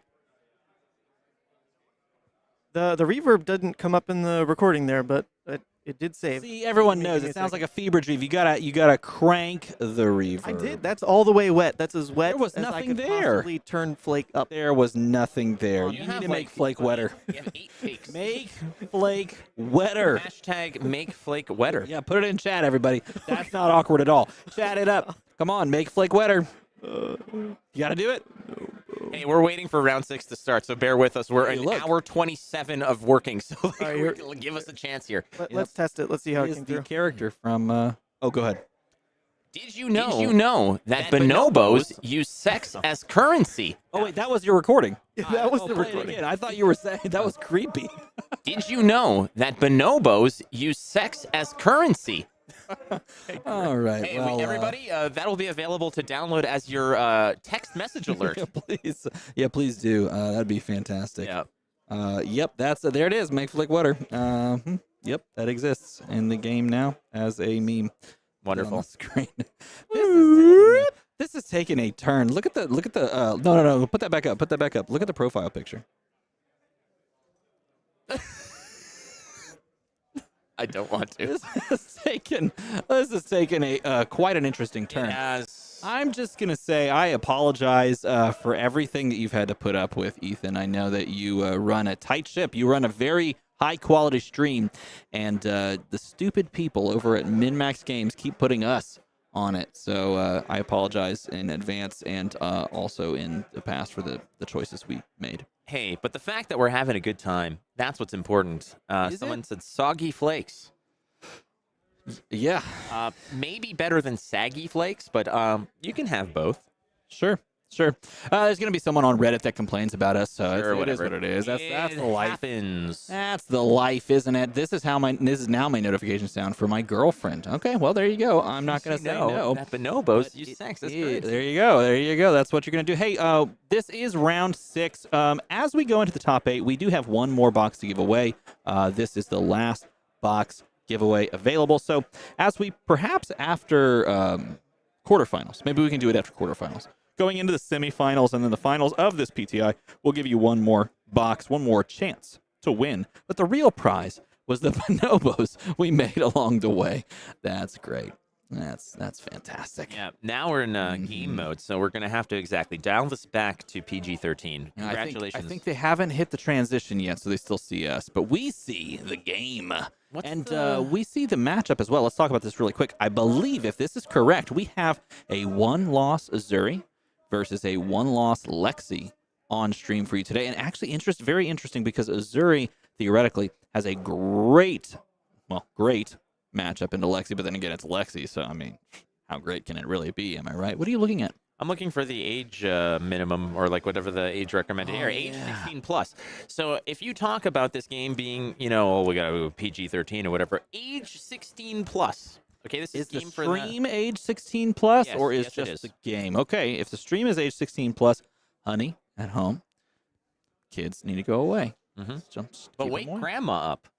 Yeah, that's right. It's time for her to discover a few facts along the way. Sure. Hashtag make flake water. Yeah, let's go ahead and jump to it. Let's go ahead and jump down to round 6. I set it up, and it is indeed Uzuri versus Lexi. Both players, 1 loss. Both players trying to make it in the top 8. If someone wins here, they're probably in the top 8. They're probably locked in at 5-1, ready to go. So this is going to be a make or break win and in matchup. Let's see who chooses to go first, how this game plays out.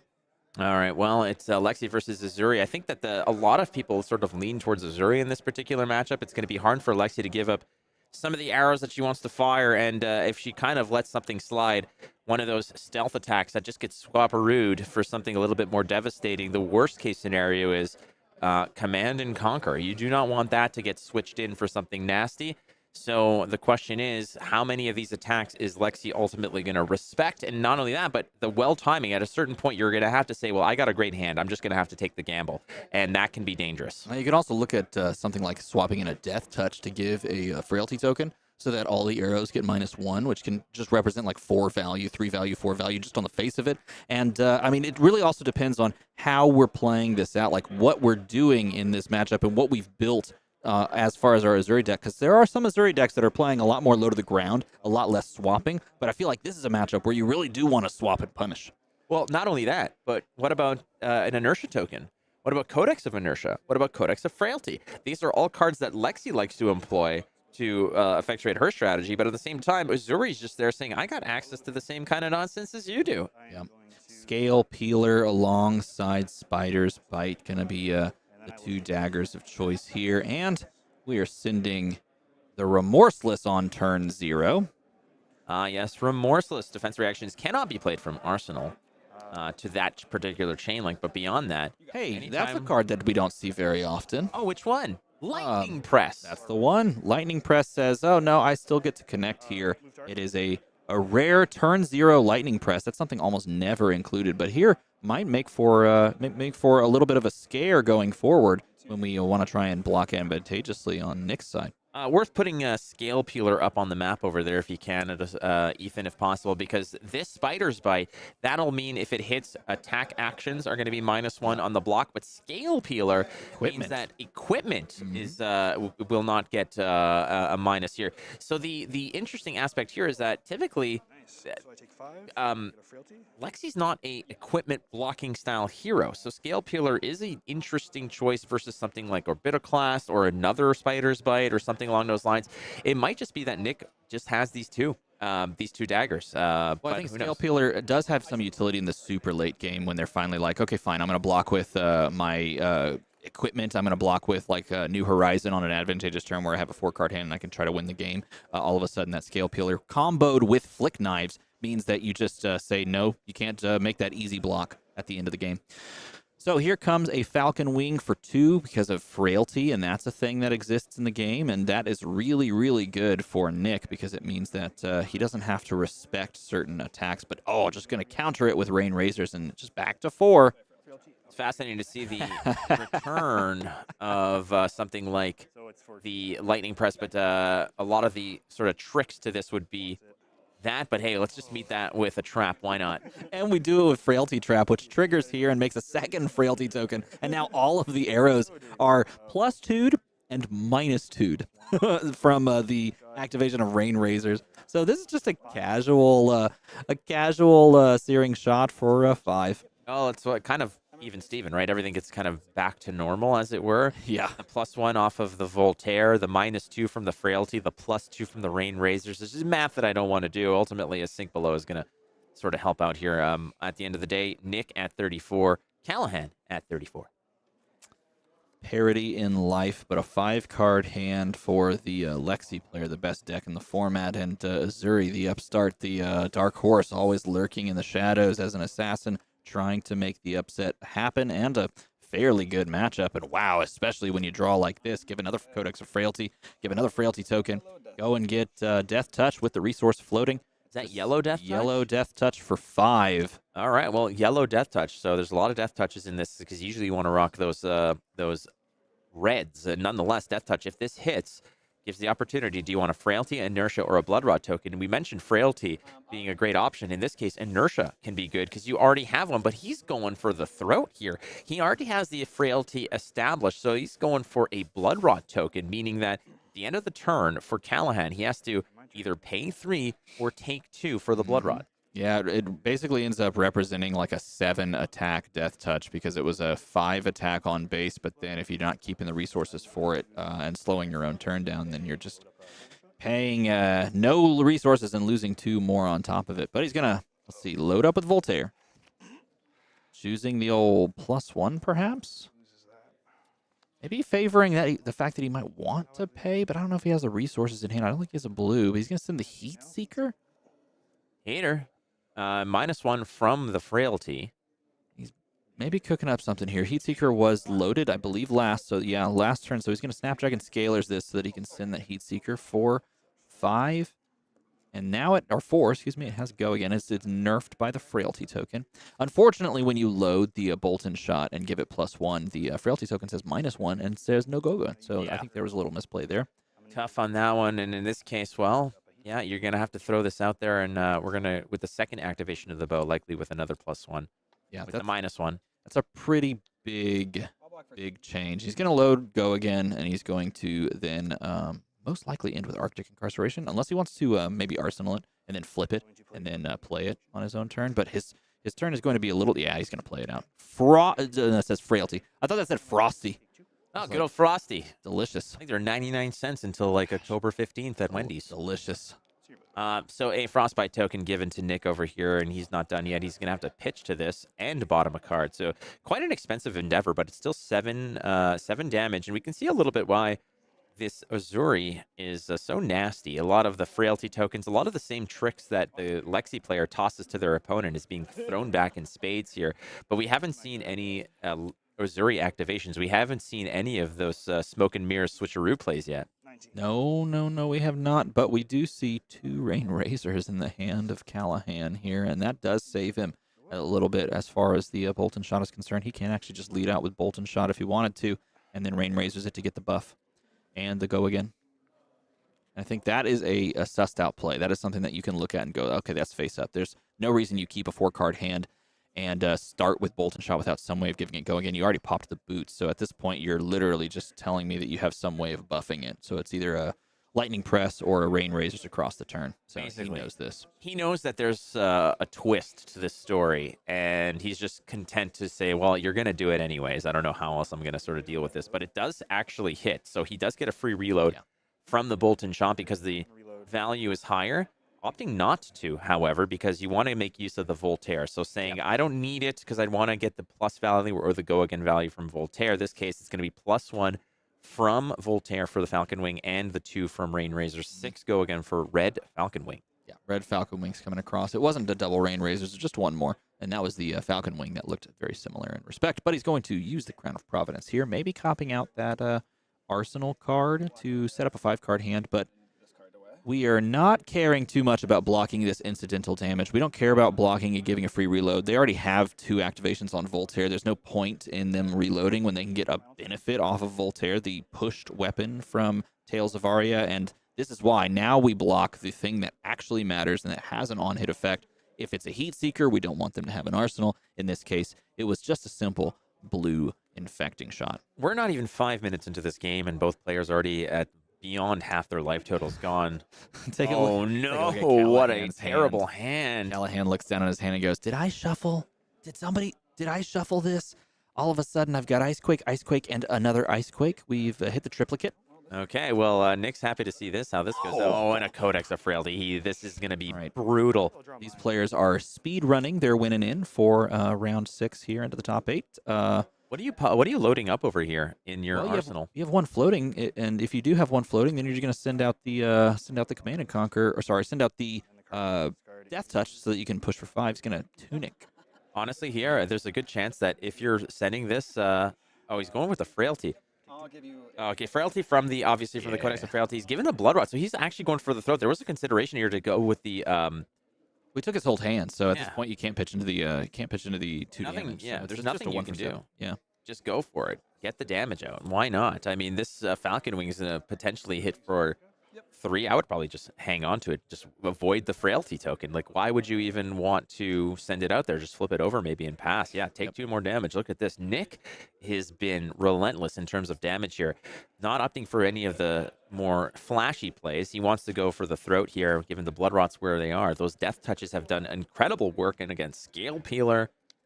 Opening with Scale Peeler, I would imagine that there's actually going to be a Spider's Bite to follow this up as well. Yeah, when you start with the Scale Peeler, you lead with the second one. You never want to go Spider's Bite into Scale Peeler, because if Spider's Bite is allowed to hit, you can actually block with a negative Scale Peeler, or block on the Scale Peeler with a negative attack action card, and then you're not getting that benefit as the Uzuri player. So you go in this order, and then after they've let the Spider Bite hit and their attack action cards block for 1 less, now they have to give you a 3-card hand, and if they don't, then this Death Touch just connects. A nice full art Death Touch. I believe those were given out. Was that an Outsiders pre-release? I think there were Armory promos, actually. Take 4. Yeah. Oh, PC Baltimore, right? Yeah, there you go. I'll give you. Something like that. Yeah, very nice cards again. Very, very cool art, cool card indeed. That was a card. I think Death Touch is one of those cards that when you're playing like Sealed or Draft or whatever, those are very coveted. I love drafting the Death Touches. All right, well, a Frailty token still. Again, Nick has been relentless. Callaghan, unfortunately, has had a tough go here, finding the 3 Ice Quakes at the same time. Ice Cakes also. Ice Cakes, you would probably prefer Ice Cakes at this time. The Quakes, though. Ice Cake versus Ice Quake. I would take the Ice Cake, but how good is a Frailty token? Well, it basically says Bolt and Shot is not a card, and that is really good, because Bolt and Shot, it's predicated upon giving it +1, and when Voltaire can't do that, you have to do stuff like this. Pre-med into a 6-power Bolt and Shot, and you're just crossing your fingers, and they don't give you the value, and then you just pass, and now you have your 1 Arsenal, and Uzuri's playing their very efficient 2-card hand plus Arsenal. That's just what Uzuri does, man. And there goes the Tunic up to 3, and are we going to finally see a stealth attack? We do. The suspicious play. We've got Infect here. Infect is coming across as stealth, but it's a 3 damage. What could be in the back pocket that could be switched in, and how much does Callaghan respect it?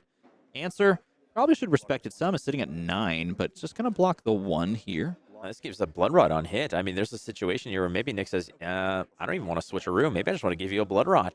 I don't know. I think we always play the switch. If we got something good, we switch into it. And we get that. Oh, no. You were correct. Look, he's going to snap on it. He's going to give him the blood rot. Does he have? He has 1 floating.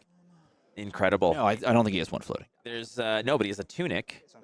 Oh, the flick knife. So it deals 3 here. Filthy. In response on the stack, the scale peeler dealing the 1. Meaning that Hornet Sting doesn't really block. And here is another Infect. In fact, 1. That's Infect from Arsenal. But For this 1. is another reason for you to respect the play. Now, the scale peeler here. This blocks Actually, yeah, he's going to flip it. Shaking it down. Look at him shake it down. And deal 4. 1. Oh, my goodness. He's going to take the red card. He's going to hit So- him for 4 down to 2. We've talked about this all weekend long. When a hero comes in and just kind of does a little razzle-dazzle, really puts on a show like Uzuri's doing right now. This is the kind of play that inspires people to pick up a hero. This is Uzuri absolutely dunking on what is the King of the Hill type list, this Lexi, which is incredible. But hey, maybe there's a comeback story here to be had. We're going to open up with Rain Razors, but take a look at that Blood Rot Pox right over here. This, well, no, not that. That's That's a shepherd's crook. yeah, that's the Big Dipper. This here is Blood Rot just aiming so beautifully at this one, which means that Callaghan unfortunately has to either finish the deal here or pay for it. Yeah, I think he's going to just pay for it. Let's see. Well, can he pay for it? Did he just play that Rain Razors? Oh, he's going to send the Remorseless floating 1. Oh, sorry, you have a ponder. This game's over. Yeah, you hear him. He's like, this game's over. This game's over. All right. At this life deficit and the ability to just threaten the switch every single turn, it's just he's going to close it out. Love this. Take 4. Ponder, Bump, frailty. bump, bump. Blood rot. And that did it. Hey, we have time to can we try that new one we recorded? Did you know that bonobos use sex as currency? Also, Dumb sauce. we just received the deck lists. So let's go ahead and start the round. Let's go ahead and kick it in. This was their practice game. This is a best of 3 format. So congratulations to Nick for picking it up on Uzuri Switchblade. And you know what? That's just what everyone should have been doing, I guess, this whole time. Just play Uzuri like that. Is that how that works? Ethan, is that how that works? I think so. Yeah. That was incredible. I mean, that last play, it was the Hornet thing, and then the flick knives of the scale peeler on the stack, right? Which then made the Hornet Sting block for 0. I don't think it affects the Hornet Sting because the scale peeler. Well, the scale peeler would stop the next time that you block with a piece of equipment. So it would apply to the New Horizon. It did apply to the New Horizon, which then ultimately blocked for 1. Right, but I don't think it applies to your Hornet Sting as well. I'm wondering what Let us know, the chat. ordering on that is, if that occurs before you move to sort of the damage resolution step and like the blocking. I have no idea. Again, I'm not a doctor, so I don't know. That said, there are people over there. Yeah, but there we're at. We go on Joe Rogan and talk about chimps the whole time. They'll mess you up. Yeah, just the New Horizon. I think Joe Rogan definitely has the capacity to mess you up. Yeah. But chimpanzees, man, they're crazy. They're violent. And then, so that said, we got like 38 minutes to go. Do you want to open that box? I thought we would save that for top 8, but I guess at this Well, I mean, point, we're moving into top 8. crack shuffle and play. Anyone? Am I right? Let's crack shuffle and play some of this. Do you want to crack shuffle and play with me? You guys want to crack shuffle? Yeah. Let's crack shuffle play. Caster on caster action. I'll do do it. some like golf commentary. You can do it. You want to do that? You guys Okay, want to deal. see DM Armada and the Lord of the Bonobos play? Did I you wanna see know that bonobos use sex as currency? See, you learned something. I can hear your thoughts. That's what you think about all the time.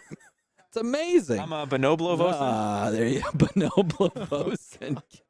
What do you, yeah. Okay. Well, I think let's go play. We haven't gotten to play We this haven't. weekend. Which one of these doofuses is most like Bravo? It's a great question. Teklovossen? Yeah, it's I don't know. We'll find out. All right. Are we gonna crack shuffle play? All right. Let's go crack shuffle play. Peter.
All right, folks. We've got some crack shuffle play action going on since round 6 took about 5 minutes. Worse than that, the break time before top 8, because there are only 6 rounds of Swiss, as you can see in the little info here, is normally like an extra 30 minutes break for the players. So we probably have like about over an hour, I would say, before top 8 really kicks off. But we're going to have the casters fight each other with crack shuffle play. And then I've got the drip or drop segment to pull off with Sam as well when we get there. So I'm going to swap it over to the game, and we're going to let the casters take it away. Usually falls on war. Tell me more. Tell me more about that. You guys are live. We're live. Oh, we are live. Okay. War. Well, it's peace. We're too peaceful. Hey, can you hear this? I think they can hear this. Okay, let's crack, shuffle, and play all together now. Okay. This is DM Armada versus the Lord of the Bonobos. Yes, that's it. All right, how many pre-releases did you go to? I went to exactly 0 pre-releases. I was unable to go to a pre-release. I don't know What? You're not building anything. You just shuffle. I am building. No, you've done the crack. Now you need to shuffle. No, you have to take out the cogs works and the other like pieces of equipment. Oh. Yeah, I got a cold foil engine room. Well, how exciting! I guess I suck. I wasn't gonna say it, but okay. So, proto head base, proto chest base. What else am I taking out of here? Well, there's a chance that you find in the center a like another base or another piece of equipment that lives not in the deck. Like that. Yeah, bingo. Well, that one goes in the deck because that's an Evo. With the non-Evo stuff.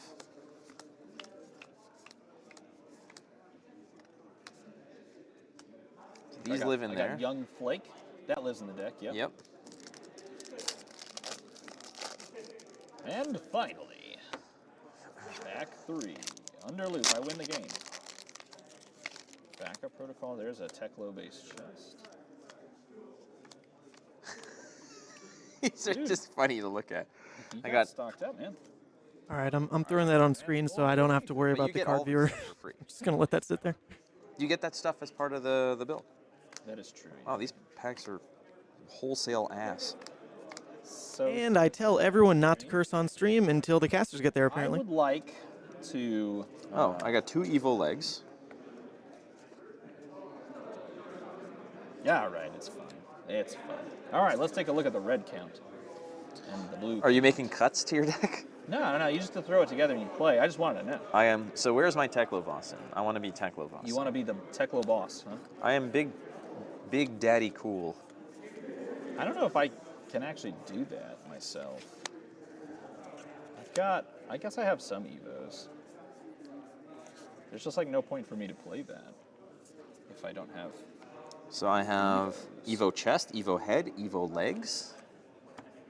Look at you, flexing. Look at me. Oh, I did. Chest. And these just go into the deck. Yeah, everything goes on in. I'll just Then keep you the my shuffle. cold foil master cog Should I works in put here. this cold foil? No, the cold foil comes out. Hey, does the cold foil come out? I don't remember. What is it? Foil comes out. Oh man. Fine. Fine. I need to find a Teklo daddy token. Right here. Do you have one? Nice. No, I have a Teklo Bossin. Sweet. Where's his weapon? Wow, the mics are really All picking right, up well, that we're just card gonna shuffle play effect. the fan favorite Dash IO. I need his Hopefully weapon. they don't pull a Bryce Do you have his and weapon? shuffle 50 Here's times per here's second. Dash's weapon. Well, poop. Judge. Judge. Maybe I'll just play as Max I'll Nitro. come bring you. Thank you. Oh, very kind, very kind, very kind. Okay. All right, playing it for fatigue. Oh, I'm gonna play for means. That's what I'm gonna do. So I don't know if we're playing for a competitive, like from a competitive standpoint. I feel like Teklovossen is just like the slam dunk pick. Right? He does kind of look like me. Yeah, it's literally you. Well, I wouldn't say it's literally me. I think it literally. I think that's a false use of the term literally. No, I think it's figuratively, literally you. Does this guy honestly look like he's the Lord of the Bonobos? Yeah. Well, I mean, did you see the art that was put on display on? Yeah, screen? you're right. I did. That was pretty fantastic. That was Bonobovossen. All right. Was there anything special in this deck? No. I didn't even look at the cards. Because then I'm just gonna Ugh. trigger everyone on stream. Ugh. Trigger everyone on stream. Nice. Let's go to a bridge. There's a bridge. There. We got. Is it a Bin bridge these too far? cards, bin these cards. A bridge over River Kwai. Are they bridges to Madison County? No. Sweet, thank you. Dang. You got us the hookups over here. Look at you. Crushing it. Nice. All right, well, I'll use the I Teklo don't know. Lavalier. yeah, Lavalier. Is that Teklo Lavalier? Lavalier. The Langoliers. Did you ever watch that made-for-TV movie? Which one? The Langoliers. I have not. I've seen True Lies though, Oh, that's a great one. like Not made 15 for TV. times. That's a fantastic one. All right, I should not play Dash, but I'm going to play Dash. Play Dash. Because I bet you Stream wants it, and if they don't, I want it. So go over here with that. All right, what do we got over here? Base head. We'll do the cog works. Base head. We got a base chest. All right. We're gonna pretend that this is a base arms. High roll? Sure. Yeah. Yeah. Or odds or evens. Is that the meta? High roll. All right, deal. Go. You can hang out with chat. Pull it up. I got 3. I got 11. So did I. No, you didn't. Dang it, 8. Dang it, 8. Okay, so you cannot really crack shuffle up and play because there aren't all the tokens available. Well, It happens. I mean, you go to the store and play in the store. You can. LGSs are cool. LGSs are cool. where are you looking? Where's my camera? LGSs are cool. That's your camera. I don't know. I've never played on right. stream in my life. So, what is your choice, sir? My choice is to live a good, full life and die at 120 in a pile of money and happiness. That's my choice. Shut up. And just pick your choice. First or second, sir? I would like to go second. Okay, sounds good. I think. Yes. I will start by remembering that a Steam counter enters on this. That's a good thing to remember. And then I will realize that these cards exist as a thing that can be played. Okay, so I'm dash, which means I start at 18, so let's go ahead and get that set up. And then I'm going to look at the top of the deck. Can I look at the top of my deck? You can. It would be called cheating, but you Sweet. can do that. Wow, that's actually super interesting. Okay. It's a thing that exists. Huh. The casters do have chat right next to them if you want to talk. Let's see if they recognize me. Okay. Hi, Flake. We're going to play mini Click force me. field, and we are going to pitch here, and we are going to let that enter with a steam counter. Just use another green, I guess. We need like smaller dice. Do we have smaller? Oh, you'll just use the big old boys. Okay, enter with steam counter. We're not going to crank it. It comes in with Maybe they're not looking at chat. Excuse me. We're not But going they to can. crank it at instant speed. We are going to play the top of the deck as well, paying another resource to do so. We have one floating, and that's going to come in with a steam counter. We're not going to crank that. This triggers 2 symbiosis shots, so one from there, and then I'm going to arsenal. So, Steven, we are done with the Swiss rounds. There's a lot of things I want to do. The last game took about 5 Yeah, in minutes. Really relation to looking forward this to some game. things. Yeah. It was Uzuri versus Lexi, and Uzuri won in about 5 minutes. So the casters are doing a little crack shuffle play while we wait for top 8. Okie day. People said, So it will be probably a transition of about an hour, unfortunately, because this round needs to end, and then there is a break before top 8. Let's go. But then we'll be on to top 8, and it looks to be pretty diverse. I got a list of the X1s. The X1s are Katsu, Iyslander. Well, this was going into the last round. Katsu, Iyslander, Katsu, Lexi, Uzuri, Iyslander, Viserai, Dromai, Lexi, Katsu, Dromai, Bravo, Azalea, Dromai. Brody is locked. He's the Azalea. I will dive So he's in the top 8. of the US But there's no mechanologist to note. I would expect we know the Uzuri gets in, who just won last round. Probably a Lexi or 2. If Chris won his last game, he's likely in as the Viserai to keep the variety high.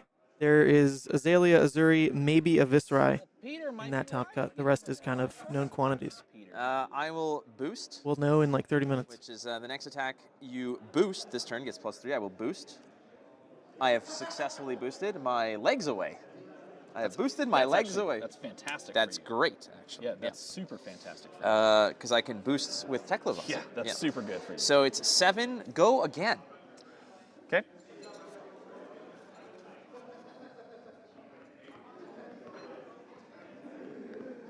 One up. No weapon swing available. 1 card in hand. Chat, tell me what the card in hand. I'm just kidding. That's what it should be right there. What card is this? What card is this? Oh, geez. Okay. Yeah. Well, I got a free ward here that I can just make use of.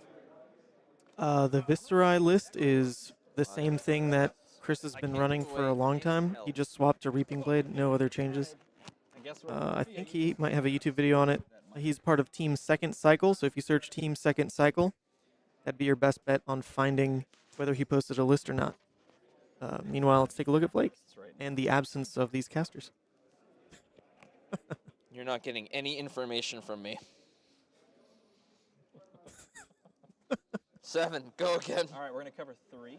Yep. And the ward's going to pop here, and it's going to go there. What's the word on that? 4? 4. Yeah, Okay. So this covers up everything. Sure.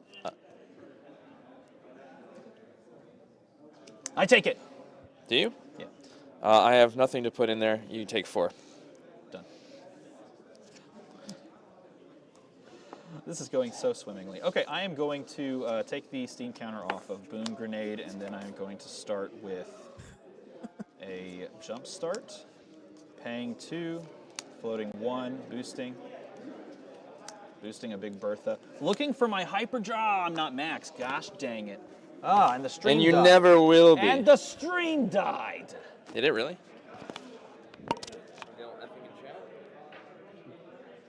Hey. Hey there. Talking, you're not. That's fine. Hey there. I don't think the stream's dead. Is the stream dead or no? It's not. Stream over. Go ahead. Not over. Over. So what did you do? This is coming for 5 with Go again, and Boom Grenade on the. Did you draw the caption contest winner? DM did not, but I'll remind him that we 5. should get to that. There's a couple things we haven't followed through on, so don't let the casters get away with it. All right, it's your job, chat, not just mine. How do Flake- you like the 5? Flake needs to do his Deathly Whale impression. That has to happen still. And DM needs to draw the contest winner. I made no promises to chat, so I'm scot-free. The game. But the rest of them, accountable. Flourish and blurred. I'm going to declare no blocks. Okay. I take what? We'll take 5 plus 3 is 8. I take 8. Okay. So this clears. The 5 is dealt.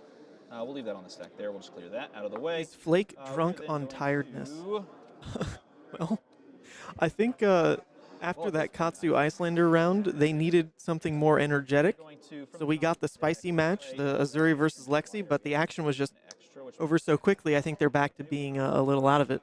They're definitely hitting a wall. and I They are old men after all. This comes in with 4, but because I'll just take a die. Because I cranked it, it is going to come in with 3. Okay, and that gives me an extra action point, so I now have 2 action points. And then we're going to pay the resource for Underloop, boosted. Boosting. I hope LSS appreciates all this good PR for Crack Shovel play. Bono Boston versus DMR Armada. If it hits, it goes to the bottom of my deck. I think cards are cool. Okay, so let me try something here. Can I block with like an Evo from hand? Yes. That's why it has a block. All right, so I'm going to. Like, you are a caster. You gotta know this. Teklovossen. What round is the PTI? And the PTI is to over. equip Or my sorry, chest, the draw a Swiss card, rounds right? are over. Yes. But we're waiting on the rest of them to conclude. then I'm The going round 6 to, match we had on camera was over do it again. in about 5 minutes. So we're waiting for the rest of Swiss to end.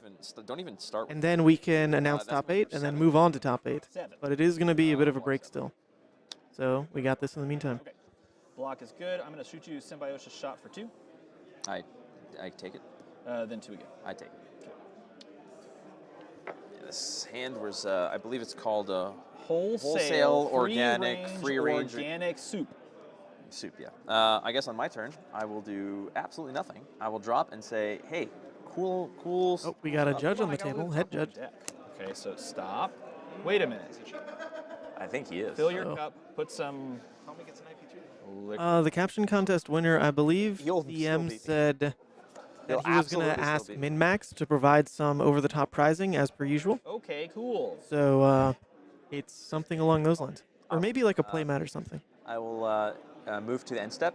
Okay, cool. In response, I'm going to look at the top of my deck. Yes, it's the same card. Hold priority. Yeah, that's right. That's right. Holding. Go ahead.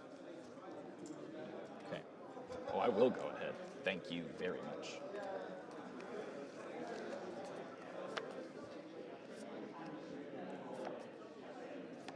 Expedite boost for 2.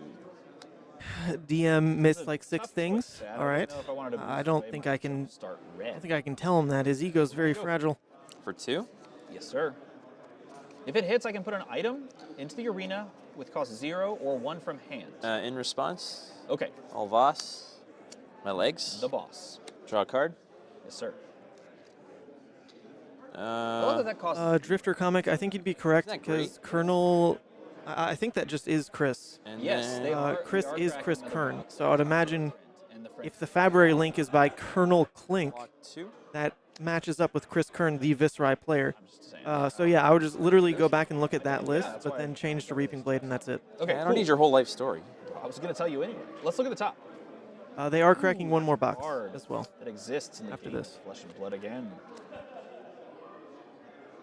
I think it's worth playing this out, or is it not? Maybe it's not. You're at 8, huh? Yeah, but it's like a really healthy It's a juicy 8. Yeah. It's a It's wet 8. It's a wet 8. What we call a wet 8. It's got personality. that's what it's got. That's the word.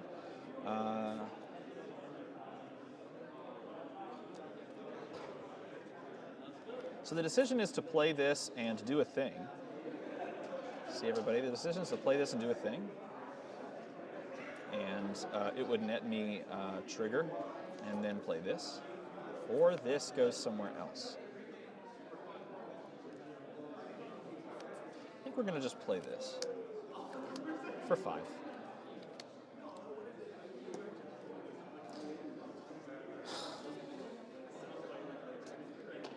In these games,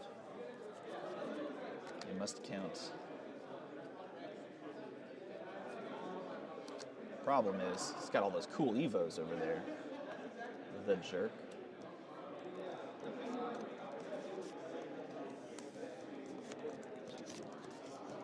Can Dissolving Shield prevent multiple damage from the same source? Yes.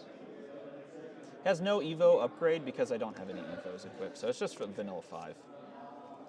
Could I tell you all a little bit more about Savage Feats? Sure. Let me lower the casters. Well, if you know me at all, I operate under Mansant on YouTube.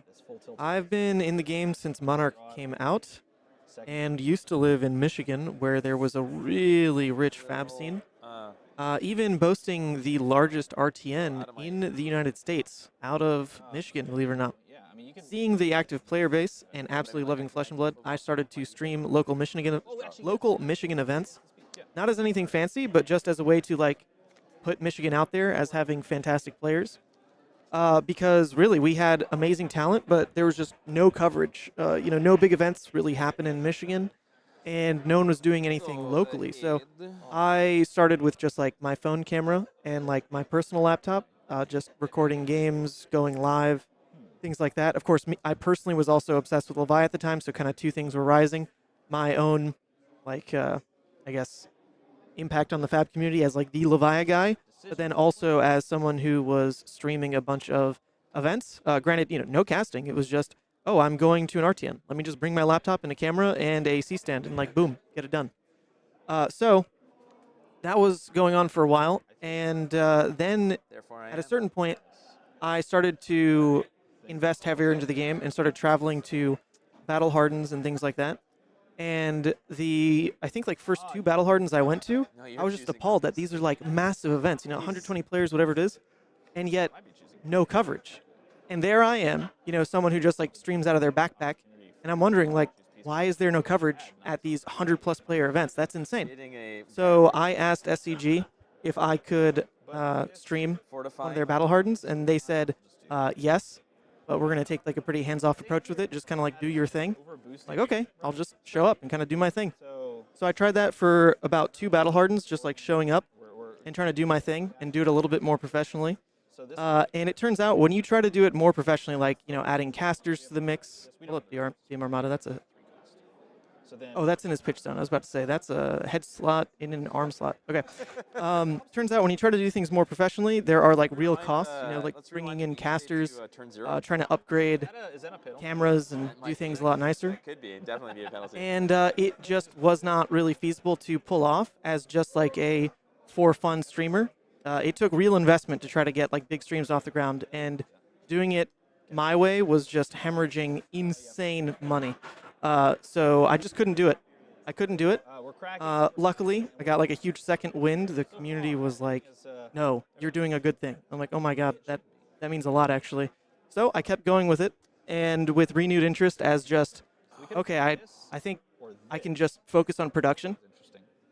This is a longer story than you probably wanted. But anyway, thought processes, I figured, you know what? I'll just focus on production. I'll move out of like trying to do everything because I was literally trying to like produce and cast and like do it all myself just to save costs. But it turns out like with a little bit more investment, things just go over a lot more smoothly, and that's basically what happened for the next couple of events. At one point, I asked LSS, now that the Battle Hardens were doing a little better, I was like, hey, LSS, would you like to help in any capacity, like help with giveaways, like publicity, anything like that, anything you can do? And they answered back and said, well, what we can do is pay you for calling coverage. And I was like, whoa, that's crazy. Like, I didn't ask for that. That's nuts. I was just doing my thing. And, you know, finally getting it to work and looking for like a little help. And then LSS sends the Hail Mary and just says, we will pay you for calling coverage. And that was massive. It was like super legitimizing. So they paid me to do calling Indianapolis back in January of this year. And as soon as they did that, that's when I thought, you know, maybe this as like a career, maybe this as something more serious can happen than just me as Mansant going around with like my backpack and trying to stream stuff. So that was great. And that's when Sam and Punkage actually got their debut as well. I messaged Punkage, who was a friend of mine, and then was recommended Sam by another friend of mine. And so I put together that casting team. We pulled off calling Indy, and it was crazy. That was such a good event. From there, I, you know, just, I guess, took the next steps, tried to do things more professionally again and again. And at a certain point, was still running into some issues that I needed like a more behind-the-scenes person to solve for me, because I was most interested in like production and not contract negotiation, not you know, invoicing, not just doing any of the behind-the-scenes stuff. I like really didn't have a mind for it, nor did I care about it. I just wanted to show up and stream. And so I needed to add someone to the team to really get that done. And when you add someone to the team, you know, there's the whole question of, you know, well, like, what are we splitting? You know, if it's just me doing it as Mansant, like, is it a company? Is it an entity? Are we a stream company now? A production company? What's going on? So there are some questions to answer there. And Nathan and I, Nathan from Savage Land News, was my partner in all this. And we came out with Savage Feats after a couple months of discussion about it as like a revitalized way of doing my kind of backpack coverage just as me into something more legitimate. And it's been going great. I mean, Savage Feats launched in like early June, and we've been booked for tons of events. Did Canadian Nats, did like 5 Battle Hardens, like 4 PTI events by now. Bigger things coming, which I can't say yet, but like some pretty huge things coming.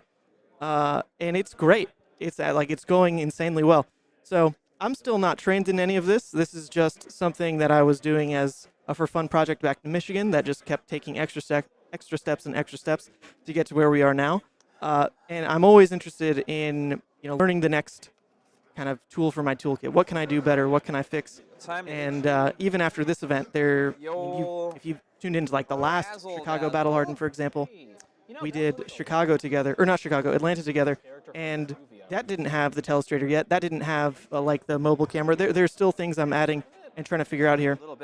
But I'm no pro. I'm no pro in all this. I'm just figuring it out.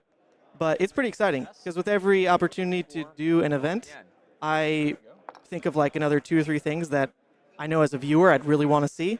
And then luckily with Nathan to help me kind of materialize these things and like get the ideas into an actual plan on paper, make it a reality, it's going really well. Like, I couldn't have asked for a better way for things to pan out, honestly. Savage Feats is going great. And I do like the separation between Savage Feats and me, you know?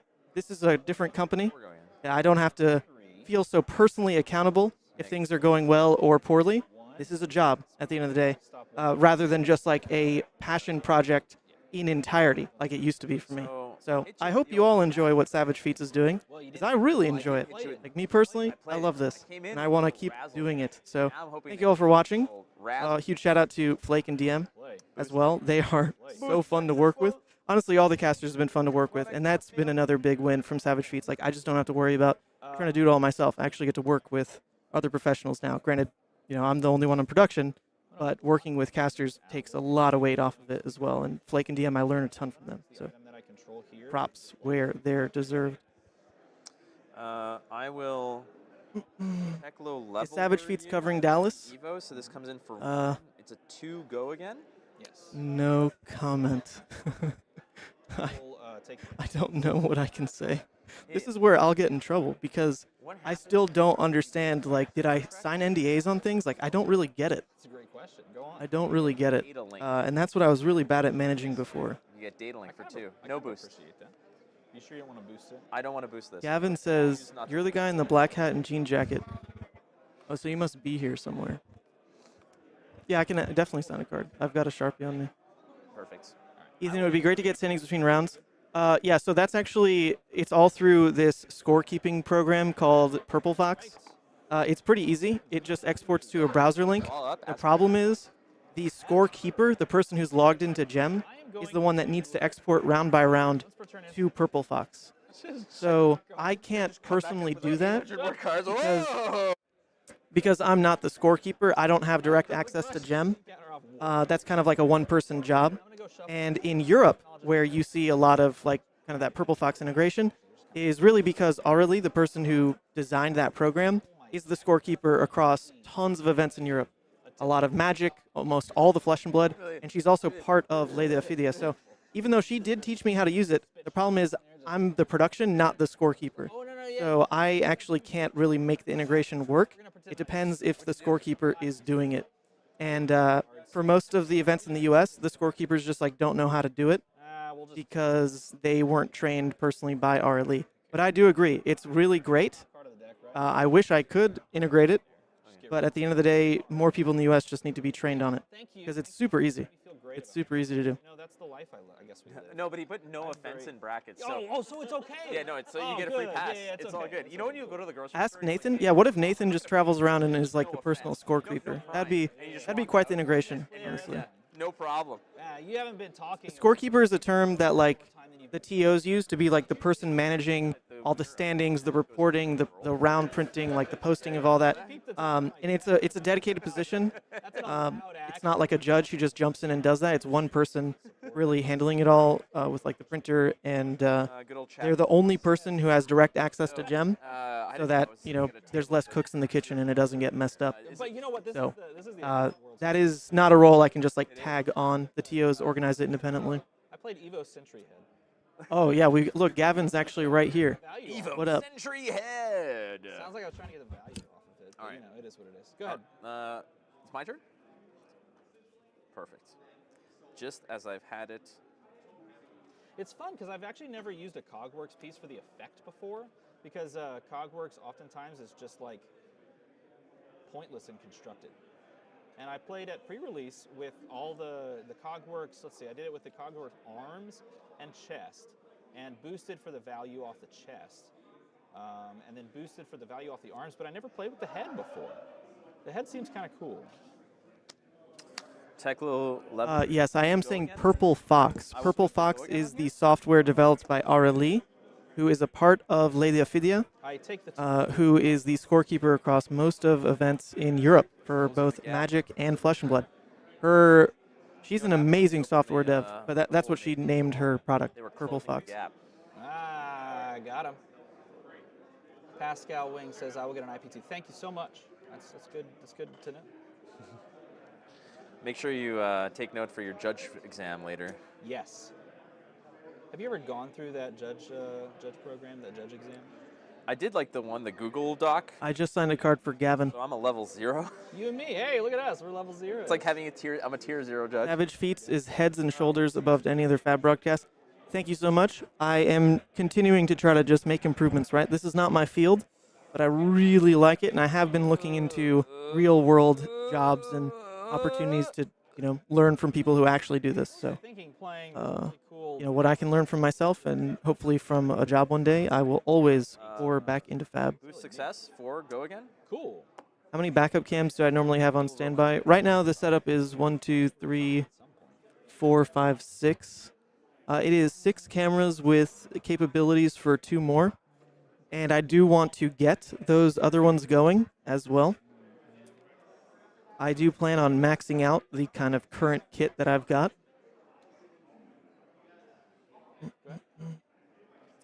I can't find a reference to Purple Fox anywhere. Would like to use it at your LGS. Well, that's the problem. You can't use it at your LGS. You have to have because it's not like a widely available software. You have to know RLE basically, and then she makes you an account. Like it's a very I don't know, like small scale use type of thing. Oh, we've got the top 8 standings. Sick. Thank you.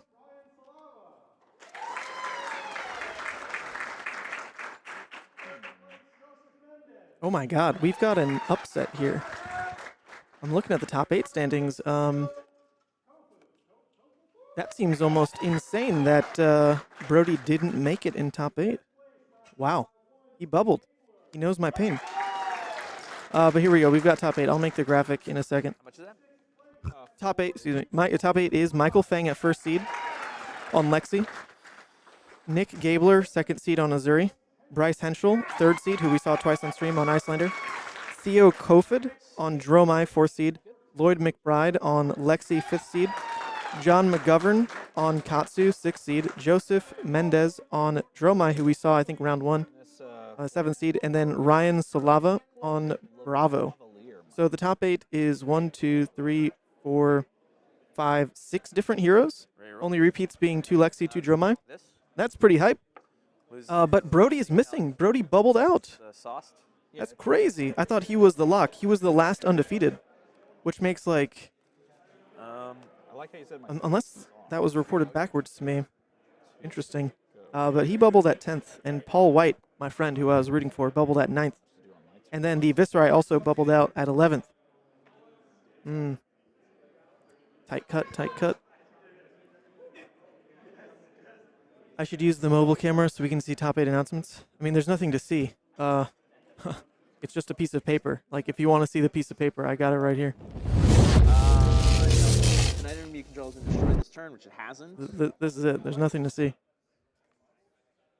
Like, you can read that. I'll make a graphic for you, so it'll look a lot better in a second. That means Brody can join for top 8 commentary. That's a great point. He will absolutely want to, I would imagine. Who beat Brody? What are you doing? Well, I know he lost to Fang, but I almost thought that was on purpose because it was he was undefeated and Fang wasn't. It was a pair up. Has galvanize as well? But that was like 2 rounds ago. All right, so Unless I have that backwards, maybe Michael Fang was the undefeated and Brody was the pair up. That must have been what happened. It was reported backwards to me. over to you. That's the only way this makes sense. So that means Michael Fang was the lock, not Brody, 2 rounds ago. Ooh, a raffle. Is this my deck? Yes. This is not going to go well for you. You should probably Oh, cam to the yelling people? Well, I can't do that. I'm sitting in the production chair, and the casters are gone. There's no one to send on errands. 2. Oh, this is What program do I use? Yeah, it's all OBS. Phoenix Form, you got this. your equipment's really good. Oh, this is dead. No. It blows up at the start of your next turn. No, because it lost a counter, so it blows up now, right? Well, it's my turn now. Oh, right, it's your turn. Yeah, you just have to clean up your stuff there. You were stuck with weird With creepy eyes. Haas is local to Nathan. He's awesome. I agree. Nathan is awesome. I really like Nathan. I'm very lucky to have met him. Reason to play this differently. It's Brutes, baby. Brutes got to stick together. This goes for. Do you have any videos about the streaming setup and equipment I use? Bar. Well, the issue with that is, this has been a journey for me now over 2 years. Like I literally started with my personal laptop and phone. Like I looked up, what program should I use? OBS came up, and then that was like block 1, step 1. And everything just got built up from those experiences. So, no, it's been a very incremental learning process. I don't think I definitely didn't come into it with like some budget and say, all right, I need to learn, catch up, and spend money and fill holes. It was an over 2-year process 6 to get here. In terms of people I would recommend, though, there's Michael Ferrer Jr. on YouTube. He has like a lot of OBS hacks that are really cool. Am I doing Buffalo next weekend? No, I'm going to be in Taiwan, Noah. Ain't that crazy? Now I got a business and got to file taxes. See, that's the other reason for Nathan. That's the other reason for Nathan. He is the tax man. Armada. Flake Mata is the. Sounds like Stigmata. I'll take 3. Okay. Who won the PTI? It's not over yet. We are waiting on top 8 to get paired. I need to make the graphic right now, actually. You're boosting? Yeah. I'll do this in the background.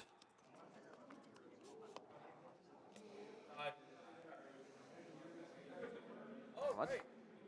2. Bull bar. Bill Bar. Bull bar. Bull Bar. I'm going to turn up the players Full bar while I work working. here. Bill Mar. 4 schmackers on it. Oh, hold on a second. Fire this first. Yeah, do it up. There we Jam go. it down That's there. my Oh, hand. sure enough. Brody's back in the booth. He's ready. It's 1 floating. Hello, Brody. Blues left in the deck. I know what you're going to ask. And the answer is yes. They need a break. They are falling asleep. I think those blues exist. Do you want to partner with someone new? I can't do that. They are. The beauty. Yes. I'm incentivized to just like not even worry about it. No problem. No problem. Did you want to try casting, Lucas? Mini force field. Yeah. Banners on it. So All right. You want to do it with Brody? Ward 4. You want to do it with Brody? Yeah, it's Ward X based on the number of steam count. And I lose a steam counter as it goes on, right? Yeah, whenever you start the next turn. Yeah, go for it. Bill Bar. I think we try playing backup protocol with steam counter and then cranking the steam counter so that we have the action point back, and then I think we. Being showered with adoring fans. Everyone's leaving now. If they didn't make top 8, people are piecing out. I'm at 1. You're at 1? I didn't look at that. Hey, being at 1, that's pretty good. I did cheat that one time. Cheating is not good. I don't recommend cheating. I don't think cheating is very cool.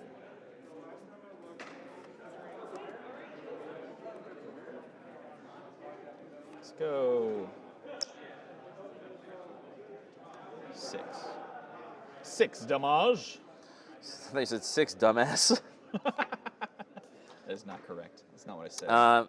In response at instant speed, I'll bust my proto legs Okay, underneath let's do my. it. So it says once per turn, instant destroy a card under this, create a quicken token. So I'll create a quicken token under this, Well, you just create a quicken token down. Nice. breaking this, Yeah. and then I will give you this plus ward 4. Yeah, covers it up. Yep. We had to get through it eventually, so. Yes, we are waiting on the start of top 8, so Flake and DM are doing crack shuffle play for us. I'm making the graphic right now for top 8. It'll be like 2 minutes. He's going to turn the corner on me. Oh, there's nothing else? Okay. Well, Bill Maher. Bill Maher.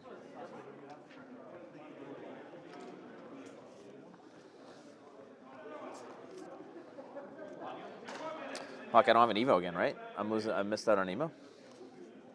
That's fine. I have the Quicken token. Quicken. 2 go again? Sure.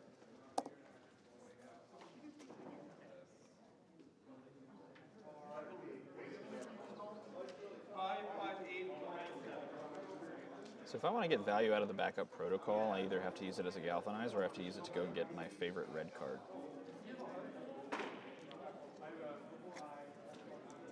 Yeah, some good red cards in here. Some good red cards. Bull Bar.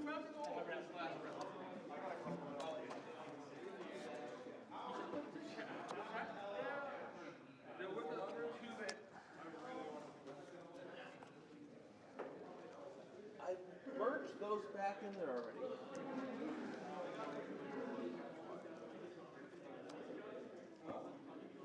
Two.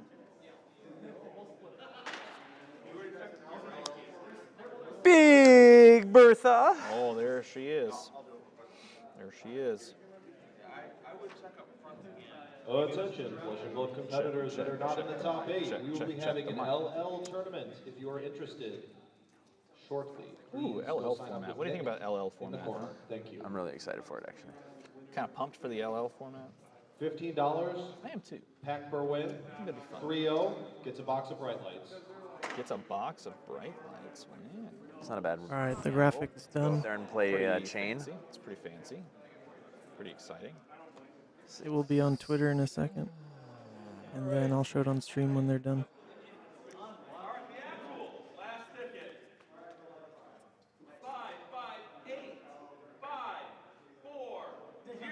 None of this feels good.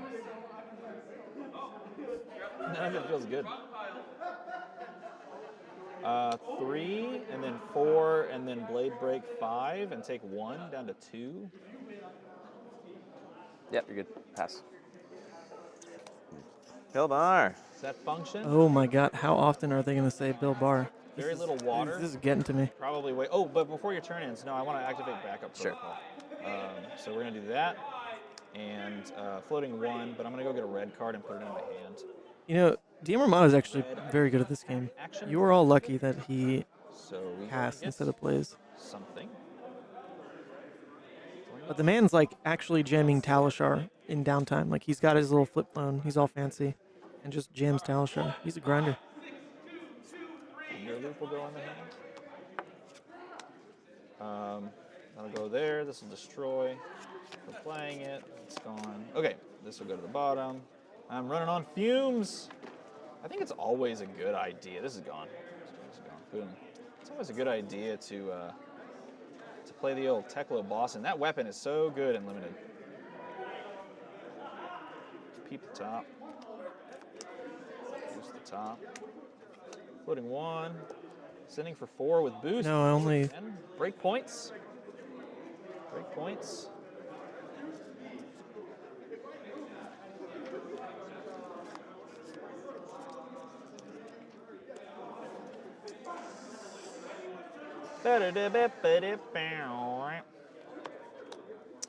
Covering it up. It's a bold move there. Look at that. Covering it with 3 and then 0. Did you actually draw into that hand? Yeah. That's disgusting. That's terrible. What an awful scenario, too. Dude, what did, wait. Sheesh. Sheesh. What do I have after that? That blocks. That blocks. That blocks. That blocks. Ah, well. It's all good. All 3 of my items were humping each other, apparently. Bonobo style. Oh, sheesh. That's an unfortunate draw. Game. Hey, we had fun. We right? did. We had I'm still fun. reporting you, though. Yeah, I'm reporting myself. That doesn't feel good when that. Is this yours? I didn't. Let's raffle off these decks. Oh these my gosh, game used these decks. these real high quality deck. You know what? That's what we should do, everybody. Item only hand. Item only hand. Goodness gracious. I got an item only hand. Goodness gracious. We got an I'm item hungry. Are you? We should get some dinner. Not I think yet. they're still playing though. There's something called like a top 8. Yes, there is. Top 8. All right, I'm going to bring it back home. The card is trash. Remember that.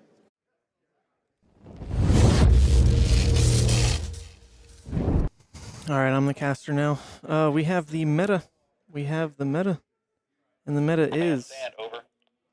Oh, hold up. I got to communicate to the boys. Yeah, you guys are off stream. I'm going over the meta. Or not the meta, the top 8. Yep. Roger that, over. Of course, I misclicked this, but here's the top cut now. Well, it's going to be oversized. One more second. There it is. There it is. No, it's not there yet. Ah, there it is. Boom. All right, we got the top 8 that we're looking at now. Top 8. This is the PTI event for Milwaukee. So the pricing has been, tiered a little downwards compared to Battle Hardened, but that's okay because the Battle Hardens carry more prestige anyway. There's still a PTI on the line, though, for first place, along with $200, a gold foil common or majestic, and then everyone gets these Cokes of Commotion playmats. I don't even know if that's like a real thing. It's advertised on the website, but I have not seen these in person. I don't know why they're tied to PTI events, but that's like the copy and paste that's in every PTI event description. So, that's what is on the line here. Michael Fang, first seed on Lexi. That was the mix-up. I thought Michael Fang had been paired up to Brody, when in fact Brody was paired up to Michael Fang, and apparently Michael didn't give him the win. That's interesting. Just straight took him out of the event, even though Michael Fang was the only undefeated. So who knows why? Some ruthlessness on the min-max v min-max table over there. So Michael Fang is first. Ryan Salava is 8th with Bravo. That's going to be the first matchup there in the top bracket. Theo Kofold and Lloyd. Oh, wait, hold up. That one is wrong. There's a Lexi, not a Kano.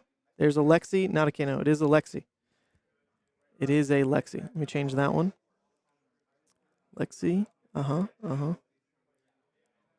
There we go. Let's fix this. Let's fix this. And then let me real quick send it to MinMax so they don't post the wrong one. Yes, yes. Let's delete these. Yes. Yes, yes. One more thing. Okay, there we go. We're back. All right, that's fixed now. So it's Theo versus Lloyd, Dromai versus Lexi in the other top bracket matchup, 4th versus 5th. Nick Gabler on Uzuri versus Josef Mendez, the Dromai that we saw. We saw both these players, actually. I like them both. Maybe that's the... Well, you know, it is Uzuri versus Dromai. Probably not the matchup we really want to show off, but if it's an upset, that'd be kind of hype. I like both those guys. And then we got Bryce versus John, Iyslander versus Katsu, a matchup we did see on stream already. In terms of variety, the variety pick is probably, what, Iyslander versus Katsu? Kind of like the most meta-relevant pick is probably the Dromai versus Lexi. We haven't seen that matchup. I wouldn't hate that. I wouldn't hate it. Let me get Brody in here, and then Brody can pick the top 8 match that he wants to comment over.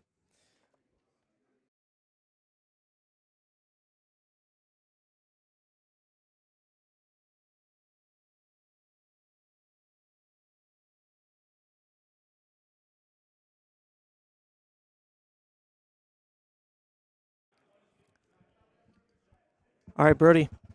Brody. Which matchup would you like to see from our top 8 choices here? Yeah, Michael, you can also jump in. Let us know why not to pick you. 2 Lexis, 2 Dromais, Bravo, Uzuri, Iyslander, Katsu. Yeah. Is something wrong? I have the list here. Ryan's second. I have Nick Gabler as second here. Did they just hand me the wrong printout? Oh, Might have to switch it around. All right, well, we can talk about the heroes in top 8. Maybe not the matchups yet. We're getting that fixed. I think the graphic is wrong. All right, I think we're live. Yeah, okay. So they sent me 1 through 8, but that is totally wrong from the actual standings. All right, well, we'll continue to just edit this, apparently. I don't know who's handing me what. Another double Dromai. Oh, yeah, 2 Dromais again. This time 2 Lexis, Lloyd McBride, and yourself. Ethan, are we live right now? We are. I'm going to send this instead to you guys. Cool. Oh, there's While I fix the graphic. Hello. Go ahead, fill us in on the event. Wait, you need these. Oh, yes. I didn't realize I was actually casting. What is in your eye? Is that a proto? It's a proto-based helmet. Very nice, very nice. I like it. You always got to be safe. I will equip some wear a hyperdrivers. I'm Maxx. Whoa. Dude, you're only one hyperdriver away from... Hello there. Hello. Flake is examining our costumes. Oh, what's up? He's in top 8. Yeah, I'm just... No, he's not garbage. Sorry. That's so mean. Wholesale ass. Flake is insulting my run today. I went 4-2, playing as Azalea again. Didn't quite make the top 8. I lost to this guy. I feel so sad because if we had done the math correctly, or we had just done the math, we would have known that if I just conceded to you, we actually both were going to be in top 8. We're both going to be locked, but it was hard to do the math because we didn't know like pair downs and draws and stuff. But he was paired up into me. Yeah, I was X1. He was 4-0 at the time. Yeah. That keeps happening too. We do keep getting multiple times. One of us has been exactly 3-1 and the other is 4-0, and then we get paired. And it's always this like agonizing thing where we want to try to we have to figure out on the spot whether we're locked or not. It's all good though. It's all good because he is a 6-0 king, first seed in top 8. gonna crush it with Lexi. Yep. Let's here. Okay, so Ethan's getting the graphic fixed, but why don't we actually just talk to you about the top 8 lined up ahead of you? Yeah. So first seed is me. Second seed is Ryan, who's on Bravo. We played in the last round of Swiss. I don't know most of the other people in the top 8. I know Nick Gavler's 5th seed. He's on Uzuri. 8th seed is John McGovern, who's a Katsu. And I have a really interesting story to tell because yesterday I played John. He's Katsu. I'm Lexi. And I lost because he started attacking me with a hand, and I had triple Rain Razor and a 3 of a kind. So I literally 3 of a kind on Rain Razors, and I literally just died. I couldn't do anything. Today, we played in the Swiss, and I'm attacking him. He blocks the 2 cards. Then I play a Codex, and I'm like looking through the cards in my graveyard, and he just stops me and says, "Yeah, you got it." Shows me 2 even bigger than that. So I had like positive karma or whatever. I don't know what the right word is, but it was just like funny. Like I think we both like yesterday. I was like, it's just so funny when you draw 3 Rain Razors and a 3 of a kind, and you're getting beaten down. I think that's only ever happened to me once. Okay, it's never happened to me in my life. I've never even had only once have I had 3 Rain Razors in the same hand. Yeah, I mean, it's definitely happened to me at least once. I'm not sure if it's happened any other times, but it didn't feel great. But yeah, we were good. It was really fun. Like we were good natured about it today and yesterday. So I felt like if I was salty yesterday, then he could be salty today. So both had a good time though. Yeah, we both ended up having a good time, and he still made top 8. So it was pretty sweet. I had several matches today where one side or the other was kind of just running away, high rolling. You could say the game. Yeah. We were both of us were still really having a good time and making it enjoyable. Yeah. Shout out to Nick Gabler. He made the top 8 today playing Uzuri. He also played it yesterday and I believe came in 9th, right on the bubble. So he made it today. It's awesome. Really glad to see that. Okay, so in the quarters, you're up against the Katsu, and then if you win, you're going to be up against Nick on Uzuri or Theo, and I don't know what Theo is playing. I don't know either. I think I guess Dromai is my guess. Maybe he's one of the 2. Yeah, I don't think he's the Iyslander. We should have taken note from the graphics. I know the graphics said what heroes people were playing. Yeah. Right now, for those who are just tuning in, the Swiss rounds have ended. We're working on a graphic for the top 8, and the top 8 deck lists are being checked. Checked. So we're in this like temporary lull. Brody and I are kind of just filling in space. I'm in the top 8, so I'll be bouncing, I think. I don't know what's going on with that, but I know Brody wants to do some casting. I will hopefully be here for the quarters and semis. And here is our graphic once again. Ooh, it's a Dromai. Okay, interesting. Yeah. So on the other side of the bracket, we have 4 different heroes. Which of these do you think you'd be the happiest to see in your finals match if you make it all the way there? If I make it to the finals, probably the Dromai. If I had to be very honest, that's probably the best matchup of those 4. Because I played Ryan, and he got to know most of my deck, so I think he's gonna be able to adjust and adapt to how I beat him in the Swiss. So that's disadvantageous for me. Iceland is always a toss-up. You never know. Even if people say it's favored for Lexi, it's always a little things could happen. Yeah, anything can go wrong in that matchup. Yeah, and I don't think I really want to play the Lexi mirror. I did get to take a peek at Lloyd's list. It's remarkably similar to mine, so there isn't really that much tech that I can have out-teched him, and I just think Lexi mirrors are always just a little scary, Absolutely, yeah. I don't know if this is going to be good or bad for you, but one thing of note is that because there's a stream today and some matches have been played on camera, you and your opponents will get to see each other's deck lists. Okay.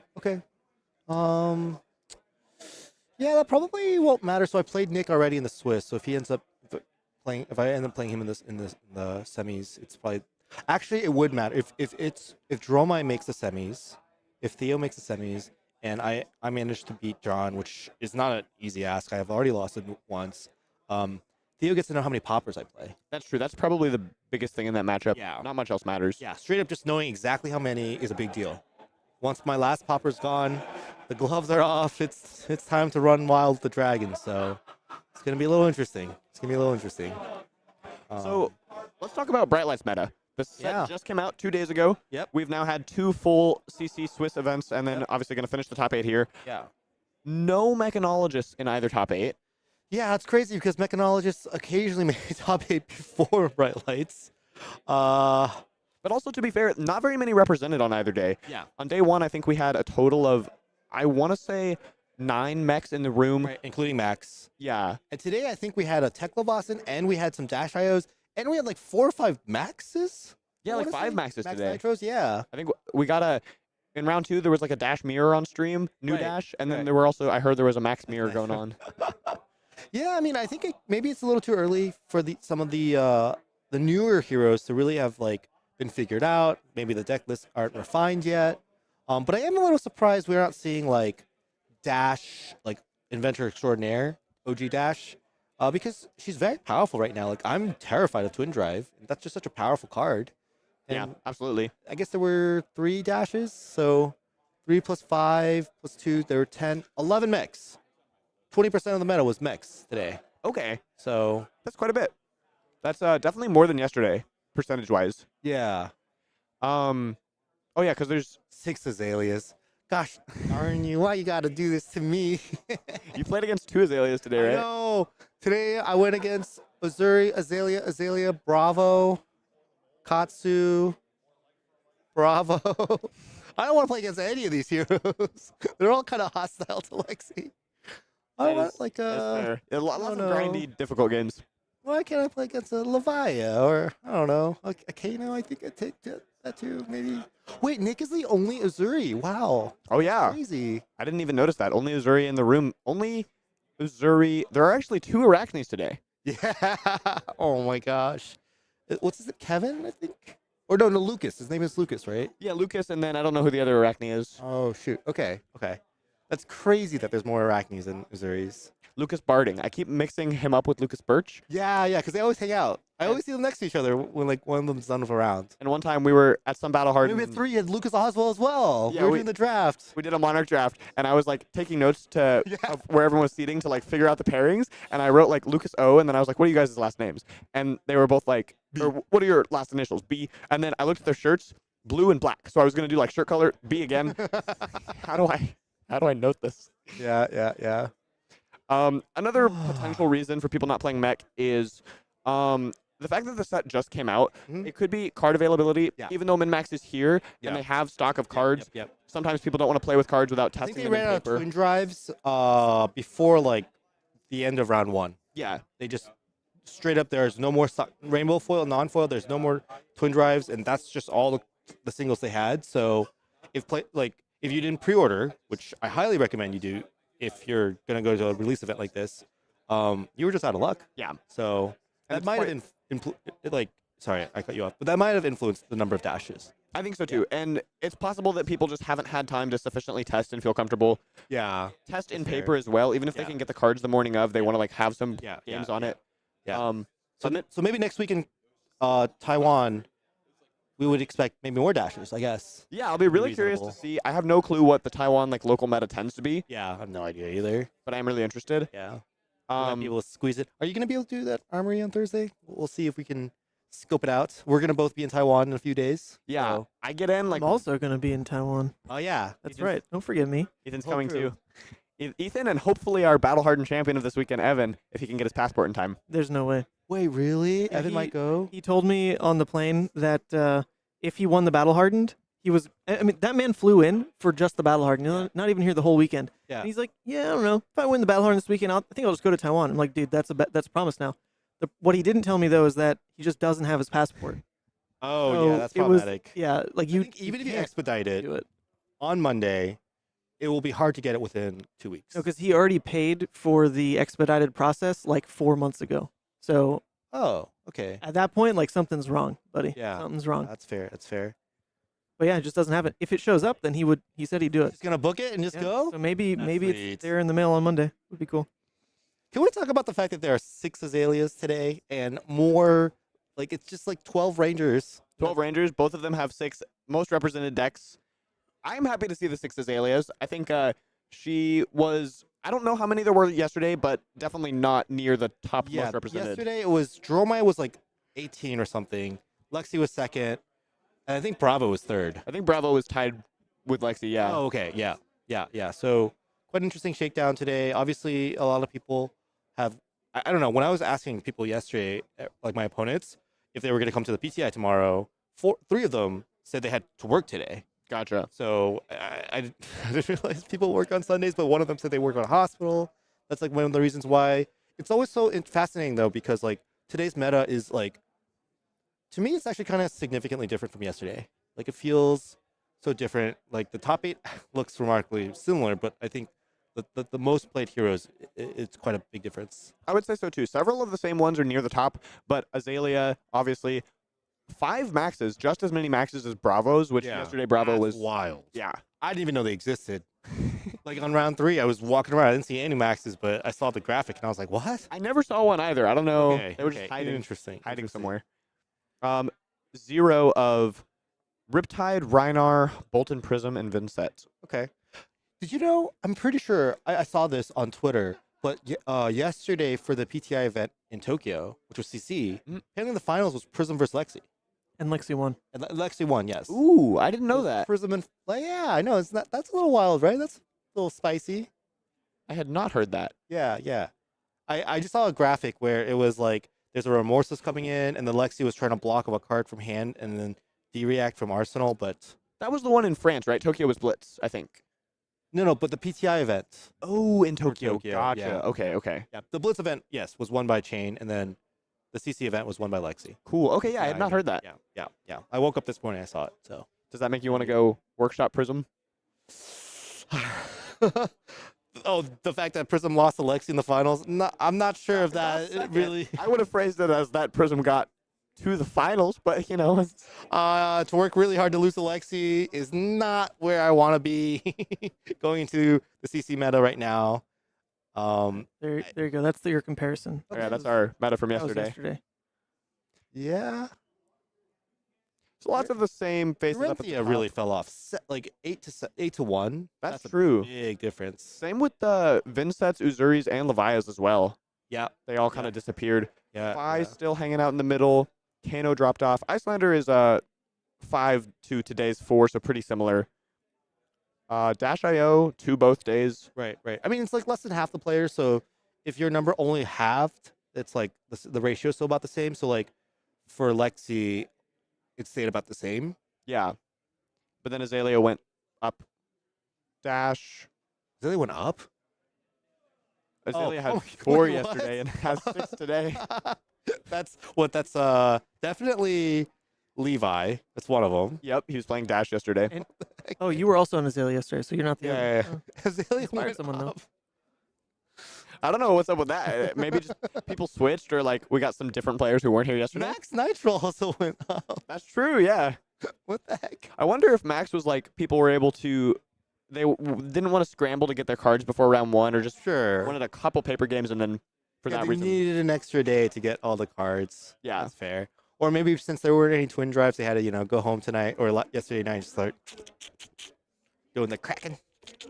Indeed, yeah. That's very possible. The set just came out, so people just got product, and that's how they found their cards. Yeah. Michael, I have a question while the judges are deck checking and we're waiting for top 8. And hopefully they're still deck checking. I have no idea. There's no way for me to tell that they're ready for us. That would be funny if you're actually just supposed to be playing right now. They're like, where is he? And they're like looking around.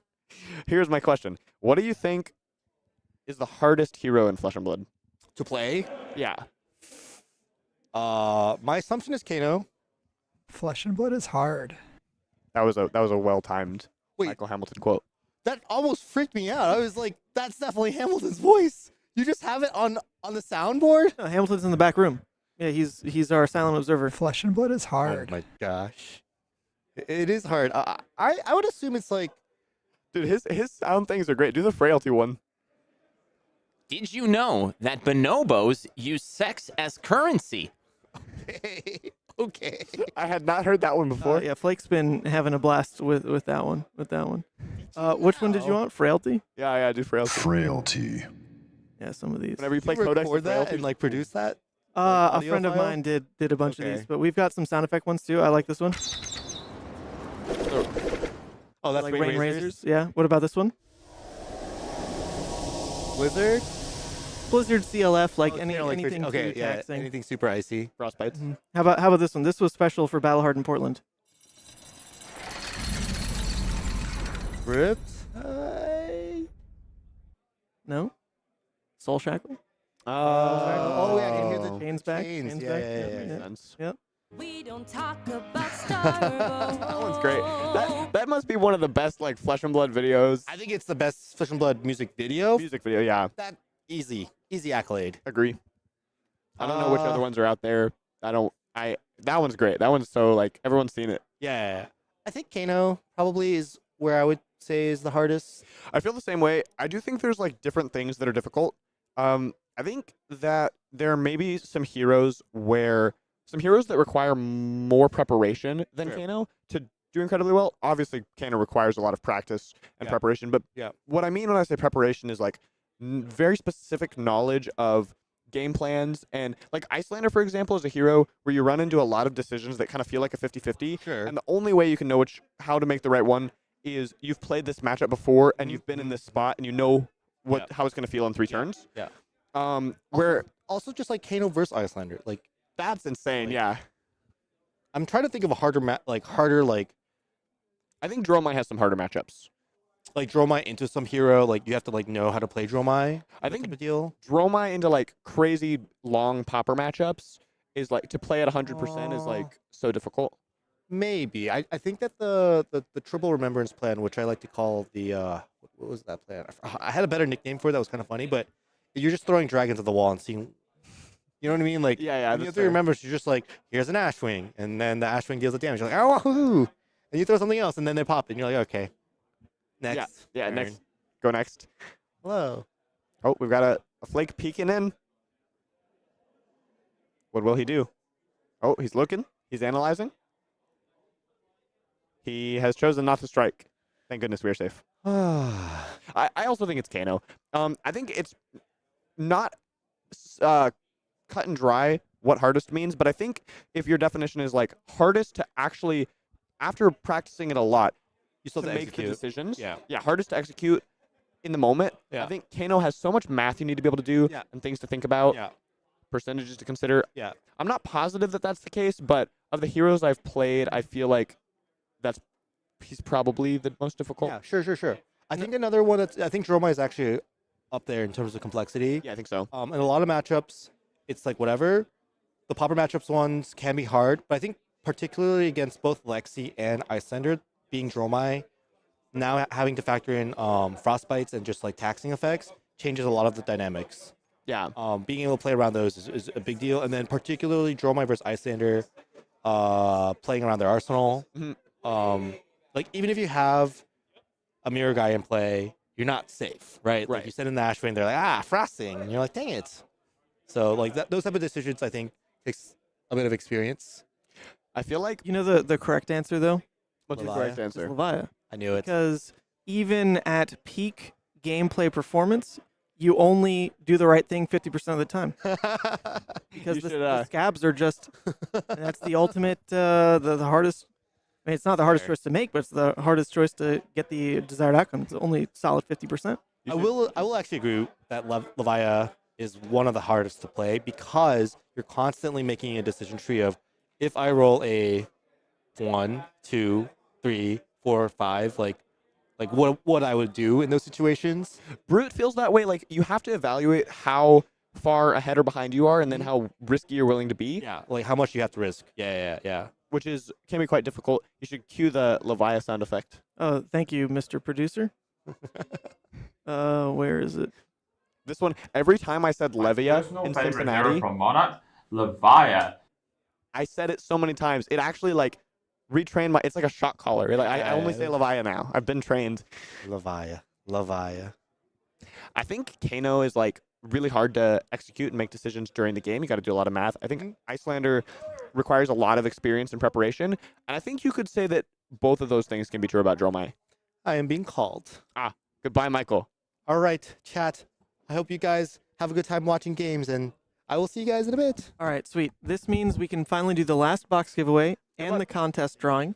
So let me get the casters who have scattered off. Brody, you count as a satellite caster, but I'm talking about the big boys in the room. So let's cut to break for just like 2 minutes so I can get those guys back in the venue. They ran away. All right.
Welcome back. It's the top 8 that's just getting sleeved up and ready to rock and roll. Flake alongside.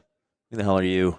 I am Mr. Bordy Supperlock joining you in the booth today. Oh, Mr. Bordy Supperlock. That implies that I have to show you respect, which frankly I probably should, as you well, not today because you didn't make it in the top 8. I did not make it today. I played Azalea again. 6 rounds of Swiss today. Won 4 of them, but got slain by a Bravo and our undefeated player, Mr. Michael Fang. Sounds good. So the fact that Brody's not in the top 8 means that we do get to eat dinner today, which is a good help as well. I love you, buddy. I'm just kidding. Hey, never change, man. You win a lot, and that's because you take your time and play properly. But there are some great names in the top 8, of which the number 1 seed was your good friend Michael Fang. That is right. He's playing Lexi today, our only undefeated player. He killed me off in round 5. I think, yeah, round 5, and then 1 round 6 as well. So he is the first seed playing against a Katsu. I'm not sure. What's our stream game? It's going to be a Lexi versus Dromai, actually. I believe it might be 3v6. I'm not sure exactly the seeds, but I think it's 3v6. Lexi versus Dromai. We haven't seen that matchup today, I don't think. So it'd be cool to have that one on the stream. But that's a matchup I'm sure that you are absolutely just completely proficient in. I've spent so much time trying to improve at that matchup. Of course, I played against Mara twice at Pro Tour and learned a lot from that. And after that, at the time, I thought I had a pretty good understanding and plan into Dromai. And then after that, I think I figured out a lot of things I could have been doing better and have just continued to learn. Lexi has been the main deck I've been playing for so many months now. I'll be curious to see both of these players' approaches to the matchup. I think there's a lot of different things you can do. And obviously it comes down to decisions and like kind of heuristics and strategy, but also just like the player's deck list. The biggest thing is, of course, how many poppers is the Lexi playing? Sure. I think the average that we see in Lexi decks is 3 to 4. Sometimes people go lower, and sometimes you see a huge number, like as many as 6, 7, 8, 9. Yeah, I mean, there have been matchups where you see things like Battering Bolt in there. Obviously, the Command and Conquerors possibly Down and Dirty sometimes sort of weasel their way into those lists as well. If you were playing a Lexi list into that, or just bringing into a tournament, let's say, knowing that Dromai is so prominent within the meta pie, how many would you, Brody Spurlock, be bringing into that particular matchup? Recently, I've been enjoying playing more poppers. Like at Battle Hardened Columbus was the last time I brought Lexi to a tournament, and I believe I want to say 6 there. It might have even been 7. So I tend to go a little higher on poppers and try to just obviously not have one every hand, but maybe every other hand, average drawing a popper. And I think that how many poppers you have kind of fundamentally changes some of the decisions you make and like the way you value permanence and stuff like that. And I've been enjoying that play style, but I used to be more on the like 3 or 4 train and have experience with that too. So I'm not sure, especially because the Dromai decks have changed a bit and like I'm constantly learning more things about Lexi and changing my list. I would want to test the matchup. I have played a little bit into Dromai post Bright Lights, but haven't played any games as Dromai with the new tome builds. So I'd want to try that first and just get a better understanding.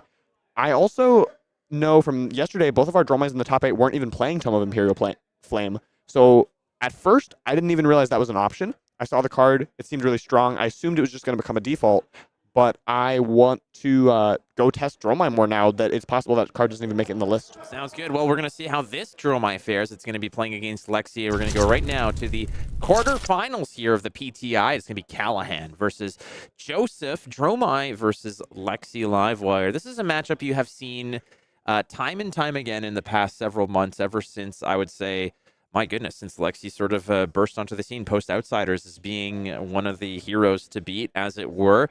We're going to get it here today. This is Dromai versus Lexi, the quarterfinals again on the line. Winner taking home some cash, a PTI as well. I believe there's a gold foil on the line. There's all kinds of cool stuff. I think there's you get a 2004 Mazda Miata as well. Has been donated by somebody. That's a pretty big first place prize. We'll take that. Yeah, don't hold me to that one. There's asterisks aplenty to all this prizes here, but I'm You're right. some of those. Don't hold Flake to that. Hold MinMax to that. Yeah, you're right. If you do not get your 2006 Mazda Miata, contact Peter at MinMaxGames.com and say, hey, where's this really ugly convertible car that thinks it's a sports car? Where is it? I want it.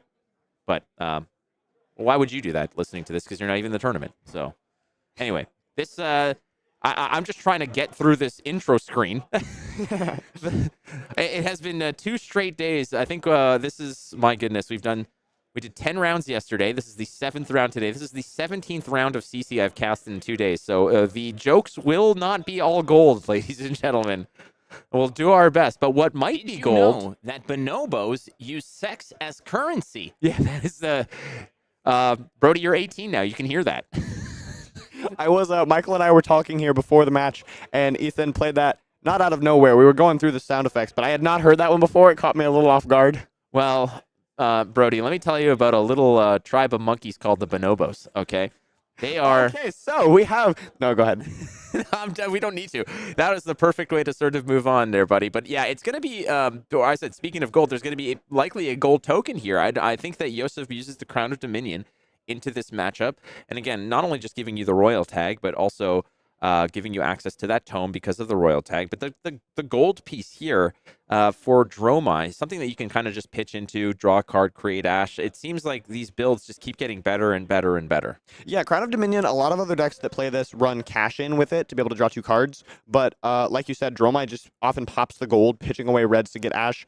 And it's kind of nice. You don't have to put cash in your deck. Even though cash in is very strong, it's always hard choosing how many copies to put in the 60. Usually you just play 3, but once you pop the gold token on the first one, future ones are kind of liabilities because it's not a super good card by itself.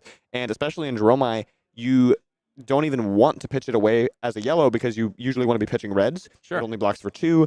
So yeah, you get to actually utilize this gold token as well as being royal for Tome of Imperial Flame. What's fun is that there's actually a Living Legend tournament going on, a side event today, which is... I heard about that, yeah. It's kind of cool. I mean, we're going to see that in Barcelona. Obviously, they're going to have like a whole calling for Living Legend. It's going to be, honest to God, I mean, sorry, it's a Battle Hardened, my bad. There's going to be a Battle Hardened. There's also going to be a calling as well on the side event. That's just going to be CC. But the Battle Hardened, okay, so I'm over 2. So I'm going to take a... Worlds, though. You can tell us what format Worlds will be. Worlds will be CC. And before you hit the button, draft. That is correct. And no, you're gonna stop there. Just stop. It's not Blitz. It's not Blitz. Thank God. Okay. Yeah. I knew it wasn't Blitz. I thought maybe it was gonna be like some random, like, oh, we're gonna do 2 rounds of like crack shuffle play or something like that. Okay, God. No. The calling is basically crack shuffle play. It's sealed into top cut draft. The Battle Hardened is Living Legend. There you go. It will be a lot. I don't know where Blitz falls into that, but it's not. It's not in there at all. Which was, I guess I'm okay with that. I think that it's fine to have a 2 format system here. But all right, so fists have been bumped. We're flipping it over. It's actually Crown of Providence here versus Crown of Dominion. My guess here, Brody, you kind of want that extra block over playing stuff like the tomes here. Yeah, so do we know if Josef has Imperial Flame in his list at all? I think he did, because this is not the first time that Josef's been on stream. Yeah, okay, and I believe he did have the Crown of Dominion. So this might just be an opportunity here for Josef to just find an extra 2 block to sort of cover up an extra breakpoint opportunity. Yeah, I know Lexi is part of the reason that Dromai lists have been opting not to play the Royal Crown and the Tome, so he's just choosing to have it in his deck, but have Providence in the sideboard for Lexi. Also for Arachne, notably, you don't want to be Royal versus Regicide, so that can be nice. All right, well, we're going to open up here. It's going to be a Ravenous Rabble. Finding a blue, one of the rare blues in a Dromai list. It's starting off kind of a little less punchy as it might be, but it's going to be 2 go again here to start things off for Josef. Josef is the higher seed here, 3rd versus 6th, so he, it seems, chose to go first and just passed priority. And Callaghan on the other side said, I'm going to go ahead and use this instant speed Voltaire activation, load in 2 go again arrows, and because he only has 1 card remaining in hand, Josef has chosen to just start punching with damage. Unfortunately, of course, hitting the blue off Rabble, but it's possible he has some other cards in hand. Maybe he's going to make Ash or present more damage and can leak some stuff through since Callaghan has kind of emptied his hand. So he's just taking this damage again, kind of finding a little bit of a free pass here with the rare blue, the Passing Mirage off of the reveal of the Ravenous Rabble, and Josef just going to sneak through with the 2 here. But you're right, 2 go again arrows. Falcon Wing, and is that Sikkim Shot? I think it is, yeah. Red Sikkim Shot, not a card we've seen a ton of recently, but something that was in. I played this card at Pro Tour and Battle Hardened Los Angeles, so I have some firsthand experience with Red Sikkim Shot, and it can be really nice into Dromai. One thing that comes up is if Dromais are playing Tumultai and they blow up your New Horizon, it's a nice card to put in Arsenal at the end of the turn, that doesn't require New Horizon. You can just shoot it off right away. Yeah, I mean, that's a lot of the reason why people are going to run the Falcon Wing, because it's a nice way to just open up. If you even have like 2 cards in your arsenal, it just opens up that free spot in there and just doesn't have to use the bow to get the extra action point as well. And Sigma Shot can do the same thing here. And we're going to just sort of continue onward here, draw up for Josef. And now we're going to see some of that magic of Lexi opening with that Falcon Wing just for 3 go again. But again, everything counts here. 3 go again off Falcon Wing. Josef just made 1 Ash using the Flame Scale Furnace on his first turn after the Rabble, and he has drawn into multiple blues. That Passing Mirage we know about, and then this Ember Maw that's going to block for 3 on Falcon Wing. That Passing Mirage, though, it's a 2 block. I think there might be a Sigil in hand, a Sigil of Solace in hand. There is the Passing Mirage. Would you like to respond before we I think I might have misunderstood what happened at the very start of this game. Because Callaghan's Tunic is on 2, I think it's possible he actually went first, and then what we just saw was Josef's first turn going second. Yeah, that would be it. So Tunic on 2 here. It was just a load up and just kind of just get through it, but no worries. I mean, we haven't really missed a hell of a lot here. Just a Frost Lock following suit here. There's no fusion on this. No fusion, so just 3 go again, but does make any D-reacts or instants cost an extra 1 this turn, so if Josef had any of those in his hand, he would be kind of stuck. I don't think he does, just that Sigil, but he can play it on his own turn and be totally fine. Well, this is going to be that 4 go again off of Sikkim Shot again. It's a cost you 1. It's kind of like just a little bit of a taller go again arrow like Falcon Wing, but however, in this case, it is going to cost you 1, but it's 4 go again nonetheless, and this does extend those already scary 3 arrow turns into a potentially 4 arrow turn. Yeah, Callaghan still has a Voltaire use up. So we see this wave of reality on the Dromai side getting popped for 1 on the Frostlock and then creates a Spectral Shield. That Spectral Shield covers up the 4 breakpoint on the Sikkim Shot. Unfortunately, it is now gone for this Endless Arrow for 5. So if Josef wants to stop it, he'll have to either give 2 cards, which we know he can't, or a card and some armor. Well, he can't even give 2 cards because 1 card is a 2 block. The Passing Mirage blocks for 2, and the other option is like what? It's that Crown of Providence and then what? I mean, so this might have to just make the full pass. He's going to actually pitch to play Fate Foreseen, which you have to pitch into this because of the Frostlock. And he's opting from Fate, and then I bet we're going to see him pop that Seeker's Leggings and opt once again, and that'll stop the full 5. There he goes. You're absolutely correct. He's going to pitch into that and make it happen. Now, how often does a Dromai want to actually pitch red into these types of equipment pieces to generate Ash? Often you do want to. I think that's one of the main reasons Seeker's Leggings is played in the deck. Just on turn 0 going first or second, you have a guaranteed pitch outlet to get you started. It does tell us a little bit about Josef's deck. He's likely on a more Big Dragon build. We've seen a lot of blues already, and no Snapdragon Scalers means he's playing the kind of more defensive dragon-based Dromai deck, as opposed to like the Empress build we've seen Mara Ferris popularize with lots of Rabbles, Snatches, etc. All right, this looks like a better turn here. You've got 2 Chromais, a Themai, and I believe another Aura in your hand. So a little bit more oomph, but again, your Ash economy is something that you're going to have to very much be aware of here, because there wasn't much opportunity for Josef to go ahead and actually acquire a nice pile of Ash in order to invoke those dragons from. So Ash economy is always something that you have to keep in the back of your mind as a Dromai player, which is tough to manage at times. It can be really difficult to make decisions. Choosing whether to go down to 0 Ash is often really hard. I think the Redline deck has an easier time with it because you have a lot of non-dragon starters, and you can often snap things like Snatch or Dust Up if you're in a bind, and then that turns on your Furnace. But in this Big Dragon Dromai deck, going down to 0 Ash can be really dangerous. Josef only has 1 here, and I think he's got a Chromai in his hand. So if he wants to develop that, he needs to find another way to go Ash positive, or else he's going to be... These are alternate art Frailty and Ponder tokens. I believe these were designed by a 3-year-old, but still, it all counts. No problem. We know what they mean. Frailty on Josef's side is not as scary because Frailty is going to affect a weapon, which you can't swing with as a Dromai player, and cards that attack from Arsenal, which with all the dragons and such, you could probably take a turn off to get full value. Let's say it's something like a Ravenous Rabble in there. Maybe you just don't send it on this particular turn. With Themai here, it's going to be blocking out this Falcon Wing. Ponder token is going to give Callaghan a draw at the end of the turn pre-Arsenal, but we're not done yet. Here's the first 3 of a kind, Brody. Yesterday we saw the Dagon Ponder token. Today we just have a piece of notebook paper, Ponder scrawled on there. I love it. Love it. The loose leaf paper Ponder token.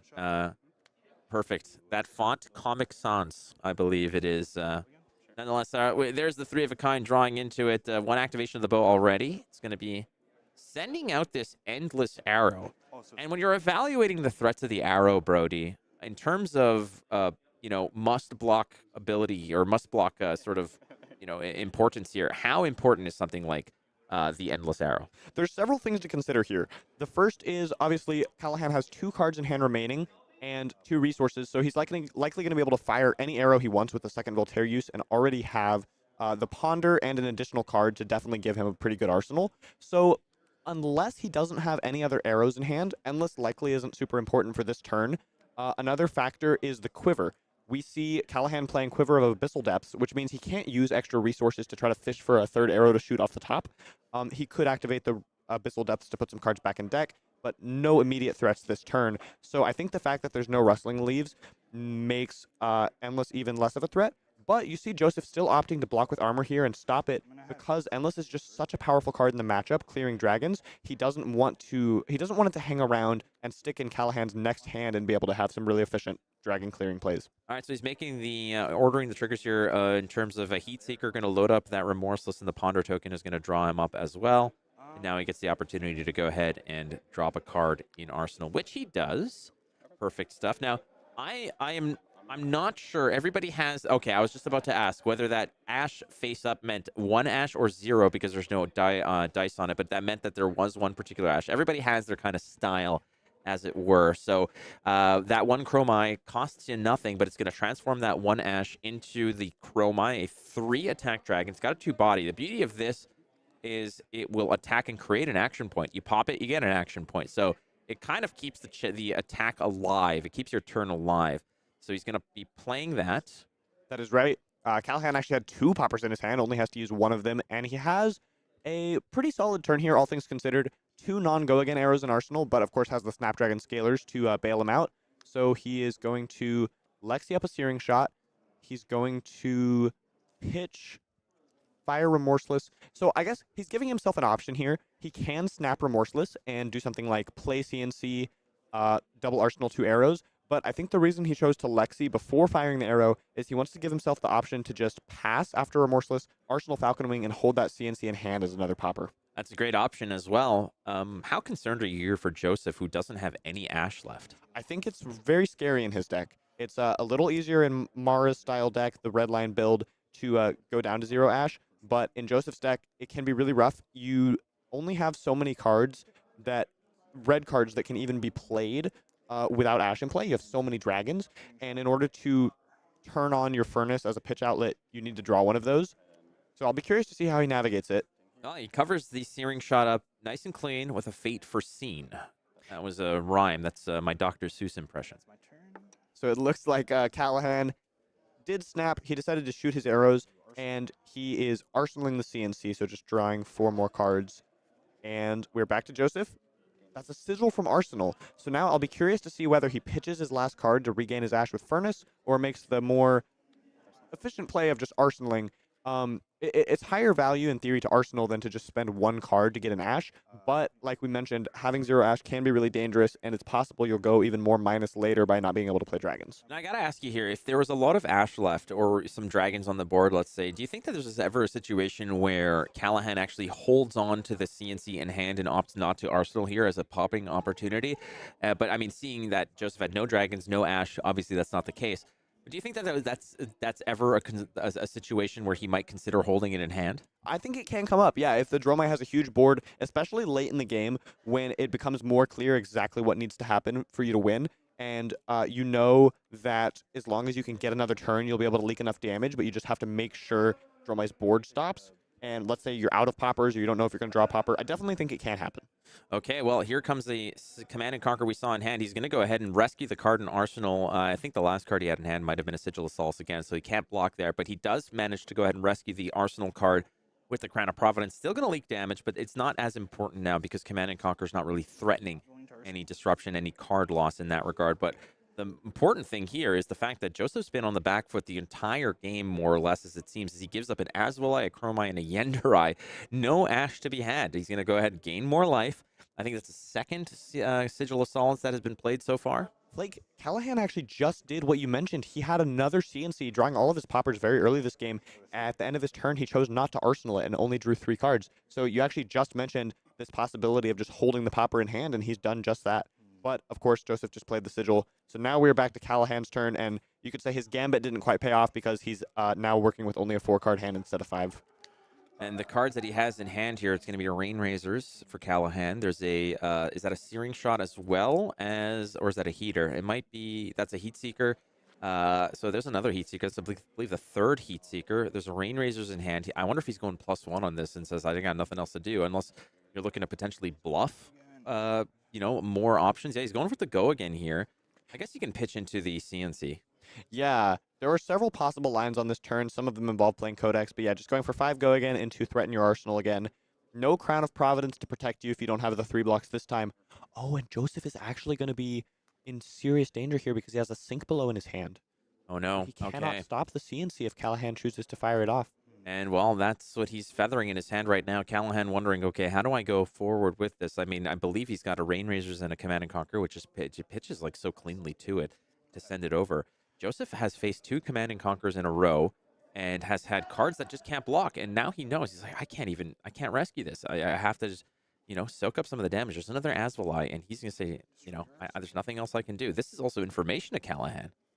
Looks like a blue Enigma Chimera in Arsenal, so not a super incredible card, but it is a pitch outlet. If Josef had been able to hang on to it, at some point he could have pitched 2 reds, come in for 6, and finally gone above 0 Ash. He's still cruising with no Ash here. Life totals are still close. Not a ton has happened. A lot of equipment has gone away, but 33 to 38, no dragons developed, so still very early in this game, all things considered. Back to Callaghan's turn. We're loading Voltaire, pitching Blue Winter's Bite. That's a blue Infecting Shot loaded. Not exactly what he wants to see, but still nothing to scoff at. It threatens a Blood Rot if not blocked. I'm sure Josef will want to find a clean 3 block for this. It's been a really tough go here for Josef, as he's not really had any kind of board development or any kind of attack pattern against this Lexi. Lexi's been relentless with lots of go-agains, lots of on-hits, and not just arrows. That's 2 Command and Conquers that he has had to send that Josef has had an uncomfortable time dealing with, as he goes ahead and an Enigma Chimera in front of an Infecting Shot, and here comes an Arctic Incarceration, which basically could maybe even be an Arctic Incarceration with 3 frostbites. This might be a saving grace to a degree. If he just pitches 3 red cards into this to generate Ash, I mean, that could to do anything at this rate, but you have to have a card to do something to that, right? It looks like he fired off Sigil in response, which makes me think he just has reds and is passing back. I'm surprised we didn't see him activate Furnace after the Sigil to gain an Ash for free on Callaghan's turn. I'm thinking, if you let those 3 frostbites resolve, you can you not just pitch 3 red cards into a Sigil and gain the life, break the things, and get 3 Ash that way? Is Sigil the card in his arsenal? It would require the arsenal to be a 0 cost. Oh, no. The 0 cost card in his arsenal, I believe, is that D-React. Oh, so it wouldn't work. Yeah, so possibly not. I think that would be potentially really good if he had a 0 cost. He could go for that.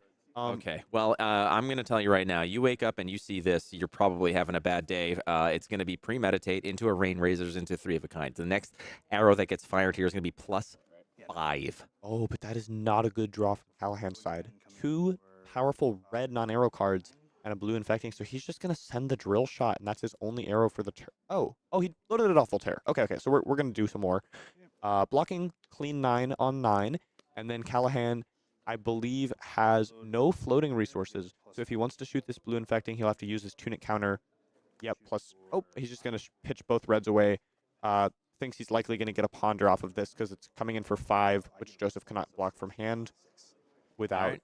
Well, it's coming in for 6. There's a 2 block on the Ravenous Rebel. There's the Sink Below. So everything gets cleaned up nice and tidy here. And in fact, after seeing Premeditate, Rain Razors, 3 of a kind, the fact that Josef actually managed to get away from this without any, not even a tickle, is a pretty good thing. Now, at any point in this matchup, do you think Josef has actually just kind of shifted gears and said, I have to kind of just go maybe just play to fatigue? I can't, there's nothing I can really get back to. Is that even on his radar? I think he's probably been thinking about it since the beginning. I feel like he's a pretty formidable Dromai player. We've seen him do a lot of blocking, life gain. Still at 36 here. We've churned through a fair bit of the Lexi's deck. So I think it's always a possibility. And we do see the quiver of Abyssal Depths from Callaghan's side. No Rustling Leaves, but Abyssal Depths can be really nice if you get that late in the game to find 3 more threats, shuffle them back in. Okay, well, Infecting Shot, 5 go again. On hit, create a Blood Rot token, which could be on the hook for another 2 damage. Callaghan all smiles here. Joseph, that smile is completely fake. He's just like, yeah, cool, that's very funny. Yeah, nice job. Now I blocked 2 cards. Yeah. What do you have? Give me the next thing. All right, exactly. He's just basically saying, all right, next chapter, please. Let's move along. And That it looks like Infecting Shot was blocked. Callaghan's going for a winner's bite to grab one of Joseph's cards. That is going to give him an ash. He can pitch a red. Finally got an ash back. Joseph, look at that, buddy. Look at this right here. There you go. So this is the first step to good times. I feel like the way Joseph is playing with his ash, being very willing to go down to 0 ash, tells us not necessarily that he's playing toward fatigue, but that he's very willing to block, and his default game plan is just kind of trying to block the Lexi out. So he's got some cards to play with now. But, again, it's a game set match over to Callaghan, who's got another red Arctic Incarceration, which has been so devastating for so many different heroes. We're going to open up with loading up a yellow Bolt and Shot +1/4. Go again. The on-hit irrelevant. There's a spot being occupied by Arctic Incarceration, so there's going to be no reload here, but the nice and clean block of a Sink Below, paying through it, creating another ash. So he's finally developing a little of that ash economy, but we're going over the top, Brody. It's one of those lightning presses that's going to push over to the top with the damage. 7 now, 3 leaking through. That is right. I think this is the second time this game we've seen Joseph have to pitch a card away to play a D-React through a Frostbite. Not extremely efficient for him, but it did give him a second Ash token, so no longer in the starving Ash zone. 3 Frostbites from Arctic. We'll see if he has a blue in hand or if he's going to just, unfortunately, be trapped again. It looks like this time he is going to go for the Furnace play on his opponent's turn. Get a 3rd Ash. Very comfortable on Ash now. Yeah. And we talked about this before the game, how some Lexi lists play a lot of poppers, some play as few as 3 or 2-1, maybe 0. It looks like Callaghan has quite a few. I think we've seen 6 or 7 out of his deck so far. I think there's one in his arsenal right now in the form of Down and Dirty. So a lot of poppers in this Lexi deck. Yep, there's that Down and Dirty being turned face up. We just passed back to Callaghan's turn, and he's got I see a Rain Razors in hand, so I'll be curious to see where he goes with this turn. Loading up an arrow, flipping over that Down and Dirty. Joseph, no surprises there. Wonderful card coming out of Outsiders was Down and Dirty, but Remorseless is the first order of business. 5 go again. Again, no defense reactions will be played from Arsenal here. However, on top of that, at the end of the next turn, whenever they play an action card, oh boy, you lose 1. So that counts as Invoke Dragons is an action. Your attacks can be actions, so it can potentially tax your life total pretty significantly here. So he's going to Fate Foreseen it from hand and Razors over the top. He reached his fist up to like point at the D-React, and I was like, wait, why are we fist bumping? This game has so much life left in it. You ever played a game of what's the highest life total that someone's ever conceded to you? I think there are some matchups where the writing's super on the wall. Often they actually involve Dromai, like Dromai into Assassin, for example. Sometimes you just like develop a few dragons. They're like, yeah, I'm not coming back from this. And then, we're both at like 38. The board's developed a bit and wouldn't scoop it up. Yeah, somebody's like, you know what, I'm going to go make sure I can go get that McMuffin before they stop serving breakfast. Indeed. So it looks like 3 card block just to cover up that Blood Rod on the Infecting. 1 Rain Razors down. If Joseph is trying to fatigue in that game, that's something he's paying close attention to. The Rains are one of Lexi's greatest ways to go wide and leak a lot of damage through blocking efforts. Joseph is still above 30 here, and we are pretty significant portion of the way through the decks. Yeah, well, I think there's been 2 3-of-a-kinds that have been used. 2 Rain Razors have been used. We've seen 1. I think it was 1 Codex of Frailty that have been used. So some of that real reach power has already been expended, and Joseph is sitting pretty at 31. Now, keep in mind, I believe he's gained about 6 life in this matchup already, but he hasn't exactly clapped back in any significant form. So we're still in it for a little bit of the long haul. This is going to be a red Bolt and Shot loaded up at +1, getting go again off its own text. There's a Down and Dirty living nice and tight there in that second Arsenal slot, so no reload effect, but the follow-up here is another Remorseless. And Callaghan is comfortable just hanging on to it. He is keeping that Down and Dirty face up, shooting 2 arrows a turn. We saw Joseph just take 5 from the Bolton down to 26. He's going to block out the Remorseless, and he has I believe he's got a Mirror Guy in hand as well as some other dragon maybe, so he's got a 2-card play on his own turn. Okay, well, Mirror Guy, hey, this is the first dragon we've seen since last Easter, frankly. It's Mirror Guy A 2 attack, 4 body.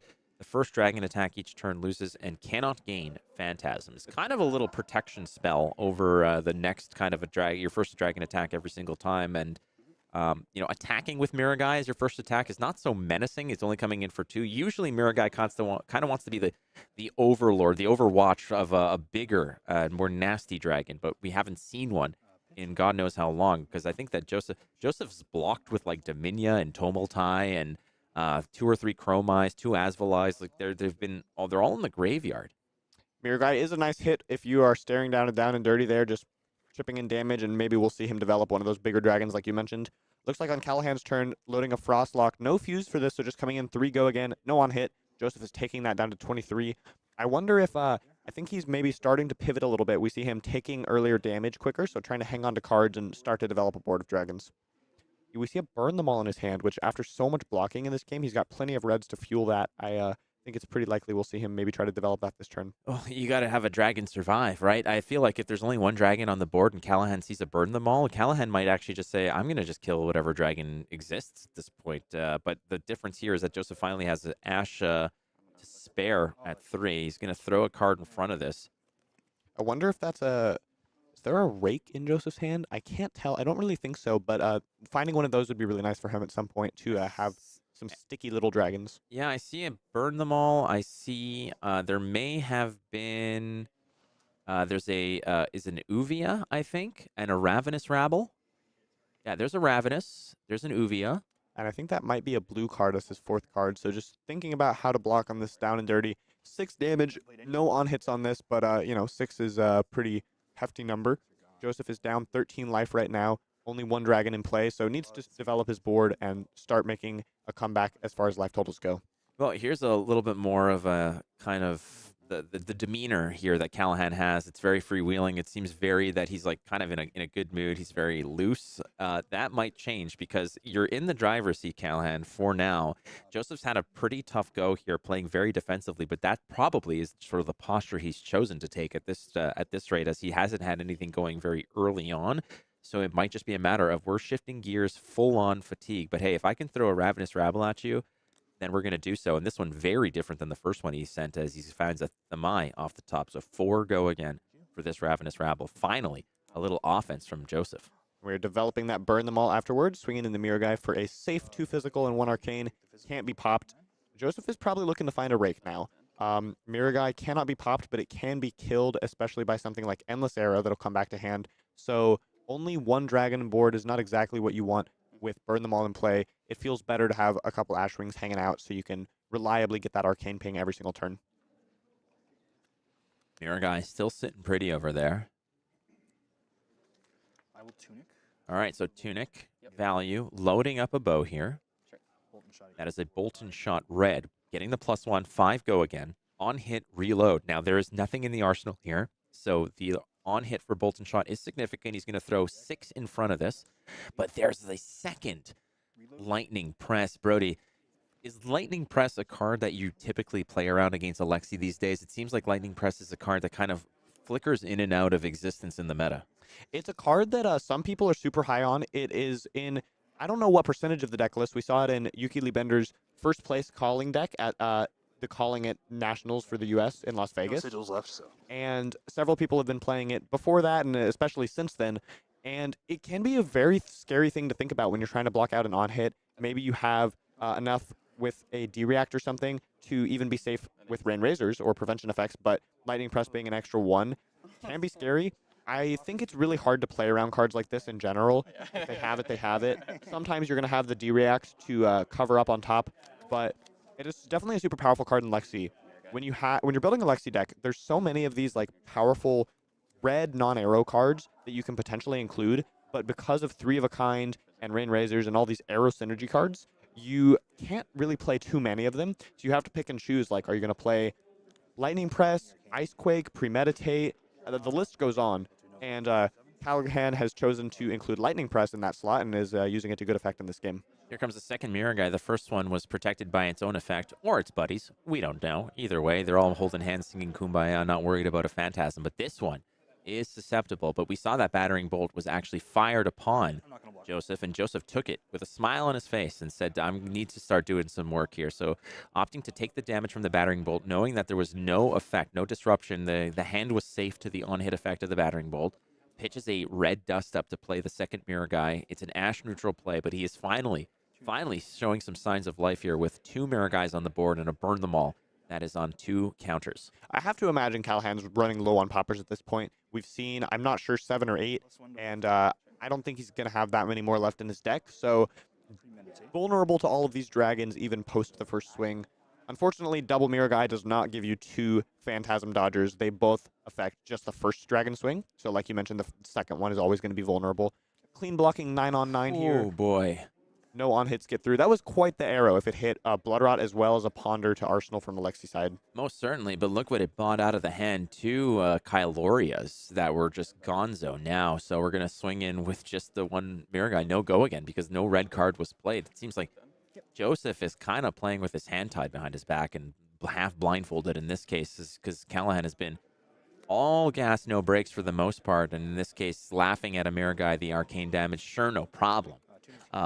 But we're at a point here also, Brody, where I mean we're running out of fuel. I mean, take a look at the angle of the deck size here for Josef. You can see it right over there. I mean, can we go back to that real quick over here, just in case you missed it? I can right there. I mean, this is indeed. That's the discard. That's your that's what you have access to. So the fatigue strategy might not actually be viable when you're the one that might be fatigued out. Yeah, in order to fatigue Lexi as Dromai, you have to have some dragons in play and chip them down to the point where maybe they have to start blocking your dragons, or basically you functionally have a weapon because, like, for example, Oldham is a fatigue deck where he can pitch a blue to swing his hammer for 4 and that card stays in deck. Dragons can be the same way where you're creating damage on the board without spending up cards, but it took Josef a really long time to develop his first dragons in this game that stuck around. This Burn Them All and Mirror Guys will continue to chip in, and I am very curious to see how this game continues to develop. It does look like Callaghan has significantly more cards than Josef right now. You have to think, like, that naturally happens if there are no dragons being played from the Dromai side. Every time Lexi plays an arrow for 5 and you block 2 cards on it, you've just spent twice the amount of cards they have. So if all you do is block the whole game, you can't actually fatigue the Lexi. So he's going to have to try to lean on these dragons and maybe develop some more. Because he has 2 of these in play, he's likely going to be mostly blocking out and just trying to swing them every turn, and then maybe can get some Ash Wings going as well. Maybe, ideally, with these kind of board states with Dromai, you want to block out with most of your hand and then hang on to 1 red with Go Again to swing the whole board and push the game on as long as possible, but still give the dragons Go Again. Keep in mind, there's still another Range Razor floating about, another 3 of a kind that are floating about, so there's still another powerful turn that's happening here. And if the worst case, if it doesn't convert for a victory, what it might convert for is just a whole hand that's being bought here, plus a little trickle damage. So it's very dangerous for Josef here, who is running out of runway here. The card, the deck size is kind of fallen flat here. 2 Mirror Guys is not going to get the job done. Unfortunately, he is incentivized here, Brody, though, to use that Arsenal card because this beautiful alt art inertia, very wonderful. Beautiful alt art indeed. Josef taking a peek through the discards there, finally developing a rake. I think this is something he's been looking for. It is nice to get the Ash Wings in play and swing damage every turn that is hard to interact with. Even with a popper, you stop the damage for the turn, but you only clear 1 of the 3 Ash Wings, and obviously it's very difficult to try to shoot arrows at them, so super sticky dragons. This is the first rake play this game. Also, we just got news for all the Michael Fang fans at home. He has won his quarterfinals match, taking out the Katsu and moving on to the semis. Well, thank you, Michael Fang, for making sure that I don't get to see a Katsu match. Thanks a lot, Michael Fang. he's right next to me right now, giving me the look of death. So here it is, a Hornet Sting. And that is a huge miss. Oh my goodness. Hornet Sting is very powerful against Dromai. It reads when you're being attacked and you block for 1 with this, you reveal the top card of your deck. Normally, if it's an arrow, you deal 1 damage to your opponent. But if you're being attacked by an ally, you shoot it to that ally. And because that happens before the resolution step, it loses Go Again and just blanks the Dromai's turn. So hitting a winner's bite here is pretty unlikely and definitely unfortunate for Callaghan. So yeah, that could have been a big change of pace here. Josef finally catching a break here. It all started with a blue off of a Ravenous Rabble, and now he's finally catching a little bit of help here with a whiff on the Hornet Sting. And hey, there's an Enlightened Strike, so the attack is not done yet. Joseph showing signs of life here finally. Callaghan at 16 life, Joseph at 11, but it took about, what, 4 or 5 turns for Joseph to finally kick it in gear and start to pressure Callaghan, and we're at a turn, oh, sorry, I should say 10 turns at least. We're at turn 16, and Joseph was kind of a spectator of his own match here for a little while, but finally, there's the inertia token, giving it back. You can go put that one back on the fridge there. Joseph has so many reds in his graveyard to continue to fuel that burn them all. We are life totals are at parity now, 12 to 11. There is a board of dragons to be dealt with. As long as the deck stays tall enough to continue giving go-against to the dragon, just 1 card per turn, Joseph is looking in a pretty good spot here. That is a blue infecting shot, getting a +1 value from the Voltaire. Again, it still invokes a little bit of fear here because it does on hit give you a Blood Rot token, which is an additional 2 damage. Flicker Wisp, though, covering that up. I think Flicker Wisp is a card designed to sort of dunk on Lexi a little bit. Yeah, it is one that is always a little scary to play, especially when your opponent has Lightning Press in the deck. They can just blow it up, but obviously in this case there were no cards in the hand for Callaghan, so a safe, clean block on that blue infecting. We are back to Joseph's turn, and he's just taking a peek through the graveyards, considering his options. He is kind of in control of this game at this point, but as we've been talking about, fatigue is always a concern from both sides. You just have to be aware of that. Oh yeah, well there you go. He's counting his deck. He's got 5 cards left, I believe, is what he looked at. It is a completely different story. Your discard pile piled sky high. Your draw pile, your deck is looking pretty meager at this point. Joseph has to put something together now.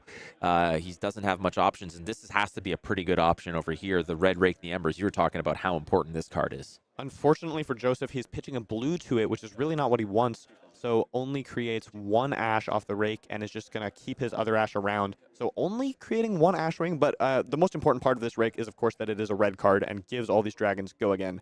That is the popper in Callaghan's hand that I don't know if we've seen this popper before. I actually don't know whether... I don't think Callaghan has ever shuffled his deck because the quiver has not been popped yet. But I think he does maybe still have 1 more popper in his deck after this battering bolt. Thinking about it here. 2 Mirror Guys. Burn them all at 5 counters. 3 Ash Wings surviving. Joseph at 11, but is running out of options here, running out of opportunity as well. There's a Dominia in hand. What are those other cards? Let's see if we can zoom in on Joseph's hand. He's only showing us the Dominia right now, but he really needs just red cards that say go again on them. Well, he's played 2 Ravenous Rambles, I believe. I believe he also blocked with 1, if I'm not mistaken. He might be completely out with that. And every single time he's about to tease us that he's going to show us a little bit of information, he just goes right back and holds it close to the vest. So activating Voltaire on Callaghan's turn. He is not actually going to load anything with it. He just wants to pitch that blue so it's not in hand when he plays Codex. Of course, when you play Codex, if you don't have any cards in hand, then you don't have to discard. So he just wants to leave those resources floating to be able to pay for this battering bolt. Finds the bolt. That is our, as you called them, wonderful altars, these tokens. These are beautiful, absolutely. These are actually the Marvel Ponder and Frailty tokens. Little known special edition tokens that Callaghan has managed to pick up. Yeah. This is a rough spot for Joseph. He's at 11, so if he wants, he could face tank all of this, assuming he has only action cards in hand. Both players are getting into the single digits, and I think the number one thing on Joseph's mind is fatigue. So that's Uvia. Oh, that's a big line. That's Uvia here. I believe there's a Yenderai and maybe Mystery Meat somewhere. Mystery Meat indeed. Could that be... Maybe it's Invoke Themai? I don't think so. Not sure what it is. Oh, maybe it is a Dust Up, yeah. Yeah, it looks like a Dust Up. So there's a Yenderai right here. There's the Uvia. I believe, yeah, that could be... I mean, the text looks pretty wide, but never mind. There's the Dust Up. The mystery card was the Dominia we knew about. Oh, right. Of course, yes. We call it Mystery Meat. There we go. So he's going to look at the hand, but there's nothing that you're going to actually scoop from here.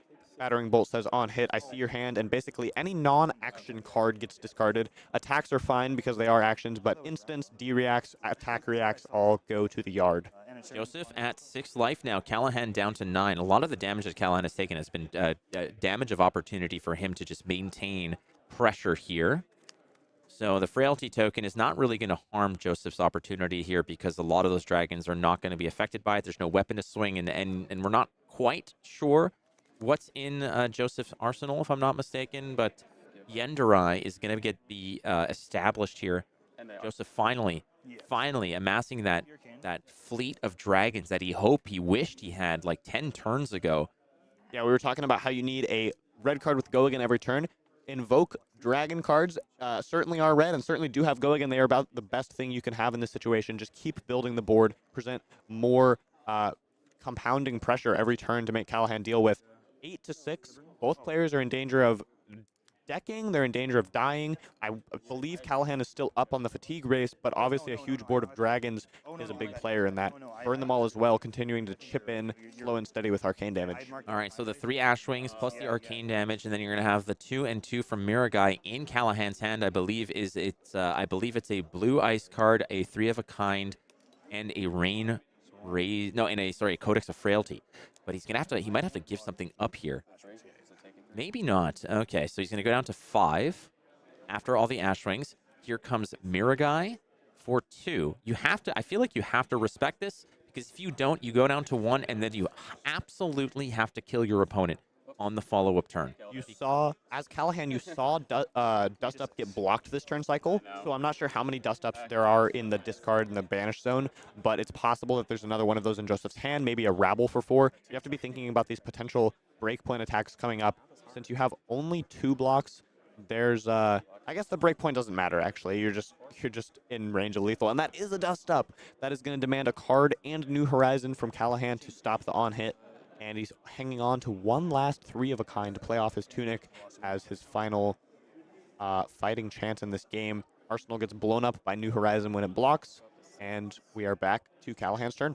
Well, the 3 of a kind and the Codex of Frailty, I believe, was given up, right? I believe so, yeah.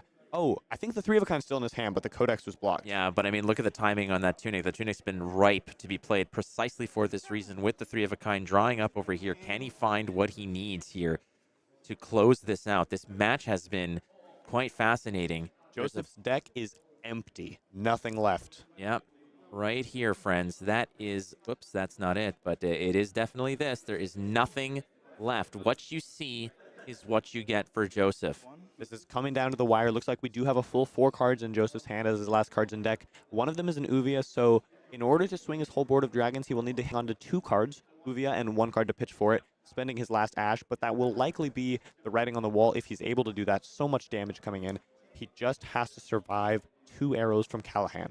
I did not catch what that last card is in Callaghan's hand. Hopefully for him it is a red arrow. Joseph is just considering blocks.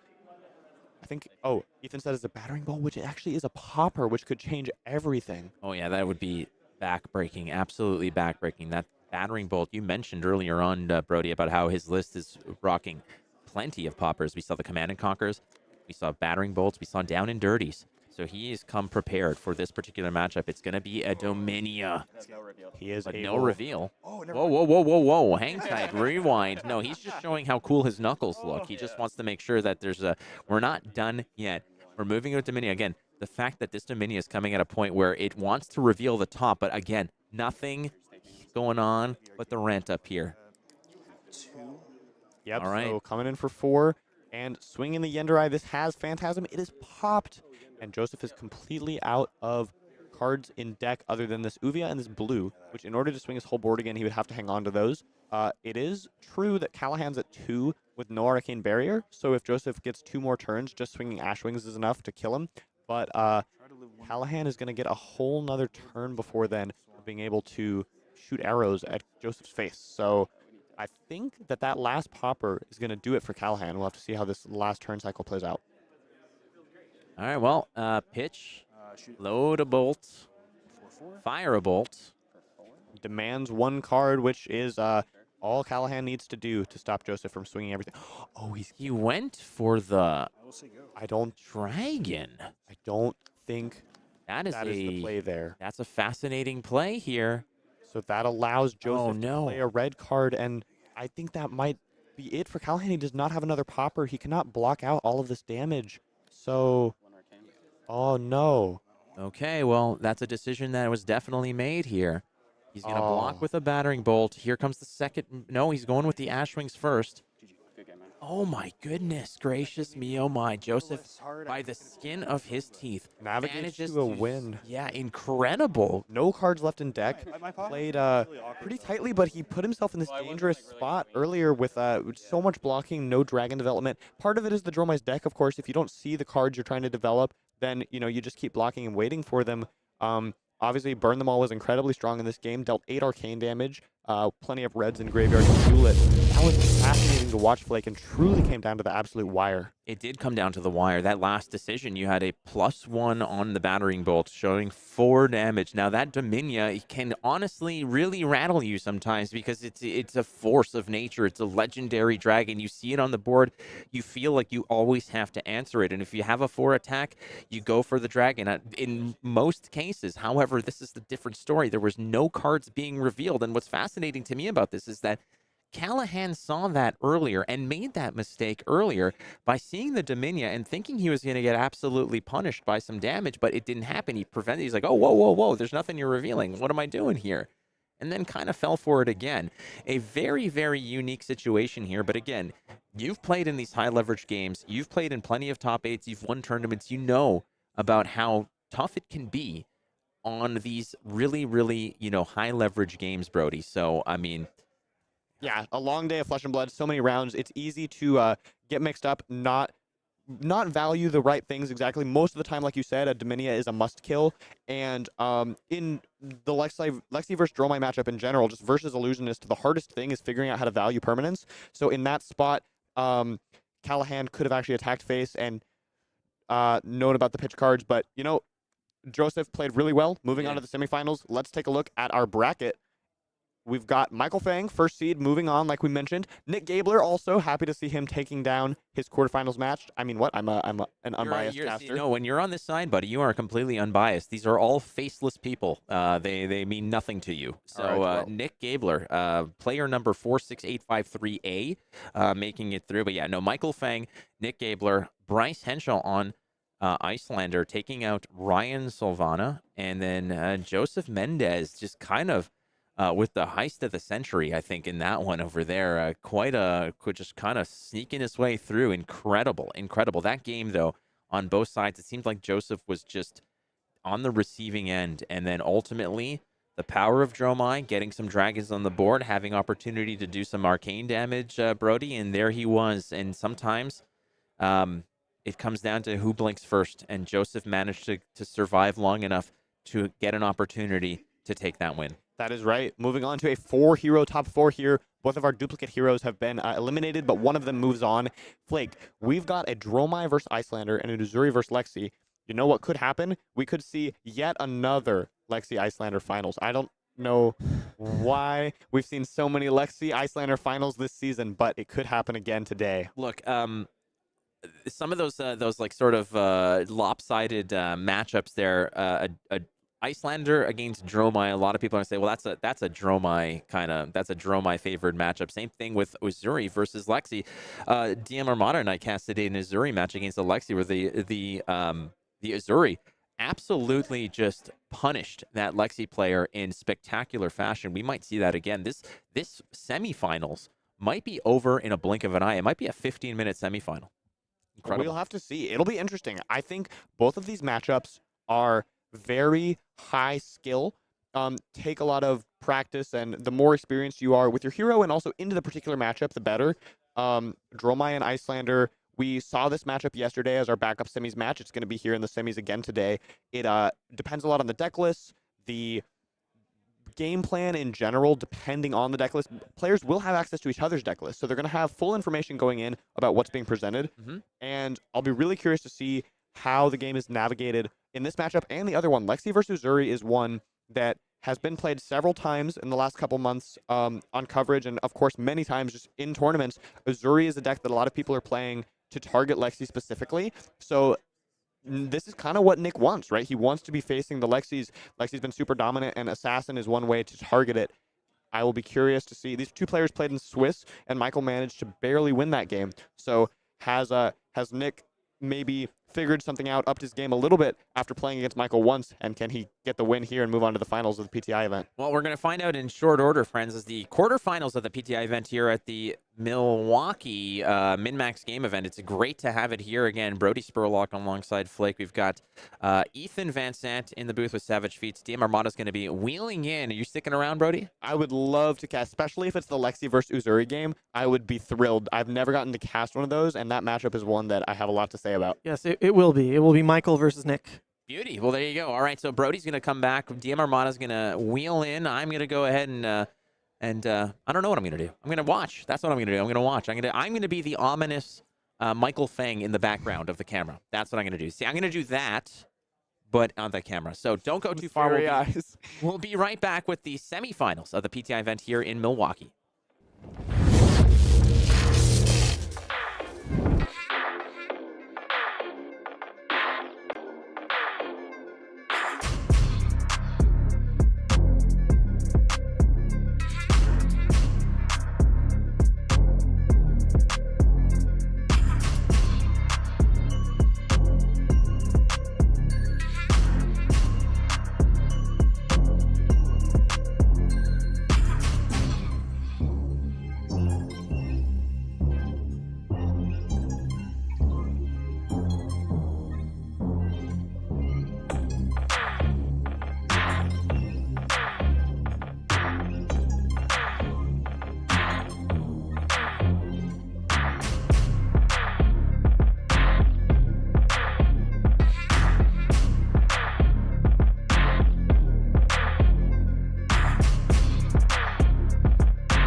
Welcome back, everybody, to the semifinals here of the PTI event.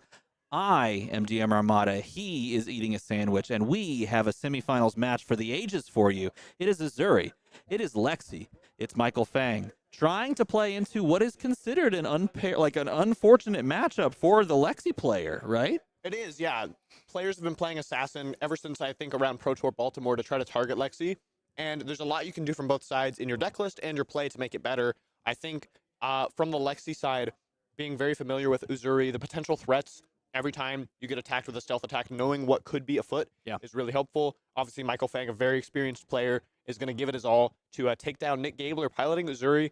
Nick came in 9th yesterday in the Battle Hardened, not quite making it, so happy to see him in the top 4 today. I am really excited for this matchup. These players are actually both my teammates. They're teammates of each other. Nice. So, unfortunately, having to team kill in the semis, but I'm sure it will be a good time. It was funny because as I was sitting over here, as you were finishing up that previous match, Michael Fang lurked around and he wanted to see what was going on over here. And then I heard him say to himself, he said, "Oh, man, I hope I don't have to play on stream."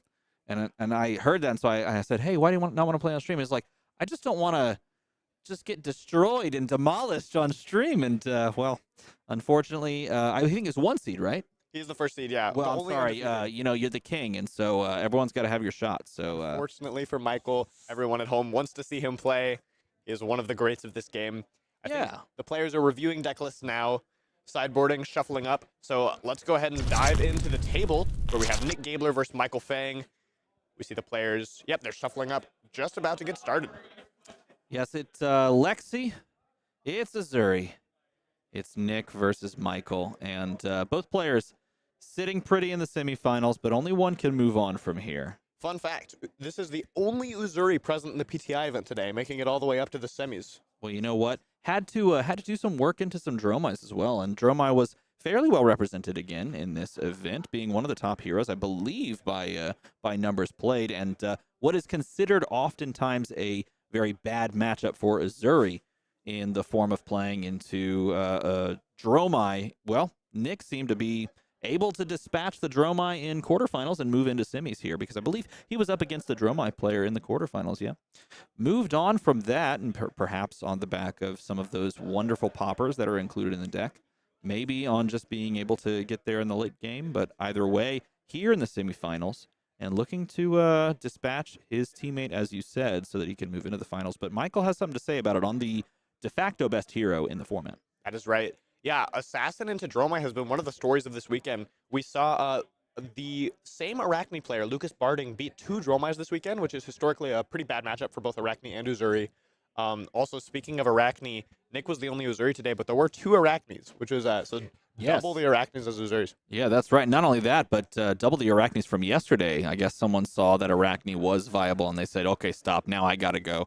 Once you see an Arachne go out there and find some success, or just really any hero that is sort of on the fringe or the dark horse, go out and find some success. It's oftentimes like a signal to the others in that same class to go, "Oh, you know what? Maybe it is time to pick it up and run it out there." So that is going to be an interesting tell going forward. Now that we have all these Dromais that might be running around off of the back of the new tome and off of the back of the new, crown or the crown that gives you the royal keyword, we might see Arachne make a little bit of a rise with that silver bullet card. But here, we're not looking at that. Instead, here, we're looking at Uzuri versus Lexi.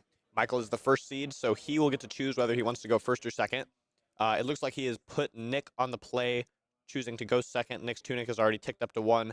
Looking at the equipment here from both players, on Uzuri's side, we have tunic, which is quite standard, and then the 3 other slots are all debatable. Sometimes you see Mask of Perdition. Here we've got the Crown of Providence. Sometimes you have Black Tech Whisperers in the leg slot, and Nick is playing Snaps instead. And then finally, the arm piece. We now have the new Shriek Razors available from Bright Lights, the new Assassin Legendary, and Nick is opting for the old choice of Flick Knives, which can help deal a bit of extra damage at the end of the game and sometimes make your opponent's blocks less. Already dead, okay. Start with the swap, and he's like super happy that it's not something even worse than it could be, but Already Dead comes in and is pushing over the top. It's going to blow up that drill shot, but you don't actually care about that too much.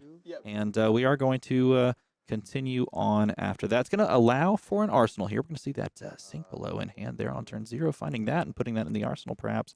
Since the action point is used up on Nick's side, Michael will now get to load with Voltaire if he'd like to, using that instant speed. And it looks like he's loading a Heatseeker. And was that a Codex in hand? It was a Codex of Inertia, in fact. Choosing to bring in the Codex of Inertia into this matchup where you can just be very comfortable as the Uzuri player trying to play for an Arsenal, playing for like a 2 to 3 card hand. That might be a nice little tech option to slow down or try to disrupt a little bit of what Uzuri might want to do. But don't forget, Uzuri is probably the best hero to play 2-card hands, to play 3-card hands. So if anyone's going to find a way around it, it's her. I think Michael might have multiple Codex of Inertia in this hand, as well as 2 red Falcon Wings, so several duplicates hanging out. Well, this is already a great start to the turn. You're going to get the +1 here on the first Voltaire load. You know the Heatseeker's sitting in the wings, waiting to drop at the very end. And when you're looking at on hits and what this deck can do and why Lexi is so successful, is Heatseeker towards the top of that short list of just powerful on hits, or what do you think the perhaps the best on hit is in the deck? Absolutely, Heatseeker is one of them. It can be situational, but in a vacuum, it's likely the most powerful arrow because it just draws a full card on hit. It's kind of built for Lexi the way it flips it face up as well, allowing you to immediately double Arsenal if you'd like to. Michael is just firing off this Codex right away. At the very least, because he has Trench, he would be able to give this Arsenal up, put it to the bottom of the deck, and that'll give him a resource to be able to fire with the Heatseeker. Otherwise, if it is some card he wants to play, like a 0 cost, he could fire it off. On Michael's side with equipment, we've got Trench. This is nice for a couple reasons. Obviously, with codexes like this, it allows you to be a lot more flexible with ponder tokens and random face-down cards. It's also nice if the Uzuri ever fires off a Warmongers and you're trapped with an Arsenal, you can ship that away for a resource and 100% open up a space to Voltaire. And the Perch Grapplers, I like this choice. Basically, if the Uzuri is setting a threatening 6 at you, you can cash in a card plus, let's say, Hornet Sting and Perch to cover it up. Sometimes you'll even see on a stealth attack for just 3, you'll go ahead and cash in those 2 armor pieces as well as a 3 block because you know they're going to swap into some scary 6 and you just don't want to deal with it. So getting the card off the top of the deck, that Codex of Inertia does provide an Arsenal replacement. And let's see what we got. Hey, CNC is not a bad card to get off the top of the deck.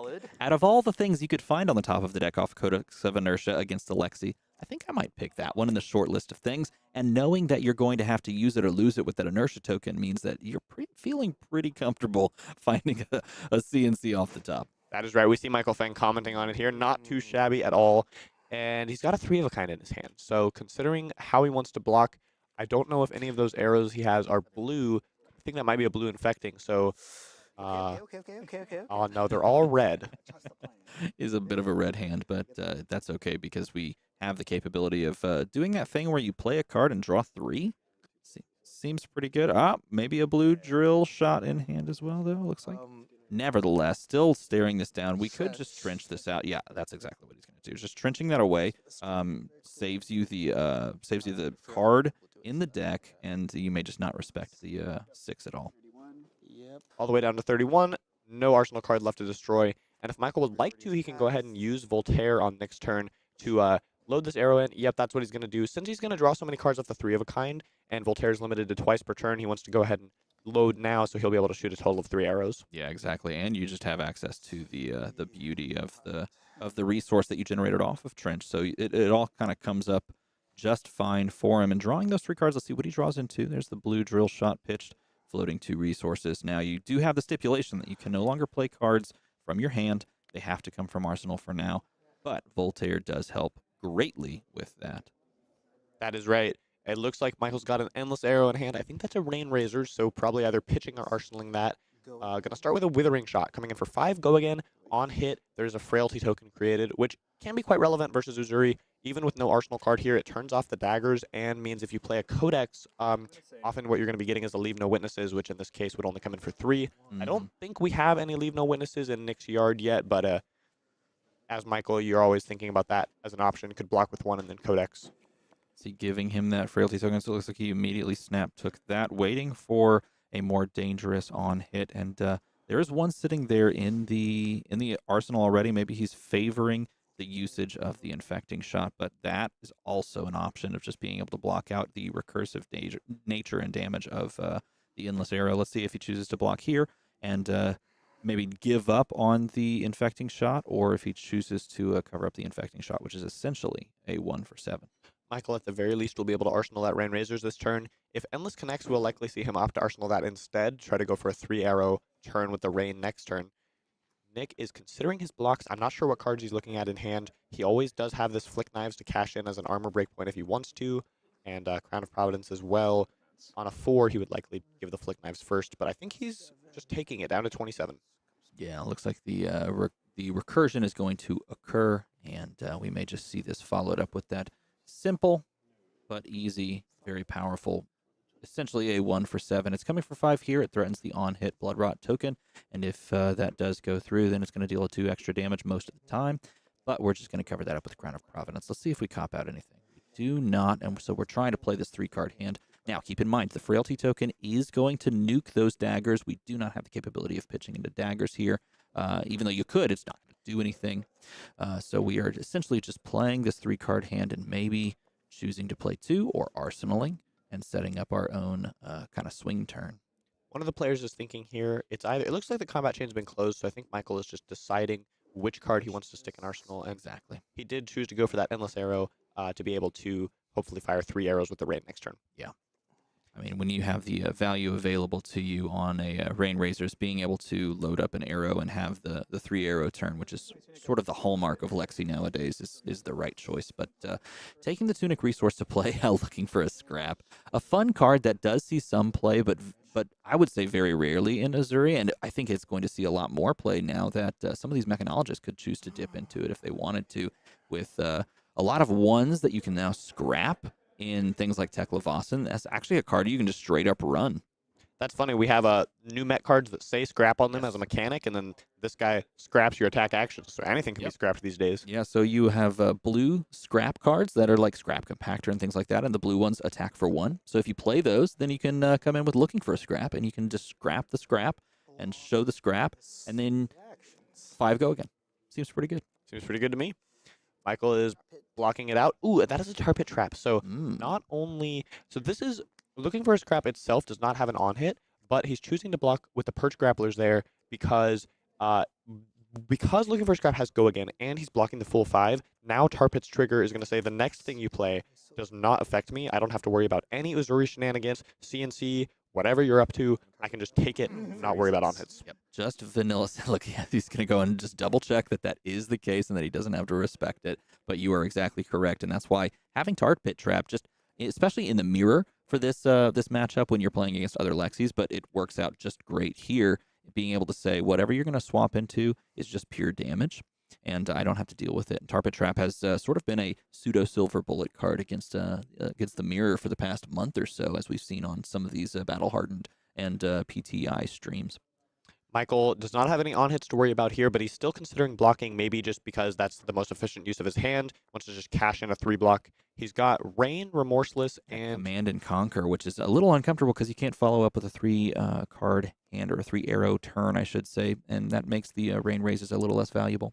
Yeah, I wonder if he just wants to maybe block CNC and then send Remorseless into Endless, or he could be considering some sort of play where he tries to set up Rain Razors with an arrow in Arsenal. Right. That is quite hard to do with this hand, though. Because it is your only pitch card for more than red, you would have to probably shoot Endless, hope it hits, and then Voltaire it back in, assuming you want to attack with anything this turn. Michael probably doesn't want to take the whole turn off, so it's possible he's also considering just a block with the Remorseless and then sending CNC. I think that's a really solid play, especially if we don't actually get the swap, because knowing that the on-hit for whatever that is that could swap in is just really, oh yeah, I knew he's just going to give it up. Knowing that that's not possible, or that the swap may not occur, you could assume that there's going to be a play line where they try to just block it out, but and then Arsenal, but it's not what we're going to get. Instead, we're going to take 1, just pure damage. It's not going to do much of anything. Just cashing in that Uzuri switch for the extra 1 because he does not want this awkward blue sitting in his arsenal. Also, keeping a red Isolate in deck is not too bad. Just more dominate stealths. Yep, that's true. Michael is face up here. Nick knows there's an Endless in the arsenal, and then Remorseless as the only non-pitch card in hand, coming in for 5 go again.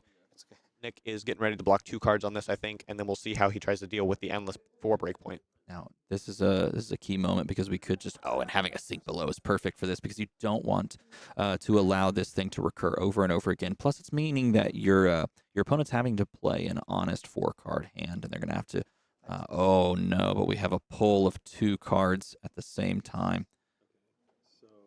With 3 cards drawn and the 4th card being pulled alongside of it. Let's see if there's a problem at all. Players are discussing here. I think there is a judge at the table, so just making sure everything's in order. I think Michael has only seen 4 of these 5 cards, and we are still in first cycle with no shuffles. So there should be an easy resolution here of just... yeah, it's just going to be a reveal the card, put it back on top, and then we just continue playing. Okay. Okay. Nick is just arsenaling. Whatever he got off the sink below was not... He did not want to play it as a 1-card hand. So just setting up, drawing 4. We're back over to Michael's side. That is a battering bolt. I think he does have at least 1 resource card. Maybe he's blocking our view with his elbow. Yeah, he's got a battering bolt. He's got a Codex of Frailty. He's got a infecting shot and what looked like a what is that final hamstring shot as well. So looking at the breakdown of this hand, we've got some resources available to us. We can set up for a Codex of Frailty play. Depending on what's in the arsenal, we may be able to try and pseudo blow out our opponent off of, like if they have a sink below, maybe pulling a card extra from their hand. But we're just going to start off with that hamstring shot. Now, if this hits 4-5, if this connects, it is going to force the next attack during their next turn an additional 1 to be paid, which can do some serious work. Resources were a little awkward there. Pitching that red first kind of telegraphs Codex, because otherwise if you were going to pay 2 for some arrow, you would likely just do it after. But because of the way Codex makes you discard, you have to pitch the red first. None of it matters too much because Nick is just saying, I'm blocking with all 4 cards this turn. Whatever you're sending, not getting through. Michael's going to Arsenal, and then I think we're passing right back to him with a 5-card hand. Yeah, that Arsenal is coming off of the Ponder token trigger, and so he is going to play a 5-card hand, and Nick just is content to cover everything up and then move right along to Michael's turn after, I would imagine, taking up the Tunic and then passing on over. Unfortunately, I think that is 4 reds in Michael's hand, unless there... Oh, there's a blue Winter's Bite. Wonderful. Okay, so he's going to allow the buff. Now, this is actually a great draw into because Bolt and Shot can be a little uncomfortable in the arsenal when you don't have a buff alongside of it, and you're obviously not loading it with Voltaire, getting the +1. But here, drawing into the Icequake means that we do have the buff. It does gain the go again and threatens a reload because there is no arsenal target right now. There's nothing in the arsenal, so we do have the capability of reloading if we wanted to. Now, of course, on a turn like this, when you have resources up, you'd much rather Voltaire, but he may take a line that could be more conducive to, threatening whatever that arsenal is. It does look like he has a CNC available. We know that with Michael's current hand, reload is not that important, but there could be spots that come up. For example, if you have a 1 cost and a 0 cost, having only 2 resources available to you, you might reload one of those because Voltaire costs 1, your 1 cost costs 1. You don't have the 3rd resource to Voltaire a second time, so that could be something that Nick has to consider. Choosing whether to block out this reload. Of course, there's the Frostbite as well, like you mentioned. So just kind of balancing, do I want to have a turn? Even if I want to block out this turn, is it possible that Michael has some way to go wide and this Bolt and Shot's not going to be the most important on hit? I want to save cards to block more. Lots to think about. I still don't know what his arsenal is. Looks like, it's a Frailty Trap. Frailty Trap. Dropping the Frailty Trap down, and this is going to nerf the attack that it is actually being played against because that Frailty token says it is going to give a -1 to anything that is played from any attack action that's played from Arsenal. So yes, the on hit is going to trigger and the Frostbite is going to come through and the reload is going to be allowed as of and available, but the Frailty token says that whatever you put in there is getting -1. That is right. So this interaction can be very scary as the Lexi. Sometimes when you just give Bolt and Shot +1, it only has go again if it has attack greater than its base. So Frailty Trap can just turn that off. In this case, we have +3 from the Icequake, so still a comfortable +2 buffing of the Bolt and Shot. CNC is a pretty nice follow-up here when you just got a Frailty token, just slam it from hand. Yeah, and this also allows us to just drop the arrow that we have, the 0-cost drill shot, into the arsenal and be able to flip up and over as well for that on our next turn so that we can have our double arsenal off of New Horizon. But staring down and just deciding whether or not value blocking is worth it because at this point there's no arsenal, it's not targeting anything, it's just sort of vanilla damage, and it would put us to 20 to our opponent's 30, but we'd be able to play a 4-card hand, and I do know that one of those cards in hand is an E-Strike, but let's see if he gave it up. Yep. Gives Blocking up out the the E-Strike, CNC. yeah. That does stop the Frostbite token as well from the Icequake. He does have one Frostbite still floating, which is a little awkward for him. I'm not sure what his 2 cards in hand are, but he's going to have to pitch one of them for sure. Yep, pitching to Spider's Bite. I don't think we've seen a Leave No Witnesses blocks or anything yet this game. So Codex is not a huge threat. I don't think there's a Death Touch either. Tunic is up, so any 1 or 0 cost is scary from the graveyard, but I don't think we've seen either of those 2 threats. Yeah, we don't have the capacity to play Death Touch from the hand. We do have to get it into Arsenal as well, but those are cards that you would love to pull off of a Codex of Frailty as well, like you mentioned, but they're not in circulation in the graveyard yet, so we're basically looking at what we can play from hand. We've got the 1 here. Looking at Michael's hand, looks like he's just going to take it. He wants this 4-card plus Arsenal hand. He does have a Drill Shot in hand. He's got another Icequake from before, premeditates in there. And is that another Endless Arrow that he's kind of feathering towards the middle? We'll take a look as he plays. And no, it's just going to be an Arsenal and pass on over for Nick. Moving back to Michael, life totals are still pretty close. 26 to 30. This game often gets very grindy and goes late. We see the battering bolts and things like that from Michael's sideboard, meaning he's likely fat decking into this matchup, playing more than 60, playing some less efficient cards to just combat fatigue, because that's often a win con for these assassin decks, is just grinding you out until you have no cards left in deck. In fact, we should talk about that, because one of the great things that you have available to you as Uzuri and as assassins is the ability. Yeah, we're going to talk quietly. Don't worry, we got it. We'll talk quietly. Is the ability to just play this natural fatigue scenario, and your cards are maintaining their value by just the simple fact of being able to send an assassin attack to the bottom off stealth and then play something else, and so you're maintaining this sort of threat density and stealth attacks, and also just being able to pressure with great weapons. And so you can play a natural fatigue scenario very easily as Uzuri, which is something that Nick could be just sitting on and pivoting to. So 7 go again, coming in with the Drill Shot. Threatening a Ponder on hit, and of course -1 on your armor pieces. So if Nick doesn't have a D-React, it's quite possible we'll see him cash in the Flick Knives here, because if he takes it, it's going to get hit anyway. Though it's not guaranteed, because since the Flick Knives has that activated ability, it's possible that he values that over the block. But the breakpoint's pretty important versus Lexi. He probably will just take the extra 1 life, especially if he thinks he can block out the Ponder on the rest of the turn. Sending the 7, trying to decide what the angle and the choice, the way to attack this. We have the Icequake, like you mentioned, still floating in hand. We don't necessarily have to try to cobble together these lines of, these convoluted lines. We can just as easily send a Drill Shot after this, Arsenal the Icequake, flip it up on our end turn to give a Frostbite, which is fantastic. If you're wondering why we're talking quietly, it is because the hall has begun to clear out completely, and here we are in an echoey hall. Some of the only players remaining are these here in our top 8. Swiss is done. I think the side events have concluded, so a lot of people have headed out. Drill Shot coming in for 4. Nick did just go ahead and let that first Drill Shot hit. In this case, because he only wanted to block 1 card on it, giving the Flick Knives wouldn't make much sense, because then the -1 would just get passed on to the Tunic. So Ponder has been created, Drill's coming for 4, and it looks like maybe Michael's not going to be able to use that final card in his hand, unfortunately. It's just as easy for him to Arsenal the Icequake there. We know it's an Icequake because he's feathered it a couple of times. It's a great flip target. I mean, you flip it over on your own turn, but we're going to take a look at what the Ponder results in. It looks like maybe he feathered or chose to go with the Searing Shot instead. Back to Nick's turn. 3 cards in hand, as well as the 1 mystery card in Arsenal that I didn't catch a glimpse of last turn. Let's take a look. And it was the Death Touch, so that was the card that we mentioned. It could have been a Death Touch available, but this is a great card to play now and also to get into the graveyard for target later. Absolutely. No codexes yet, so that is a fantastic target to have in there for anytime you have 1 resource available. Hopefully Nick finds a Leave No Witnesses soon as well to block with or go ahead and play. He has the snaps available to him on this turn, so with 3 cards in hand, almost certainly we're going to see that cashed in, and maybe we'll follow this up with a stealth attack and switch into something threatening.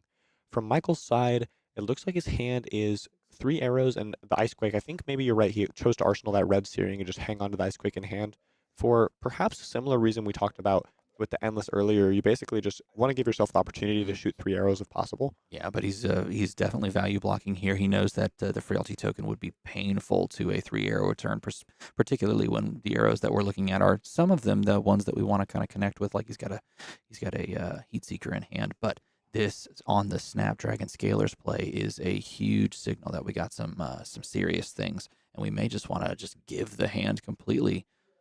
Try to save some life. I think that might be a CNC. Yeah, it looks like a CNC in Nick's hand at the very least. So Michael does have that trench available to ship the card away and not lose a card from deck, but still CNC will functionally take away the arsenal for purposes of, this turn cycle. Michael will not have access to it, assuming the CNC can connect. I don't really see. On another note, I do very much wonder if with the quietness in the hall, if any of this is audible. So hopefully it's not too audible as we kind of try to break things down for you and give you the information that we see, but hopefully that both players aren't able to hear us too much. CNC comes in and threatens the arsenal there, but we can always trench this away. This is not a problem. Trench is available to us as well. That is right. And then if Michael, once he can use that resource from Trench to Voltaire the Heat Seeker, that is not unlikely. So he'll take the CNC first to get that Destroy Arsenal trigger dealt with, and then maybe we'll just use that resource and set up Heat Seeker plus Icequake and Arsenal and just pass back to Nick, say, you've got to use your 5-card hand, and I'm going to have a 6-card hand if you don't threaten me enough. Oh, it's a blue Winter's Bite. So I guess the Icequake was the card that ended up in Arsenal, and that's what got shipped away. It looks like it. So he's going to send the attack over for 6. He had the +1 available to him. I guess he just wants the extra damage, which sometimes you can struggle to draw into some 2s, depending on how you build the deck on the Uzuri side of things. But the other nice thing about Uzuri is that you just have the capability of playing just great 3 block, and in this case 4 block cards. Nick is blocking it out. He doesn't really love to see the D-React spent there. He could have just clean blocked it with another card. Wants to keep those D-Reacts in deck, but nonetheless, on his turn, sending back a Death Touch. Unfortunately, his pitch card is just a yellow on this turn, so cannot lead with a Spider's Bite here, giving Michael a clean 2-card block if he wants it. And it looks like that's what we're going for, just blocking 2 arrows. And I don't know what the cards are left in Michael's hand. We will have to see. A Lexi on a 2-card hand is still threatening, and especially when it's another Heat Seeker, being able to throw a Heat Seeker for 6 yet again, back-to-back turns. Do we have the cover up here? And most likely the answer is yes. It's just how do you want to play out the 3-card hand that you're essentially dealt. So you have the Arsenal card that you've kept there, and the 2 cards, the 2 best cards perhaps in your hand. Oh, and it's a sink below in the Arsenal, so that might help cover it up as well. Yeah, Nick has options available to him. I can't tell. That's a blue Isolate block in, and maybe he is going to use the sink. So this is 2 turns in a row where Nick has blocked a 3-block plus a D-React on a normal 6 arrow, which, anything works. Any 2 cards to just cover that up, but it's really not what he wants to see. He wants these sinks and fates available to cleanly block endless arrows and other important 4s later. Yep, exactly. Now here of course, the ever-present threat of Uzuri Switchblade switching into a powerful on-hit. We've seen a good end. There's going to be like no block. You just show me what you got. And Shakedown is a great answer. Let's see what color is chosen. This is a tight game. I think it is now going to be 17-18. Ooh, what a hand. Oh my God. I hope he picked red. I hope so too. Because if red was not selected, then we're just depressed right now. But if you did select red, then we might be a little happy to try and clear some of this out. But hey, I think that's a good choice. Out of all the choices you could make, the one that draws you 3 cards, yeah, that's pretty good. Unfortunately, there's another one. That is right. There is another one getting played. Michael gets to keep that hamstring shot in hand, so has access to 1 red arrow guaranteed as long as he draws another and a resource card. That's a tiny bit of a clunky draw. CNC, Rain Razors. I don't even know what the 4th card is. It's a hamstring shot, so he has a hamstring shot, an infecting shot, a CNC, and a Rain Razor. So we have the resources to be able to load and fire a few, like we can load the hamstring shot and try to get that to connect, and maybe try to disrupt our opponent. But then we're kind of dead in the water as far as that's concerned. Maybe we can't really even afford to dump into a Quiver of Rustling Leaves, unfortunately. So a little bit of a clunker on this one. Michael has an interesting choice here. He knows that he can only shoot maximum 1 arrow this turn, but he still has a real choice of whether he wants to select Go Again or +1 on Voltaire, just as kind of a psychology thing. Because both of his arrows are for 5, and there's no clean way to block that with 1 card from Nick. If Nick wants to stop the on-hits, he's going to have to give 2 cards, pretty much no matter what. He has no armor available to him. So it's possible Michael will choose Go Again, just so Nick will try to hang on to some extra cards to block the rest of the turn and then kind of get debated. Yeah, I totally agree. I think that's a fantastic choice. And honestly, 5 versus 6 is almost irrelevant in this deck, especially the way that it looks like this has been constructed on the Uzuri side. If they were playing a more aggressively slanted one with two block attacks, then it may be just behoove you to choose 6 and try to push the attack through. But this appears to be a much more mid-range version of Uzuri. In that instance, you're looking at like just a ton of 3 blocks. And so choosing 5 versus 6 is almost irrelevant, except for the fact that you're making your opponent think that you're going to continue this with a 0-cost arrow in the hand. Right. So Michael has to select what to pitch here. If he wants to fire one of these 1 costs, he must pitch Rain Razors, but he can choose whether he wants to pitch a red in addition to that just to filter it away. See how he goes. He just pitches the Rain Razors, floats 1 resource, loads with Voltaire, choosing to load. Which one does he favor more? The Infecting is a 1 for 7. The Hamstring Shot might do something to slow down his opponent. If Nick is sitting on his own red hand, that might be helpful. I should clarify. Must pitch Rain Razors is only if he wants to hang on to an attack to be able to Arsenal. He could pitch 2 reds away and just Arsenal the Rain itself if he wanted to. Coming in for 6 here, he chose to just go ahead and give the +1, take the guaranteed value. Maybe Nick has 2 blocks, so you just want to send a big number. I mean, if your opponent's holding on to exactly 2 death touches, then that makes the block perhaps a little bit awkward, but he drew into 2 already deads. A fantastic expansion slot card from the new set, but he did also hold on to a 0 for 4 that says your arsenal is dead, so that might be the play here. I think we might see a Spider's Bite, Leave No Witnesses, and even more importantly, perhaps, the Leave No Witnesses will end up in the graveyard for Codex of Frailty. That's exactly right, and I think, if memory serves correct, that Codex of Frailty is living right there, but nope, Leave No Witnesses being pitched here, and we're instead just going to go grab something. We do have the Tunic up, which means that we're probably just going to get a, Red Death Touch. Red Death Touch is going to come on over here, and then it's going to threaten 6, and then Michael has to make some decisions. That is right. I think so too. If that's the Codex, then we will see a Death Touch that is very difficult to block. All the attack actions will have -1, so likely we'll be able to give Michael a disease token of Nick's choice. Oftentimes versus Lexi, you see the Frailty token selected. It is really good if they have a full hand. You can give usually 3 -1s to 3 arrows, or at least 2. Though Blood Rot is always a guaranteed 2 damage. Sometimes you take that, and if you're feeling spicy, you can go for Inertia and try to get a full card out of the Lexi. Yeah, that's exactly right. As people start throwing things in the corner, chucking things around, I'm not sure if you can hear that, but the Spider's Bite here is threatening 1 and -1. Got the nice little 1 die representing for us. Out. Feels very rich and luxurious. That 1 could come across and make the poke. We are talking quietly. We don't want to try and give too much information away.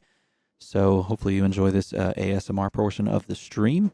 I know one person in this booth, the producer, has produced some ASMR content. You should check that out. That was a really great spoiler, by the way, Ethan. It's very quiet, calming.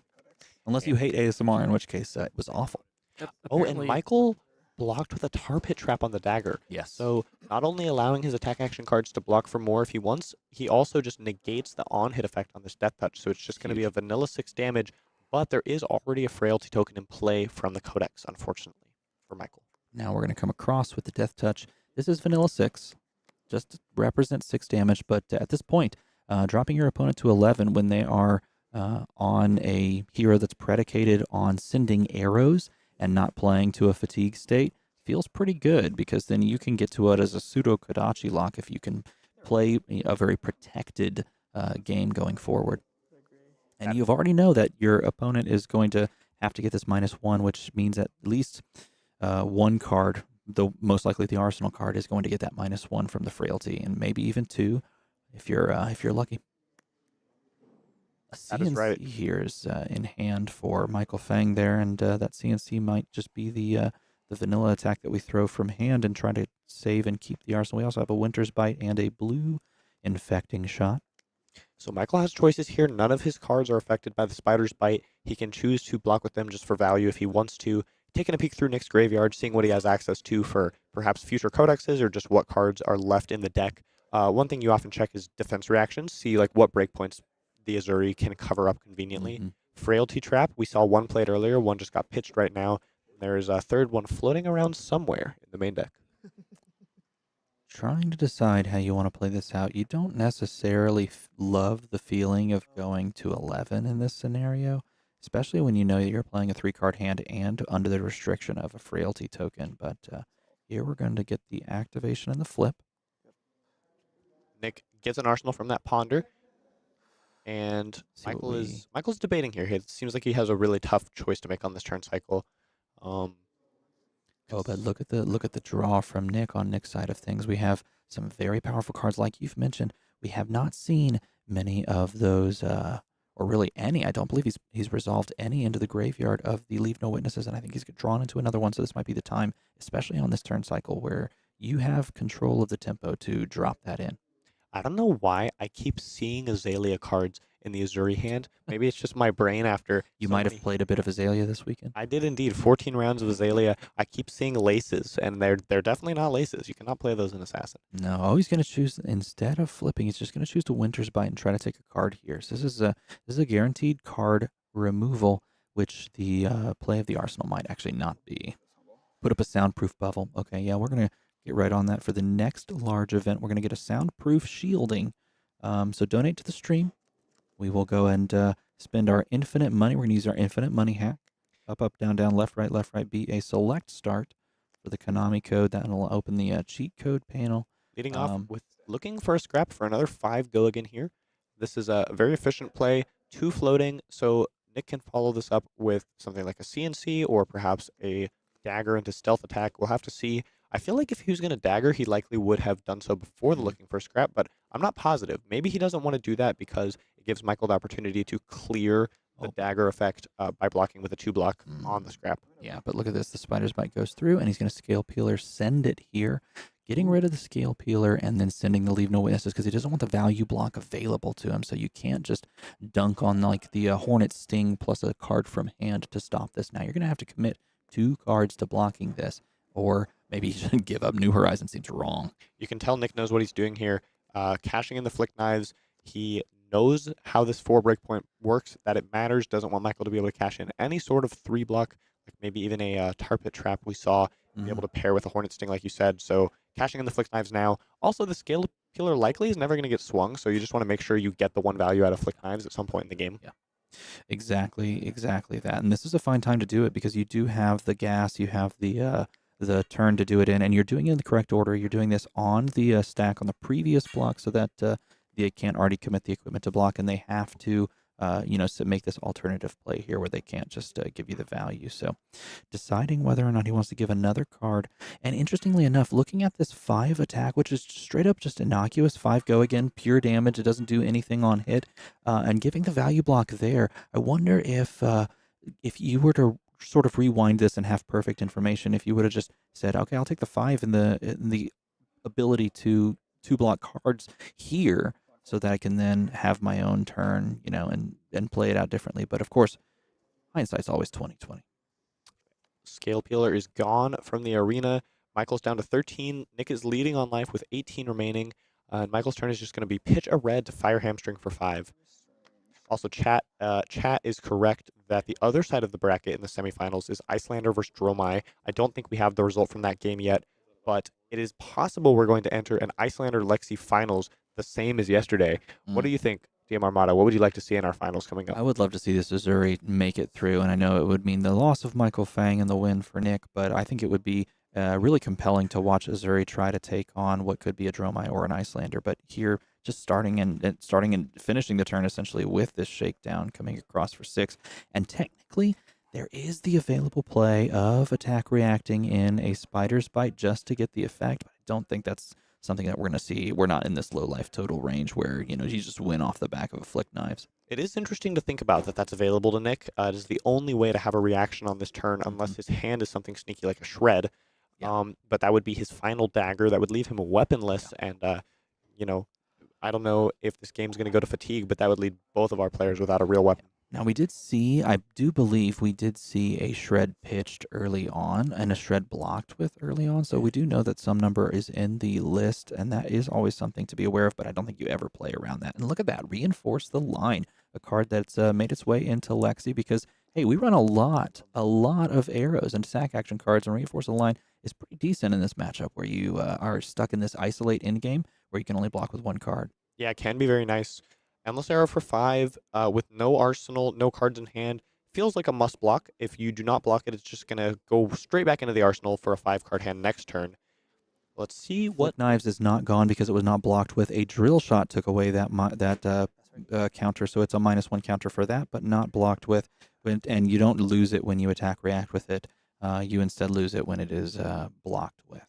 Yeah, it is interesting how both of these equipment have a -1 counter on them, so Nick knows he's just going to have the utility of them available forever. That's exactly right. There's no special effects like magnetic shockwave available to Lexi. So Spider's Bite coming in for 1. 2 cards in hand, lots of potential threats looming. Michael's just going to take this one down to 12.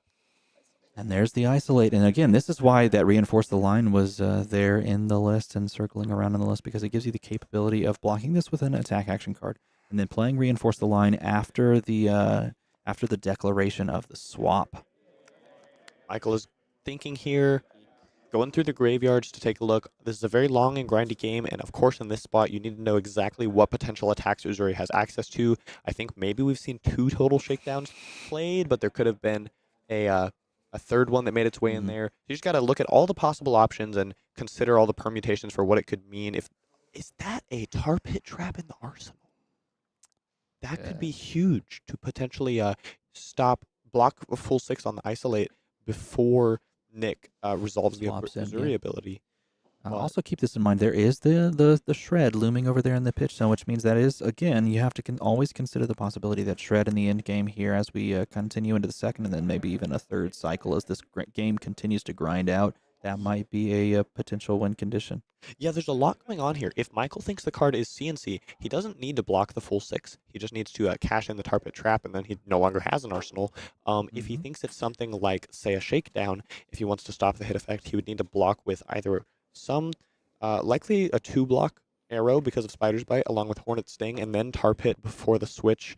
The reason to tar pit before the switch is, even if it's shakedown, which defense reactions can be played to, if you were to swap into CNC, then your tar pit is stuck. Exactly. And so you have to do it at the particular timing window of responding to the Uzuri activation. Yeah, and I think we've seen him on a couple of occasions pick up the graveyard of Nick and count through the number of perhaps just threats that have been played, trying to keep track of that. But one of those is definitely counting the CNCs, counting the shakedowns, counting the death touches. And I would even go through and go so far as to count the 0 for 4, leave no witnesses, because now we know what the target is on, the target count is on Codex of Frailties. Yeah, true. Lots to think about. Michael's taking his time here. This match is untimed. We're in the top 4. There's a lot to think about. So many cards gone from the deck. So many cards pitched as well, and it can be important to try to pay attention to what's going to be coming up soon. Players Let me ask you this. How deep do you go into sort of memorizing a pitch stack when you are on the Lexi side of things? I know you've played a good bit of Lexi, but the consideration's always there to know how many cards are in deck when you've pitched something early. But are you keeping a meticulous pitch stack of those cards as they circle around, or is it only certain matchups that you care about that? It's definitely only certain matchups versus, let's say, 5, for example. You're almost never going to get to second cycle. I usually don't I don't put brain power into it, especially in Swiss. It can be a serious cost because of time. Yeah. If you you only have 55 minutes to play around, and it requires a lot of thinking and often pausing to try to keep up with pitch cards. So, but in this matchup, it often goes to second cycle and could matter a lot. He's going to trench it away. That's another smart play because it also gives you the Voltaire load again. This is the beauty of Trench. I think Trench of Sunken Treasure was a card that was just slept on when it first was revealed as a legendary, but the utility of Trench is being able to dance around CNC is just on display here. It is very flexible. Michael once again using that resource from Trench to Voltaire on his opponent's turn, getting an arrow into arsenal, and it looks like he's got Premeditate and Codex in here. Yeah. Now Premeditate's going to come down. He's going to pitch.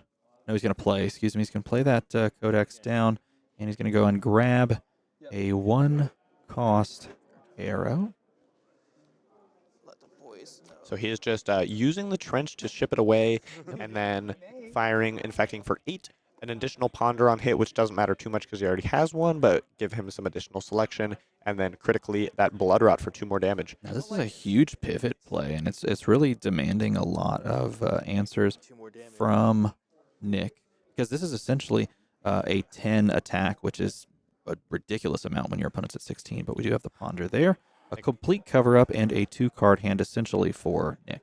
That is right. He is left with a Frailty token, which means he can't swing the Spider's Bite for any damage, and if he plays something like, there's the Leave No Witnesses, but it's only for 3.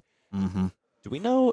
I think, oh yeah, Nick only has 1 card in hand, so in theory it could be some sort of attack reaction to mess with Michael's blocks, but most likely Michael can just give Nick 1 3-block on this and cleanly move to his turn with 4 cards available.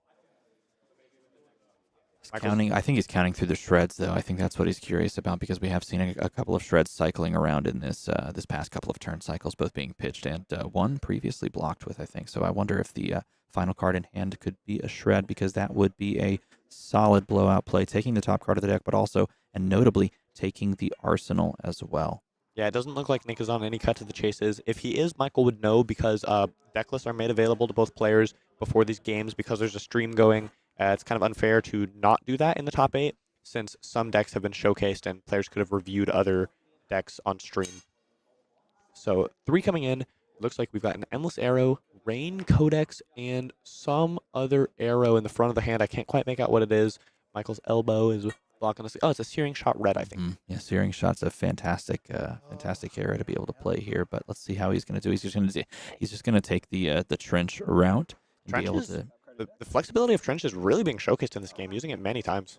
Absolutely insane. He's just like, yeah, that's fine. If you have it, I don't care because I'm just going to take this away. It might have also just been interesting to see if he says no reactions and then sees what comes out because then I guess if he goes to the reactions and lets Nick have the first act there and then Trench. But so 4 go again with the Endless Arrow. We know he's got a Rain Razor sitting in hand, so if Nick blocks less than 6, Michael will be able to play the Rain, give this +2, and use that last floating resource to shoot it again with Voltaire, turning into an 18+ damage turn. This is a big moment because Nick has to understand that, and there's the shred, so he just drew into the yellow shred, but Nick has to understand, there's the Rain Razors, that there are threats still looming. We've only, if we're counting correctly, I think we've only seen, this is our 2nd Rain Razor, so I think there's still 1 left in the deck. There's still 1 3-of-a-kind left in the deck. 1 was banished, and 1 was played. So there are still some threats available to Michael, and he has the capability of playing in those. Obviously, you see 1 Codex being pitched to the bottom of the deck, so that's still floating around in there. A fair number of red cards have had to make their way off of Trench and to cycle around as well. That is right. Did the second Endless connect? I think so. That should mean it's in Michael's hand and able to be arsenaled. Yep, there we go. Nick is all the way down to 2. Really wants to hang on to these cards in hand here. Looks like a blue and a yellow Death Touch. This is a pivotal moment in the game because being at 2 and isolating here, he's... Oh, wait. Did Michael just draw on 2? No, he did not. No, it just, my eyes deceived me. But here's Isolate, threatening 3 damage on the face of it. But we know as Uzuri that 3 damage is a trap, basically. Yeah, you have Flick Knives available, so Michael's at a virtual 4 from that. We know Nick's leg is, I believe it's a yellow Death Touch in his hand, so we know he's swapping into that, meaning if Michael were to block with a 3-block, he'd be taking 2 damage down to 3. Flick Knives could put him to 2. A Blood Road token could threaten to just kill him on his own turn. We'll have to see whether Nick wants to cash in the Spider's Bite, though, and whether he opts to go for Blood Rat or the likely alternative, Frailty. Michael's digging through the yard here, looking for all the possibilities for what Uzuri could be swapping into. And do we have a beat on what Uzuri is holding in the arsenal? I'm not quite sure. We've seen that. It's been played close to the chest and close to the vest here by Nick, but that could be, if that's an advantageous defense reaction that he held on to go to 2 on, that would be just a crazy play that he did previous to this, allowing the cycle of the Endless Arrow. But knowing that that's most likely not in play here since we've already started with the Isolate and we're most likely swapping into the card from hand and not just like passing on this Isolate. See how this turns out. He's just trying to track everything, looking for surgicals, shakedowns, CNCs, anything that could be swapped into. The Death Touches, I'm not even sure if there's a yellow Death Touch in the yard yet. We've seen some pitched. Michael likely has noticed them getting pitched. He also saw them in the deck list, so he knows that's a possibility, even if there were 3 red Death Touches in the graveyard, which I don't think there are. So I think the 6 from the red Death Touch is also on his mind. We have the Tunic resource up for next turn. That's not going to really come into play here. See how Michael wants to block. This is I mean, we are literally down to the last maybe few turns of this game. But don't count Uzuri out being at 2. Uzuri has the capability of just blocking incredibly well, especially with some of those sinks and those fates. And the Frailty Trap, I think there's still one left hiding in the deck. I wonder if that... that's probably not the Arsenal card. If it was, I bet he would have fired it off on the Endless. But that's what I think as well, yeah. But could be one of those coming up. That's good enough for me to have to do this. Michael is going to cash in his armor, including the trench here, which, we've seen that be very flexible throughout the game. He's giving up the activated ability to block an additional 1. Oh, and he's blocking a clean 5, which is perfect for Yellow Death Touch. Yeah, I think he's... well, let's see if it hits. It does not hit, so you don't get the free damage. It's going to go to the bottom. Codex of Inertia was there, floating. We are going to trigger the switch. Let's see. Oh, and he has the shred. My goodness. He has the shred, and there's the death touch as well. Oh, my God. And so he has the ability to push over the top and get the choice of tokens generated. It's going to be the Blood Rot because that does threaten the damage, and that means that Michael's turn has to change completely because now he has to have that blue in hand. Otherwise, he dies on the spot or tries to finish his opponent. Let's see how he chooses to take it. He's going to pitch the blue. He's going to load. Now, this is coming for 5 with Go again. He has 9 damage available to him on this turn. I assume he must have another blue in hand or a yellow to be able to play through that Blood Route, because I don't think he's going to have enough damage to kill Nick here, unless he's got maybe an attack reaction. Could that be a Rain Razors? Rain Razors would be fascinating. That would be nuts. Absolutely nuts. I think what he has is like a 0-cost arrow. It could be a yellow or a blue so that he can follow up by just paying for the Blood Rod. But he also has the capacity to like try to do some crazy stuff. I don't think it's the right play, but he could do some crazy stuff here. Instead, I think this is exactly correct. Say Endless Arrow. Say prove it. Cover this up. I'm not going to die. I'm going to have this blue. I'm going to pitch into the Blood Rot. I'm going to stay alive. What an end game, DM Armada. Both of our top 8 games here have come absolutely down to the wire. 2-1. He is going to survive. He has the blue. Endless Arrow has hit for at least the 3rd time going back into the arsenal again. Nick's got 1 card on his turn. Is it a Codex? That would be huge here. It's just an isolate. Isolate for 3. No recourse, but he can't go to 1, obviously, because he dies to Flick Knives no matter what. But this means that Michael is in such a good position now after making that play. He has the availability of just being able to just load up arrows and start firing with impunity, but his deck is getting thin. Nick is trying to hold on for absolute dear life, but sitting at 1 means everything has on hit die. Hanging onto a Rain Razors there. That could be huge. I don't know how many defense reactions are left in Nick's deck, but that could spell doom immediately, potentially. That card right there is Rain Razors, and this is just a clean 3 block that you're just going to cover up. You could, I mean, even if you were worried at any point over the next few turns, if you think you couldn't close this game out, this card is now pure blocking power. You can give up your arsenal at any given moment in this sort of tit-for-tat game at the end of the game, but here I think Nick is perhaps in just a really, really tough spot and hoping to draw into some breakpoint blocks like Sinks and Fates. Let's see. Lexi flipping up the Endless Arrow. Michael can choose. I think he's going to shoot this Bolton shot for 4. I wonder if he's considering shooting the Infecting because he actually only once... Yeah, no, he's just going to shoot the Bolton shot. So coming in for 4 go again. And this is so hard to suss out because you know that the final Rain Razors is in circulation from the side of Nick, but he's just going to Frailty Trap. Ooh, and he goes straight for the trap. Oh, okay, but it doesn't matter because the Rain Razors is going to buff it back up, and that's just going to do it. What an insane back and forth match that literally could have gone either way. But man, that final sequence on that final turn cycle really bought so much tempo for Lexi and for Michael Fang, and he punches his ticket on Lexi to the finals. That is right. Michael's going to be up against either Dromai or Iyslander. Congratulations to Nick on a great run with Uzuri. Falling in the semifinals here. That was an intense game. That was a very intense game, and that could have gone absolutely any way there in the end game, and both players playing that extremely well, and you could tell that they were really trying to stay above those breakpoint thresholds. I mean, it was 1 dagger away from being lethal if you could get your opponent down to 1 extra health, and Michael stayed above it and played to his outs, and he found him. That is right. That Rain Razor turn was so pivotal. He was down, I don't know what it was. I think it was like 2 to 6, or maybe 5 to 16, something like that. And then he went for the maybe it was actually 2. He went Rain or Endless, Rain it. It hits, bring it back. Endless Searing, put Nick all the way from 16 down to 2 on that turn, and then found a way to claw back. Yeah, that was absolutely insane. So that seals our finals. Now, do we know the result of the other one? Was it Dromai? It was indeed Dromai over Iyslander in the other side of the bracket. So there you go. There is our finals. It is not a repeat of yesterday. And in fact, now it's Dromai's turn to take a step up and try to take a shot at the queen and see if she can't miss. But we're gonna find out as we move into the finals here in just a few moments. Should we do the final box giveaway while they set up the finals? Yeah. Do we have time?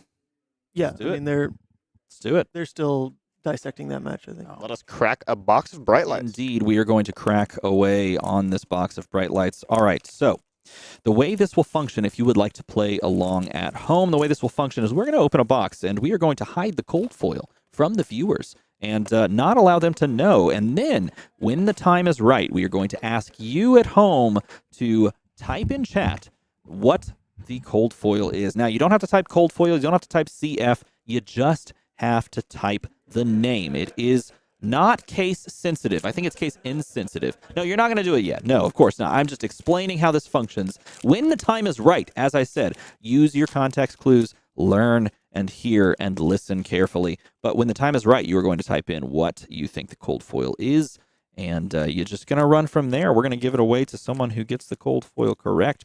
The contents of this box will be given to you. We have a Magnetic Protocol. A Majestic. I have a pack here with nothing too expensive, but several good draft cards. Oh, yeah? Got like a what? Red Dog, Red Liquid Cooled Mayhem, which is kind of a fun card once you have some Evos in play. Clifford, the big red dog? That is right. Oh, look at that. Clifford Junkyard indeed. dog. He's got that dog in him. We have an Evo as well. Moving on to Hey, pack there you go. 2. Evo Data Mine. That's a card that exists. That is a card that exists. Uh-huh. Alrighty. Under Loop Red. What do you think about that? That's a good one. That one can be so annoying to try to deal with. Red Boom Grenade in my next pack. And a very nice in Dash database in draft. Another Majestic. Please and thank you. Hey, very nice. Evo Circuit Breaker. Got the foil Teklovossen Force Field. A Mechanologist block card. A new subtype to the game. The block card. It's kind of fun. Exciting. Yeah. I would pan through these packs in front of the camera, but we have to hide the cold foil from them. That's exactly correct. Hey, I like this card a lot. Show everybody what the foil you got from that box is, or that pack, I should say. Backup Protocol Blue. This card can be very flexible, interesting to play with in the draft format. It's just good as a CC staple as well. I think you play that in some number as well. That's true. I saw the Dash IOs playing it. It's a beautiful foil. Look at that, everybody. Look at that. That's a nice foil right there. Very I'm a nice. fan of that. That card kills people. Yes, that's accurate. Evo Sentry base legs. There you go. Classic. Nice common. Very standard good.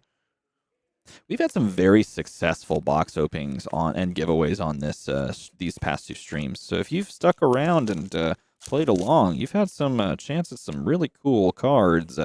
I remember that one box with the cold foil.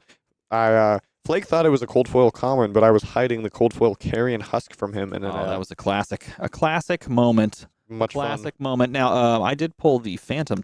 I just dropped it. I did pull the Phantom Tide Maul, which is an expansion slot card for Illusionist. You are on fire here. I've not hit a single M.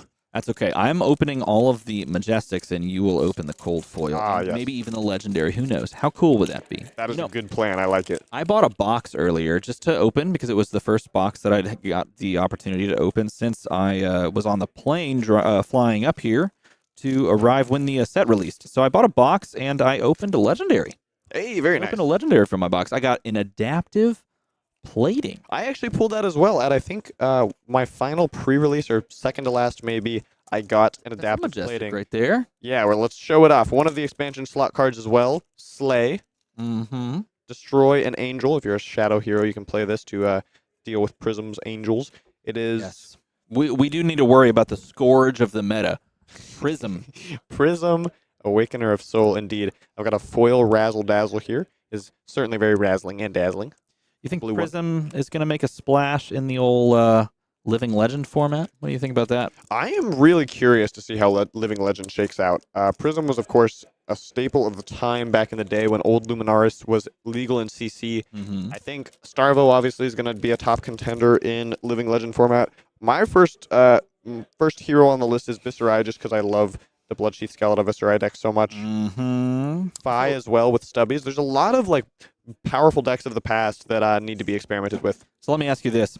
$100,000 goes into your pocket if you win that event, and I tell you that, and then you decide to play in that event. What are you playing? Oh, do I care about $100,000 more than getting to play with Skeleton Viserai again? Unfortunately, yes. To be clear, the answer is yes. I'm sorry. That was a ridiculously absurd thing to say. But hey, I love Viserai. But yeah, to be very clear, the answer is certainly yes. There's not even a doubt. I'd like to pretend that I care about Viserai enough. Nope. We'll fight for the 100K. So, to answer the question, I think I would, without any testing in the format, I'd probably start with Starvo and lock that in if I had to choose right now. Starvo's not a bad option, but I try not to talk about him simply because it's one of those scenarios that if I do, the music gets played. We don't talk about Starvo. Right on cue. See? So we have not opened a cold foil. If we don't have a cold foil in this box, what do we do? I will be very disappointed. I will summon one from behind my headset. What's the play Glasses. here? Trust. Flake, you're not allowed in this game, sir. No, Flake that's is not snap- true. You're always allowed in this game. Flake snatched one pack. He's naturally going to get the cold foil now. Yeah, I hope he does. That'd be kind of cool. Do it. Crack that. I have pulled a very exciting, majestic Evo Steel Soul Processor here. Ooh, that's beautiful. I love that one. New How do you blue feel Evo. about Teklovossen? I think that Teklovossen seems very fun to play. I really don't know how he stands in the meta. So far, the consensus seems to be that he is not going to be a huge mover and shaker. But to be fair, he could still be unsolved. The set is brand new, so I'm curious to see what people come up with. And I think his play patterns are really cool. I agree. I think his play patterns are indeed very cool. I did find the cold foil. I passed it on. I'm not going to say anything about it. No, if you open that pack, it will be a foil majestic. Do you want to open that pack? I got a majestic right here. Okay. Steel Street Enforcement. I think this card can be really sick in limited, blocking for 5 sometimes. I think that card can be really sick in constructed, especially if you build the deck correctly. Whoa. That's fair. I keep talking about limited. You keep talking about CC. All these cards can be sick in both. We've seen a lot of, especially Dash.io decks, experimenting with all kinds of things this weekend. I mean, I played this, or this is a sideboard blue in Teklovossen CC for me personally, because it is something that you can sideboard in. Told you.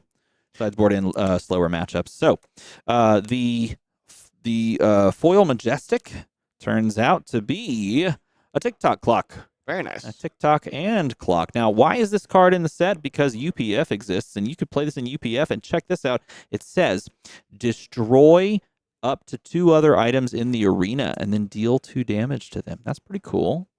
That's pretty cool in UPF. I could see that. Alrighty, I like it.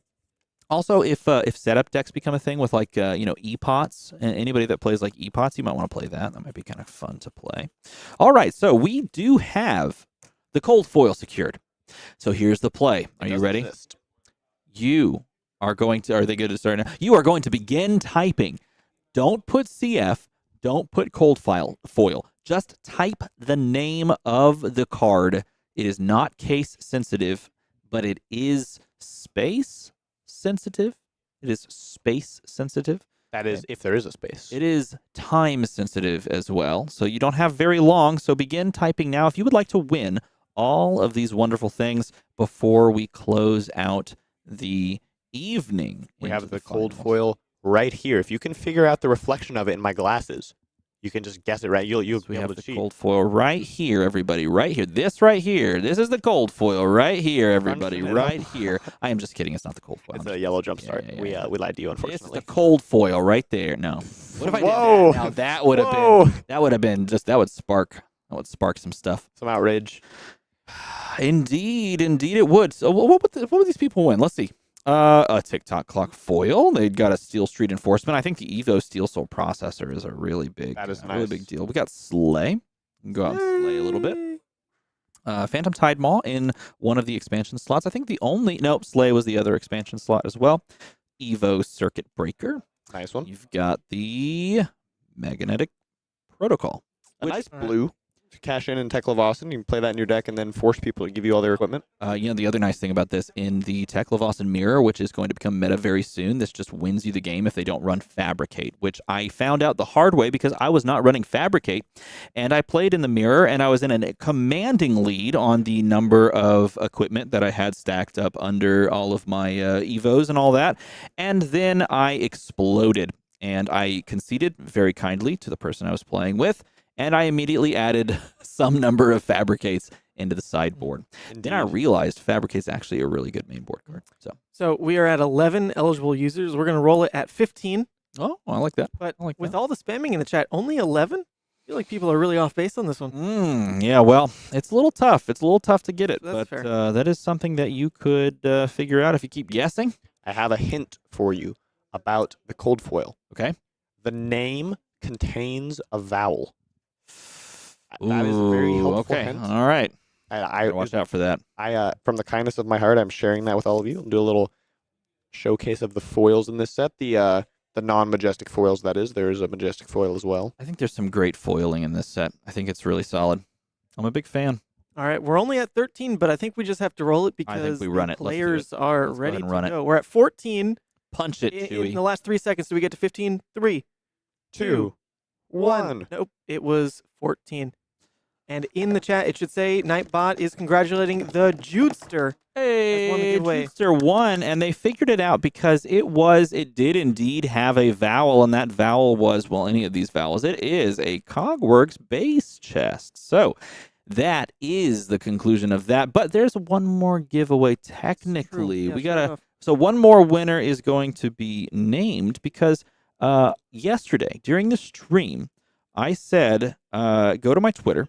And you should come up with the best meme for the meme template that I posted on there. And the question is, well, what is the best one? So let me go ahead and pull that up. I'm going to go down here. And I'm going to click on this. And I'm going to show you the best meme. You are part of it, sir. Whoa. You are part of it. And here it is. The winner of the meme contest.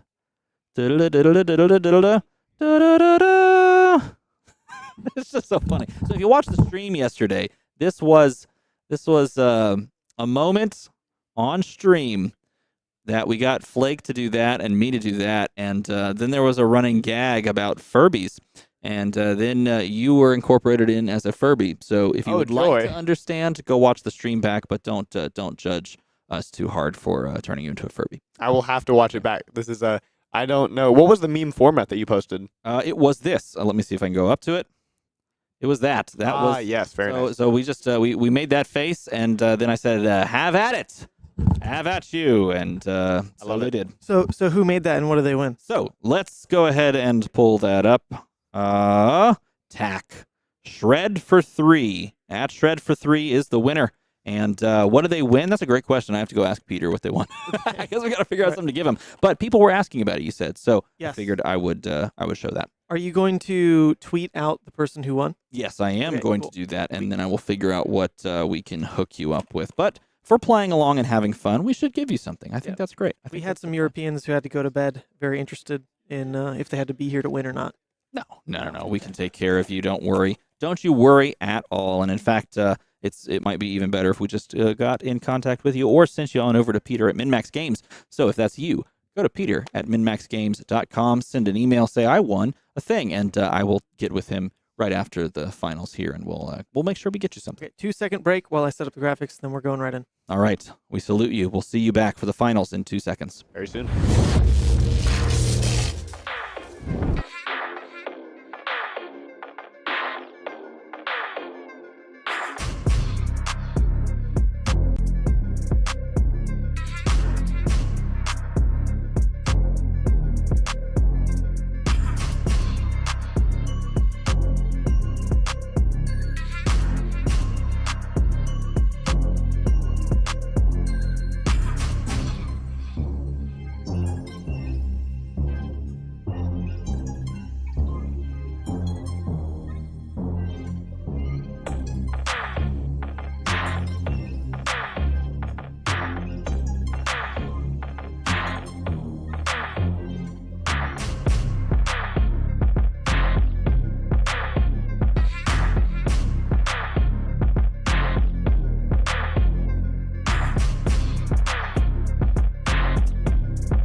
Welcome back, everybody, to the PTI event here in Milwaukee. We are diving into the finals very soon. It is Michael Fang on Lexi versus our Dromai player, Josef. And, yeah, Josef Mendez, I believe his name is. And Michael is the higher seed, our only undefeated player from Swiss, so he will get to choose whether he wants to go first or second. We've got quite the match ahead of us. We've seen both of these players on stream already, showcasing a lot of skill in their heroes, and they're, I think they already started. It looks like they're diving into turn 1. Yeah, that looks like the name Michael Fist. It does. Michael Fist versus Josef M. Yeah, So I can kind of see that, but maybe he's going to bring the hammer down. that's all right. possible. So- Okay, yeah, well, it's back to business, I suppose. Again, the PTI on the line here. He is. He did win our most recent Pro Tour with a fist as his weapon of choice. That is true. The Titan's Fist is available to play in Guardian. You might want to play that instead of an Othos if you are a Bravo. Don't take my word for it. Just listen to this guy to my left. In the quarterfinals today, we saw Josef present Seeker's leggings into Lexi, didn't we? But now he's playing against another Lexi and opting to go for the time skippers, probably because he is going first this time. I think that is why. Deal. Yeah, you definitely take the Seekers if you're going second. And here you take the time skippers if you're going first. It means that you can pitch 3 reds, and then you create 3 ash, and then it's like just a strictly better version of Seeker's leggings. And you get 2 action points. That is right. You do get 2 action points. For no reason at all. Actually, sometimes you can, if you don't need the ash, you can just sit on those and then wait until a turn where you want to double establish a like 2 passing mirages, for example. That is a play line that is open to you and available to you in the future, especially if you don't run the Seekers and you just keep that slot open and just run time skippers exclusively. That is something that was done over in the Australian Nationals in that deck, the sort of quote-unquote good stuff, Dromai, that was played on over there. Now, because 3 reds were pitched on turn 0, that did mean Michael had basically nothing to worry about as far as potential attacks coming in. He pitched and loaded 2 arrows, basically just committing his Snapdragon Scalers right away and keeping just 1 card in hand to block a potential, to say, Dust Up or something to finish the Dromai's turn. Oh, now this could be, well, no, that looks like a 3 of a kind, but there's a CNC as well in there.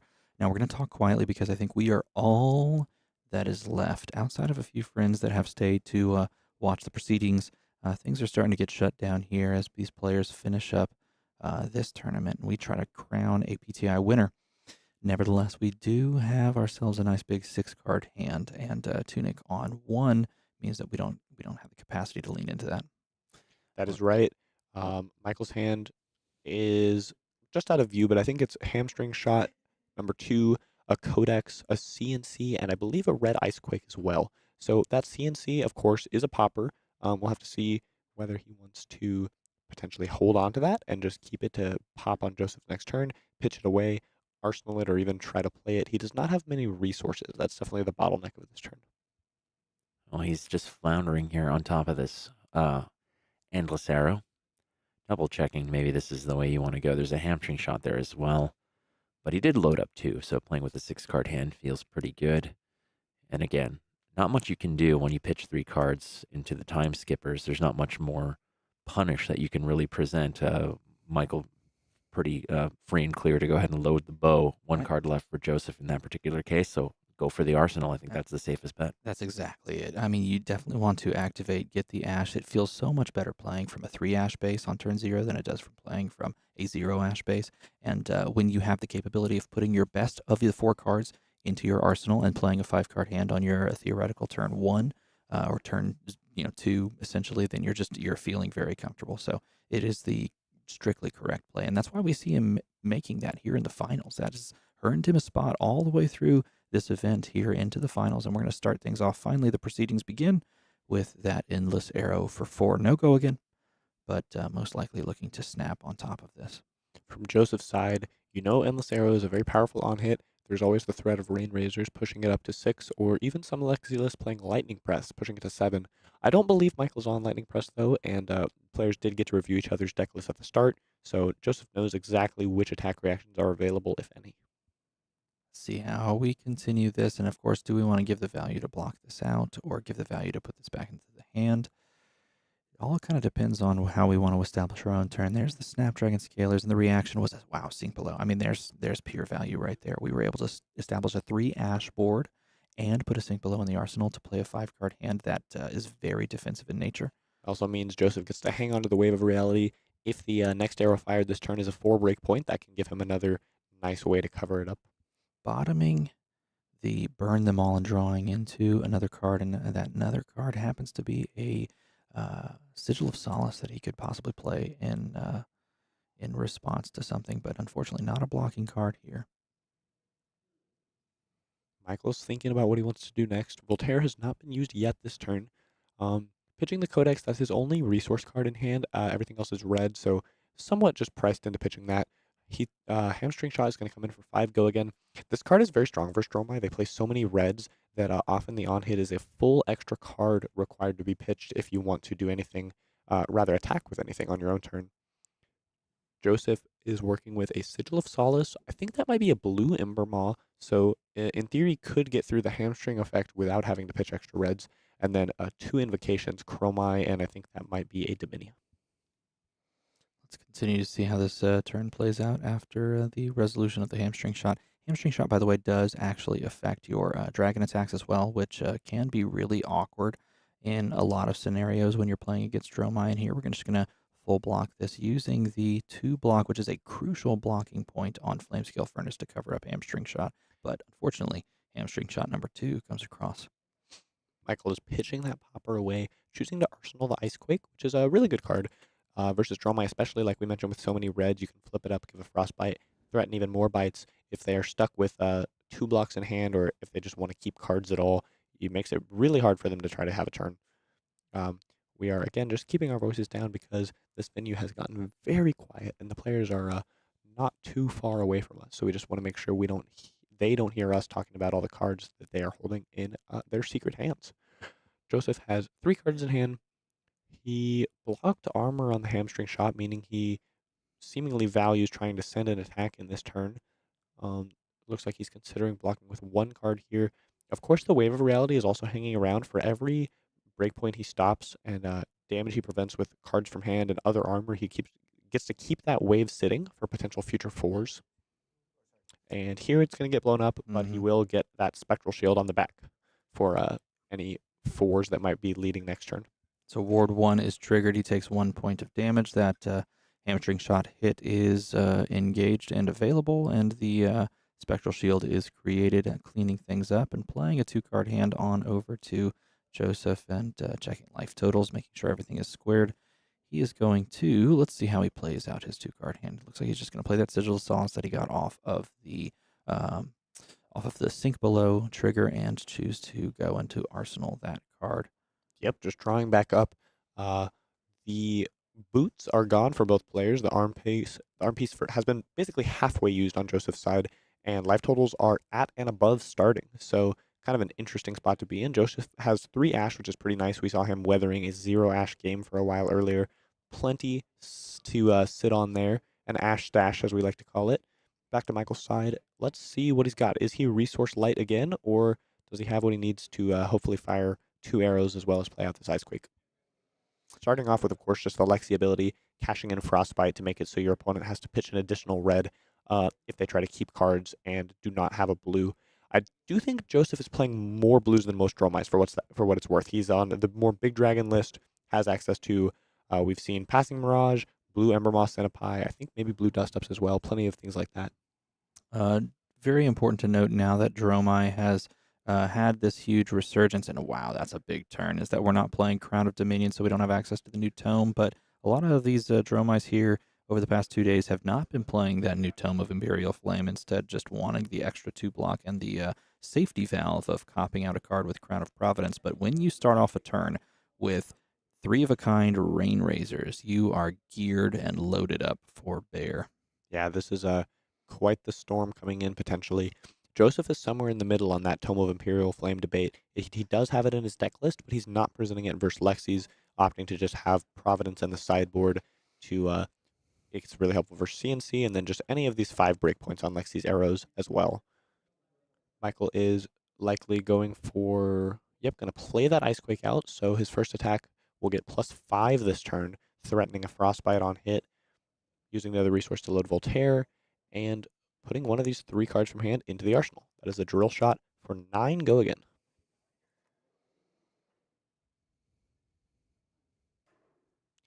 What are we working with on Joseph's side? I think I see a Ravenous Rabble. There's a Mirror guy in the front there. Fade Foreseen is, of course, always very helpful to be... Oh, 2 Fade Foreseens. So these are nice to efficiently block, but of course, with the Frostbite in play, they are a lot harder to utilize. Joseph also has access to the Spectral Shield to stop a breakpoint.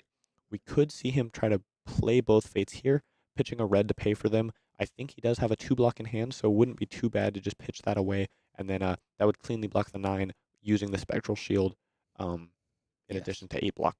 Yeah, keep in mind that the Spectral Shield is looming on the board. You can't quite make it out if you're not glancing over there, but this is a breakpoint block for you. Unfortunately, the drill shot has been pushed to 9, which makes it far more awkward overall. And if you're curious, and this is exactly what I was about to talk about, yes, I believe this was Dominia that was placed into the arsenal. It is literally just placed there so that it can be copped out by the Crown of Providence. This is not necessarily there because you're playing to some big Dominia blowout play. Instead, you're just getting the value off of drawing 1 card deeper into your deck and cycling this out to the bottom at some play. This is a play that you sometimes just make as just a value play from Dromai players. And that's why it's really, really good to have the incidental 2 block and the hand fixing here. So, yep, Joseph is sinking away. With 2 favor scenes in this hand, he really has no way to avoid the tax of the Frostbite. He's likely going to have to just pitch into one of them, but that does mean the other one is open to be played on the next attack before any Icequake on hit connects. He has an energy potion here that he has placed into the deck. That's an interesting card, an interesting addition to Epot as a possible inclusion for the ability to make more easily play, bigger dragons that you wouldn't not necessarily be able to tuck into the list. Epot is a 0 block, so we might see it pitched away here just because he wants to block with the other cards in his hand. Yep, leaving 2 resources floating, which shouldn't matter, but in theory can clear a Frostbite because he's played a red card this turn in that D-React. If he gets another Frostbite and wants to take game actions on his own turn, he can pay 2 to Furnace just to get the Frostbite out of there. We're going to load up and fire the Searing Shot. Buffed 2/7 off of the back of the Voltaire load, pushing it to 5, and then the Rain Razors on this turn, sending it on over for 7. Now, this is just pure damage. It's 7 or 8, depending on how you want to block it, which means we get to play a 2-card hand if we just take this damage. But our 2-card hand is rather poor in general, being exactly a Ravenous Rabble and just a Fate Foreseen. So here we probably just cover up as much as we can, take 2 damage, take 1 damage because of the pop on the Spectral Shield, and move on with our lives. Joseph is looks like he left his opt on the top, sticking at 42. Playing this Lexi matchup so far very similarly to how we saw him play the one in the quarters. Just playing slow and grindy, likely planning to pivot and start setting up a big board with Burn Them All at some point. I think Burn Them All is a really good explanation for why he does so much blocking at the start of the game. He wants to try to fill up that graveyard with reds to eventually be able to cash in for lots of arcane damage. So Joseph just passed back. We're now on Michael's turn. 5-card hand. Tunic is on 3. I cannot make out what the cards are in Michael's hand. Here he goes with the Lexi ability to show us the arsenal. It's an Endless Arrow. Very good in this matchup. Obviously, no dragons in play right now to get free value on, but a 4-block that Joseph likely wants to stop. He's going to load up the Heatseeker. Heatseeker's a fantastic card. 5 go again and gives you basically a pure card in your arsenal at the end, which is fantastic. And we've seen Joseph take a very defensive posture up to this point. He's holding on to a Passing Mirage, which is a 2-block card, feathering that alongside of another card. We may just see another full block turn, and this overall posture of defense be the name of the game over the next few turn cycles, simply because it benefits him to go to the late game, particularly if he is just overall just fat decking, as you called it earlier. It looks like that is a really large stack of cards that he's chosen to include. Joseph is cashing in his 2-block here just to stop the break point. Now Remorseless is coming in. Assuming Joseph wants to continue his pattern of just blocking out, this Remorseless doesn't really have a relevant on-hit because he won't be playing any action cards, but I'm not sure what his last 2 in hand are. It's possible he wants to try to develop a dragon or something on this turn cycle. The other consideration is this is most likely going to be followed up by Endless Arrow, which recursive damage is how you beat someone that's playing in a defensive posture. And firing 3 arrows consistently is also incredibly, incredibly important. So we may just choose to take the Remorseless here and then block out the Endless Arrow and make them get value off of the next few Endless Arrows. Yeah. 5 go again. It looks like maybe the damage has been dealt. Looks like Josef is waiting on Michael. I'm not sure. I think Michael is considering his next attack, or not sure what we're waiting on here, but 5 from the Remorseless. Oh, yep, he was just considering blocks. So Ooh, a flicker trick, and that's an interesting little combo to come on in. You know you're not having to worry about a buff here, and flicker trick is just a 1-card 5.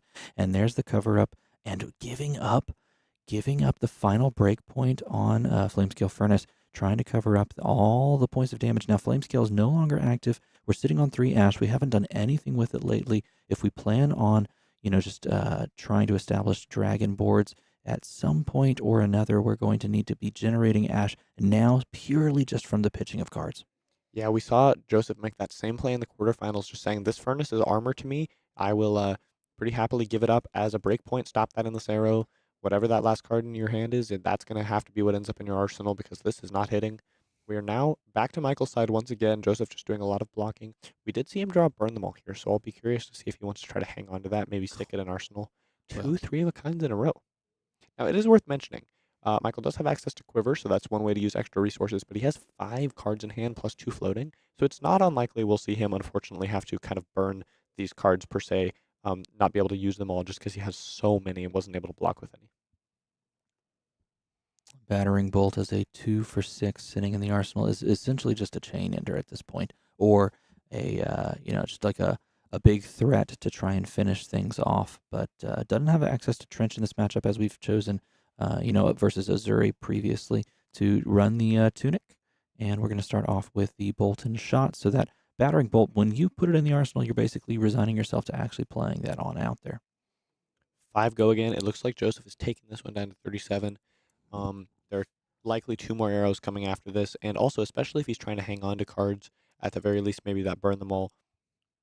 What are his other cards in hand? I think that might be a Rake the Embers, and if it is, he might want to develop those 2 cards together, so likely doesn't want to do a whole lot of blocking this turn. Rake the Embers is a scary play here early because Rake the Embers basically just uses up all your ash, and now you have to just go through and fight for ash on the board going forward. It does give you 3 dragons, and those are pesky. Those are frustrating, and that Hornet Sting is really the only recourse outside of sending arrows to them. And so you can win games just off of the back of that, but it also means that you don't have the comfortable ability outside of playing your 2 costs like CNCs and things like that to develop the ash economy. And so here we see that it is most likely going to just make its way into the arsenal on the opponent's turn, or just be used to value block on a drill shot here.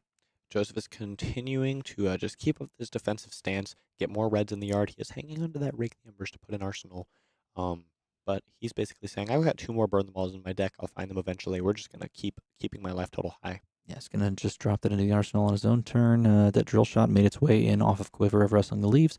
The turn was basically over. There's no action point there after the send of the Battering Bolt, but all is squared away and covered up. As we go back on over to Michael's turn, we've seen 2 3-of-a-kinds. We've seen 1 Rain Razors, and let's see how this goes. Michael's taking a peek at his second arsenal there. Clearly had some sort of a go again or clearable arsenal card since he was willing to activate that Quiver and try to get an arrow in there. I'm not sure what it is. It could be something like a Rain Razors or Winter's Bite, maybe just a Falcon Wing with go again. Looks like Michael is a little bit blue flooded in this hand. I think that's 2 or 3 blues as well as a red Falcon Wing. Well, it does look like he has a go again form in the form of Falcon Wing. So he does have a capability if he can start his turn off with, and that's a premeditated, fantastic card, but he is going to load up and fire an Infecting Shot with go again. This comes for 8, and it pushes the on-hit Blood Rot generation. We have more following this up. Of course, the blue Drill Shot isn't fantastic as a card that you want to play, but it is opening up your second arsenal slot, and that is definitely desperately needed. Indeed. I think we saw Michael shoot a very similar arrow versus Uzuri last round, premeditate Infecting Shot for 8. Josef is lining up a 3-card block here, just saying we're going to stop it all. No blood rot for me. What do you have next, Mr. Michael Fang? And it's going to be a big buffed up for 5 Bolt and Shot. Looks like he's just going to straight up take the Bolt and Shot. The reload effect is not live because that blue Drill Shot is available. He is going to get the Ponder token off the what is essentially a Ponder run in Premeditate. And send the blue Drill Shot, and there's no on-hit effect when you've lost all your equipment, so that's a benefit. Yeah, we saw this both times in the quarters as well when Joseph played against Lexi. The equipment, all four of them were face down pretty quickly, being very defensive, but he is still at 30 life. So doing a decent job of maintaining his life total, filling the graveyard up with reds. Michael's going to Arsenal, draw 3 cards, and we're back to Joseph. And maybe it's time to develop those Ash Wings. Yeah, we finally have the ability to play Rake the Embers. This is going to generate a 4th Ash, and then it looks like we are going to transform several of those. Looks like we're only going to transform 2 so that we maintain 2 Ash on the board, but we are going to have... no, he's just going to go 3. And that is going to come across for 3 Ash Wings, 1 at a time, we imagine. I would not be surprised to see Michael cash in his Hornet Sting here if he does not have a popper. Yeah. Just to flip on the top, and if it is an arrow, you blow up the first Ash Wing and stop the next 2 from swinging in. He could try to wait for a more key turn when the game is a little closer, but he's got so much tempo and he's got so much available to him that the possibility to just use it now and just continue the onslaught is perhaps alluring. But yeah, he's going to go up to 5 Ash, then down to 2. 1 Ash generated off of the play of Rake the Embers, 1 Ash generated off of the pitch of the Invoke Dromai. That goes up to 5, then back down to 2. That is right. Michael's taking his time here, thinking through everything. I wonder, I don't think he has a popper in hand, so I bet he's just debating whether or not he wants to cash in that Hornet Sting. This game is interesting to watch. It's interesting to compare to other Lexi Dromai games we've seen in the past and how the players on both sides choose to approach it. Joseph clearly has a particular strategy versus Lexi that he tries to stick to, which is a ton of blocking early and then an eventual pivot into a board of dragons, starting this time with these 3 Ash Wings, which are really nice. They're nice, sticky, pesky dragons that just keep getting you value. It even further incentivizes you to keep blocking because you have these permanents in play. Every extra turn that the game extends, you get to swing for extra damage. Let's see how they choose to weigh their options. Michael really considering his blocks here, considering if he even cares necessarily about 3 incidental damage, but also the free option to just remove the Ash Wing is a powerful moment where you can just drop Hornet Sting and see what the top is and possibly kill a dragon before Go Again resolves. These players have battled through 8 grueling rounds of Swiss to make it here in the finals. Both top contenders in this upcoming Bright Lights meta, Dromai and Lexi. Dromai just got some new cards. Lexi has been a mainstay in the last 2 formats the whole time. And 2 formidable players as well. Our reigning Pro Tour champion, Michael Fang, rocking Lexi. He is taking his time, looking through all the graveyards, gathering all of the information needed to make this play. There are LL points on the line at this event, by the way. So if Michael is able to squeeze it out, he will contribute a grand total of 2 points to Lexi's Ascent, which, every single Pro Quest is 2 points as well. Or maybe just 1, but that is not insignificant at all. I actually think they bump up the number of PTI points to a 4. Oh, I think you're right. Now 4. So, now that you say that. Yep, and there is the block on the Hornet Sting. I believe 4 is available. Looks like the 1 damage is going to go through. We are now at 2 Ash Wings, and the turn is essentially stymied because of the destruction of the resolution, or the lack of resolution of the Go Again on that first Ash Wing coming across. And now let's see how Michael Fang wants to play out his 5-card hand and starting off with Ice Quake. Yes, we are going full ASMR on this stream, trying to talk at a very low volume because it's just us. We're just here bringing you coverage of this top finals of the PTI event here in Milwaukee. Got Michael Fang versus Joseph playing this out. We've got a 10 life lead for Michael Fang, but we have been going turn after turn. Joseph has put up stout defense, used his entire equipment suite at this point to protect his life total. He at one point was sitting at 42, and over the past few turns has now fallen down to 30. Managed to develop 2 Ash Wings as well, which will be very nice for him as this game continues. Just keep poking in, getting a little damage every turn. Hopefully close that 10 life total gap. Ice Quake on this arrow means Joseph likely needs to do some blocking. I think his hand is all red, so it's very difficult for him to just tank damage on this turn. And every single hit means he has to pitch an extra card to play anything. I wonder if we can see what's left in Michael's hand. What threats are coming after this Falcon Wing? Kind of just hiding in the corner there. He's shuffling them, remorseless. Oh, and got a Rain Razors available to him as well. We've got a couple of different powerful options here. Yes, we could see 2 8s here if he chooses to buff up the Falcon and then shoot remorseless with +1, or maybe just a Remorseless for 6 into Arseling the Rain. He's going to fire it off, make this a big 8 damage Falcon Wing.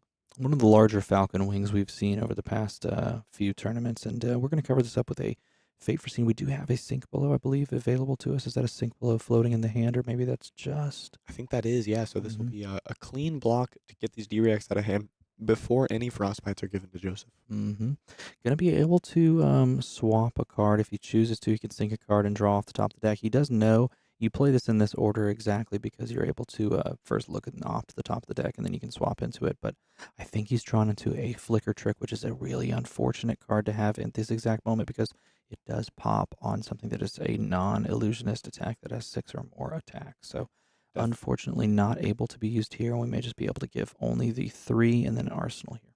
That is right. No swing with the Ash Wings this turn, but setting up an Arsenal is not too bad to stop a future 5 breakpoint. I think Flicker Trick is a pretty sweet card for the Illusionist class. Definitely not good in all matchups, but especially with Lexi being so dominant, it's a nice sideboard option to cover up all of the 5s. Heat Seeker, Infecting Shot that Lexi has access to.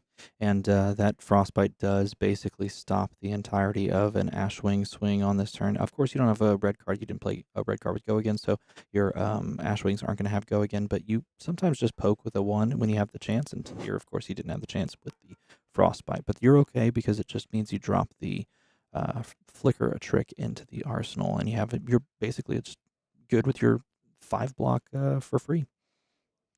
So we are back to Michael. Joseph just arsenaled that Flicker Trick and drew 4 cards, trying to be extra quiet here because there is really no sound in this venue, so our voices might carry, and we do not want the players to hear us.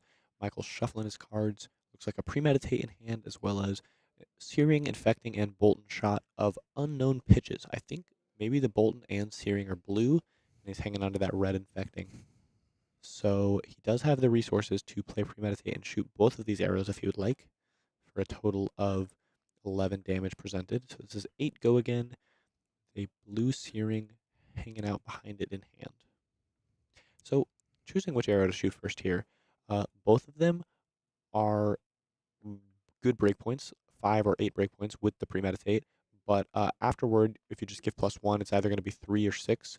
So both of them on the second attack are not going to be breakpoints. They're just going to be cleanly blockable by cards. Michael choosing to just lead with the Infecting Shot basically wants to buff up the better on hit as much as possible. Exactly, and I think that is that's just a straight up comfortable play. Now, you could choose to lose value on your Arsenal Flicker Trick here, or you could just say, I'll take 4. Remember, you are going to take 3 on hit, burn 1 extra point of life, and that puts you down to 21.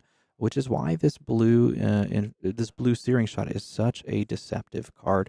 And it does mean that we are going to go on to our turn with a 1 card plus Arsenal hand for Joseph. We have 2 Ashwings on the board, so not much going for us in that respect. But maybe we can swing something like a Ravenous Rabble, perhaps, if that's in hand. But it looks like it's not going to be the case. We're instead just going to poke for 1. I smell a sigil. The fact that Joseph let that Searing connect for 4, and that gave Michael an Arsenal, and they had a card in hand, and then now he's swinging these Ashwings without playing anything before them. Nope, it looks like it's a Remembrance instead. Ooh. Remembrance going to allow us to grab a couple of key blocking cards from earlier and put those back into the deck. Unfortunately, Remembrance is one of those just non-block cards, so he was stuck with the non-block in the hand on a turn where he didn't really want to give a Ponder token, but forced sort of to give that Ponder token because he didn't have any other option. This is interesting to watch the development because we saw Joseph play against Alexi in the quarterfinals and run all the way out of deck and just barely use his final cards to swing his board and win. But maybe based on that game, he chose to slot the Remembrances in and have a bit more deck density, like threats of dragons remaining. The swing for 1 gets met by one of the few poppers in the deck, and a bit of an unfortunate turn of events, but you do still have the Flicker Trick available in the Arsenal. Everyone's checking graveyards, checking for cycles as well. As this game continues, the onus is on Michael to find lethal damage, but you know what is really good at finding lethal damage is Lexi.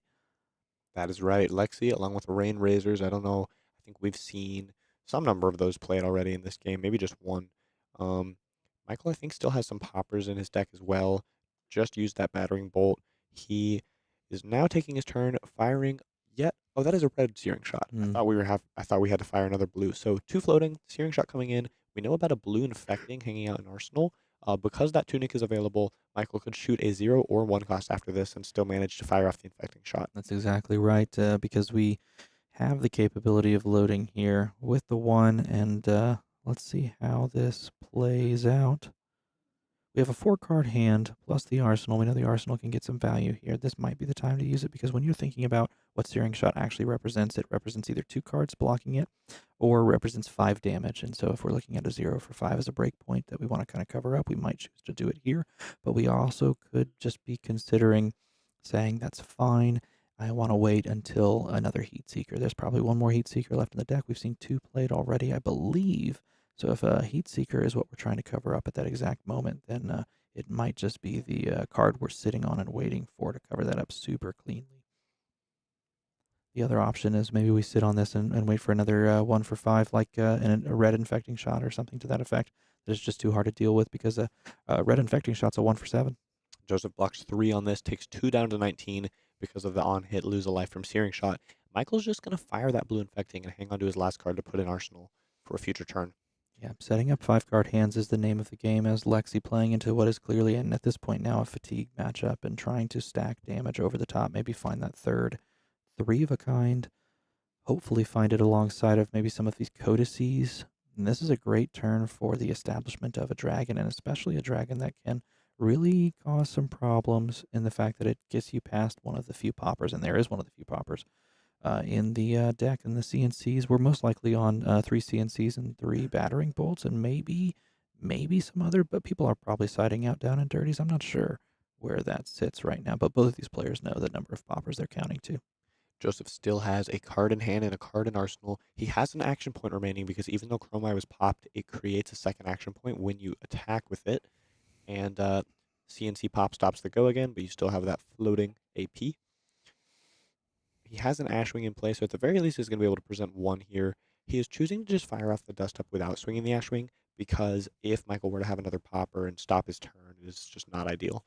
And we do finally have some points on the board, some life lost on the side of the Lexi player, Michael Fang. I told myself I wouldn't speak until Michael took damage. I'm here.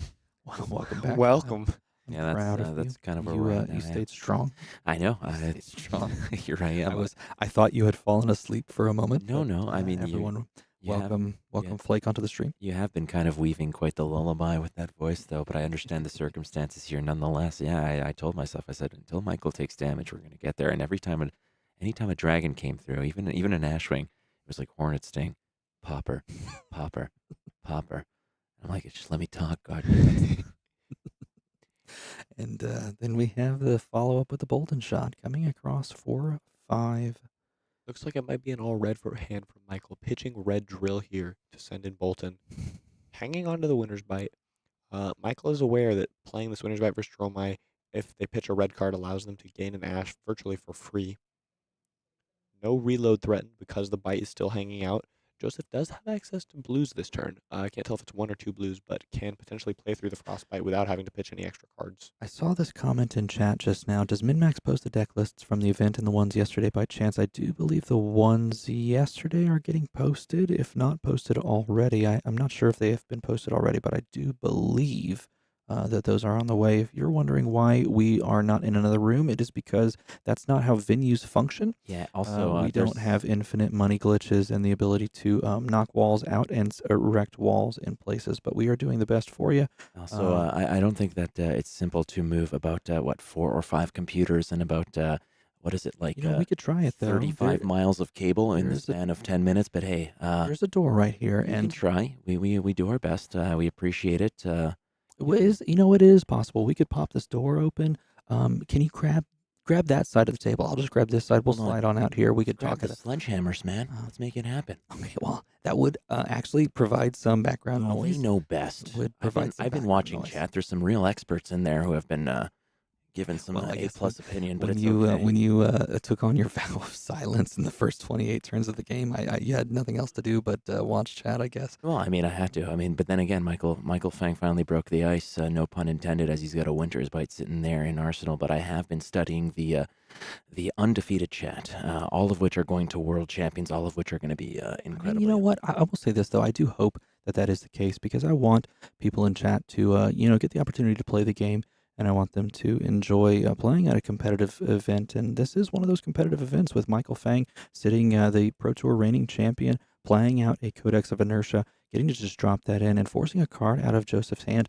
Joseph here is having to decide whether or not he wants to toss this card or that card, but he could just reach out to chat and ask for possible tips as they could possibly provide the difference that he needs in this moment.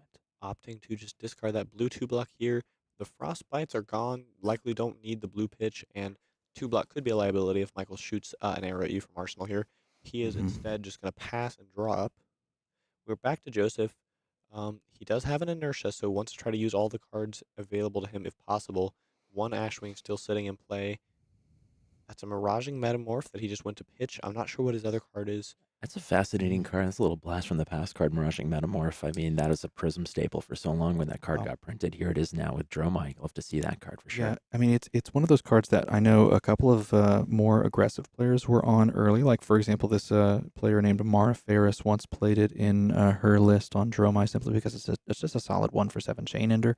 But then it also made a resurgence. It kind of fell out of favor, but made a resurgence very recently. Again, this is a very value-based Dromai that is making its way back into the format, and one that perhaps has the capability of playing Tome in, the sideboard that you can kind of bring in and bring out. But I think the card that is going to continue to see play in a deck like this is the Miraging Metamorph.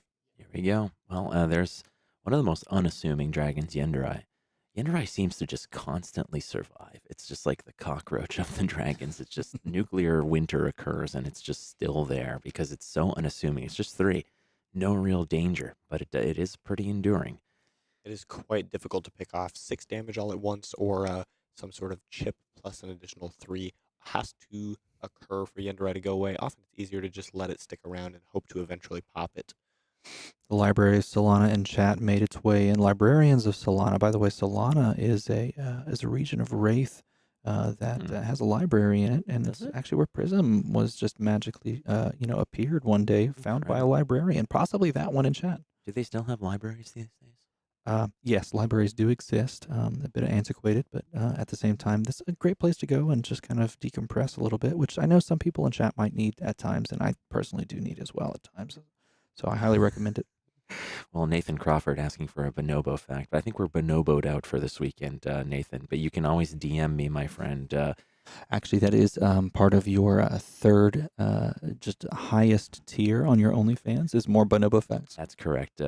If you want to, my OnlyFans is wide open, friends. You can go ahead and subscribe. But for now, we have this PTI to deal with. But both players are kind of just mulling over here. Michael Fang has been making all of the offense here on his side, and ultimately here Joseph has been on the defensive. He's got Ash in his pocket, not much going on. He's got Yenderai, he's got his little brother Ashwing there waiting to go. But where we're at, we're going to go use the Tunic value here, and it's 3 of a kind time. So let's get ready to rock and roll. Michael Fang trying to get a little bit closer to the edge here, but I'm wondering, is fatigue a real strategy here? Brody, do you think that that's possibly what we're going on? Like seeing cards like Energy Potion and such are kind of, I would say they're unorthodox choices and they don't block. So where are we at here? We see Remembrance. So obviously you're extending the game. You can block it out here. Does Michael have the tools here to potentially bust through a full fatigue strategy? I think it's definitely an outcome that can occur. It is hard as the Lexi to try to play toward that in particular. As Lexi, you kind of just have to present the most damage you can every turn, and perhaps it will lead to that. The Dromai has a little bit more control over the direction the game will go because they choose when they're going to develop permanence versus just keep blocking. And as the Lexi, your attacks are all this turn, the damage is now. So you're just, every time you're left with cards, you present the most you can. And the Dromai player kind of controls the flow of like when are dragons getting developed. Every time one is, if it's not dealt with, then it can contribute to potentially fatiguing you as the Lexi. And if the Dromai does too much blocking where they're just giving you 2 cards on each of your arrows, then they can start to get into a spot where they might fatigue out themselves. Michael Fang playing a UPF-style hand in the form of a 5-card plus arsenal hand here. He is benefiting from what is essentially your opponents all playing. Look at this. Hey, One, this two, round's three, on four. him, No, dude. yeah, exactly. He's got 7-card hand. Forget what I said. He's just holding on and feathering onto 6 cards plus an arsenal. Your opponents all played this round's on me, and now it's back to you. Which, by the way, if you would like to engage in, you can actually go to your local game store and pick up a Round the Table product. You should definitely give that a shot because it is a fantastic casual play product that you can go and pick up and try for yourself, particularly if you've never played in a large-scale event and you want to give it a shot for the first time. And if you're sitting in chat thinking, hey, this might be something I want to pick up and run with, I should go pick up one of those casual play products. And here we have the snap block on the infecting shot. Does Michael not have blues in hand that he's pitching these reds, or are these just cards that are going to be basically rot in his hand by the end of the turn? Or is he just trying to cycle some of that gas towards later opportunity? I think it could be either. I haven't seen his hand here. He's sending this popper to the bottom of the deck. It's quite possible that he has blue and he does just want to filter these away. Let's try to see. It's Endless Heatseeker and an unknown color of Bolton Shot. I'm not sure about that. No worries. We will be all regaled with the possibilities as they unfold here on this. Was this a very pivotal turn because this is I believe the second or the third 3-of-a-kind played. Let's see how Michael. I mean, Michael had an abundance of riches there. He had so many options with the 3-of-a-kind. He had incredible amounts of cards to go through. He's got 3 left in hand. He's pitched 2, 1 on the table. I mean, he's got options here. And the problem is how much time does he have left? As the 6 on the Heatseeker. Joseph just says, I will take this instantly. You can have a card. You already have a card, so hopefully it won't matter too much. Michael flips a random one off the top, which is a red drill shot. Not too bad. Keeps that endless arrow in hand, which could be nice to clear dragons. I think Joseph... We should be down to 13 at this point, yeah. Yep. How did that Dromai end up in the pitch zone? The Dromai, was there a D-React that was played to pitch through perhaps the Frostbite? I missed that, actually. Maybe he activated... I'm not exactly sure what happened, but we ended a Joseph's turn with just an arsenal here, going back over to Michael Fang, starting with an Icequake, and then leading with a red Searing Shot for 7 go again. On hit, you lose a life, and you get a Frostbite. Now, that Icequake could have been used on the prior turn. We did have cards and resources left over. It was the card that was sitting in the arsenal, and it was elected not to actually play that down. Looks like Winter's Bite was the effect that it played into previously, which does give you an Ash in a really nice, strong way. Nevertheless, we are able to play this Icequake now, which threatens Frostbites across this entire turn. And maybe as he was looking at the contents of his hand, he thought to himself, maybe I can just sit on this and wait until next turn to try and present what on this turn is perhaps a little lackluster to instead just give more value going forward. But here we see a block being drawn up. Looks like this is going to be perhaps a 6 block, unless that's a... Nope, No, it is a 6. Thamai, yep. Thamai and Tumultai. Still going to punch through here. Not only for 1 damage, it's going to be 2, but we're going to sigil over the top. But still, the damage is going to be dealt. The Frostbite is going to resolve. The Searing Shot leaks for 1 plus the 1 from the text and a Frostbite. So no happy times here. But I don't think Joseph's really been too engaged as an offensive force for much of this game. I think he's looking to just kind of squeeze out as many of these threats as possible. But this is exactly the way that you combat that as Michael Fang. You send 4 with the recursion. The go again on this, I believe, was selected because he loaded it, and you know drill shot's coming in after this. And so you're basically asking the question, do you want to give me another card? I have a card in hand, so I already technically have an arsenal, but do you want me to have this capability of putting this back and just recur? Because if Michael can get into a loop where he can just continue to send this for value, then you're just asking to die over the next 5, 6, 7, 8 turns. Joseph. Look at this. This is what you need to do here. Is Michael has presented these tall attacks early on. Those Icequakes, I think, have been incredibly important in this because they've pumped up those early attacks. And not to mention, I mean, let's be real. The Frostbite has been insignificant for the most part. But should Joseph be holding on to something like a D-React, that is where you really get value off of the Icequake to turn a D-React like a Fate Foreseen or a Sink Below into something they have to pay for. And that's not what Joseph wants to do. But Michael Fang, even though that recursion arrow, that endless arrow didn't connect, he managed to find damage and get a little bit closer to an end game. Flipping up the Codex of Frailty. This was pitched all the way back on like turn 1 or turn 2, and he's going to load up with the bow, finding that Voltaire. Look how well that Michael Fang has cycled these large threats. He's got a CNC still floating around in there. The Codex of Frailties coming across. If that gets played and not blocked up by the infecting shot here, it doesn't get blocked up. This is a blue infecting shot for 3 that is threatening 5 damage off of the creation of the Blood Art box. All right, so this is what we're looking at right over here, frankly, is where we're at in terms of the deck size for Michael Fang. You can see this is the discard pile over here. He's got probably, what is that, 15 to 18 cards left, I would estimate. Looks like 20 or so, yeah, at least, or And at most. Let's have a look at the other side and what Joseph has left. He's already played 1 of the remembrances. There you go. So that looks a little heftier. I mean, I don't know if he's double sleeved or not, but ultimately there, I'd say that's fairly almost equal. Yeah, if you compare it to his graveyard, I think Joseph does have a couple more cards remaining than Michael likely. Once again, we see Michael choosing to pitch a red first here because of the way Codex functions. You need to just get the red out of your hand, basically overpitch to leave more resources floating for when you inevitably fire off that Codex. I would not be surprised to see him snatch back a CNC, or I suppose battering bolt would be even better in this spot. But this is a pivotal moment because we know the Codex is available to us. We have a non-block in hand in the form of an E-pot as well, I believe. Oh, no, maybe that's not the case. Oh, also, he did draw into the E-pot, yeah.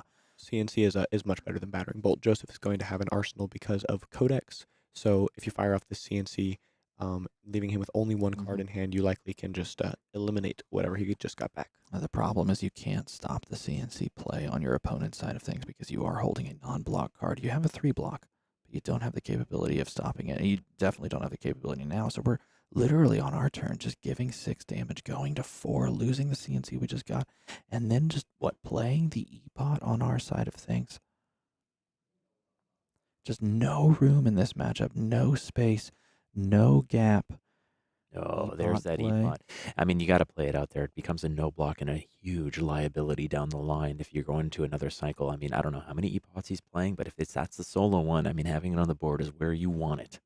He's trying to hold on for dear life and drawing into a couple of good blocks here, but really trying to hope that he can just find his way in these last couple of turns as Michael starts to thin out the threats in the deck. Now, we do know that there are a couple of D-Reacts left cycling in Joseph's deck, and if Michael can line up that CNC that he pitched prior to a couple of those D-Reacts, of which I believe there is 1 in the hand right now for Joseph, then he could maybe push over the last few points of damage. But you know who's really good at pushing over breakpoints?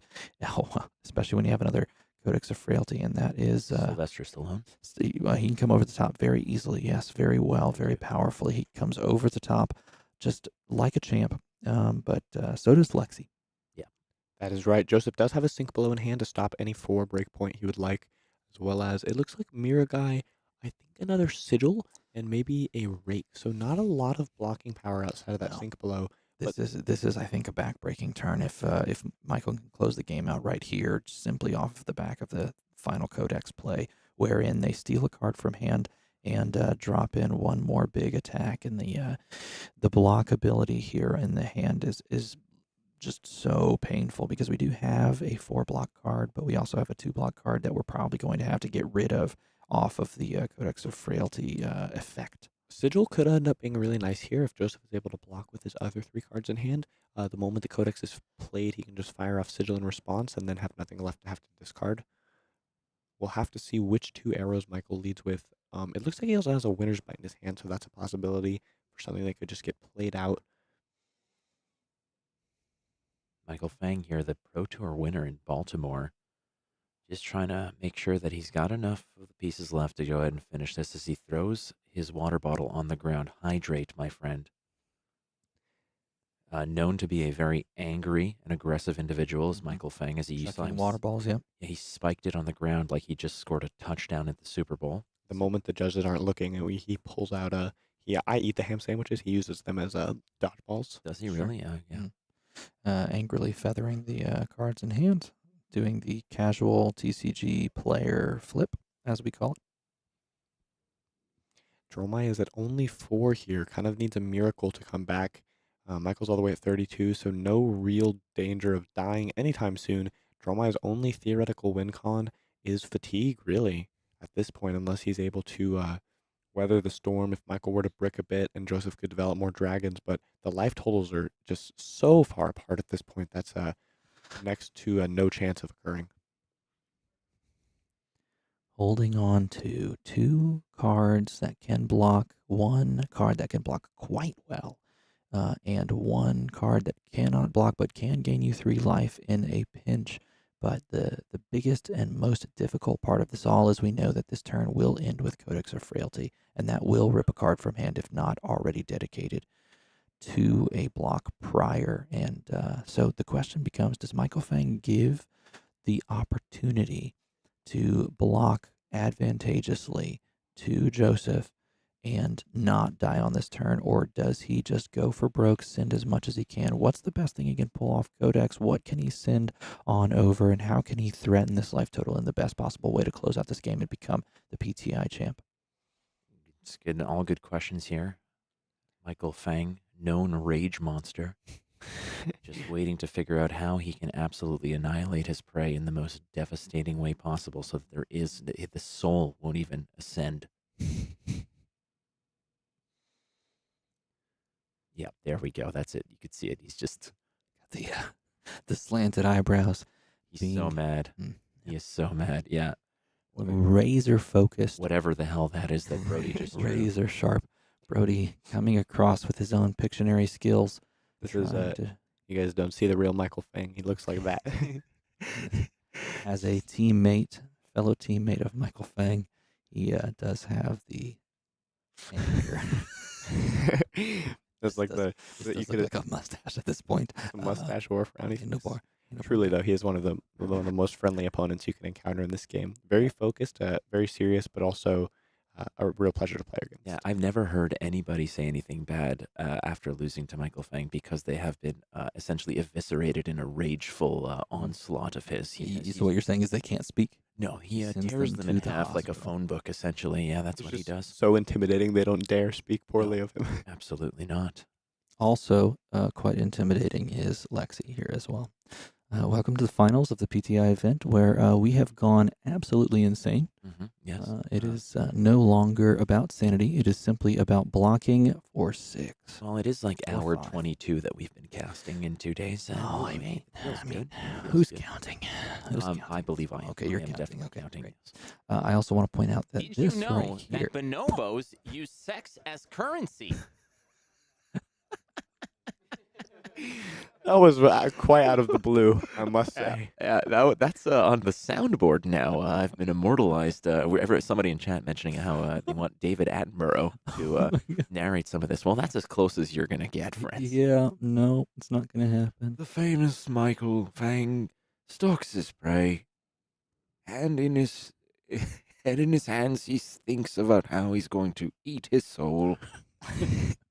Hey, we got Jeremy the Ashwing hanging out there in the corner. DM Armada naming the dragons. I know Yendrai has a name, but if he didn't, what would you name him?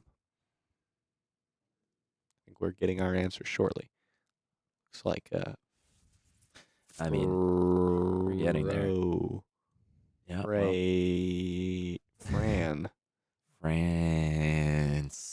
Franco. Franco, there we go, yeah.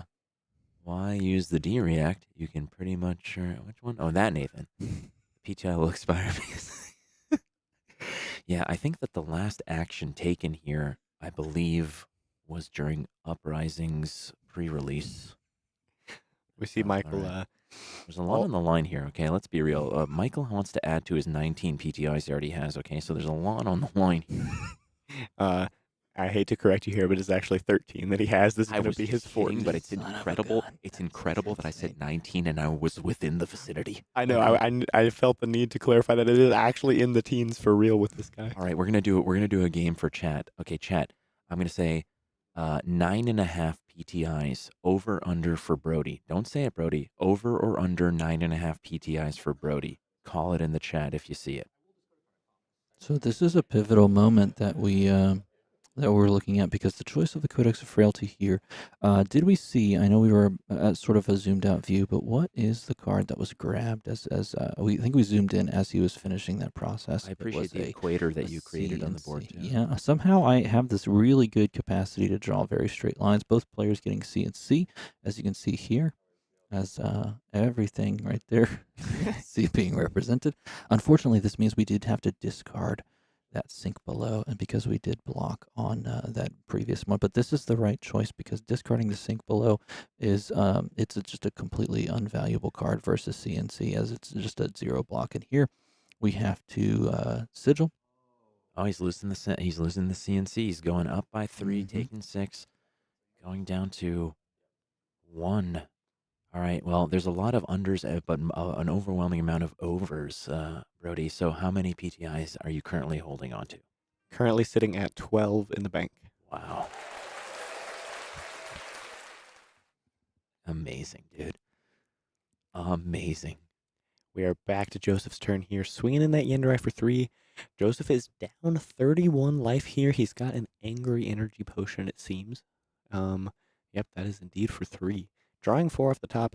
We saw the game go to fatigue earlier versus Lexi. This one has not been quite the same. He's just, damage has been leaked through. Joseph is all the way down to 1 here. Truly needs a miracle to survive. Starting off with a Frostbite here to get any D-React shenanigans out of the way. This is such a back-breaking play, as I somehow yet again draw lasso across the screen. I'm not sure how I do that every single time, but it's pretty amazing. But this is such a back-breaking play, because after this, you know you're going to play that, and that's going to pull a card into that zone right there, making you essentially have a 3-card hand, and in doing so, basically pushing any breakpoints that you possibly have. The question is he out of reds? And the answer is maybe, because that's a blue. That is indeed a blue. To attack, though, I mean, anything that leaks through is lethal. You're just peeling cards at this rate, but it seems like Joseph has more cards. It's more about breakpoints at 1. Can you get there? It's going to be incredibly... It's. I feel there's inevitability here, obviously. It's just, can Michael cobble together the right amount of pieces to get this done?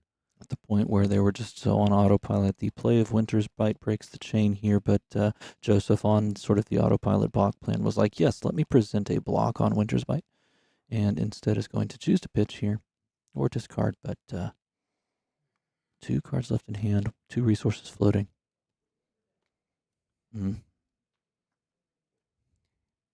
Franco says, could you please draw cat ears on Michael? Hey, Franco was the name of our Yenderai. Get back in there. Settle back in. Settle back in there. Meow, meow, meow. That is the game. It's all Wow, done. it was so close. So down to the wire, but it was the life. Wow. I mean, that's the thing. I mean, this entire time, Michael has to think, I mean, he's there. He's got it right in his grasp. And what is going through his mind? Meow, meow, meow, meow, meow, meow, meow, meow, meow, meow, meow, meow, meow, meow, meow, meow. Yeah, the choice on the E-Pot there could have been played there. That would have saved the card in hand and given you a 4-card hand for the block. But I guess at the end of it all, at the end of this entire long stretch of both these players playing yesterday and today, we come to the conclusion that Lexi good. Lexi good indeed. Our Pro Tour champion secures yet another professional tournament invitation to hang on to for, I mean, let's be real, he's never going to not qualify for one of these events, but if he's ever in a bind, he's got that to cash in. Yep, that is accurate. Hey, we can speak normally now. Whoa, slow down. Sorry, hello, everybody. Incredible. My voice was tired for a moment there, but then I got to whisper for 2 hours, so that was kind of nice. It was incredible. I learned a lot from the pros in chat. It was incredible, but overall, the entire game was great. Again, the PTI may not be as glamorous as a battle-hardened win or something like a calling, but it is still a fairly significant thing to do. So the players want to make sure that they're playing at their best, not making mistakes, and ultimately, congratulations to Joseph for finishing second place on a Dromai list. Indeed. And the sure thing, Michael Feng takes it to the hoop again here, man. I don't know what else to say about this guy other than I hope he doesn't destroy me and eat my soul. Lexi taking 3 of the 2 top 8 slots, so total of 16 heroes this weekend, but taking down both first places. She is still a very strong hero. We knew that was going to be the case. Sitting at top of the meta game. Let's see, next weekend we're going to have a calling in Taiwan. What other heroes can come and challenge Lexi's throne? That'll be a great question. What do you think on that front? Yeah, they can't hear you. I'm sorry. Yeah, sorry about that. But I think Lexi is definitely going to be the de facto deck to beat. Has been, will be, continue to be until she rides off into the sunset. Ethan Van Sant, you got anything to say over there? Wow, Flake, your ears are very warm. I've never put on a headset. He's a warm It's person. toasty. He's a warm person. My ears are like always cold on these things, but this is quite nice. Thank you. Yeah, we might see Levi do something in Taiwan. That's all I'm gonna say. Oh, really? You think so? You think Levi is on the warpath? If I whip her out, Runaways will kick me off, but it'd be quite the story, wouldn't it? So we'll see. It would be quite the story of just breaking bad and going straight for your first love, Levi. Michael is walking over, I believe, and then we're gonna sign us off. All right, I can pack up. I've got a request for you, DM Armada. Before this weekend ends, you've got to tell me how to actually erase with this thing. This is our piece of paper, writing. Now, I use my pencil. What is the eraser? The trick is blow. Like that. Oh. No, blow. See? It worked. All right, I think I know it. I think I figured you out. Oh, dang it. Oh, yeah, I got it. I know how to. Okay, the trick is blow, guys. Yep. See? I mean, it's on command. It's pretty amazing, the technology that we have available to us in this day and age. I don't know. It's Year not of our good Lord enough 2023. technology. Hold up. It's not good enough technology. Okay, Some so I was complainers thinking in the about this. chat there, bud. I was thinking about this. While the chat is always correct, and I do think that there are some stream improvements to be made. First of all, we need to get some noise canceling headphones that we can put on players, and then the microphones can connect to each other so that they can hear each other in a pseudo like clean room environment. I think that's that wouldn't be bad. That's like, hey, this guy is here. We should here. hear. I can. Well, okay, he can. Okay, that's a possibility. But hey, welcome back. Congratulations on picking up the win on the day. How does it feel? It feels amazing. I just realized we talked about it, but I punted the second to last turn. I was so fixated on trying to command and conquer. So for chat, sorry. I know I could have just loaded any arrow. I'm sure they knew. Okay, I'm okay, sure okay, okay, they knew. Now we over here, we I'm sure we didn't see it, but I'm sure the chat caught it. Yeah, and, yeah. There's probably someone wrote a manifesto. Yep, in yep, chat. yep. You know, that's how it goes. And I'm the villain, the manifesto. I get it. I'm the dirty Lexi abuser. I You accept were all of it. quite angry in chat, right? You were very much that towards the end. We had multiple angry faces as well as a couple cat ears drawn on you throughout the game. You get to enjoy that. And I was in the tank. I was on the verge of being fatigued, I felt. I had like these useless command and conquers in my deck that he was no longer, that was not his plan. I felt like the longer the game went on, the more that became his only real out. Yeah. Life total gap got so big that was you just had to make sure that wasn't a Yeah, possibility. when he played that remembrance, I was like, uh-oh. Yeah. Wait, why did he have a remembrance? That was the game plan, and you could see it. He drew that up very, very well, and it was very close to a It sure was an thing. expensive remembrance, though, because that was like a... Yes. Like, I get a ponder, you take damage. Take 4. It was on a turn where he couldn't cover up completely and had to establish it and play it. But you managed to get there in the end, and you pick up this PTI, and now you've got 28 PTIs to your name. 29, 29, 14. Okay, 14 is Lifetime basically earned. the same thing. Yeah. 28, 14, depends on, like if you're from Canada or from the U.S. Either way, you have another one under your belt, and I can't imagine that they feel worse or better, but does it feel nice knowing that you're giving a couple more Living Legend points to Lexi, who's making her way out of the format? I, besides Oldham, have only like 2 other Living Legend points. For any other hero. Now I have like 4 because this is the second PTI event I've won of Lex. I actually really want to be on the Living Legend board for some of these heroes. Like I played a lot of Prism, I never made it on that Living Legend board. I played a lot of Chain, same, well, I guess Blitz, but yeah, it feels really good. I think Brody and I nowadays are borderline full-time playing Flesh and Blood, and so we spend so much time playing. We also obviously are hanging out and just having a good time. But to win tournaments like this after a week of like hard work really feels good. And I think it's like one of those things where I also feel good about telling other players to play and practice, because like we put in so much time and I still don't feel good. Like I've mastered Lexi, but I still feel like I'm improving every tournament I go to. And I think that's just a beautiful thing. So I think a growth mindset is a huge thing to have in a game space, really just in life, but in a game space particularly, when you have a growth mindset and you're willing to look at your games and look at your mistakes and look at your places and your areas of growth. It really pays off in the long run. And it takes the long run to see the payoff. Yeah, so many absolutely. times we want to see that payoff, you know, the very next game or the very next tournament or the very next event that you get to travel to. But sometimes you don't see that for so long until you really start to settle in. And that's true in life. But I think you guys are putting it on display as you show consistency and tournament prowess and those top 8s and those high finishes from tournament to tournament. So congratulations is in order to you, sir. Thank you. And I just want to shout out MinMax for sponsoring Brody and I. This is the first tournament that we've got to play, being official brand ambassadors, and it's just been a pleasure. It's so cool. Everyone's like wearing I just feel part of a family. So yeah, and also thanks for hosting the event, MinMax, with the Battle Hardened and PTI event. Yeah, and, these events are not cheap. So and also to be able to have these. They had Bright Light singles and product available all weekend for everyone. Vending here as well. It's been a really fun weekend. Yeah, it has indeed. Well, I think that wraps things up for us. So, from us to you, thank you so much for watching and hanging out with us both of these days. If you want to watch anything else, if you want to watch more of this, feel free to hang out here on the channel. You're going to see both streams up shortly, and we hope to see you at the next one on stream. So goodbye. Goodbye now. Bye-bye. Goodbye now. See you later. You know Bye. that Bye. bonobos use sex Don't play as that. currency. I'm so sorry that you had to hear that. Goodbye. Bye now. Good luck out there.